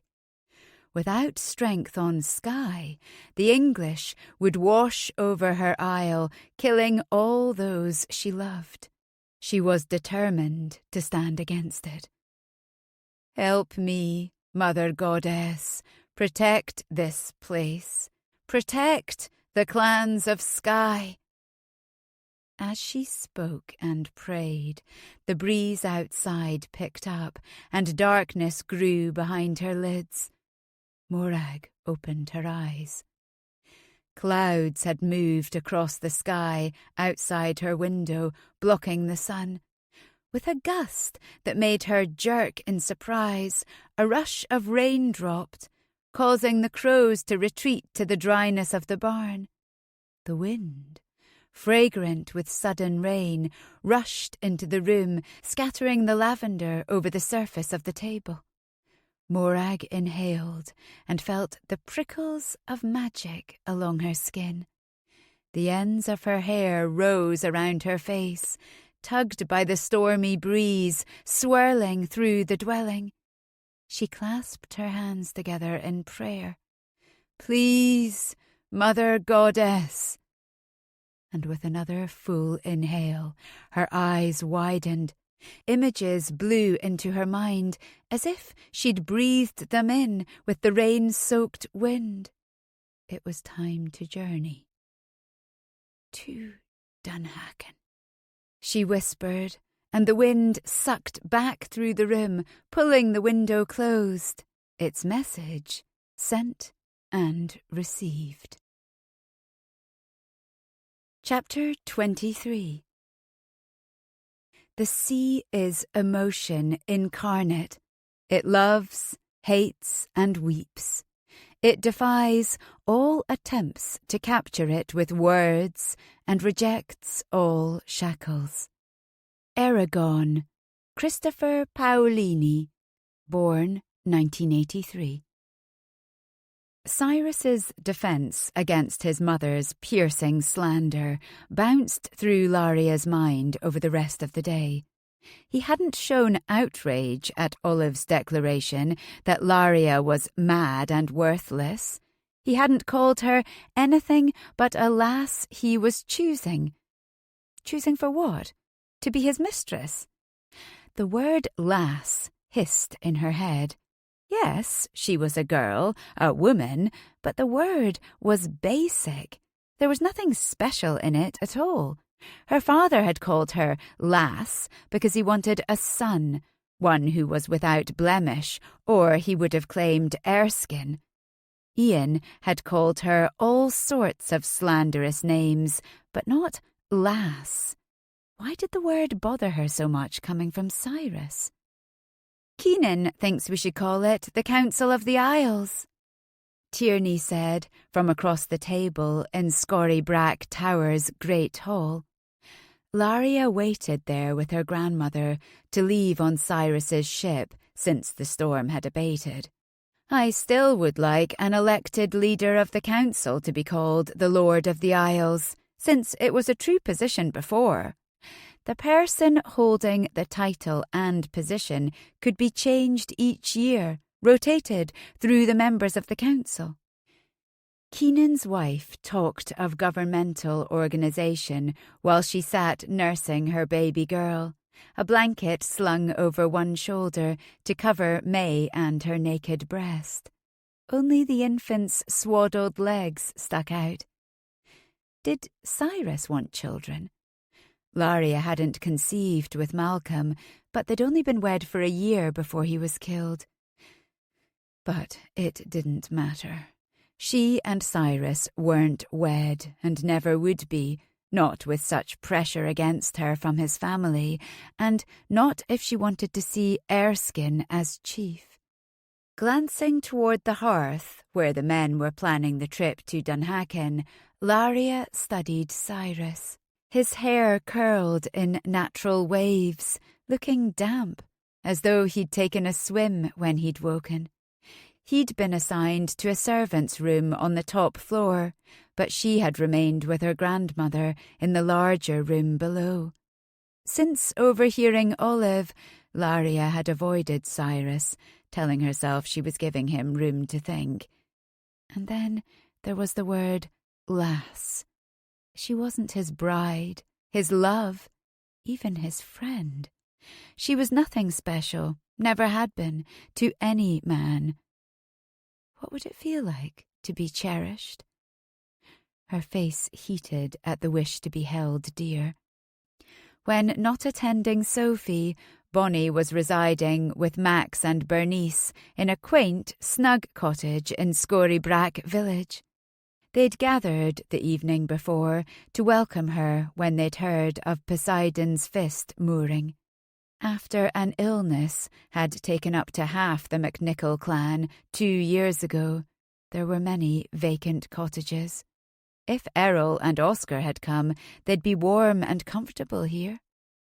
Cyrus's hand rested on the wooden mantel over the hearth, and a languid heat spread through Laria as she remembered where and how those hands had explored her.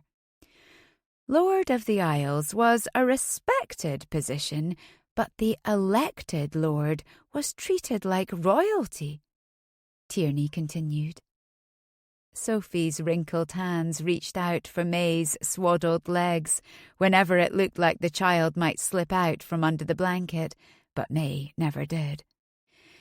Edinburgh royalty will call your council treason, Laria said. But if the council keeps them informed like the individual chiefs are supposed to, it might work without harassment. Cyrus is adamant about not causing more strife among clans in Scotland. Certainly, Tierney said. She nodded to Keenan, Rory and Cyrus, who were by the fire, talking with her father, Douglas McNichol. Their whole brotherhood revolves around making Scotland stronger so they can fight foreign invaders. She tipped her head left and right, which we all know means England. After what they went through after Solway Moss, they see better than any Scot. Fighting among ourselves only weakens us. You have quite a mind for government, Laria said. She needed to read more herself to help Erskine. Tierney smiled. And I'm now able to speak it. She exhaled as if content. Reaching under the blanket, she adjusted her bodice and set May over her shoulder, rubbing the bairn's back until she burped.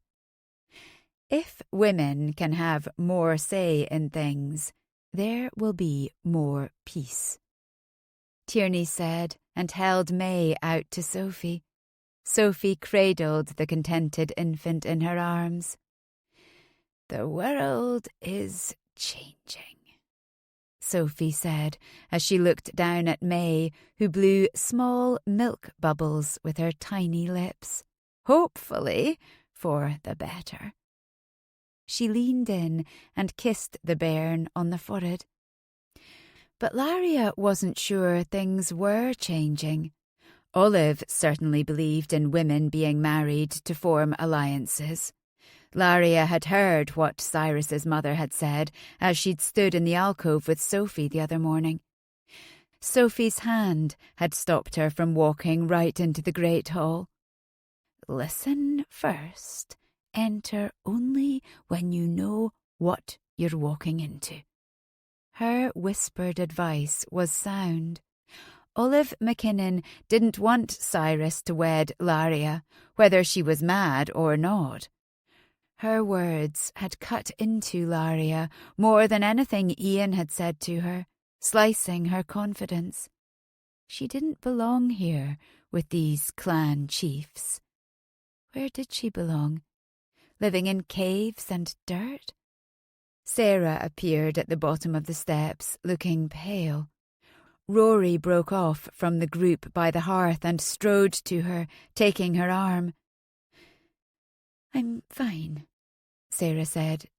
"Just uncomfortable." Rory had had the local midwife make certain it was pregnancy and not mushrooms causing his wife's cramping legs. "Shall I take you back to Dunvegan?" Rory said. "No." Sarah waved her hand. "'Tis all normal. My mother had body aches as her bairns grew inside her, and you need to go with Cy to support him." "You are welcome to stay here with us," Tierney said. "With Dunscaith Castle still being set to rights, I've been living up here with my parents." "Especially when I'm away," Keenan said. Rory's red-haired warrior, Jock Duffy, strode into the tower. "Poseidon's fist is ready to sail." They all looked at Cyrus, who gave a nod. "'Tis time to go." He moved to Laria, but she looked away. A fluster of activity ensued, with little Maggie's large white dog running around everyone in excitement. Laria hugged Sarah farewell and helped her grandmother into a warm cape. Sophie was determined to progress around the Isle of Skye, as Laria had initially suggested, to get her to leave Macqueen territory. Sarah and Tierney, along with Tierney's young brother, Gabriel, escorted them to the docks, where sturdy rowboats sat waiting. Bernice and Max came down too, hugging Bonnie, Laria and Sophie. They all waved as Cyrus, Keenan and Rory rowed the three women out to the ship. Olive was already aboard.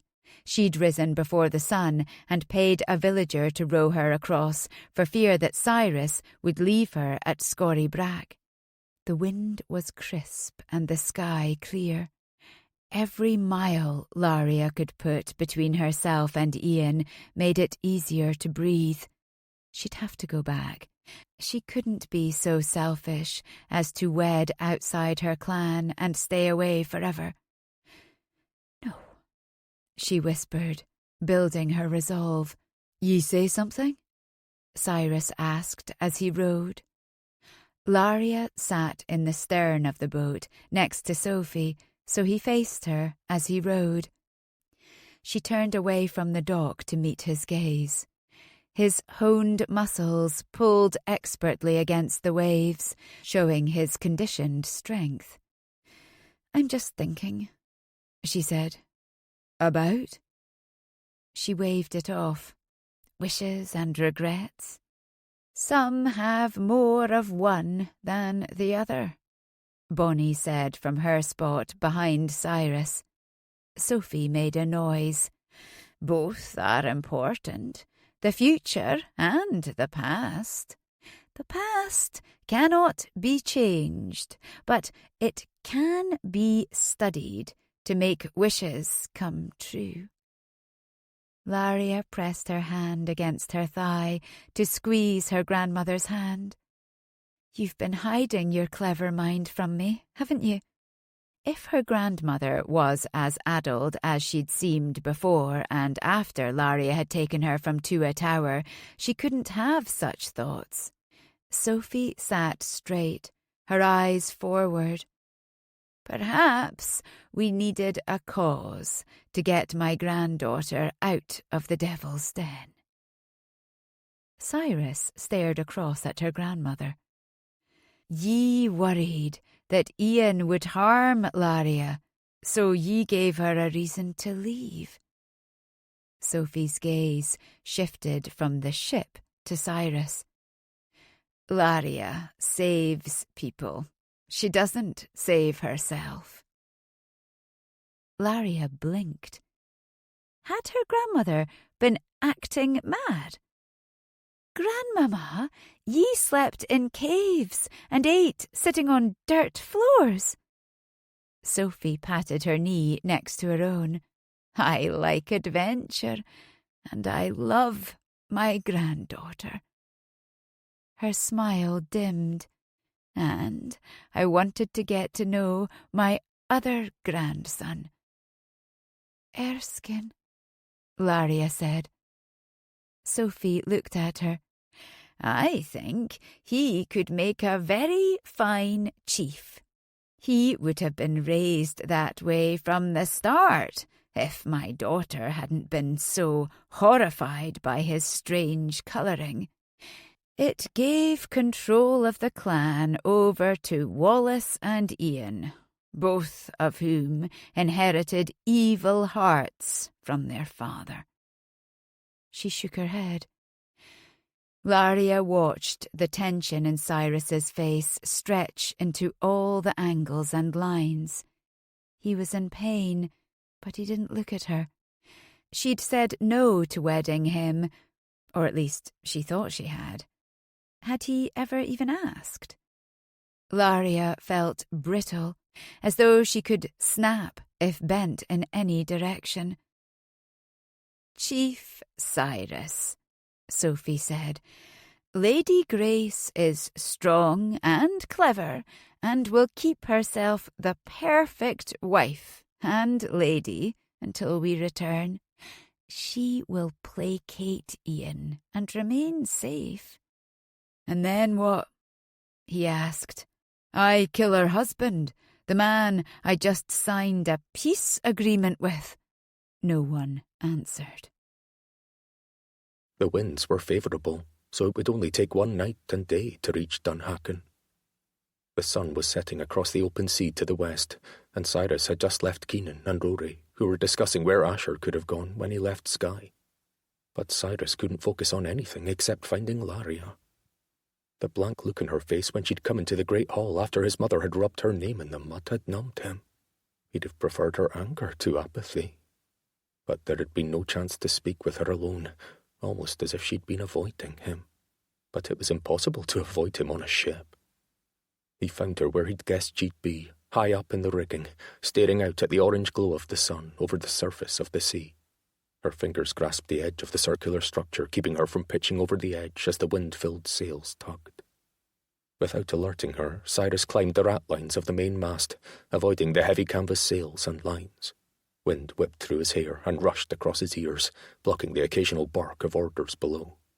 "Friend, not foe," he said, as his head broke through the small hole.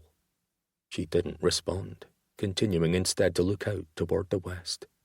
Cyrus climbed higher until his chest rose through the opening. "This space is not made for two," she said, her voice terse. "You want to be alone?" She glanced down at him, the same grimness about her lips. "I thought that was implied." His mind moved through the last 2 days. Had Laria taken his mother's words to heart? "I don't believe what my mother said." "No, I do have an otter to whom I'm quite attached. I currently do not have a home, except for a cave where I sleep in the mud. I did drag my grandmother out to the woods to live, although you did hear her confess that she was trying to get me away from Ian." "I don't care about—" "I would not want a rebellion to start at Dunhacken over your choice of lass."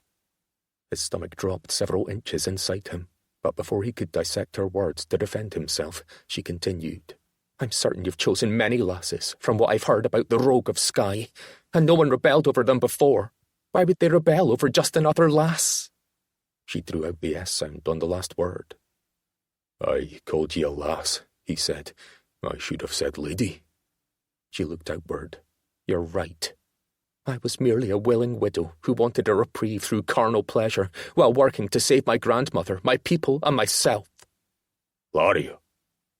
Your mother is right, Cyrus. She looked at him, the sun shining off her eyes, which looked like miniature pools. I have no dowry, no armies to help defend Skye, no further promises of peace or signatures of alliance. I offer nothing, and therefore I am just another lass. After we save Grace and vanquish Ian, I will remain at Tuatara to help Erskine lead my clan. Cyrus looked up through the hole in the mast-top. Ye are more than just a lass, Laria. Ye have intelligence, a moral sense of what is right, and the courage to do something about what ye see as wrong. He reached for her calf, wrapping his hand around the limb, half expecting her to kick him. But she didn't. He felt the slender muscles there and remembered the warm skin under her hose. "'Tis really well and good, Cyrus," she said, her voice bolstered with resolve. "We shared pleasure, and you've been helping me save my grandmother and brother and our small group. I thank you for that." Shared pleasure? I think it was more than that. He pushed his way through the hole to stand in the mast-top with her, smashing himself up against her back. His bulk meant that she had to lean slightly forward over the thin edge, and he wrapped a protective arm around her middle. She shifted, trying to turn to see him, but gave up. "I've been accused of disrupting my clan with accusations and mad plans to rescue my grandmother and friends. I will not be accused of disrupting your clan too." "What does that mean?" he asked, breathing in her fresh scent. He'd missed it last night as he tossed and turned in his single bed. She twisted until she could meet his gaze over her shoulder. "That means we will no longer dally in shared pleasures. I will not give your mother and your people any reason to worry over your heart falling for someone who is inappropriate, if not mad." "Laria," he shook his head. "I will continue to share a room with my grandmother at Dunhacken. You'll have too much going on to worry about me anyway. When you return to Staffin, Bonnie will continue to escort my grandmother around on her progress, and I will return to Erskine to support him. I know that you will find Ian to be a scoundrel, and I need to be there when he's deposed." She turned back to the setting sun, the shadows bringing on a chill. "I will remain unmarried." Her words were heavy stones in his gut, making him feel like he was sinking in the dark sea below the ship, the water briny and choking. "Laria, I cannot." "This is not easy for me." There was a hitch in her voice. "I will not be considered a mad, needy lass who's tricked you into wedding." Her quick intake of breath sounded like a silent sob. "I don't think that of ye," he said, his voice soft. When she didn't turn around, he descended slowly and alone. Chapter 24. Heavy hearts, like heavy clouds in the sky, are best relieved by the letting of a little water. Christopher Morley, 1890 to 1957. For a long moment, Laria held her breath as her heart thudded and her body prickled with her need to call Cyrus back. She could throw everything she'd just said away into the sea, tell him that it was all untrue, that she'd craved his touch and heat, that she'd never felt the way she did with him, both naked and clothed, that he'd shown her that her first marriage had been inadequate in its infancy, and that neither she nor Malcolm had really respected or loved one another. But she couldn't. Her pride stopped her, held her fast as her gaze traced the swells of the water below. Cyrus had called her a lass, not even a lady, and certainly not his bride or love or partner. Since the time they met, he'd spoken of aligning all of Skye to strengthen the Isle, And now that England had threatened to come, the Isle needed to become strong. It was better for Cyrus to focus on his father and the threat to his clan and sister. She would focus on Erskine and on liberating her clan from Ian. As Cyrus descended in silence, she felt as if a layer of flesh were being scored away from her back, leaving her scarred inside where no poultice could heal her. Cold instantly penetrated her cloak, adding to the ache, and she lowered herself into a crouch, wrapping her arms around her knees in the lad's trews she wore. Totally alone up there in the shadows, Laria allowed her tears to swell out of her eyes. At that moment, she wanted nothing more than to dive into the clear water, to let the cold wash away the hot turmoil itching inside her, to let it numb her and the pain gripping her body. A sob blossomed up from her chest like a bitter bubble of loneliness. "I don't need him," she whispered and rubbed her tear-sticky face on her knees. "I don't need anyone." He might help her dispose of Ian and perhaps support Erskine too. Then the Macqueens would still be allies without her. And that would take months, maybe longer.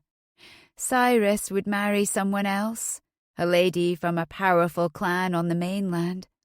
Her pride wouldn't let her wait in the wings to see if he'd still want her then. "'Tis better this way," she whispered. "Laria, are you still up there?" Sophie's voice came from below. She wiped quickly at the dried tears on her cheeks. "Yes, Grandmama, I'm coming down now."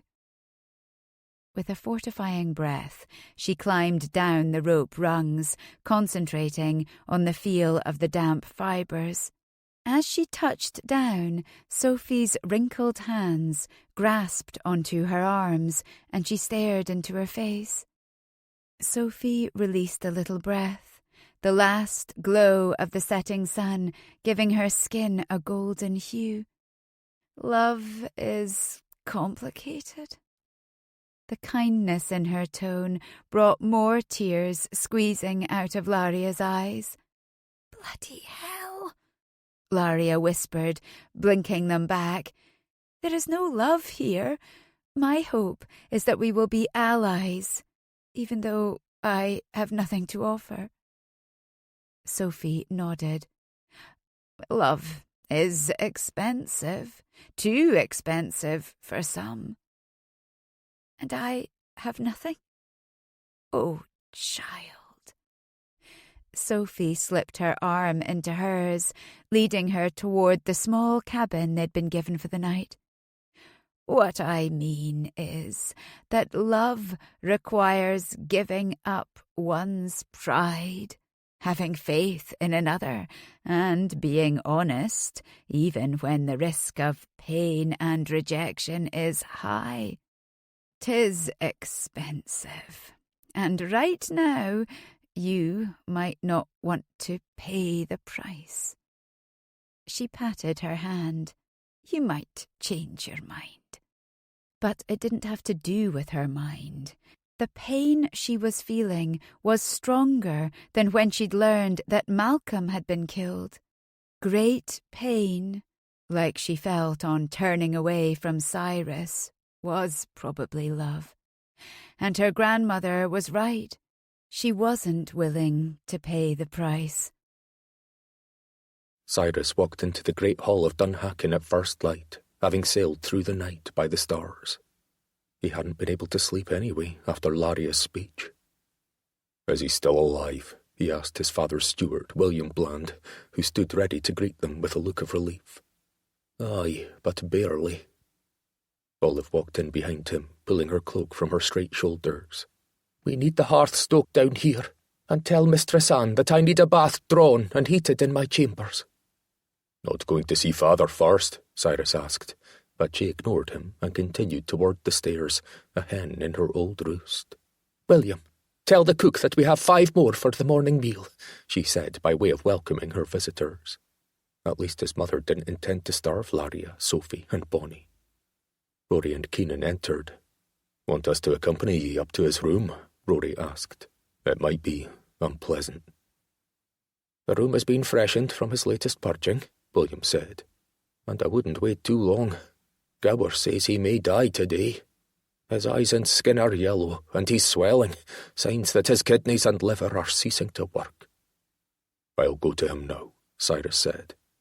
"First," William strode over to a wooden box that held important missives and pulled out a folded letter, the seal already broken. "This came. I read it to your father. From England, about your escape from Carlisle." Cyrus took it, reading the familiar threads. He looked at Rory and Keenan. "Mostly identical to the one sent to Douglas MacNichol at Scurrybragg. £100 and a pledge of allegiance to King Henry. The threat of troops. I'll pen something to Edinburgh as well." He looked at William. "What did my father say when you read this to him?" William's lips pinched, and for a moment Cyrus thought he might not answer him. Chief Mackinnon wasn't in his right mind with the poisoning. Cyrus gave him a wry smile. "He said I should have remained in Carlisle dungeon to die." William's gaze retreated to the floor, his face turning red. Laria entered then, with her grandmother and Bonnie. Cyrus turned away, the pain of her rejection still raw. His father's words were a mere pinprick compared to the gash she'd served him on his ship. "I will catch up with all of you after I see my father." He turned to William. "See that each guest is assigned a bedchamber and given whatever they need for their comfort." "Certainly, my lord." Cyrus walked toward the stairwell. "Focus on my clan first and the strength of the Isle." His silent order felt like armor, but her words resonated beneath, making him feel fractured. Cyrus reached his father's door. Rap, rap.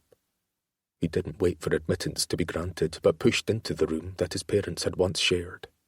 The smell of shite and vomit hit him like a fetid slap, even though a slight breeze funneled through the room from the open window. Dr. Gower rose slowly from his seat by the fire. "My lord." He nodded to Cyrus and went to the bed where Hamish Mackinnon lay still, his skin with a sickly yellow cast. Was he already dead? Gower held his patient's wrist and leaned in toward his lips with his ear. He straightened, glancing over his shoulder at Cyrus. "Chief Mackinnon is still with us." He squeezed his lifeless hand. "Chief Mackinnon, your son is here." Cyrus's father stirred. His eyes remained closed, but the lids looked to be struggling to rise. His lips cracked. "Patrick." Cyrus stepped closer, his body numb. "Nay, 'tis Cyrus." The man sighed as if reality had washed back over him. He made a disgruntled noise and opened his eyes. The whites were yellow, and a film seemed to float over them, making him look half dead already. Cyrus pulled a chair next to the bed, but didn't try to touch his father. "I've returned from seeing Grace successfully wed to Chief Ian Macqueen. The peace contract is signed." "Peace and war are no longer a care of mine," he murmured. His eyes tried to focus on Cyrus. "He will be the new chief here at Dunhaken, once I'm gone to be with Patrick." "Aye.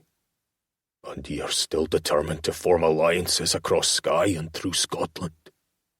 "If we don't, the English will march upon us like locusts and steal our lands and subjugate our people." Hamish Mackinnon raised a hand, flicking it gently as if shooing away a pesky insect. "So it has always been, lad. But I have no say in this world any more, so proceed with your plans and keep Clan Mackinnon protected through strength." His gaze fastened on Cyrus.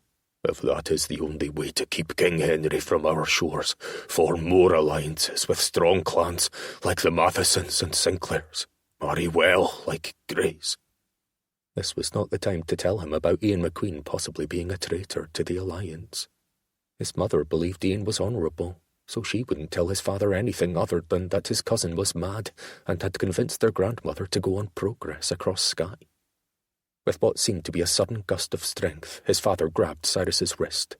His hand was like a rough talon, and he looked straight into his son's face. I didn't raise ye to lead, but Patrick is gone. Leave your foolish ways behind, and be wise. Lead with your head, not your cock nor your heart. Don't fuck up and weaken my clan. He locked eyes with Cyrus until he nodded. Then the strength seemed to leak from Hamish into the bed. His hand fell away from Cyrus's wrist, and his eyes closed.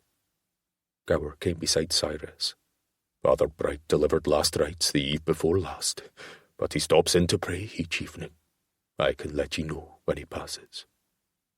Cyrus stood, his father's words churning around inside him. Lead with your head. Don't fuck up. Laria didn't fit into his father's wishes. He looked at Gower. Where is the mushroom that was left under the bed? Gower indicated the box on a small table before the hearth.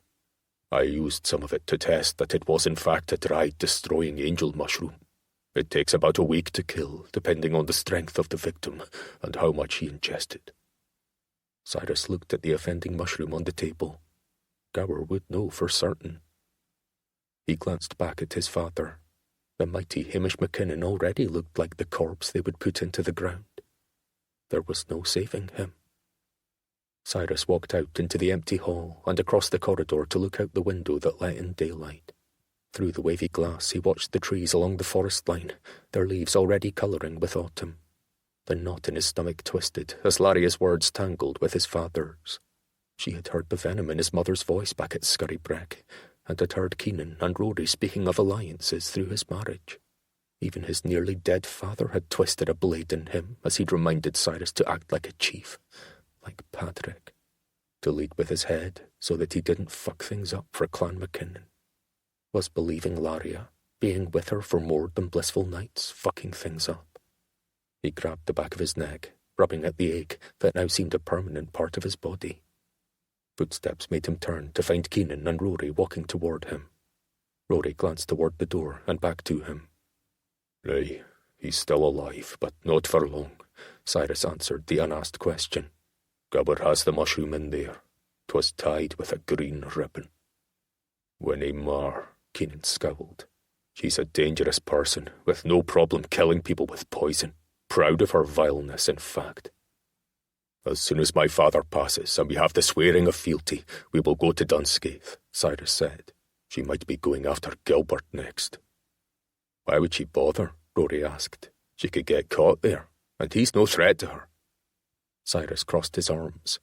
If Winnie is working for Ian to get his hands on Clan Mackinnon, she will want to be free to wed again if something happens to my sister.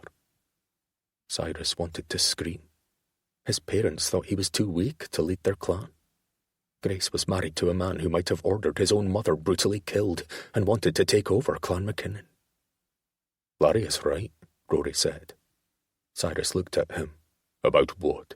Was she talking about me? Rory's brows drew together. Nay, just about Grace being clever. I think she can take care of herself until we get back up to Staffin. So, Keenan said, drawing out the word, what is going on between ye and Laria? Rory crossed his arms. Ye two run hot and cold. Cyrus leaned against the wall, his back to the window. She heard my mother's horrible words at Scurrybreck. I think they've festered in her, and the fact I haven't asked her to wed or anything more than tup has turned her away from me.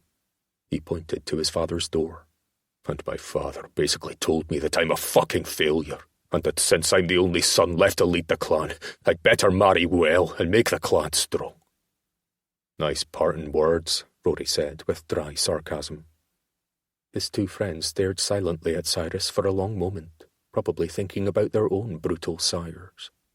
As they'd planned within the dank walls of Carlisle Dungeon, they were now in charge of their clans, despite being the unwanted sons who were sacrificed for those now dead or unable to function. Keenan inhaled as if shaking off thoughts he'd rather leave buried, and looked at Cyrus. I think he should wed Laria Macqueen. He crossed his arms. Cyrus's breath caught, and he rested his gaze on Keenan. You're the one with the bloody list of ladies I should wed, and she's not on it.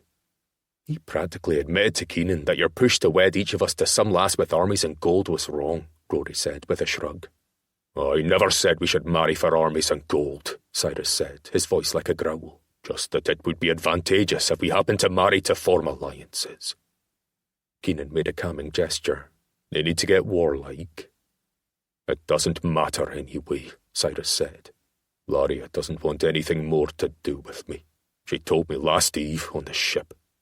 'Tis because ye didn't propose, Keenan said, shaking his head. I told ye 'tis very important to a lass. My little sister says she dreams of it. Rory frowned, his stare intense on Cyrus. Why doesn't she want to have anything to do with ye anymore? Before Keenan could open his mouth, Rory's voice rose. And 'tis not because ye didn't get down on your fucking knee. Cyrus ran both hands down his bristly face. I called her lass when I spoke about her to my mother. Rory and Keenan looked at each other blankly. Keenan shrugged. And? I didn't call her my bride, or love, or... Cyrus threw out his arm in frustration. Nothing more than an ordinary lass, not even lady. So call her love, Rory said. Keenan shook his head. I cannot bloody believe we are telling Cyrus Mackinnon how to woo a female. They flock to him. He hit Rory's arm with the back of his hand. He should see the mountain of tribute that the lasses from Staffin village have brought to the tower trying to get him to pick them to wed. Rory pointed at Cyrus. You need to talk to her without being naked. Tell her how ye feel about her. How do ye feel about her? Keenan asked. Cyrus ran his hands through his hair. I feel sick any time I think of her with someone else. Both men nodded, and Keenan beckoned with his hand. Keep going. I want to be with her. I like to hear what she says, and how she smells of fresh water and some type of flower and cedar trees. And her hair is the softest. His brows rose. And she's the bravest lass. She swam in the dark, freezing ocean to reach my ship, and was clever enough to hide in the mast top. Cyrus met their gazes. And she's loyal, and willing to give her all to help those she loves, like her brother, Erskine, and her group of exiles. With each thought about Laria, more were born as he remembered the way her eyes widened when she teased him, how she made sure everyone had a blanket, and how she'd encouraged her brother to lead when all his life he'd been told he was beneath everyone. His chest tightened with a jolt of emotion somewhere between panic and the need to run to find Laria immediately. Bloody hell, Cyrus said. I love her. He raked his hair again. I'm a bloody idiot. I didn't want to let myself admit she's not mad, because doing so would mean Grace is in jeopardy. Grace can handle herself, Rory said. I believed your sister when she threatened to hang me by my ballocks, Keenan said to Cyrus. Rory tipped his head toward the door. And we all had arseholes for fathers who just wanted war. They knew nothing of love and lasses.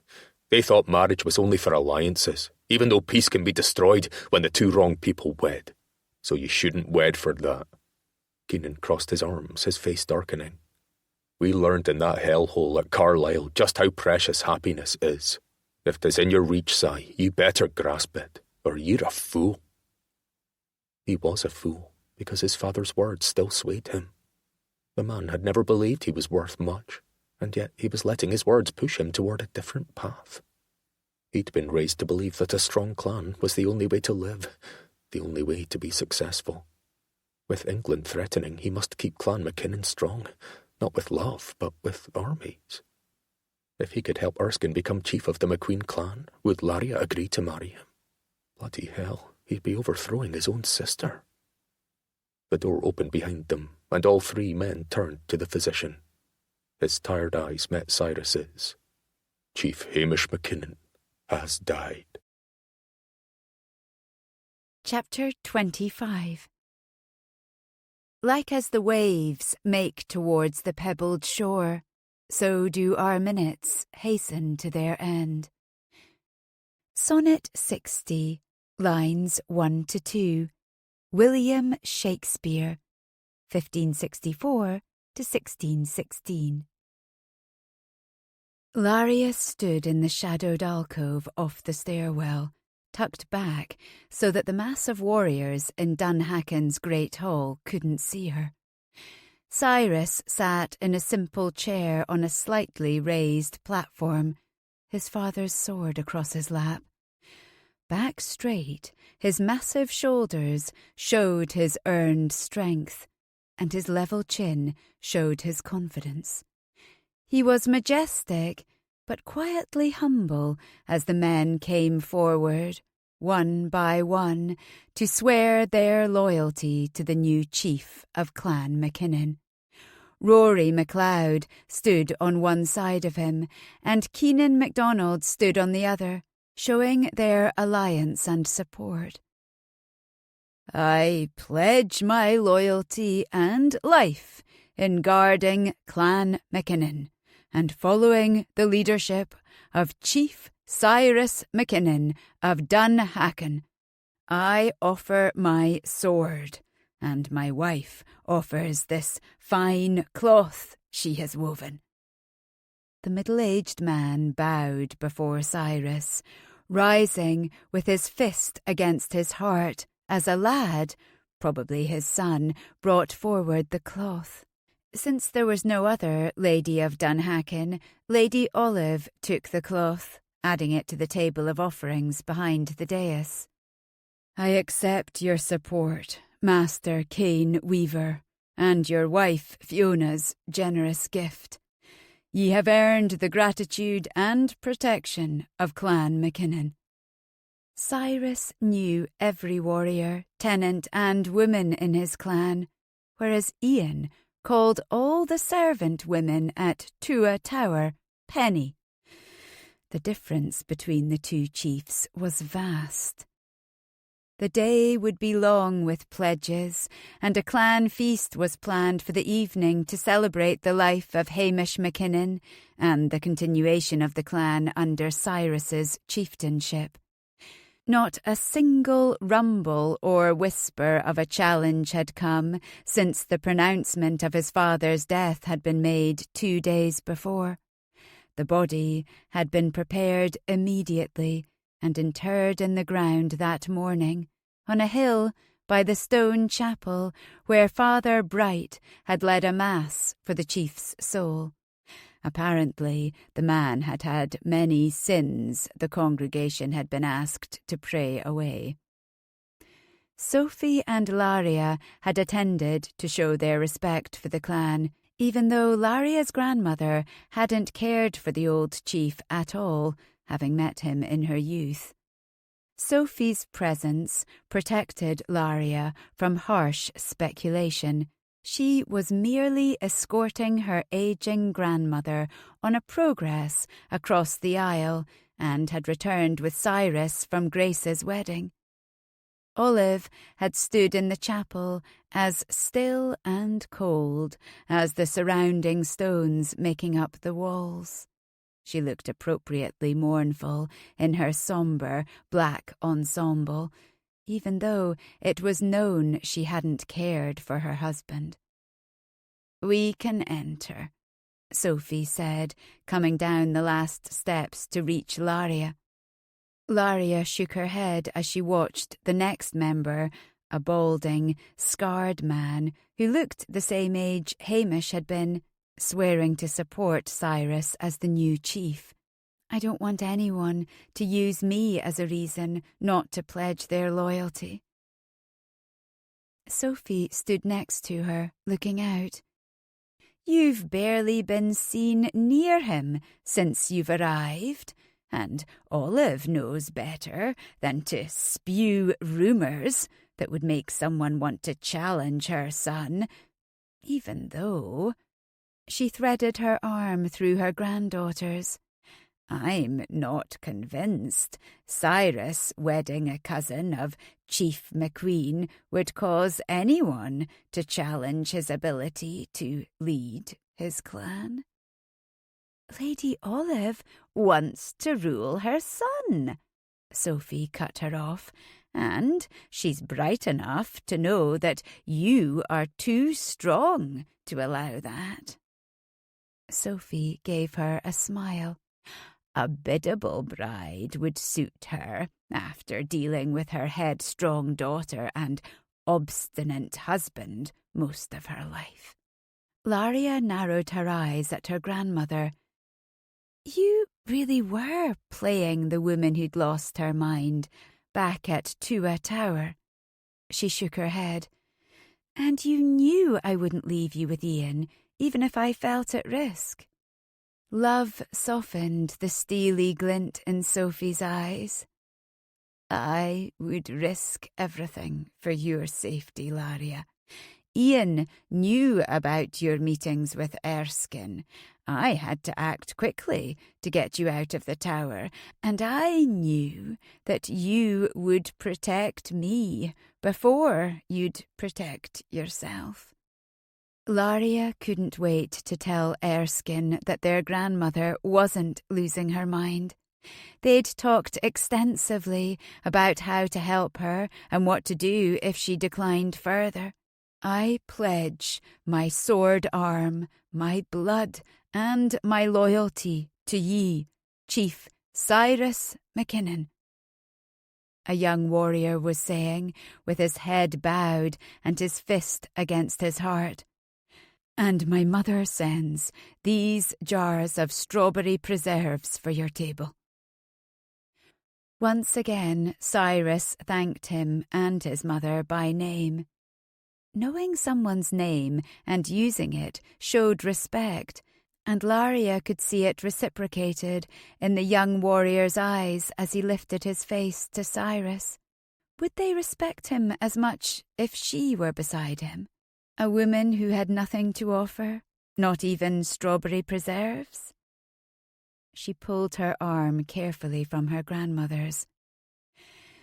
I'm going down to the Loch, where the cook takes fresh water from the falls.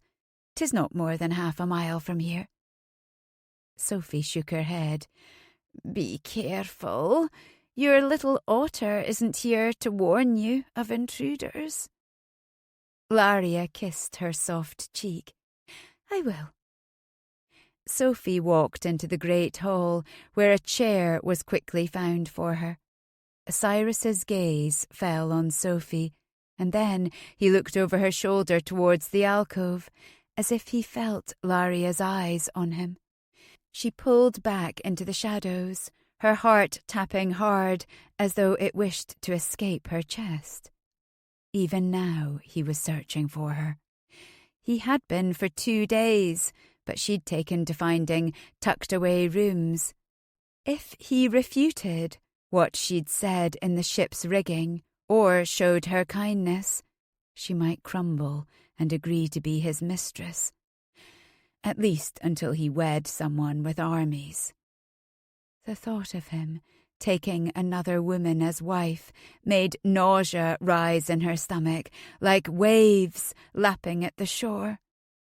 Laria turned away and hurried through the corridors away from Cyrus, one hand holding her petticoat and the other skimming the plastered stone wall beside her. In the kitchens, maids bustled about, making tarts and meat pies for the feast. Normally, the smells would have made her mouth water, but thoughts of Cyrus with another woman dispelled her appetite. Nodding to the maids and cook, she took a bathing sheet from a stack near the hearth and strode out the door, through the fall-fading kitchen garden beyond. Most of the herbs had been plucked to dry for the upcoming winter, and only a few sprigs and stalks remained for the hares to take their portion. Laria walked through the throng of people in the bailey, waiting to enter the great hall to swear their allegiance to Cyrus. She draped the sheet over her head like a shawl, and no one noticed her, weaving her way toward the gates. She walked more quickly once she strode under the raised portcullis with its pointed teeth. The women and older children of the clan were setting tables and stringing garlands about, almost as if they were decorating for a wedding feast. Laria wove through the village paths, past the last cottage, without anyone stopping her. Grabbing her skirts in both hands, she broke into a run. I'm not running away.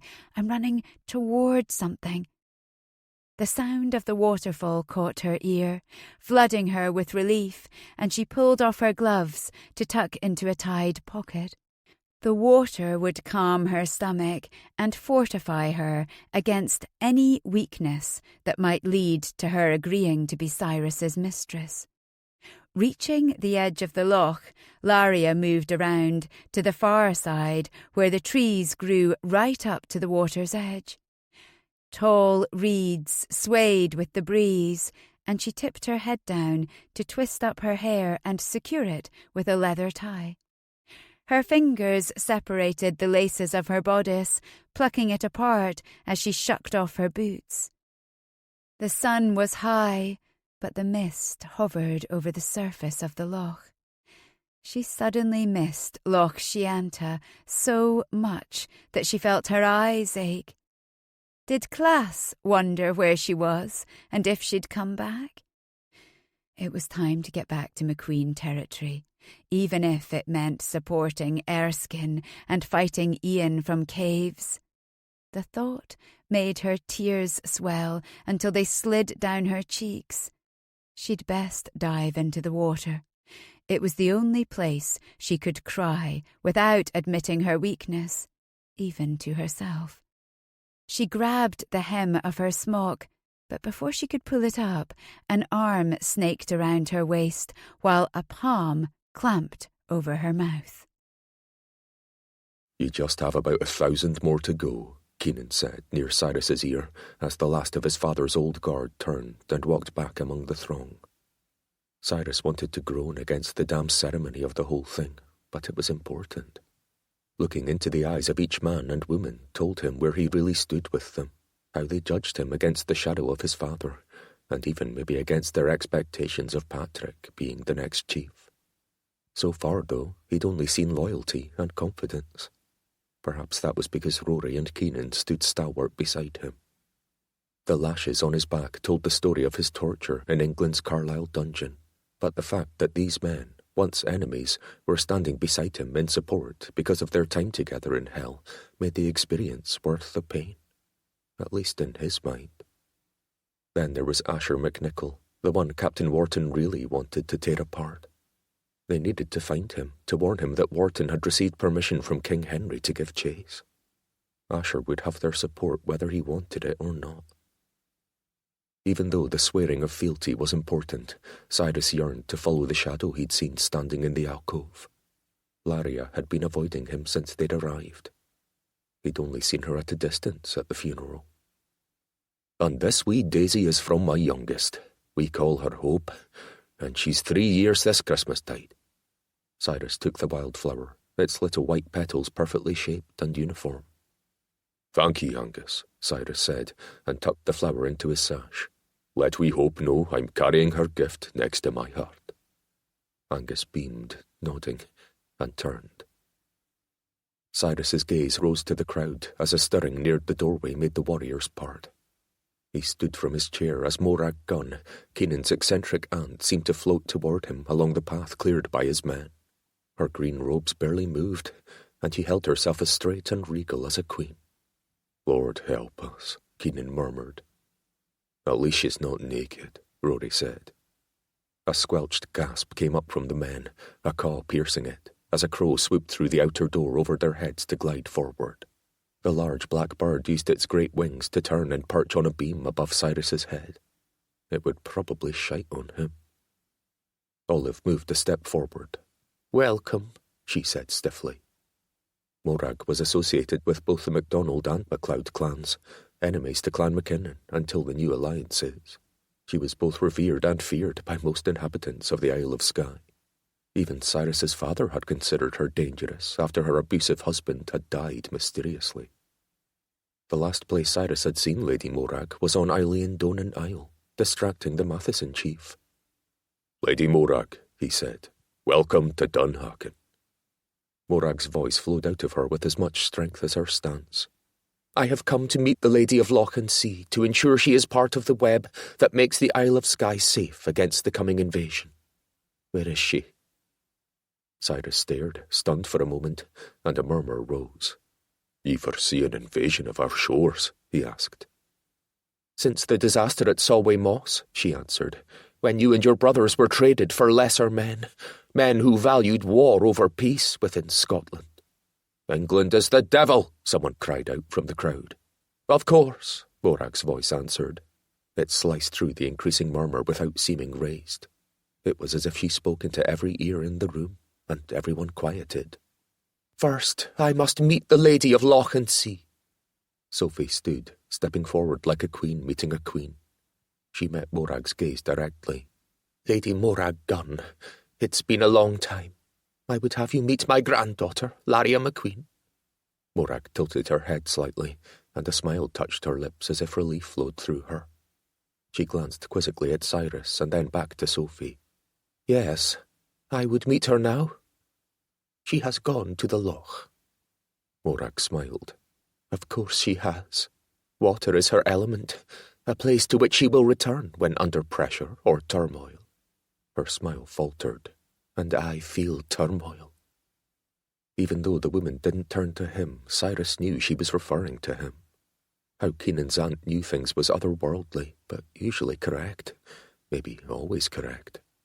Some said she listened to the wind or her black crows and called her a witch. Others felt she was blessed by God. Sophie's words penetrated, and Cyrus looked at her. "Laria went to the Loch alone." "She prefers to swim alone." "Bakria." He looked past the men filling the hall toward the door. "Is she in danger?" "We all live in danger," Morag said. Her cryptic answer shot molten energy through his veins. Sitting all morning had already taxed his patience, and he could remain no longer. He looked to his men. "I am honoured by your attendance here, and by your oaths. I will continue with them at the festival." Cyrus looked at his steward, William. "See that Lady Morag is given accommodations." Sheathing his father's sword, Cyrus strode along the path that had opened for Morag, and heard Keenan and Rory clipping along behind him. Morag's bird cawed, flying before them to dive through the open doors. Cyrus walked quickly, nodding to those who wished him well. His mind was set on the path leading to Laria. She would be swimming naked, alone. The entire village was close to the castle, leaving no witnesses at the loch. "Should we get horses?" Rory asked. "'Tis half a mile. 'Tis faster to run," Cyrus answered, and began. The path led to a medium-sized loch, with a small waterfall feeding fresh spring water into it, which made it exceptionally cold all year. Even if Laria was blessedly alone, she could drown, the cold making her muscles cramp. The thought of her struggling, sinking into the water plants growing at the bottom, made Cyrus plough ahead, his blood thrumming. Morag's crow cawed overhead, landing on a low branch, observing their race. The trees thinned to a meadow as Cyrus approached the loch. "Laria!" His voice carried over the sound of churning, rushing water. "Laria, where are ye?" The need to see her whole and alive became so intense that it seemed a part of him, like his sword arm or his breath. It became important enough that without it he might die. When he saw her standing in the reeds on the far side, he stopped at the other edge. She was dressed in her smock, her hair free around her shoulders. "Laria," he breathed. But then he saw the large man holding a matacashlas pointed at her back. Jasper Wood. Chapter 26. There is a hidden message in every waterfall. It says, if you are flexible, falling will not hurt you. Mehmet Murat Ilden, born 1965. Laria stared across the loch at Cyrus, her heart beating hard enough that she saw small stars in her periphery. Jasper had caught her, and she hadn't a single weapon on her. She'd let her guard down because she was away from Tua. But Jasper had been gone for days before they left. Had Ian sent him down to kill Cyrus's father? "What are you doing here, wit?" Keenan called. Jasper snorted. "I travel up and down Skye, although the last time I was south, I was fighting for your da." Keenan cursed under his breath. "Walter MacDonald." Cyrus had moved to the left, as if to circle around. Stop moving, Chief Mackinnon, else she dies in a pool of her own blood. Jasper said, I've got one pointed at her back and one ready to slice her throat. He held the second blade up to her neck. Laria kept very still. Cyrus slowly began shucking his boots while standing in the reeds. Why were you fighting for the MacDonalds if you're a Macqueen? Rory asked. Laria focused on Cyrus. His intense look showed concentration and restrained violence. She would fight if Jasper would release her even a fraction of his hold, but the rancid man held her for death to take. And she had her people to protect, a brother to encourage, a man to tell that she loved him. If Cyrus met her gaze, he would see it there, her love for him. But he kept his gaze on Jasper.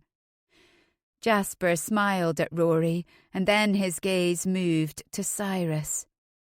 Your brother, Patrick, died of a tainted sword slice when fighting the MacDonalds. 'Twas easy enough to pick him out. He was an arrogant fool, shouting about conquering the MacDonalds for his father. Cyrus's brows pinched higher. Ye went with the purpose of killing the oldest Mackinnon's son. Ian did have a master plan. He was quietly moving his chess pieces around the board. His goal was to rule the Isle of Skye, not through alliances, but through conquest. He was supposed to die at Solway Moss, during battle or imprisoned, but then your da traded ye for him, so he needed to die another way.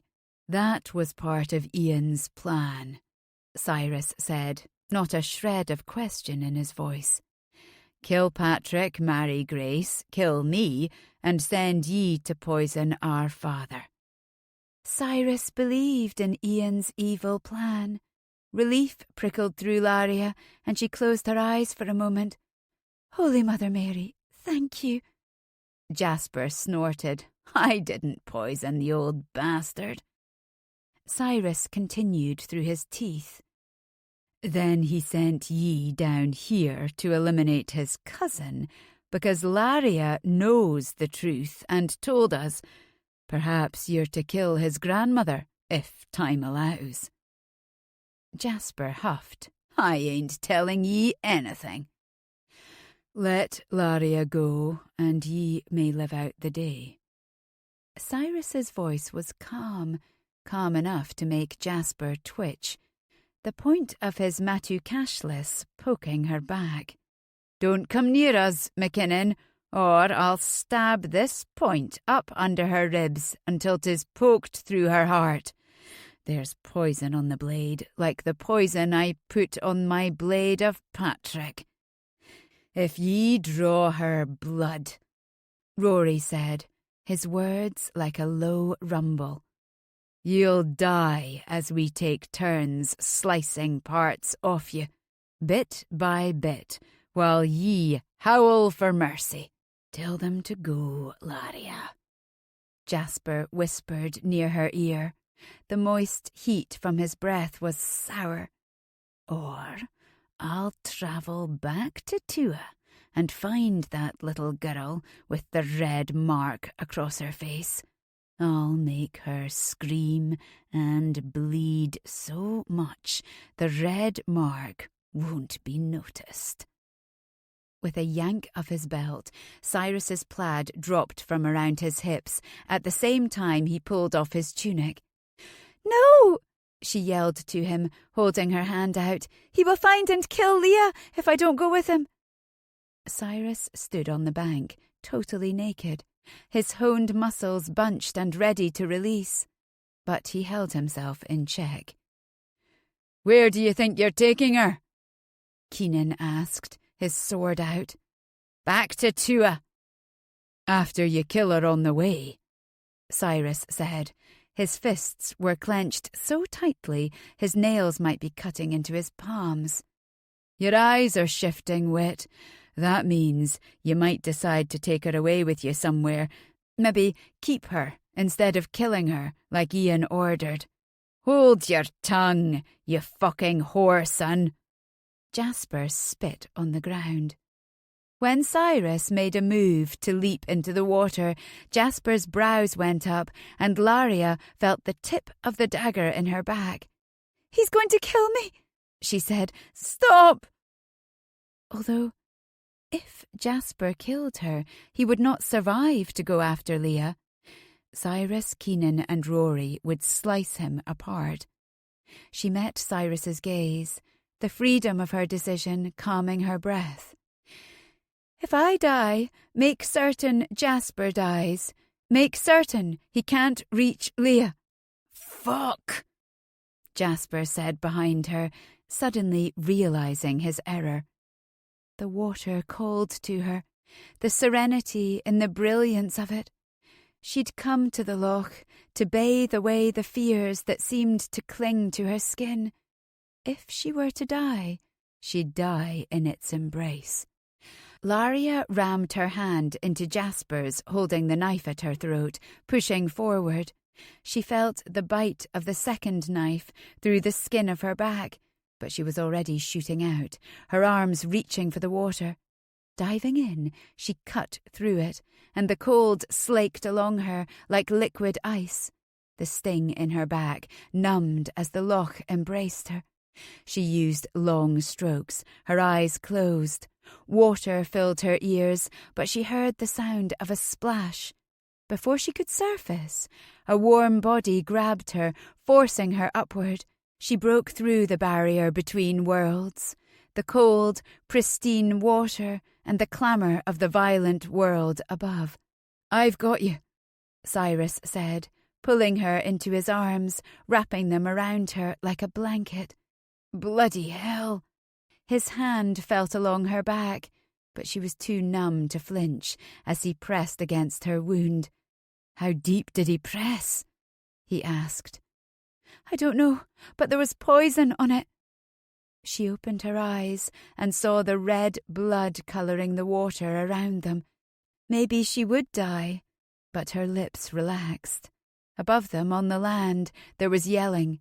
Rory and Keenan were battling Jasper, but there, in the Loch, surrounded by Cyrus. "If I'm to die, I prefer it here." She tipped her head back to meet his gaze. "In your arms."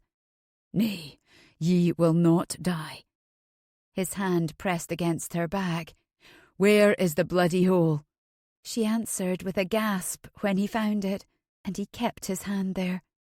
It felt right to have her body pressed to his, as if she could fully breathe again, as if she were safe and supported. Sparks formed in her vision as she stared at his beautiful, tormented face. He was walking them through the water to the bank. "Ye aren't dying today, Laria. Do you hear me?" How could she not? He was yelling it, but then he sounded farther away. Perhaps God had other plans for her. The idea of leaving Cyrus made her so very sad. 'Twas cruel, after he'd just buried his father and realised his sister was in jeopardy. Leaving him with his frigid mother was vile. She was sucked out of the water into the cool air and realised her eyes were closed. She forced them open, seeing sky above, and then trees, as she was rolled to her side on the ground.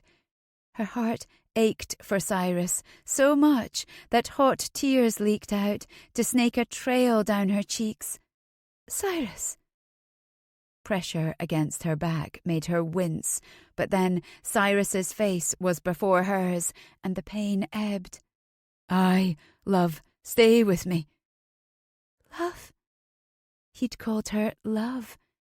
She swallowed, feeling the world shrink. Blackness drew in around his worried face, as if she were floating farther and farther down to the bottom of a dark sea. "I love you," Cyrus Mackinnon? Stay here with me, Laria." She heard the edge of panic in Cyrus's voice. Keenan's deep voice came from behind her. "I can't tell how deep the blade went, but a lot of blood is swelling out." Laria felt the warmth of Cyrus's palms as he held her face between them. He pressed his lips against hers, and she relished the warmth and softness of them. "I love ye too, Laria. I want you to be my wife. I want to wake up next to ye every morn for the rest of my days. Don't leave me now, when I'm finally bright enough to realise that." She pulled the words inside, letting them cover her as tightly as the blanket Keenan and Cyrus seemed to be wrapping around her. "'Tis just a cut. You feel faint because you lost blood, but Keenan is tending it. Stay with me." Cyrus kept talking, even though her eyes were closed. She followed his words, holding on to them as if they were a lifeline in a churning sea. "We have long days and nights to know each other, but you must stay here. Do not go to God." She tried to answer, but her lips wouldn't move. "I believe you, Laria, all of it. Do not leave me. I love you." Cyrus's words held her like a warm bath, and she felt herself sinking into the embrace of oblivion. Cyrus pushed past Bonnie into the bedchamber where Laria had been taken. "I need to be with her." She tried to protest, but another voice cut through. "Let him in. He gives her strength." It was Morag Gunn, and he'd never been so thankful that she'd appeared at Dunhacken. She wore flowing blue robes and had a braid of hair encircling her head, with another dangling down her back. Her face was smooth for her age, and her pale-coloured eyes stared directly, making her look as though she could see far more than anyone else. Sophie sat on the other side of the bed, holding Laria's hand. She stroked the ragged flesh of her childhood burns. "Laria, Cyrus is here." It had been 2 days since he'd carried her back to the castle, Cyrus completely naked, until Keenan had retrieved and draped his plaid around his waist to keep him from offending the villagers. He'd carried Laria through the multitude of festival goers and across the packed great hall as a cacophony of questions and curses had lifted to the rafters. But he'd ignored them all, trudging up to his own bedchamber with Morag and Sophie following. He went to the side of the bed where Morag stood and took Laria's other hand. "How is she?" "Good," Morag said, her voice cheerful. "The Lady of Loch and Sea will live a long life." Cyrus's head dropped in utter relief, and he lifted it to see that Laria's lovely blue-green eyes had opened. Her long lashes blinked, and her cheeks had colour in them. She no longer looked like a drowned heroine from a Greek tragedy. He inhaled fully, as though it were his first breath in days. Keenan and Rory had followed him into the room, ready to push forward under his orders if the women continued to block his way. "I'm not the Lady of Loch and Sea," Laria said, but she didn't break the tether between their gazes. "Aunt Morag thinks a bit differently than most," Keenan said. "She's decided that Sarah is a phoenix, representing fire, and Tierney is a goddess, representing air." "And I am water," Laria said, having apparently heard it over the last 2 days. She glanced at Morag. "I'm not some mermaiden." "But water is your element," Morag said. "It saved you, washing away the poison from Jasper Witt's blade before it could worm its way into your blood. Now you will heal quickly with my poultices and tinctures." "Lady Morag is a great healer," Sophie said. "I knew her and her twin sister Elspeth when they were younger. Both of them were very talented." "I am the sour sister," Morag said with a grin at Sophie. "Elspeth was the sweet one." Sophie nodded with a solemn look. "Sour survives more often than sweet." "I would like to rise," Laria said, and pushed up in the pillows. "The cut wasn't too deep, and the poison is gone."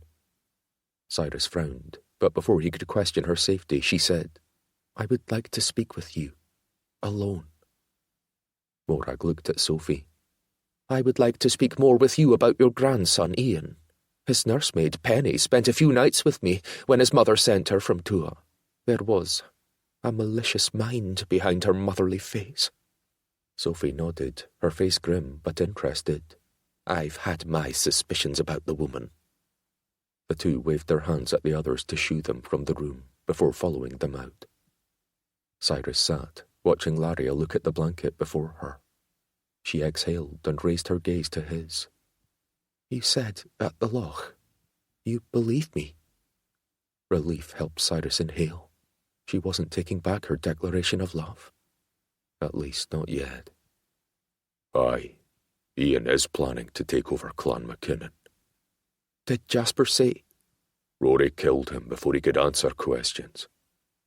And yet you believe? Cyrus took her hand, which he'd hidden back under the covers. Was it a habit to hide her scars, or did she still worry about him seeing them? I believe ye, Laria Macqueen. There is no madness in your mind. Ian is clever and patient and hungering for our powerful clan. Ye know his heart to be foul, and I trust your witness of his murderous plans. Her eyes shone with unshed tears, but she blinked them away. I am sorry that means Grace is in danger. She wouldn't leave with me. The tightness of worry filled his middle once more. I'm going to rescue her whether she wills it or not. That would be one hell of a fight, one he didn't relish. He squeezed her hand, which felt warm and strong in his. Thank God she jumped into the loch where the water and outward flow of blood could wash the taint of the blade away. She squeezed back. I'm going with you. He shook his head, fear adding to the tightness. You've been stabbed and must rest. I am healing. I'm leaving within the week. Bonnie will be my nursemaid, she said, waving a hand toward the door. Or my grandmother, but I am going. She took his hand with both of hers. Did I dream all the words you said to me at the Loch? Or were they just said because you thought I was dying? Her question hit his chest like a punch, and he fought to draw breath. Ye said ye loved me. Was that because ye thought ye were dying? They stared at each other, both of them assessing. Was his courage so strong on the battlefield when life was in jeopardy, crumbling under the threat of another rejection? He'd played life safe from the start, being the irresponsible son who would never lead. The idea had been ingrained in him with every snide comment from his father. But now he was the chief. He'd survived torture and near starvation at the hands of the English. He'd helped the Brotherhood forge peace on Skye, something that had never happened before. His heart was not safe, but he would no longer barricade it away. Cyrus took Laria's hands in his. Laria Macqueen, I love ye. I might call ye lass from time to time, but ye will always be my love. Her eyes shone bright as a smile lifted her lips. I love you, too. Chapter 27. Just as ripples spread out when a single pebble is dropped into water, the actions of individuals can have far-reaching effects. His Holiness, the 14th Dalai Lama, Tenzin Gyatso, born 1935. Another day of pledges followed as farmers and families from the outskirts of Mackinnon territory journeyed into the village to swear their allegiance to the new chief. Laria stood at the bottom step with her grandmother. It had been easy to convince Morag to let her out of bed, so easy that Laria was certain she wanted her below. She'd bathed in a warm tub and was now dressed in a gown the colour of the Loch on a sunny day, blue with brown stitching along her sleeves, bodice and parted petticoat. It had been Grace's ensemble, but she'd left it behind because the colour didn't suit her ebony locks. After the last man and woman joined the mass in the great hall, Morag left Cyrus's side, turning to walk to the alcove. "Good," she said when she saw Laria and gave her a nod. "Follow me." "Where are we going?" Laria asked, frowning softly. "To introduce you to the Mackinnons." Laria swallowed, but followed Morag when she turned to re-enter the hall. Sophie remained on her arm. Olive was talking with the castle steward, William, but they both turned with wide eyes when she entered. Morag's voice rang out, capturing the attention of everyone inside. "I have found the Lady of Loch and Sea." At the back, more people pushed into the great hall, wanting to see. She turned before Cyrus and bowed her head in respect. "Chief Mackinnon, she has risen, healed, after surviving a great attack." Olive came forward, her lips pursed. "Laria Macqueen is the cousin of Chief Ian Macqueen. The title you've given her has no meaning here. That's because you've let the monks turn you from the power in the very earth we stand upon against the roots of your ancestors," Morag said. Her tone made it sound as if Olive herself was the example of what was wrong on their isle. "I am a good Christian woman," Olive said, drawing herself up. But Morag had already turned away from her. She looked out upon the people who'd refilled the hall. "Our isle is in danger," Morag pronounced, then waited as a rumble rose.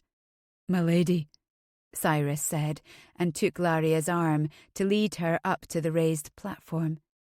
Even though Laria had understood that Morag planned to introduce her to the Mackinnons as something special, she wanted to shrink back before someone could call her a fraud. The accusation was surely slithering up Olive's throat. "Hold your tongues," Cyrus commanded, and the room silenced immediately. Morag looked out upon the throng. "There has been petty war among clans for centuries, but now we face a larger enemy, England." She let the men's curses rise and settle before continuing.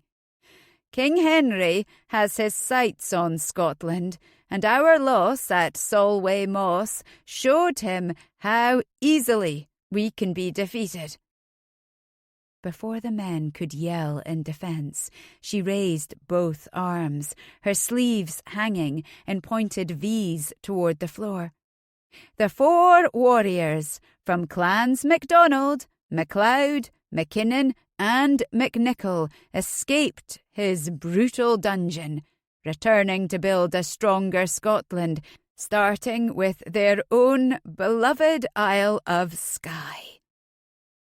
Cheers rose like an unstoppable wave. Laria stared, along with the rest of the room, at the great lady in blue. She was majestic and exuded power and otherworldly strength, her words almost like an inciting spell. She lowered her arms, and the room quieted as if she were the sun setting, bringing peace once again to the world. "I have studied the signs of the coming trial for us and for Scotland," she said into the sudden silence. "And I believe that we must unite our isle and then our country if we are to defend our land against these foreign devils." She overrode their raised voices by continuing unheeded. "The 4 elements, fire, air, water and earth, will make us strong, keeping our isle safe like a woman does a child in her womb." Prickles infused Laria's skin at Morag's words, and her heart sped, feeding her desire to help defend their country from oppressors. The Mackinnons felt the call too. Some thumped their fists against tables, others pulled their swords, holding them tip up, and others cupped their hands around their mouths and hooted in support. Morag held out her hand to Laria. "Come, Lady of Loch and Sea." Laria walked forward and turned to stare out next to Morag. "This is Lady Laria of Tua Tower, Lady of Loch and Sea. With her by our side, combined with the ladies of fire, air, and earth, we will be victorious." The hall gave a great whoop of cheers. Morag leaned into Laria's ear. "They cheer for you, my dear. Breathe it in, and for God's sake, smile." Morag turned back to the room. "If the clans of Skye come together, we will keep the English off our isle." Laria couldn't catch her breath. How could Morag know this for certain? She was making promises that she had no power to keep. Morag took Laria's hand and led her to the 2 steps up to the dais where Cyrus stood. Mother Mary's tears, what was she planning to do? "Just go stand next to him," Morag said, as if reading her mind. Laria took the steps and stood next to Cyrus, and the room cheered. The women certainly knew how to make the clan accept her. Laria wore white gloves, but Cyrus tugged one off. Before everyone, he kissed the back of it. No one, not even the ones up close, murmured about her scars.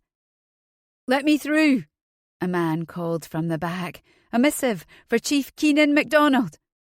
He held a sealed letter high above his head. "Thomas," Keenan said from his place beside the dais. "Who is he?" Laria asked. "Keenan's second in command, come from Dunscaith Castle," Cyrus said and stepped down. "Let him through," Cyrus called.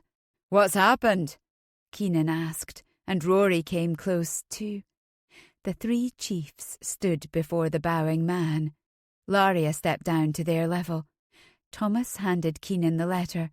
"Much, my lord." His body was stiff, and his face filled with rained rage. "Your brother, Gilbert, has been poisoned."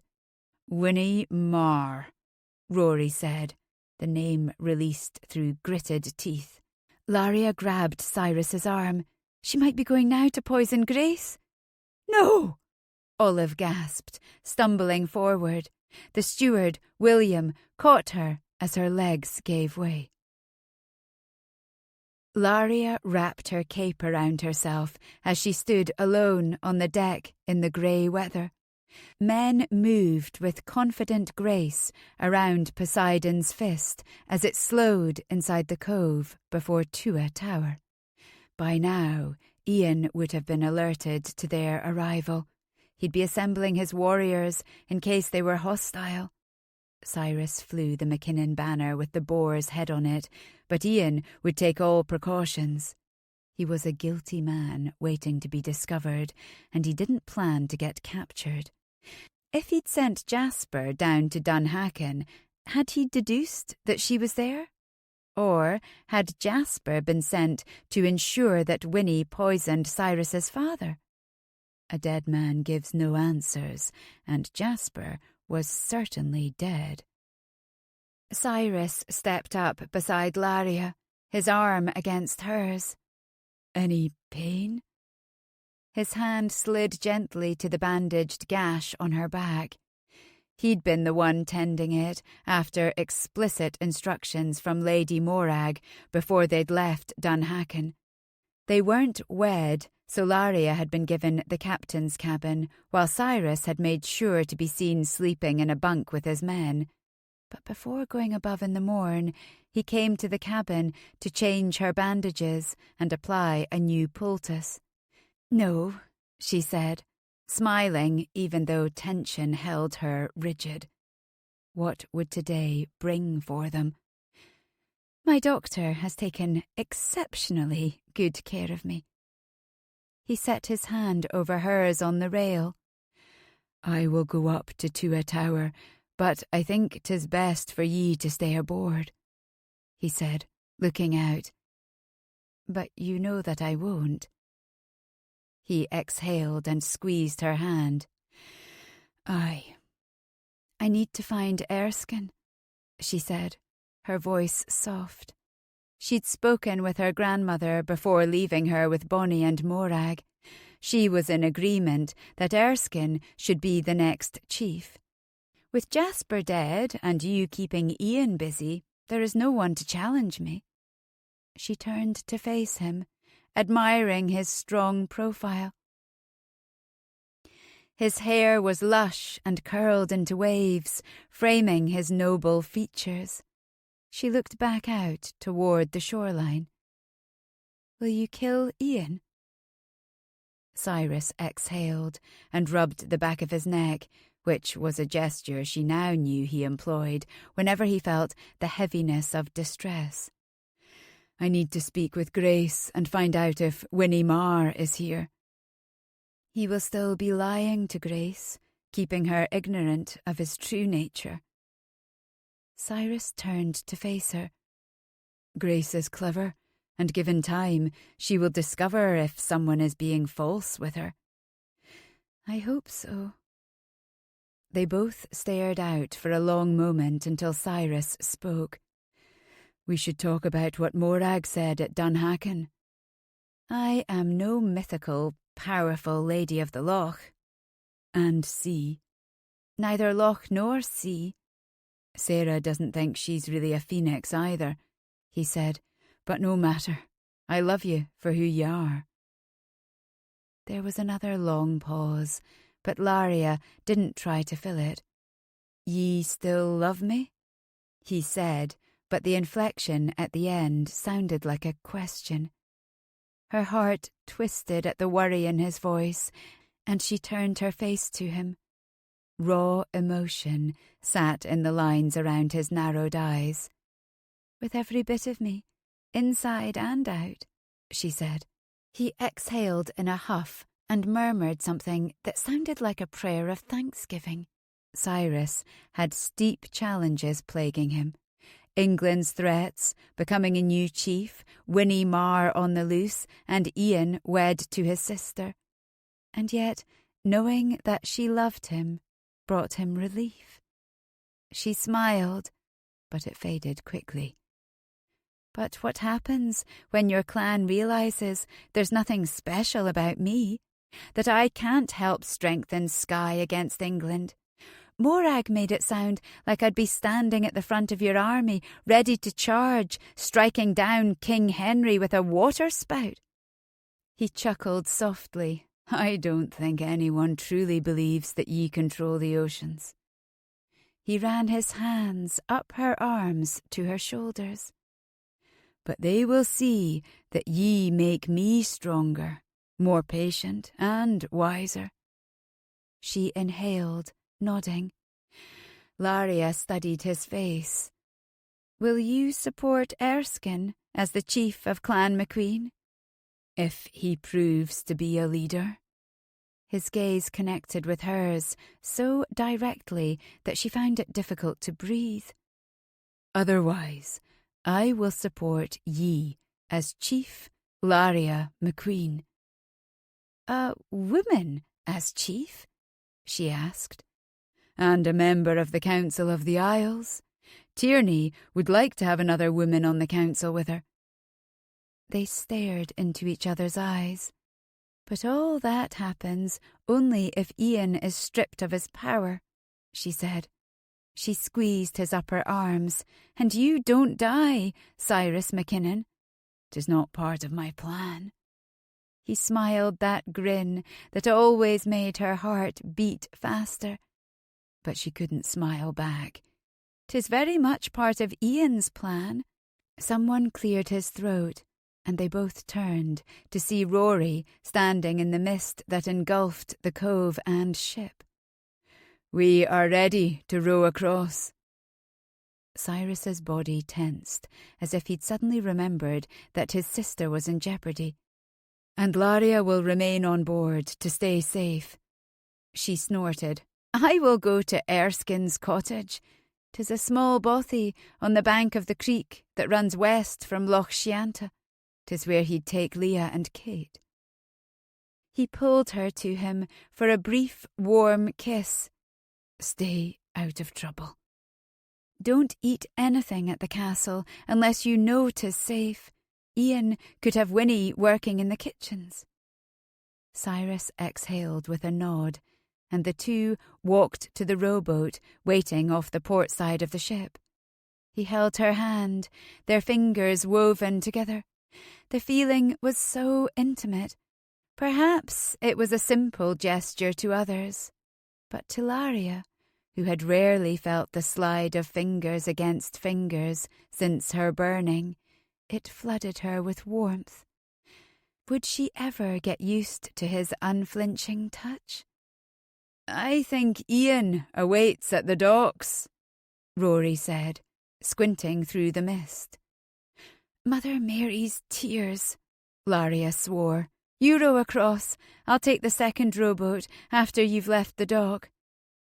"You'll be seen by his guards," Cyrus said, blocking Laria so anyone looking out toward them wouldn't see her standing on the deck. "I'll beach farther down, not at the dock. Now go, save your sister." From her spot behind the thick mast, Laria watched Cyrus unlatch the opening in the gunwale and climb down the rope ladder. His eyes remained locked with hers until he stepped below the deckline. Rory followed, along with 6 other Mackinnon warriors. "Just stay alive," she whispered. Chapter 28. Glory is like a circle in the water, which never ceaseth to enlarge itself, till, by broad spreading, it disperse to naught. Henry VI, Act 1, Scene 2, lines 112 to 114. William Shakespeare, 1564 to 1616. Cyrus held a casual expression on his face like a mask. Bloody hell, he didn't want to leave Laria, but he also didn't want her anywhere near Ian. Jasper was gone, but Winnie Marr was on the loose. She might still be around Dunscaith.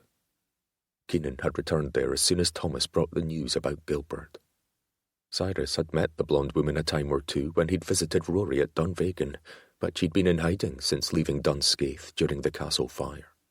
Running off and wedding Gilbert MacDonald, Keenan's brother, had been a tactical move rather than one of the hard. The woman was guile personified. "I don't see Winnie," Rory murmured beside him as they rowed the boat to the dock along the rocky shore. "Here comes Grace."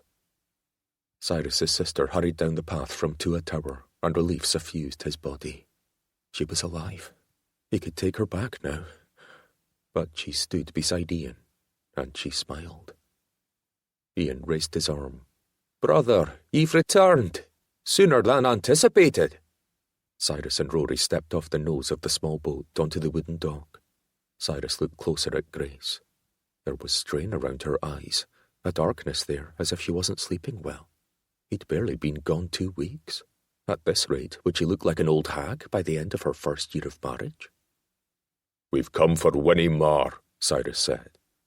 Rory's boots clipped along beside him.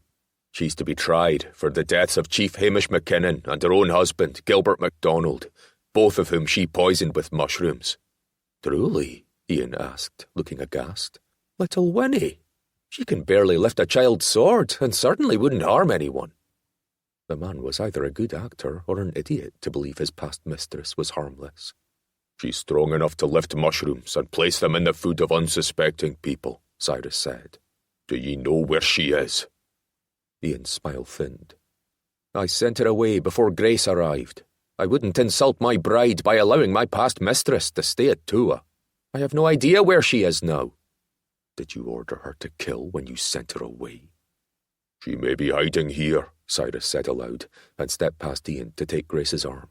Dang it. All he wanted to do was grab Grace, stop Laria from stepping off the ship, and sail them both to safety. Instead, he walked toward Tua Tower. "Chief MacLeod," Ian said, falling in next to Rory behind Cyrus. "Chief Macqueen," Rory said. Cyrus had asked him to keep the man talking so that he could assess Grace. Rory cleared his throat. "Terrible weather." Ian glanced around. Rather typical, but aye, terrible. Cyrus kept his voice low. Are ye well, Grace? Is there treachery here? Grace squeezed his arm. My lord husband will tell you that I am handling the servants with a confident hand. Her voice was raised so that Ian could hear, and she kept her smile. The tightness in Cyrus's gut increased. Ian and Rory drew even with them, and Ian pulled Grace to his side. She relinquished Cyrus's arm. Father has passed, Cyrus said, and Grace's smile dissolved. Tears came to her dark eyes, and she stopped on the path. He wanted to hug her, but Ian wasn't letting go, so he reached out to squeeze her hand. Clan Mackinnon turned out en masse for his funeral, and I have been selected without challenge to be the new chief. She blinked, nodding. That is good. She didn't ask about their mother, because she knew Olive Mackinnon would be well and good without her husband. Had she taught her daughter to also live in a loveless marriage? Hamish had wed Olive for an alliance with Clan Fraser on the mainland. She'd given him 2 sons and a daughter, but stayed as far from him as she could. Life had made her a bitter woman, and a bitter companion made his father itch for war. That will not be me. Cyrus's thoughts surfaced with determination. Let's go inside to discuss this, Cyrus said, to get them away from the shore so that Laria could land further down, hidden by the thick mist. He took Grace's arm, pulling her away from Ian. The man had to let go of her or risk looking like he was playing a game of tug with his wife. They climbed the path to where a tower perched overlooking the sea to the north. A queen guard stood around the courtyard. Had Ian rallied them when Cyrus's ship was spotted? Ian strode past. Welcome once again to my tower. The great hall was lit with candles, lamps, and a hearth fire. Everything looked comfortable, which was certainly Grace's doing. But the feel of the space was stagnant, as if the castle whispered a warning. Tension pricked his warrior instincts. Penny, Ian called to one of the maids. Bring us refreshment. The maid, one Cyrus hadn't seen before, scurried off. Laria said that Ian called all the female servants Penny. Did the man think no one would notice? Or didn't he care? Ian threw out his arms and turned in a circle. No blonde devil woman here, he said. Just your beautiful, ebony-haired sister, who is now my beloved wife. He strode over and took Grace's hand. Dang it. Cyrus wanted to whisk Grace away to question her. He wanted answers now. Diplomacy takes time. He inhaled fully and released the breath. Cyrus stopped at the hearth, leaning against the mantel. He noticed that the hill of treats brought by the Marys of the village had been taken away. Have you found Jasper Witt? He'd kept the man's death quiet at Dunhacken. The populace had been told that the attacker was a foreign assailant who'd escaped. The Mackinnons whispered that it had been an English scout for King Henry. Ian hesitated. I thoroughly questioned him after you left for Dunhacken. He says my mother gave him her ring because she was going to wed Christ. And I received a letter from her from Edinburgh, so she's obviously alive. I don't know what my cousin is playing at, but Jasper is not guilty of such heinous crimes. Cyrus held Ian's gaze. Laria was taken by Jasper Witt. He tied, gagged, threatened, and left her at the bottom of your emergency escape stairs leading from your bedchamber. Ian's eyes narrowed. How would ye know anything about my cousin, unless she's been talking with ye? Why don't we partake in some food and drink before we get into accusations? Grace said. Did she worry that he'd give away her role in freeing Laria? Laria is far from here, Cyrus said, but we've spoken. And she said that she was grabbed, threatened, and tied by Witt, but managed to escape. Ian's low-lidded look was full of disdain. Convenient how she escaped without anyone seeing her so she could blame Jasper. He shook his head. And I believe the man. I've known him since I was a lad, and he'd never lied to me. Laria, on the other hand, lies as easily as breathing. Talk about lying as easily as breathing. A fist of anger balled in Cyrus's gut. 'Twas as if the man had convinced himself of his lies so completely that they came across as honesty. Ian tilted his head like a hound listening for a hiding animal. So where is she now? Unscathed, Cyrus said. taking her grandmother on progress to foster relations between the clans now that we've signed a peace treaty. Ian's brows rose. So grandmother is once again sleeping under a roof. Wonderful. He smiled, but it didn't reach his eyes. She must be exhausted from all that travel. It will surely speed her decline into madness. Rory crossed his arms. Lady Sophie seems quite improved. She could probably beat ye at chess. Ian blinked, the spot between his eyes pinching together. She seems well. Sophie had played the mad crone so Laria would leave Tua before Ian could act against her. Aye, Cyrus said. She's representing Clan Macqueen with dignity and grace. That is wonderful, Ian said. I will greet her with great happiness when she returns to Tua Tower. I'm not certain she will, Cyrus said. No? Ian asked. She believes Laria's concerns about your leadership and her safety. Ian's smile slipped. Then Laria has poisoned her with lies. Sophie mentioned a woman named Penny who influenced ye as a child, that she may have turned your mind. Grace froze in her movements next to Ian, but she was diplomatic enough not to gasp. Ian's face turned from anger to ice-cold fury. Penny was my nursemaid, and a mother to me when mine only cared about my bent and twisted twin. The words were shot through with venom. The maid brought in a tray of tarts, setting them on the table, and several other maids from the kitchen followed with meat pies and dishes of root vegetables. The only noise in the room came from their footfalls and efficient ministrations. "Let us break our fast," Grace said, indicating the table. She nodded to the maids. "Thank you." Rory looked at Cyrus, his brow raised. Had Grace ever thanked the maids at Dunhacken? Not that his sister was cruel, but she tended to ignore those she saw as lesser than herself. Cyrus studied the maids. None of them looked like the blonde, petite Winnie Moore, although she could be in the back, adding destroying angel mushrooms to the meal. Would she poison Ian if she were acting on his behalf? Perhaps she was just mad and poisoning everyone. Both Rory and Cyrus looked at the meat pies and then at each other. "Did you keep watch over the cooks in your kitchens?" Rory asked. Cyrus looked at Grace. Winnie Marr could have placed poisonous mushrooms in the food. Grace set her meat pie back on her plate. "Why would she want to kill us?" Cyrus raised one eyebrow. "You've taken her place as lady here at Tua Tower." "Nonsense," Ian said, and grabbed the slice of pie from Grace's plate, biting into it. He chewed. "Delicious." He waved at the food. "If the murdering woman wanted Grace dead, the poison would be put into something only she would eat." "Like my favourite tarts?" she asked, eyeing the yellow custard offerings topped with currants. "I eat those too," Ian said. He reached over and squeezed her hand, which was fisted around her eating knife. "I would not let ye ever come to harm. Winnie is gone. I told her I love ye and no one else, so she left, never to return." With that, he bit into one of the custard tarts. "The poison doesn't make ye sick for hours after ye eat it," Rory said, "and by then 'tis too late to vomit it up." Cyrus watched Ian chew. "Then the skin and eyes turn yellow. Ye swell, shite yourself, and puke until ye die." Ian huffed. "If you're worried, don't eat at our table." Grace stared at the food. "I've been eating here for a month now without a problem." Could Winnie have travelled up to Staffin by now? She'd had a few days' head start after Gilbert had taken the poison, before anyone had realised that his stomach ailment was serious. Cyrus met Grace's eyes. "I don't know what is safe anymore, and I don't know where the woman is currently." "I will question the staff," Grace said, standing. "Cy, come with me so you can observe their responses. You're ever so good at prying out secrets."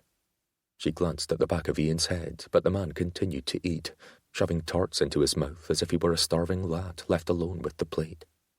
Cyrus stood, glancing at Rory. "Perhaps speak further about the council with Ian." Rory's lips quirked, but he turned a smile on Ian. "What shaped table do you think we should make for the council? Hexagonal? An octagon? We wouldn't want anyone accusing us of being Camelot." Cyrus followed his sister through the alcove that led down a stone corridor toward the kitchens. After several steps, Grace grabbed his arm. He let her lead him into the small room off to the side that held stacked barrels and a wall of shelved jars. She shut the door behind them. "Quickly, because I'm seldom alone," she said, and the tension he'd seen briefly before returned with her frown. "Are you not safe?" "None of us are safe if there's a poisoner on the loose," Grace said, then waved her hand, dismissing Winnie for the time being. "Ian has treated me fine, but I'm being extra careful not to be difficult." Cyrus blinked, jests on his tongue, but this was no time for them. "But you feel something is off?" She nodded. "For one thing, as soon as you left, Jasper Witt waltzed back into Tua Tower as if nothing was amiss. He wasn't questioned about Ian's mother as far as I know. I haven't seen him since then." "He's dead." Grace's hand pressed against her chest. "What happened?" "He followed us to Dunhaken and tried to abduct Laria. He made the unwise choice to stab her." Grace paled and swallowed. "Is Laria dead too?" Her hand went to his arm. "Nay, she survived." Grace touched his cheek, searching his eyes.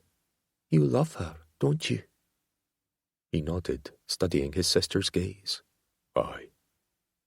"Will you marry her?" "I hope to." She dropped her hand, her worry seeming to turn inward. "Ian will not like that." "Grace, I'm not leaving ye in this danger again.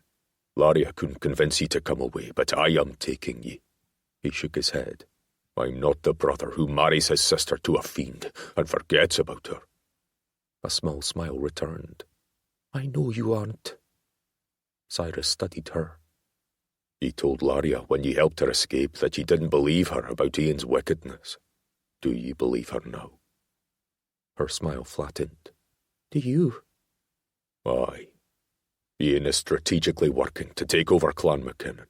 First marrying ye, then forcing Laria to try to kill me. I believe he then sent Winnie to kill father. She continued to Dunscaith to kill her husband, Gilbert MacDonald." He met her gaze directly. "She wants Ian as her husband. She will come to poison ye next." "You think Ian knows?" She flapped her hand in a nervous gesture. "About Winnie wanting that?" He tipped his head. "The woman might be acting on her own. Ian won't marry her, though, until he's secured Dunhaken for his own." Her eyes opened wider. "So Ian wants to kill you, and Winnie Marr wants to kill me?" "I believe so, aye." He squeezed her hand. "Jasper Witt mentioned joining MacDonald forces when Patrick was killed." "Patrick?" She blinked. "He confessed to using a poisoned blade when he slashed Patrick. I think Ian ordered that to begin his strategy." Her eyes narrowed, a familiar sharpness twisting her face. Grace looked like their mother more than ever. "Do you know," she said, "Ian has nightmares about his old nursemaid, Penny, which is why I don't understand why he calls all the maids that name." "Has he hurt ye or threatened ye?" "No. He's rather forceful in bed, but 'tis nothing I cannot handle. He watches me brush my hair and treat my skin to keep it smooth. It makes me wonder if he's checking for wrinkles." "But he hasn't said he's found fault with ye." She shook her head, her gaze dropping. "I make sure to wake before him and clean my teeth and tame my hair. I look beautiful before he opens his eyes." "Bloody hell." Cyrus pulled his sister into his arms for a hug. "I'm taking ye back to Dunhaken, Grace." She wiped at a tear that had swelled from her eye. "Let's go check the food. I'm ravenous, but would prefer not to die." Chapter 29. Life is like the river. Sometimes it sweeps you gently along, and sometimes the rapids come out of nowhere. Emma Smith, 1923 to 2018. There you are. Laria squatted down beside Loch Sianta as class pushed partway up the bank, then scurried over to her. The otter was skittish with most people, but she came right up for Laria to scoop into her arms, wetting her tunic. Class chirped away, as if she were trying to tell Laria everything that had happened in the 10 days she'd been gone. "I told you I'd return," she said, and let the sleek creature down.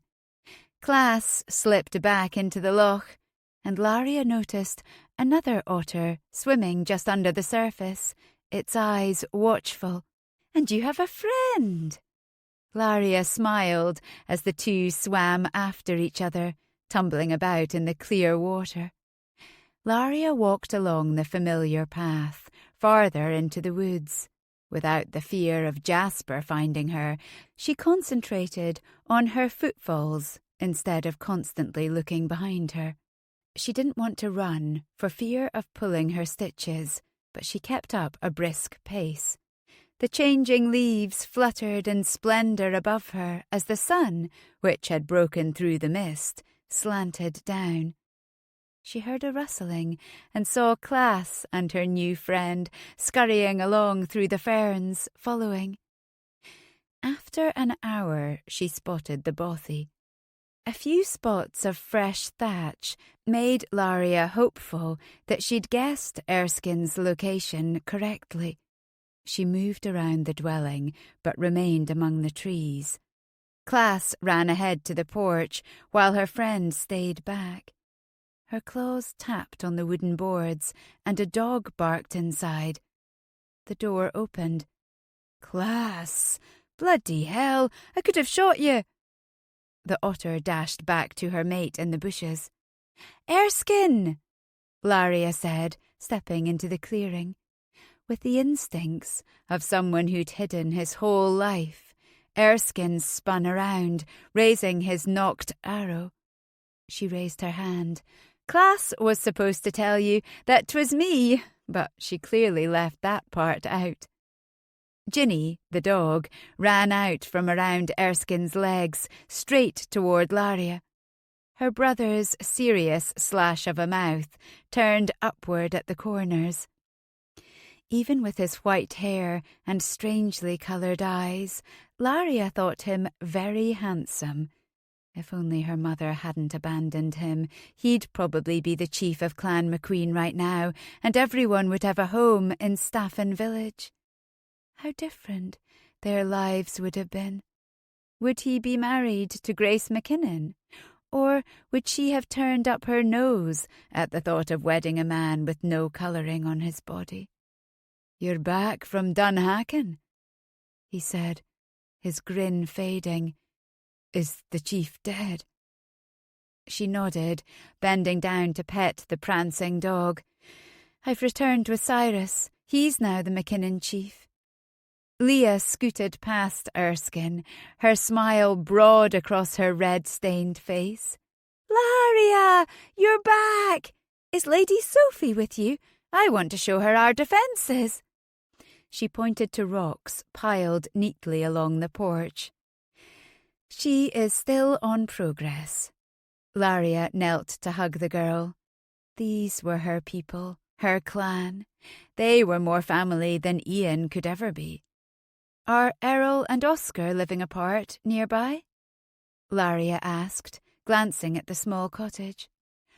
"Aye," Erskine said.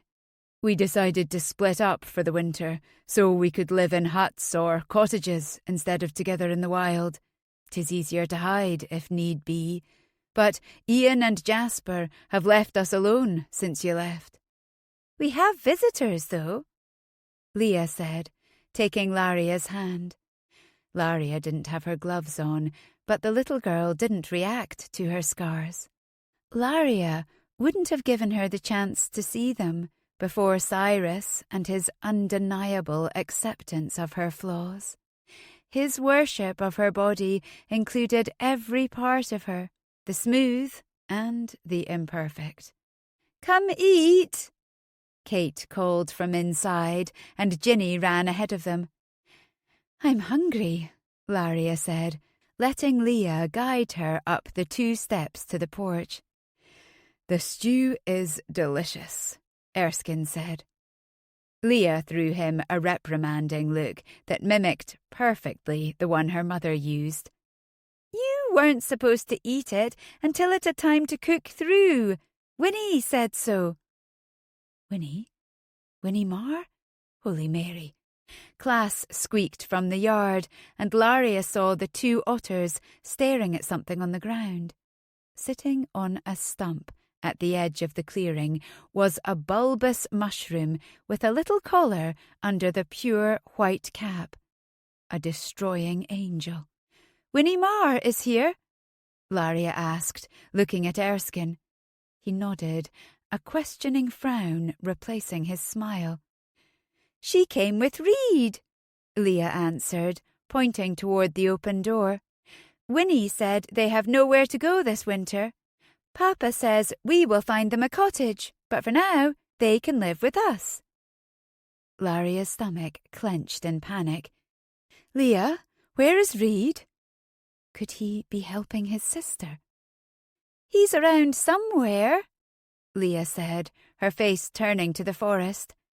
"I think he was hunting today." Winnie set the pot down on the table inside, her face turning to the open door. The woman's gaze connected with Laria's, and a small grin settled on her lips. Laria's breath caught, and her head snapped around to her brother. "You ate her stew." Ian had tasked Winnie with poisoning Erskine so he couldn't challenge him for the Macqueen chieftainship. But she didn't need to wait for his answer. Winnie's wicked grin answered for him. In Tuatower's kitchen, 4 maids pounded dough on a work table. One young woman roasted a goose on a spit over the fire, her face red from the heat. Grace guided Cyrus between sturdy tables to the hearth. The maid managed to keep the goose rotating while she curtsied to his sister.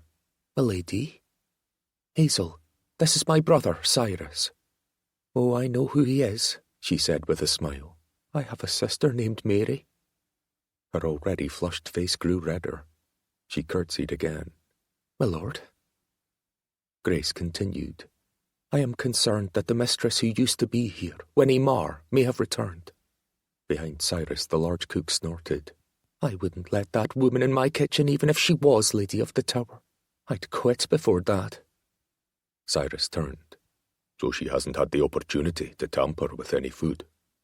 The woman looked affronted, her frown so deep one could fall into it. "Absolutely not. Master Reed warned us about her antics." "How she uses poisons?" Grace asked, her brows high.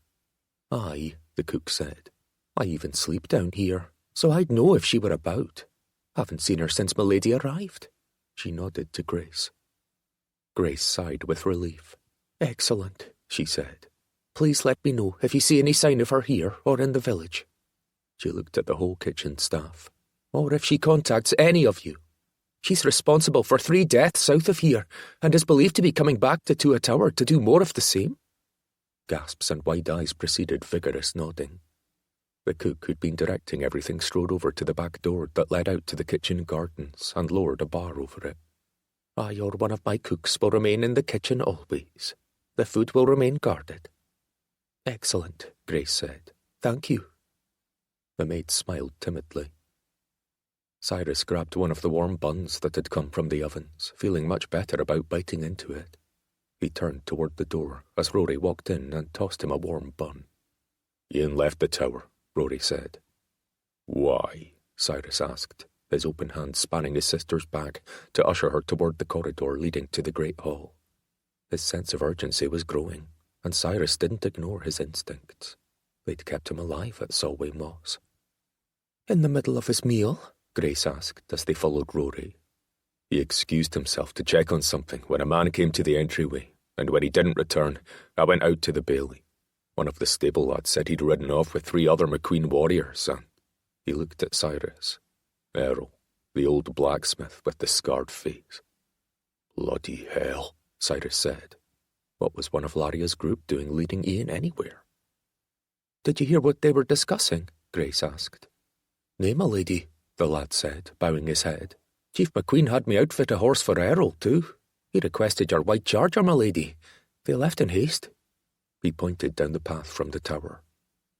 "The white charger named Lancelot?" Cyrus asked. "Aye, my lord." The lad glanced nervously at Grace. "That is Laria's horse," Cyrus said. Grace's face tightened, and she gave a little nod. He gave Lancelot to me as a wedding gift. Cyrus looked at Rory. Errol might be leading him to Laria. Would he use a threat to Lancelot as a way to manipulate her? Laria's here, Grace asked. We weren't sure who Winnie might target next, ye or Laria's brother, Erskine, Cyrus answered. Laria went to warn him, while I came to ye. Erskine, the pale man, is her brother, she asked. Cyrus looked at his sister. Was she one to judge the man for his unique colouring? Aye, and he's a clever, good man, who was thrown out as a bairn by a mother who wanted only perfection. He would be the next chief after Ian's uncle died, Grace said softly. Chief Sandris was his father. We need horses, Rory said, and jogged down the aisle with the stable lad. Erskine could challenge Ian, Grace said, crossing her arms. Cyrus wasn't sure where she stood. At the root of it, she'd wed a man he'd deemed honourable not for love, but for the sake of alliance. Aye, but Ian has created an environment that doesn't allow any variations on what society thinks is the right way to look. When Erskine was pulled into the square and lashed by Jasper, no one came to his defence before Laria jumped in. Grace grabbed Cyrus's arm, her fingers curling into his sleeve like the teeth of a saw biting into a log. I married Ian for the alliance, which I agree is important. Are you planning to break it? Cause a war with Clan Macqueen by supporting Erskine? We will figure everything out once I find Ian. I don't want to ruin the alliance either.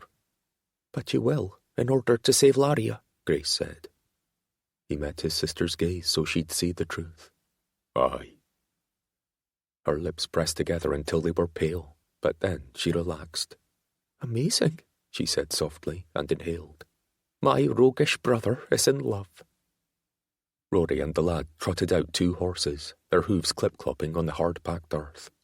Let's go, Rory said. We'll be slower just because we must look for fresh tracks. Cyrus swung up into the saddle. Pack what's dear to ye, sister, for I'm not leaving ye here with a monster who's prettied himself up with lies. Grace turned to hurry back into the castle, for once not arguing. The tracks were hard to discern through the village where other animals were herded, but Cyrus knew which direction Laria was headed. Erskine's cottage sits along the burn, feeding the loch where we found her, Cyrus said, and spurred his horse forward. In no time, Cyrus was dismounting at Loch Shianta, where he'd first seen Laria. She'd risen like the Lady of the Lake from the old tales his tutor had shared with him and Patrick.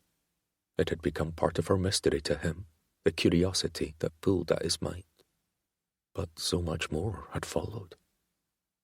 She came through here, Cyrus said, pointing down to a smallish boot print near the marks of her otter friend.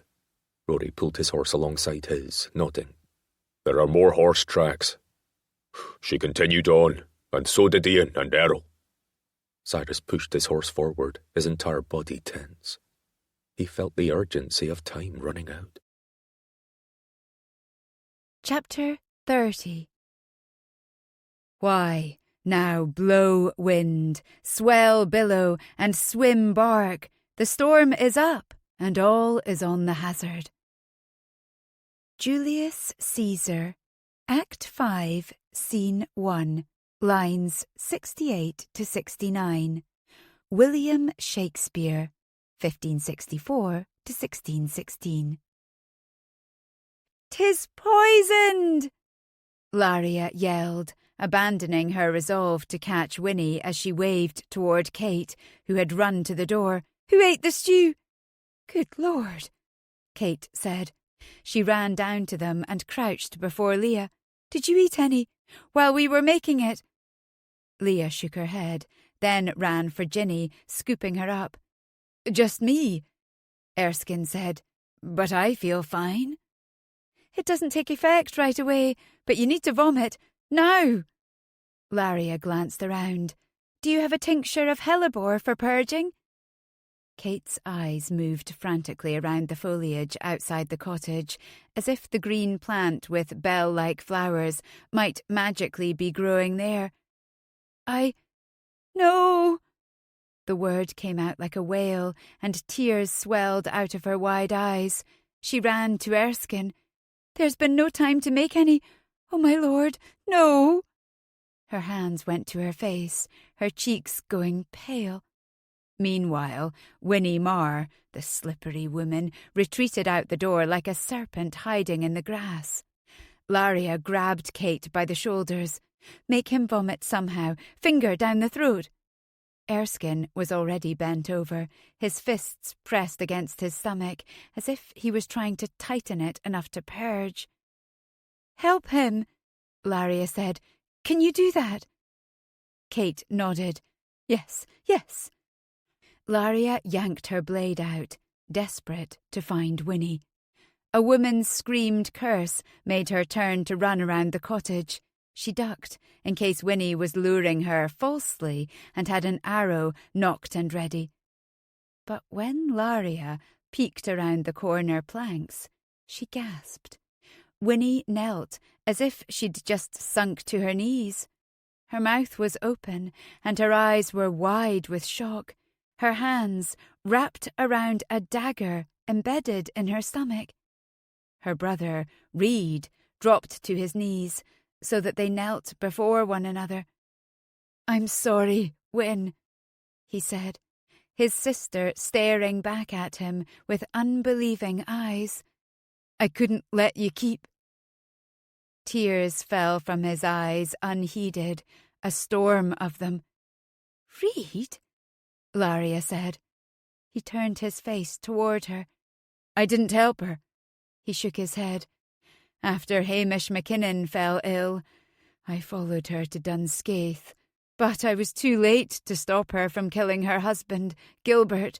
She told me what she'd done, poisoning both men." His gaze turned back to Winnie as she fell over onto one hip. Hands shaking, he helped her to the ground. Her body bent around the protruding blade. "Ye said ye were through killing Win after Jamie MacLeod, but you weren't. We came here to rejoin the group, but then I found the mushrooms in your bag." Her lips pulled back in a snarl, and bright blood shone in her teeth. "We could have helped Ian take over Skye. I would have been the lady of a great clan."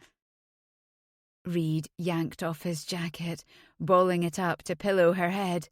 "Not this way, Win. 'Twas wrong." With effort, her face screwed up tightly, and she spit, blood splattering on her brother's tunic. "There's no room in my life for right and wrong," she said. "Only survive or die." Behind Laria, the sound of retching actually brought her a small amount of relief. Reed's tears washed down his cheeks, tiny rivulets running into his short, scraggly beard. He leaned over his sister, smoothing her golden hair. "Sleep now, Winnie." The woman closed her eyes, and Reed bowed his head over her as her body twitched with oncoming death. In the front yard, Ginny began barking wildly. "Laria Macqueen, come out here now." Ian's voice caught Laria's breath. She quickly dodged to the backside of the small structure, clutching her matukashlis. "She's not here," Erskine said, his voice strong despite having just thrown up poison. Ginny's barking suddenly cut off. "Ginny!" Leah called, desperation in her voice. "I saw her coming here, along the creek." Who was that? The gruff voice sounded familiar. "And ye led her biggest enemy right toward her," Erskine said. "Why, Errol? Don't kill him!" Kate yelled. Was Erskine being held at sword point? Holy Mary's tears. Laria's heart pounded, hammering at her to run, but she couldn't abandon her friends, her brother. "He's promised us food and shelter for the winter," Errol said. "He just wants to convince Laria that 'tis safe for her and Lady Sophie to return to Tua Tower." Laria exhaled, slowly shaking her head against the stone wall of the cottage. "Ye fool," Erskine said, his voice like a growl. "How many times has he lied, sending Jasper to hunt us down like animals? He says that was Jasper's doing and that he sent him away." "Tracks go off around the cottage," another gruff voice said. Fuck. How many men were with Ian and Errol? Would Errol help them trap her? Would the scarred blacksmith kill Erskine to bargain with the devil? The handle of the Matu cashless felt damp in her palm. "Reed," she whispered, beckoning him. "They might kill you." Reed lifted his head, but his wet face was slack, as if he didn't care to live. "Back here!" a guard called, spotting her as he rounded the corner. Laria leapt the other way, her feet churning on the fallen leaves. She was a fast runner and knew these woods, inside and out, after hunting and living in them for months. "I will kill the cursed child." Ian's words stopped her, as if she'd run into the granite face of a mountain. "Let her go," Erskine demanded. Ian must have Leah. A small sob came from the front yard, followed by snarling barks. "Now, now, beastie," one of the men said. "Don't make me kill you." The dog whimpered. "The girl's innocent," Errol yelled. "So are Erskine and Laria," Kate called back, hatred thick in her voice. "And you betrayed them." Prickles spiked along Laria's skin. Her body wanted to flee, while her mind wanted to fight. 'Twas a war that would make her weak, so she chose, and turned back to the bothy. She would fight. "Let her go. Let them all go, and I will come with you." She could lie as well as her cousin. "Come to the front of the cottage, Laria," Ian commanded, without bothering to keep the venom from his voice. The guard, who'd followed her into the woods, yanked her blade from her hand and gave her a shove. "To the front!" She marched around the mossy side of the structure. Ian was still holding Leah before him, while a guard held Ginny under one thick arm. Erskine tried to keep Kate behind him. The mother wasn't crying or wailing. In fact, she looked like a lioness about to pounce to protect her cub. If Leah died today, so would Kate, trying to avenge her. "Let the child go," Laria said as the guard led her closer, a bruising hand clamped around her upper arm. "And Ginny?" Leah said in a quiet voice, tears running down her cheeks. Ian's mouth twisted into a triumphant grin, and he let Leah run to Kate. Her mother drew her toward the cottage, but Leah turned back toward the struggling dog. Ian flipped his hand at the guard. "Let it go." Ginny tore across the clearing to Leah, who picked her up to run inside. The sound of Kate barring the door was clear. Ian looked at Erskine and shrugged. "I could always set fire to the thatch." "Be gone from here," Erskine demanded, his fists tight by his sides. Did he have any weapons on him? With one of Ian's loyal guards holding a nocked arrow and another training a wheel-lock pistol on him, it didn't really matter. He'd be shot through before the other could draw. Ian's gaze fastened on Laria. "You've meddled long enough, cousin. First with stealing grandmother away from Tua to save her from you sending her away, or pretending to send her away while you ordered her slaughtered." "I wouldn't have ordered her killed," he said. "Not grandmother. She was kind to me." "Aunt Jane, your mother, wasn't kind to you?" she asked. Ian snorted and smiled up at the trees. She held me responsible for Thomas's fall. Were you? Ian's gaze snapped back to hers, and several heartbeats passed before he spoke. Penny said he must go to the angels. He blinked. That all who did not reflect God's perfect image must return to him to be remade. A chill suffused Laria as she watched tears break from his eyes to trickle down his face. Tears? She swallowed, her heart hammering, as if she approached a slavering dog baring its teeth. But you didn't want to send Thomas to the angels? She asked softly. She glanced around, but his men just stood with weapons poised, as if they weren't witnessing Ian's confession. Ian's face hardened, his tears ending abruptly. Penny knew best, she always did, so I helped him off the cliff. He swallowed hard and shrugged. 'Twas a kindness. He turned away, took a step, and swivelled back to look at her. But Mother hated me for it. When she discovered what Penny had told me, Mother had her beaten and thrown out of Tua Tower. My agent found her decrepit grave on the mainland just recently. I received his report this past summer. His face twisted into a mask of hurt and vengeance. My dear Penny died alone and destitute. You blamed your mother, Laria said, understanding flooding over her. So you ordered Jasper to kill her. The more he tells us, the more we are a threat to be eliminated, Erskine said, caution in his tone. Ian walked over to Laria, his teeth bared.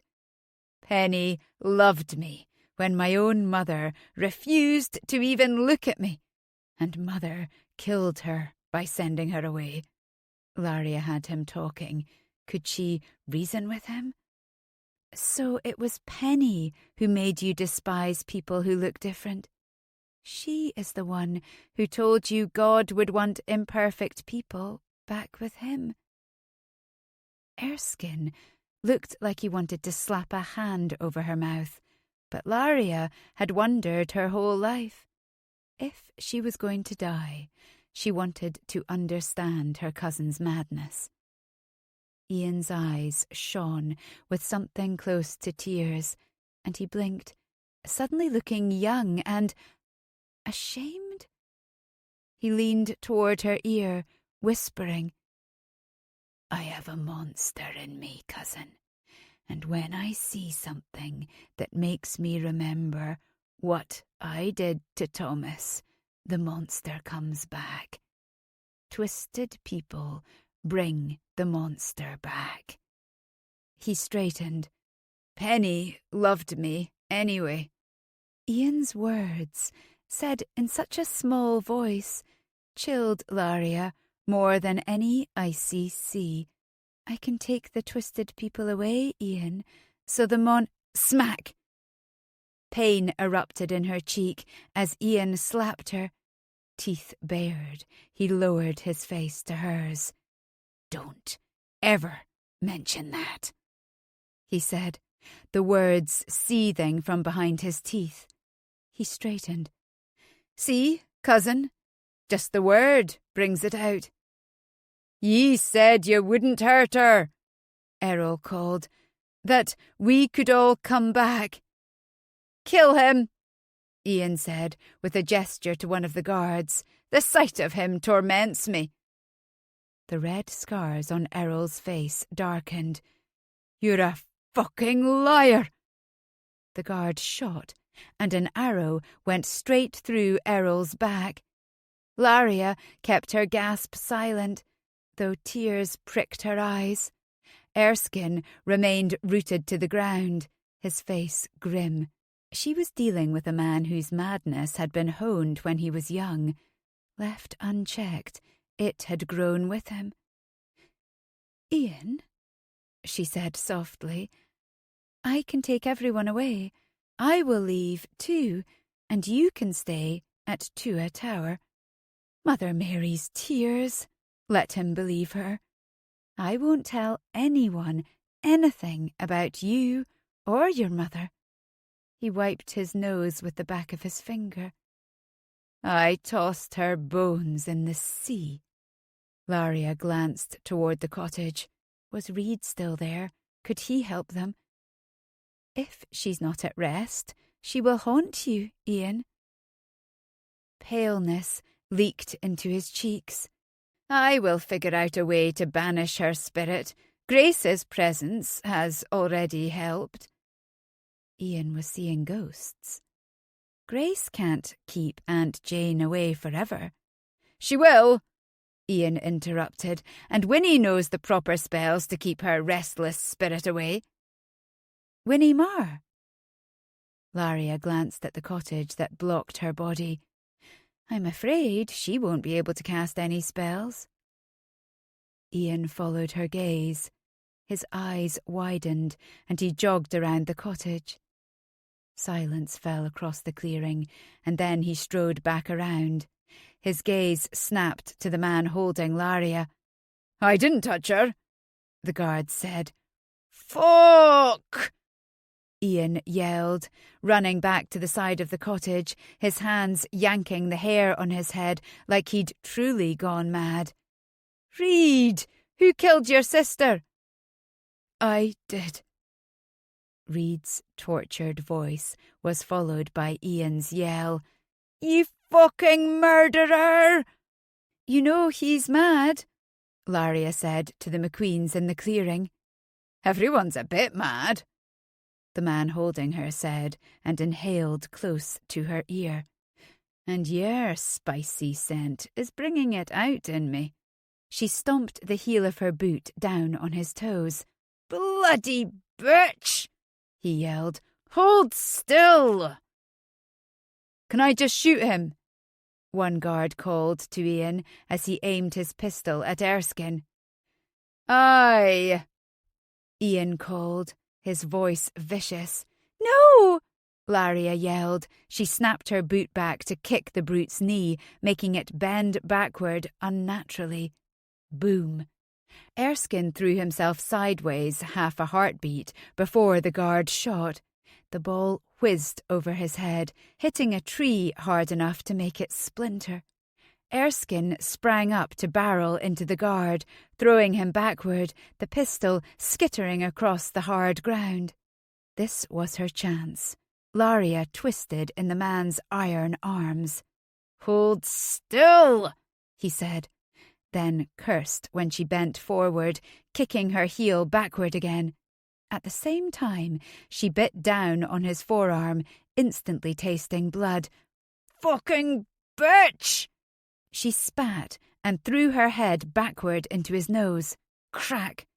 "Fuck!" "Let's see if you end up as dead as Jasper Witt," Laria said, and bent her fingers into talons. She scratched his bleeding arm and hands, digging hard, imagining her fingernails as daggers. He screamed, and his arm released. She dropped to the dirt. Laria was scrambling up when the huge man fell upon her, holding her down with his weight. She could hardly draw breath. "Get the fuck off her," Erskine said from across the clearing. The third guard, who'd shot Errol with his bow, had taken up the pistol and had Erskine at gunpoint, but he couldn't fire while Erskine was holding the other guard. Laria caught a glimpse of Ian dragging Reed back around the side of the house before the brute pushed her face down. She tasted dirt and leaf mould and turned her face to spit. "Get off me, you scabby dolt!" His reply was cut off by a guttural cry of fury coming from the woods. Laria's heart leapt. Cyrus. Chapter 31. Love comforteth like sunshine after rain. Venus and Adonis, William Shakespeare, 1564 to 1616. Cyrus and Rory had been tethering their horses in the woods when they'd heard low-pitched voices ahead, followed by the crack of a gunshot. Running forward, they came upon a clearing before a small cottage, where Cyrus saw Laria lying prone under one of Ian's guards. Even though the man's nose gushed with blood that caught in his beard, he held her face to the ground as if to smother her in the dirt. Cyrus drew his sword and roared into the clearing, his warrior's brain assessing the situation quickly. 2 brutes were holding Erskine. Ian had a blade to Reed's throat. Errol lay unmoving on the ground with an arrow through him, and a 200-pound man was standing on Laria's spread body. The guard didn't have a blade against Laria that he could see, so Cyrus ran directly toward him. The guard jumped up, his heavy boot on Laria's back, and pulled his sword free just before Cyrus reached him. Their blades clanked together. At least she could raise her face out of the dirt. "Get the fuck off her!" Cyrus yelled, shoving against his sword. Below, Laria's hand rose and slammed down. The man yelped, but Cyrus focused on his face and sword. Whatever she did, it was enough to make him leap away from her. Laria scrambled to her feet, holding a fist-size, pointed rock she must have used like a knife on the man's foot. "Get inside the cottage!" Cyrus yelled as the man pushed away, then thrust the point of his sword towards Cyrus's middle. Cyrus leaped to the side, bringing his blade around to slice the man's thick neck, but he got his sword up in time to parry. Rory had slashed his sword at the 2 men holding Erskine. "Never mind it," Erskine yelled. "'Tis a bloody blade in your shoulder," Rory said. Cyrus was parrying another thrust and had no time to look. Ian threw Reed to the ground and tried to grab Laria as she ran by him. She dodged his grasp when Reed grabbed his foot, stopping him from reaching her. Cyrus ducked under a wild swing. The man used brute power without much thought in his attacks. "Behind you!" Laria yelled from the porch. Cyrus remained crouched and spun in time to see Ian's sword slicing down toward him. Better to avoid the blade than try to stop it in its gravity-powered strike. He rolled and got his blade up before him in time to stop the guard's swing at his neck. Ian leaped up, hovering with his sword in the air, ready to strike. Crack! "Bloody hell!" Ian roared, and the pointed rock landed at his feet. A volley of rocks followed, surprising the guard enough that Cyrus was able to snap his knee up into the man's ballocks. He groaned and dropped like a sack of stones. "That one's for Laria," Cyrus said, and spun to face Ian. The rocks ceased their barrage, and Ian drew back his sword, his left eye squinted shut. Laria must have scored a direct hit. Cyrus caught the swing of Ian's blade with his own, making the steel sing out in the clearing. He centred his thoughts as he stared into the snarling face of his brother-in-law. "Lower your sword, brother," Ian said, his lips pulled back, "and I will continue to treat your sister well. Keep this insurrection going and she will suffer." Grace would have suffered eventually, whether he ignored Ian's sins or punished him for them, and the man was dead for targeting his family, ordering the deaths of 2 of them. "You've already lost her," Cyrus said, his face serious with concentrated apathy. Ian shoved, but only pushed himself back. The man might be an excellent swordsman, but he hadn't continued to keep up his strength through training. Laziness would be his end. Cyrus swung, and Ian met the blade, but couldn't hold it away from him. "Bloody bastard!" The guard Cyrus had felled ran toward them. Thwack! The sound of an arrow hitting a soft body brought on a deep scream. Laria stood on the porch with a slack bow in her hands and a look of satisfied determination across her face. The door behind her was open, 2 faces in the crack. Clang! Cyrus blocked Ian's swing. "Time to end this." He shoved Ian back, but before he could swing again, Laria ran toward them with a large soup bowl in her hands. Steam puffed up from the surface. "Your assassin made this for you!" she yelled, throwing the contents into Ian's face. He screamed as the mushroom soup, which had been left untended in the flames, scalded his cheeks, nose, and chin. Cyrus crouched, slicing the back of Ian's knees and severing the tendons so that he dropped to the ground, howling. Cyrus held his sword over the man's neck and looked to Laria. "Does he live or die?" If the man lived, he'd probably have a few scars on his face and might never walk again. Laria dropped the empty bowl, her hands in fists at her sides. "I cannot condemn him without a trial. Let him live." Beside them, Rory had dispatched one of the guards and had the other one face down, his knees shoved into his back. "I'll tie this one up." Erskine knelt before Errol. He turned to look at Laria and shook his head. Laria's eyes shut for a moment, and her lips moved as if in prayer. Errol had trusted a madman. Reed sat on the steps to the cottage with his face in his hands. Kate and Leah stood on the porch hugging each other. Cyrus took Laria into his arms. Her stiff body relaxed as she released a breath, long and slow, and sagged into him. "'Tis over," he said against her head as he kissed it. She pulled back, tears in her eyes, and he realized she was shaking. "I don't even know where to start to untangle this mess." "We've cut the knot free," Cyrus said, nodding to Ian. He pulled her hand up and wove their fingers together into a tight hold. "We'll figure out the rest together." It was a fortnight since they'd ridden out of the woods from Erskine's cottage, Laria on her precious Lancelot's back. Ian had been tied, had had his wounds bound, and had re-entered Staffin village, laid out across another horse's back, led by Rory. Erskine held the tether of the bound guard, who was jogging to keep up with his walking horse. The bloody parade had brought every villager from their cottages and fields to watch in silence, the clop of the horses' hooves the only sound. And now the villagers, along with many who travelled in from Macqueen farms, watched again. Laria stood beside Erskine in the clearing before Tua Tower under a grey fall sky. Sophie Macqueen on his other side. Erskine's shoulder was wrapped, sutures holding the skin together to heal. Most of Cyrus's men from the ship had come ashore and now stood around the circle with the Macqueen warriors and villagers. "Ian Macqueen is no longer the chief of Clan Macqueen," Laria said. "He is alive and will heal to stand trial before you all, to be judged for his crimes." She looked behind her to where Cyrus's sister stood, wearing a simple grey gown. Grace stared straight ahead, her dark hair making her face look even paler than it was.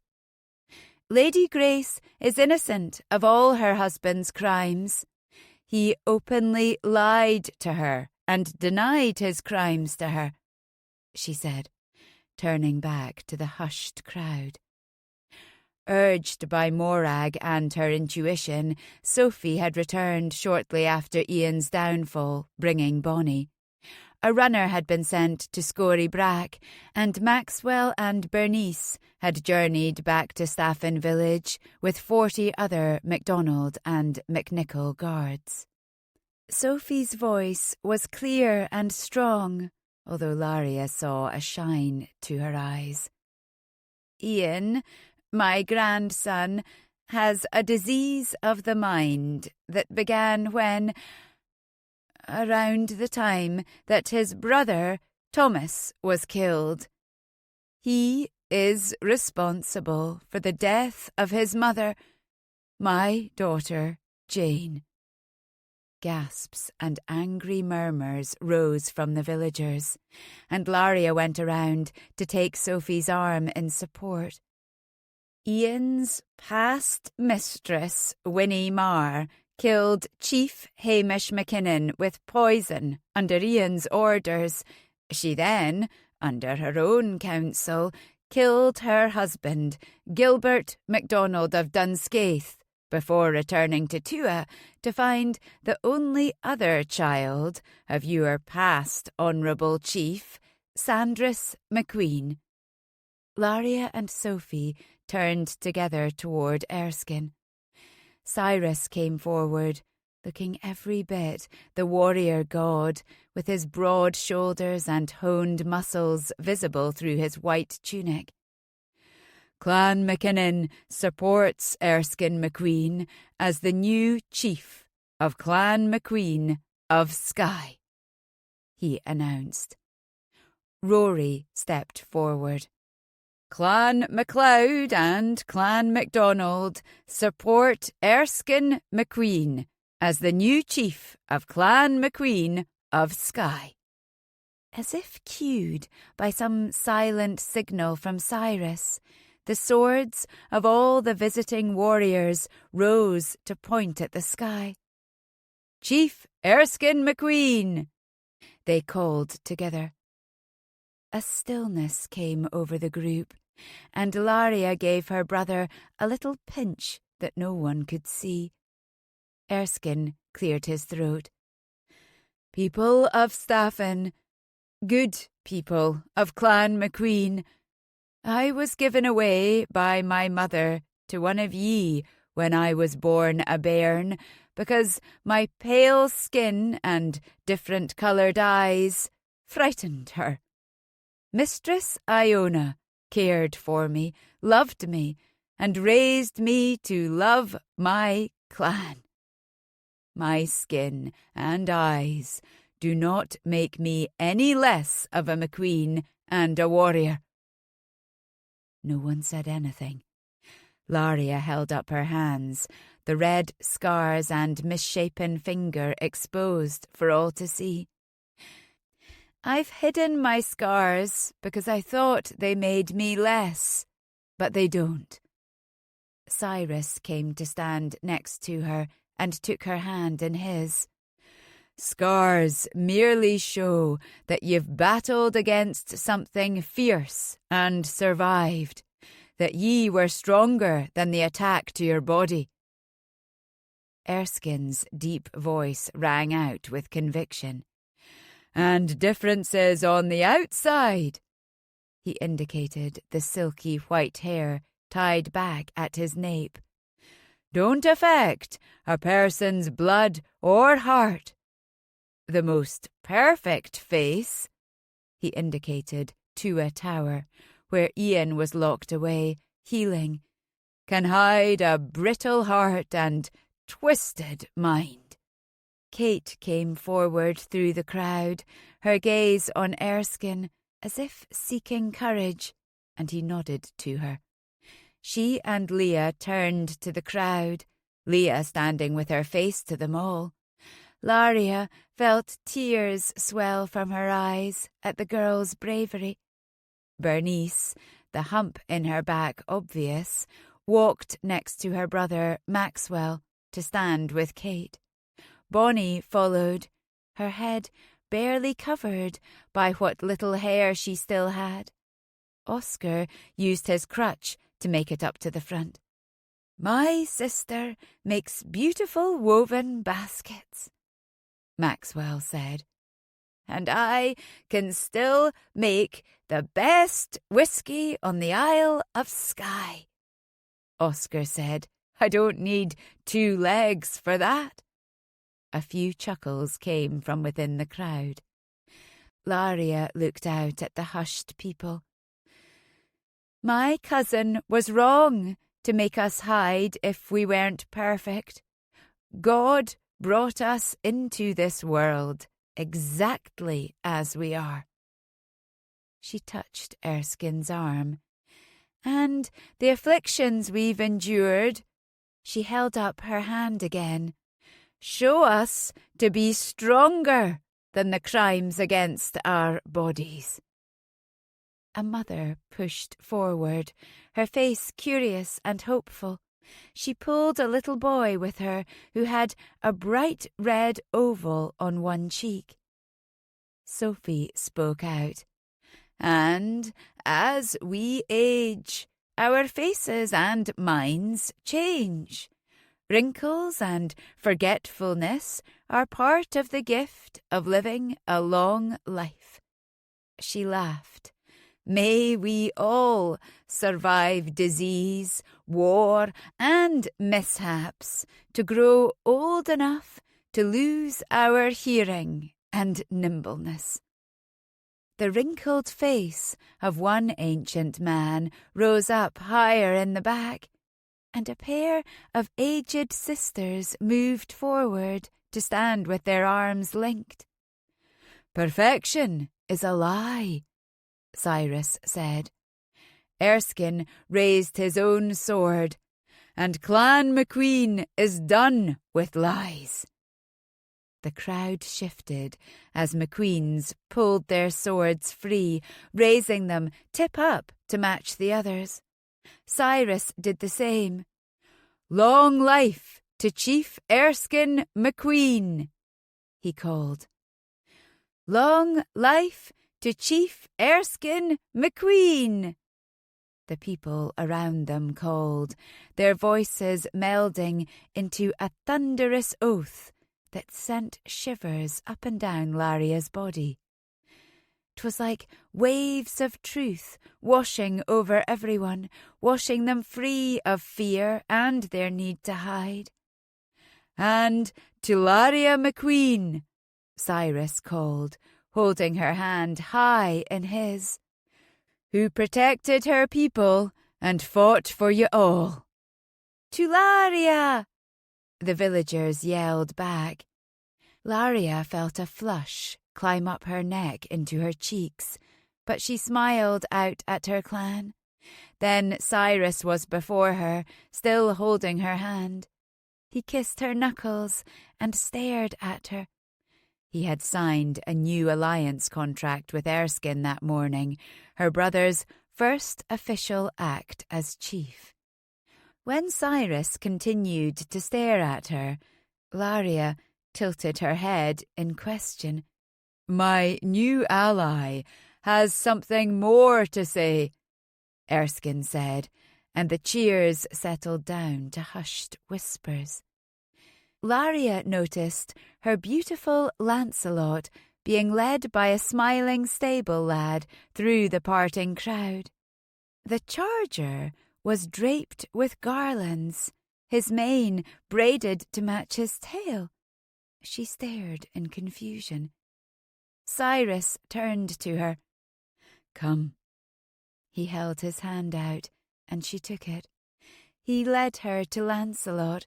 She ran her hand down the horse's long white nose, and his nostrils sniffed her before pressing into her palm. "My lady," Cyrus said, holding out a hand. "Climb atop," he said. "Why?" she whispered. His mouth brushed against her ear. "Because lasses and ladies like big gestures." She tipped her head, her face full of questions. He lifted her, and she threw her leg over, even though she wore a petticoat. Her golden yellow skirts draped like a flower over Lancelot's white coat.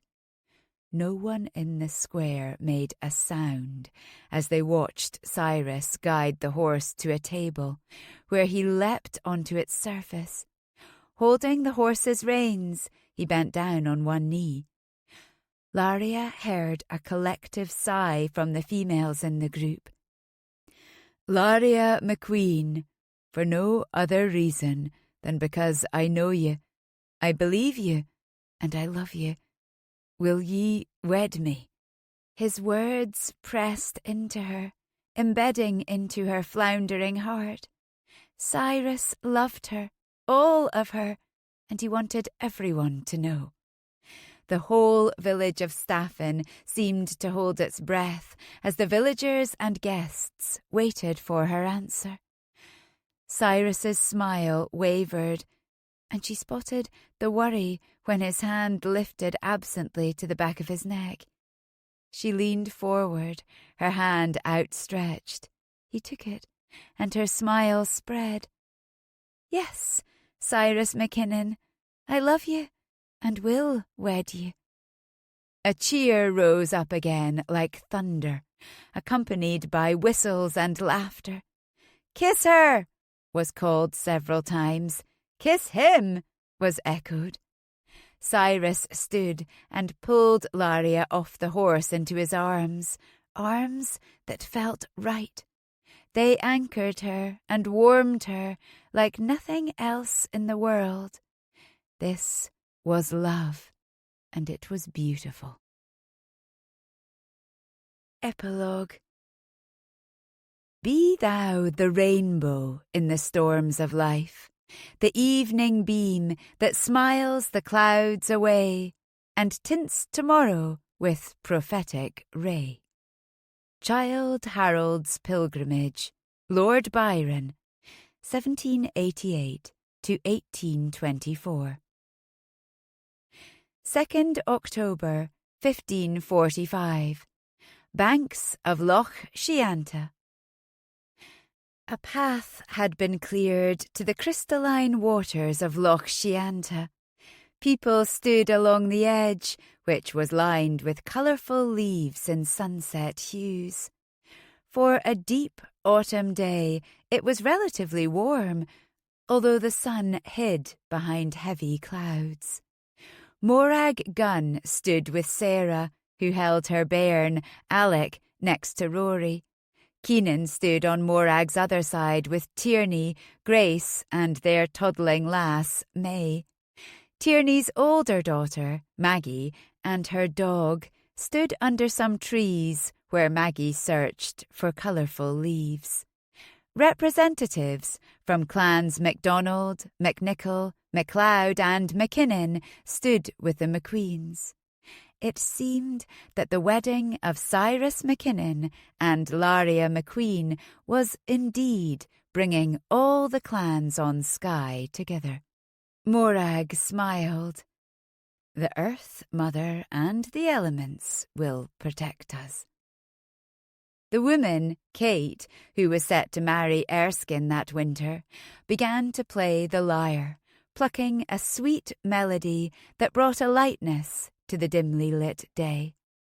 Clouds grew heavy overhead, but the people stood with smiles, watching Cyrus walk down to stand with Father Bright. The groom wore a crisp white tunic and a brushed woolen tartan, wrapped and held with a leather belt and a shiny silver buckle depicting the boar of Clan Mackinnon heraldry. Morag felt the mournful collective sigh from the unmarried lasses in the crowd who knew the handsome chief would never be theirs. Laria entered the path on the back of her white horse, garlands draping the agile charger. She wore a blue gown of flowing silk that Sarah had helped her embroider. Erskine led the beautifully groomed horse, who stepped high with pride. Erskine also held his head high and his back straight, looking very much like the powerful chief he'd become. Around them, the wind stirred the trees, making the colourful leaves dance with a sound like applause. The scent of coming rain mixed with the fragrance of wood smoke and fresh pine. Morag inhaled deeply and smiled, knowing the earth rejoiced in this union as much as she. She'd found women of fire, air, and now water. She had only to find the woman embodying earth to build up the complete protection of her isle. Erskine stopped the horse and lifted his sister onto the brushed pathway, the two of them sharing a smile. There was such joy in their faces that Morag clutched a hand to her heart, feeling the love. For a moment, loneliness swelled within her. She pressed her hand against the hole that remained since her sister, Elspeth, had died. With a gust, fat drops of rain hit the leaves overhead, making Morag squint upward. A squeal came from some of the ladies as the rain fell, bouncing and dripping off the leaves to the ground. They looked to Laria, but she kept walking towards Cyrus at the end of the dock. Father Bright looked up at the sky, annoyance puckering his face, but Cyrus ignored the rain, his entire focus on his bride as she walked toward him. Some of the ladies hurried away. Rory took their newborn bairn from Sarah to lie under his long sash, while Sarah lifted her hood. Keenan and Tierney stood together under a small tent of canvas Keenan had engineered to keep rain off them and their children. Grace Macqueen stood between Rory's red-bearded friend, Jock Duffy, and Reed Hodges. She simply raised her hood, a gentle smile on her face as she observed her brother's happiness. She was still wed to Ian, but Cyrus and Grace were working on having the union annulled. Ian had been exiled from the Isle of Skye and was awaiting trial in Edinburgh. As the rain increased, more people hurried away. Morag remained, letting the Earth Mother's life-giving gift wet her face. The fresh, tapping rhythm soothed her soul. "Climb under with us," Keenan said, but she remained where she was, feeling the cool weight of the rain in her hair. She smiled at him. "I don't mind." Father Bright's words came quickly, and he wiped a hand down his face to rid it of water. Cyrus took Laria's bare hand in his, and they smiled at one another, their eyes and souls locked. Across the surface of the water, circles spread out in an exquisite pattern as raindrops pattered down. Laria's otter surfaced and twisted with her mate, playing in the downpour. Laria laughed as the rain increased, tipping her face toward the sky, her smile full. Morag had never seen someone look even more beautiful when wet, but Laria glowed with fresh love and her element. The last of summer's wildflowers, which had been woven into her wavy hair, seemed to perk up, droplets on their petals. Her long lashes grew spiky with rain, and her skin glistened as the sun broke through a cloud. Some would say a rainstorm had ruined their wedding, Sarah said softly, but not Laria. Look at her. She's exquisite, soaked. She looked at Rory. How is that even possible? He kept his voice low, but Morag still heard him. Ye look exquisite, soaking in our tub. Sarah laughed and patted his chest, then whispered something to him that made his smile spread. The rain ebbed while Laria and Cyrus exchanged rings, and through the gap in the trees a rainbow appeared over the loch. "Look!" Tierney's older daughter called, pointing at the arc of bright colour. "A gift from God," Father Bright said, his face tipped up to it. "A gift from the goddess," Morag murmured. "'Tis a blessing for your union," Father Bright continued, wiping a wet sleeve over his face. "Ye may kiss the bride." With rain-dappled skin, Laria and Cyrus met at the end of the pier, as Father Bright slipped past them and hurried toward the cover of trees to avoid the now sporadic raindrops. Cheers from the few remaining spectators flew about them with the flapping of Morag's crows, who took off into the sky toward the vibrant rainbow. The sun shone down through the colourful arc and the tiny drops of rain, making the loch sparkle. Arms encircling each other, Laria and Cyrus kissed, their bodies seeming to meld from two into one creature with the strength of love, making it more powerful than any single creature on the earth. They had found love together, with just a little push from Morag and the Earth Mother. Morag turned to walk up the path through the trees. She would let them have their moment, for now. Her sharp gaze picked out the rider galloping up the main road toward Tua Tower, and a feeling of urgency dimmed her smile. Morag knew England was coming. Had King Henry's brutes already reached their shores?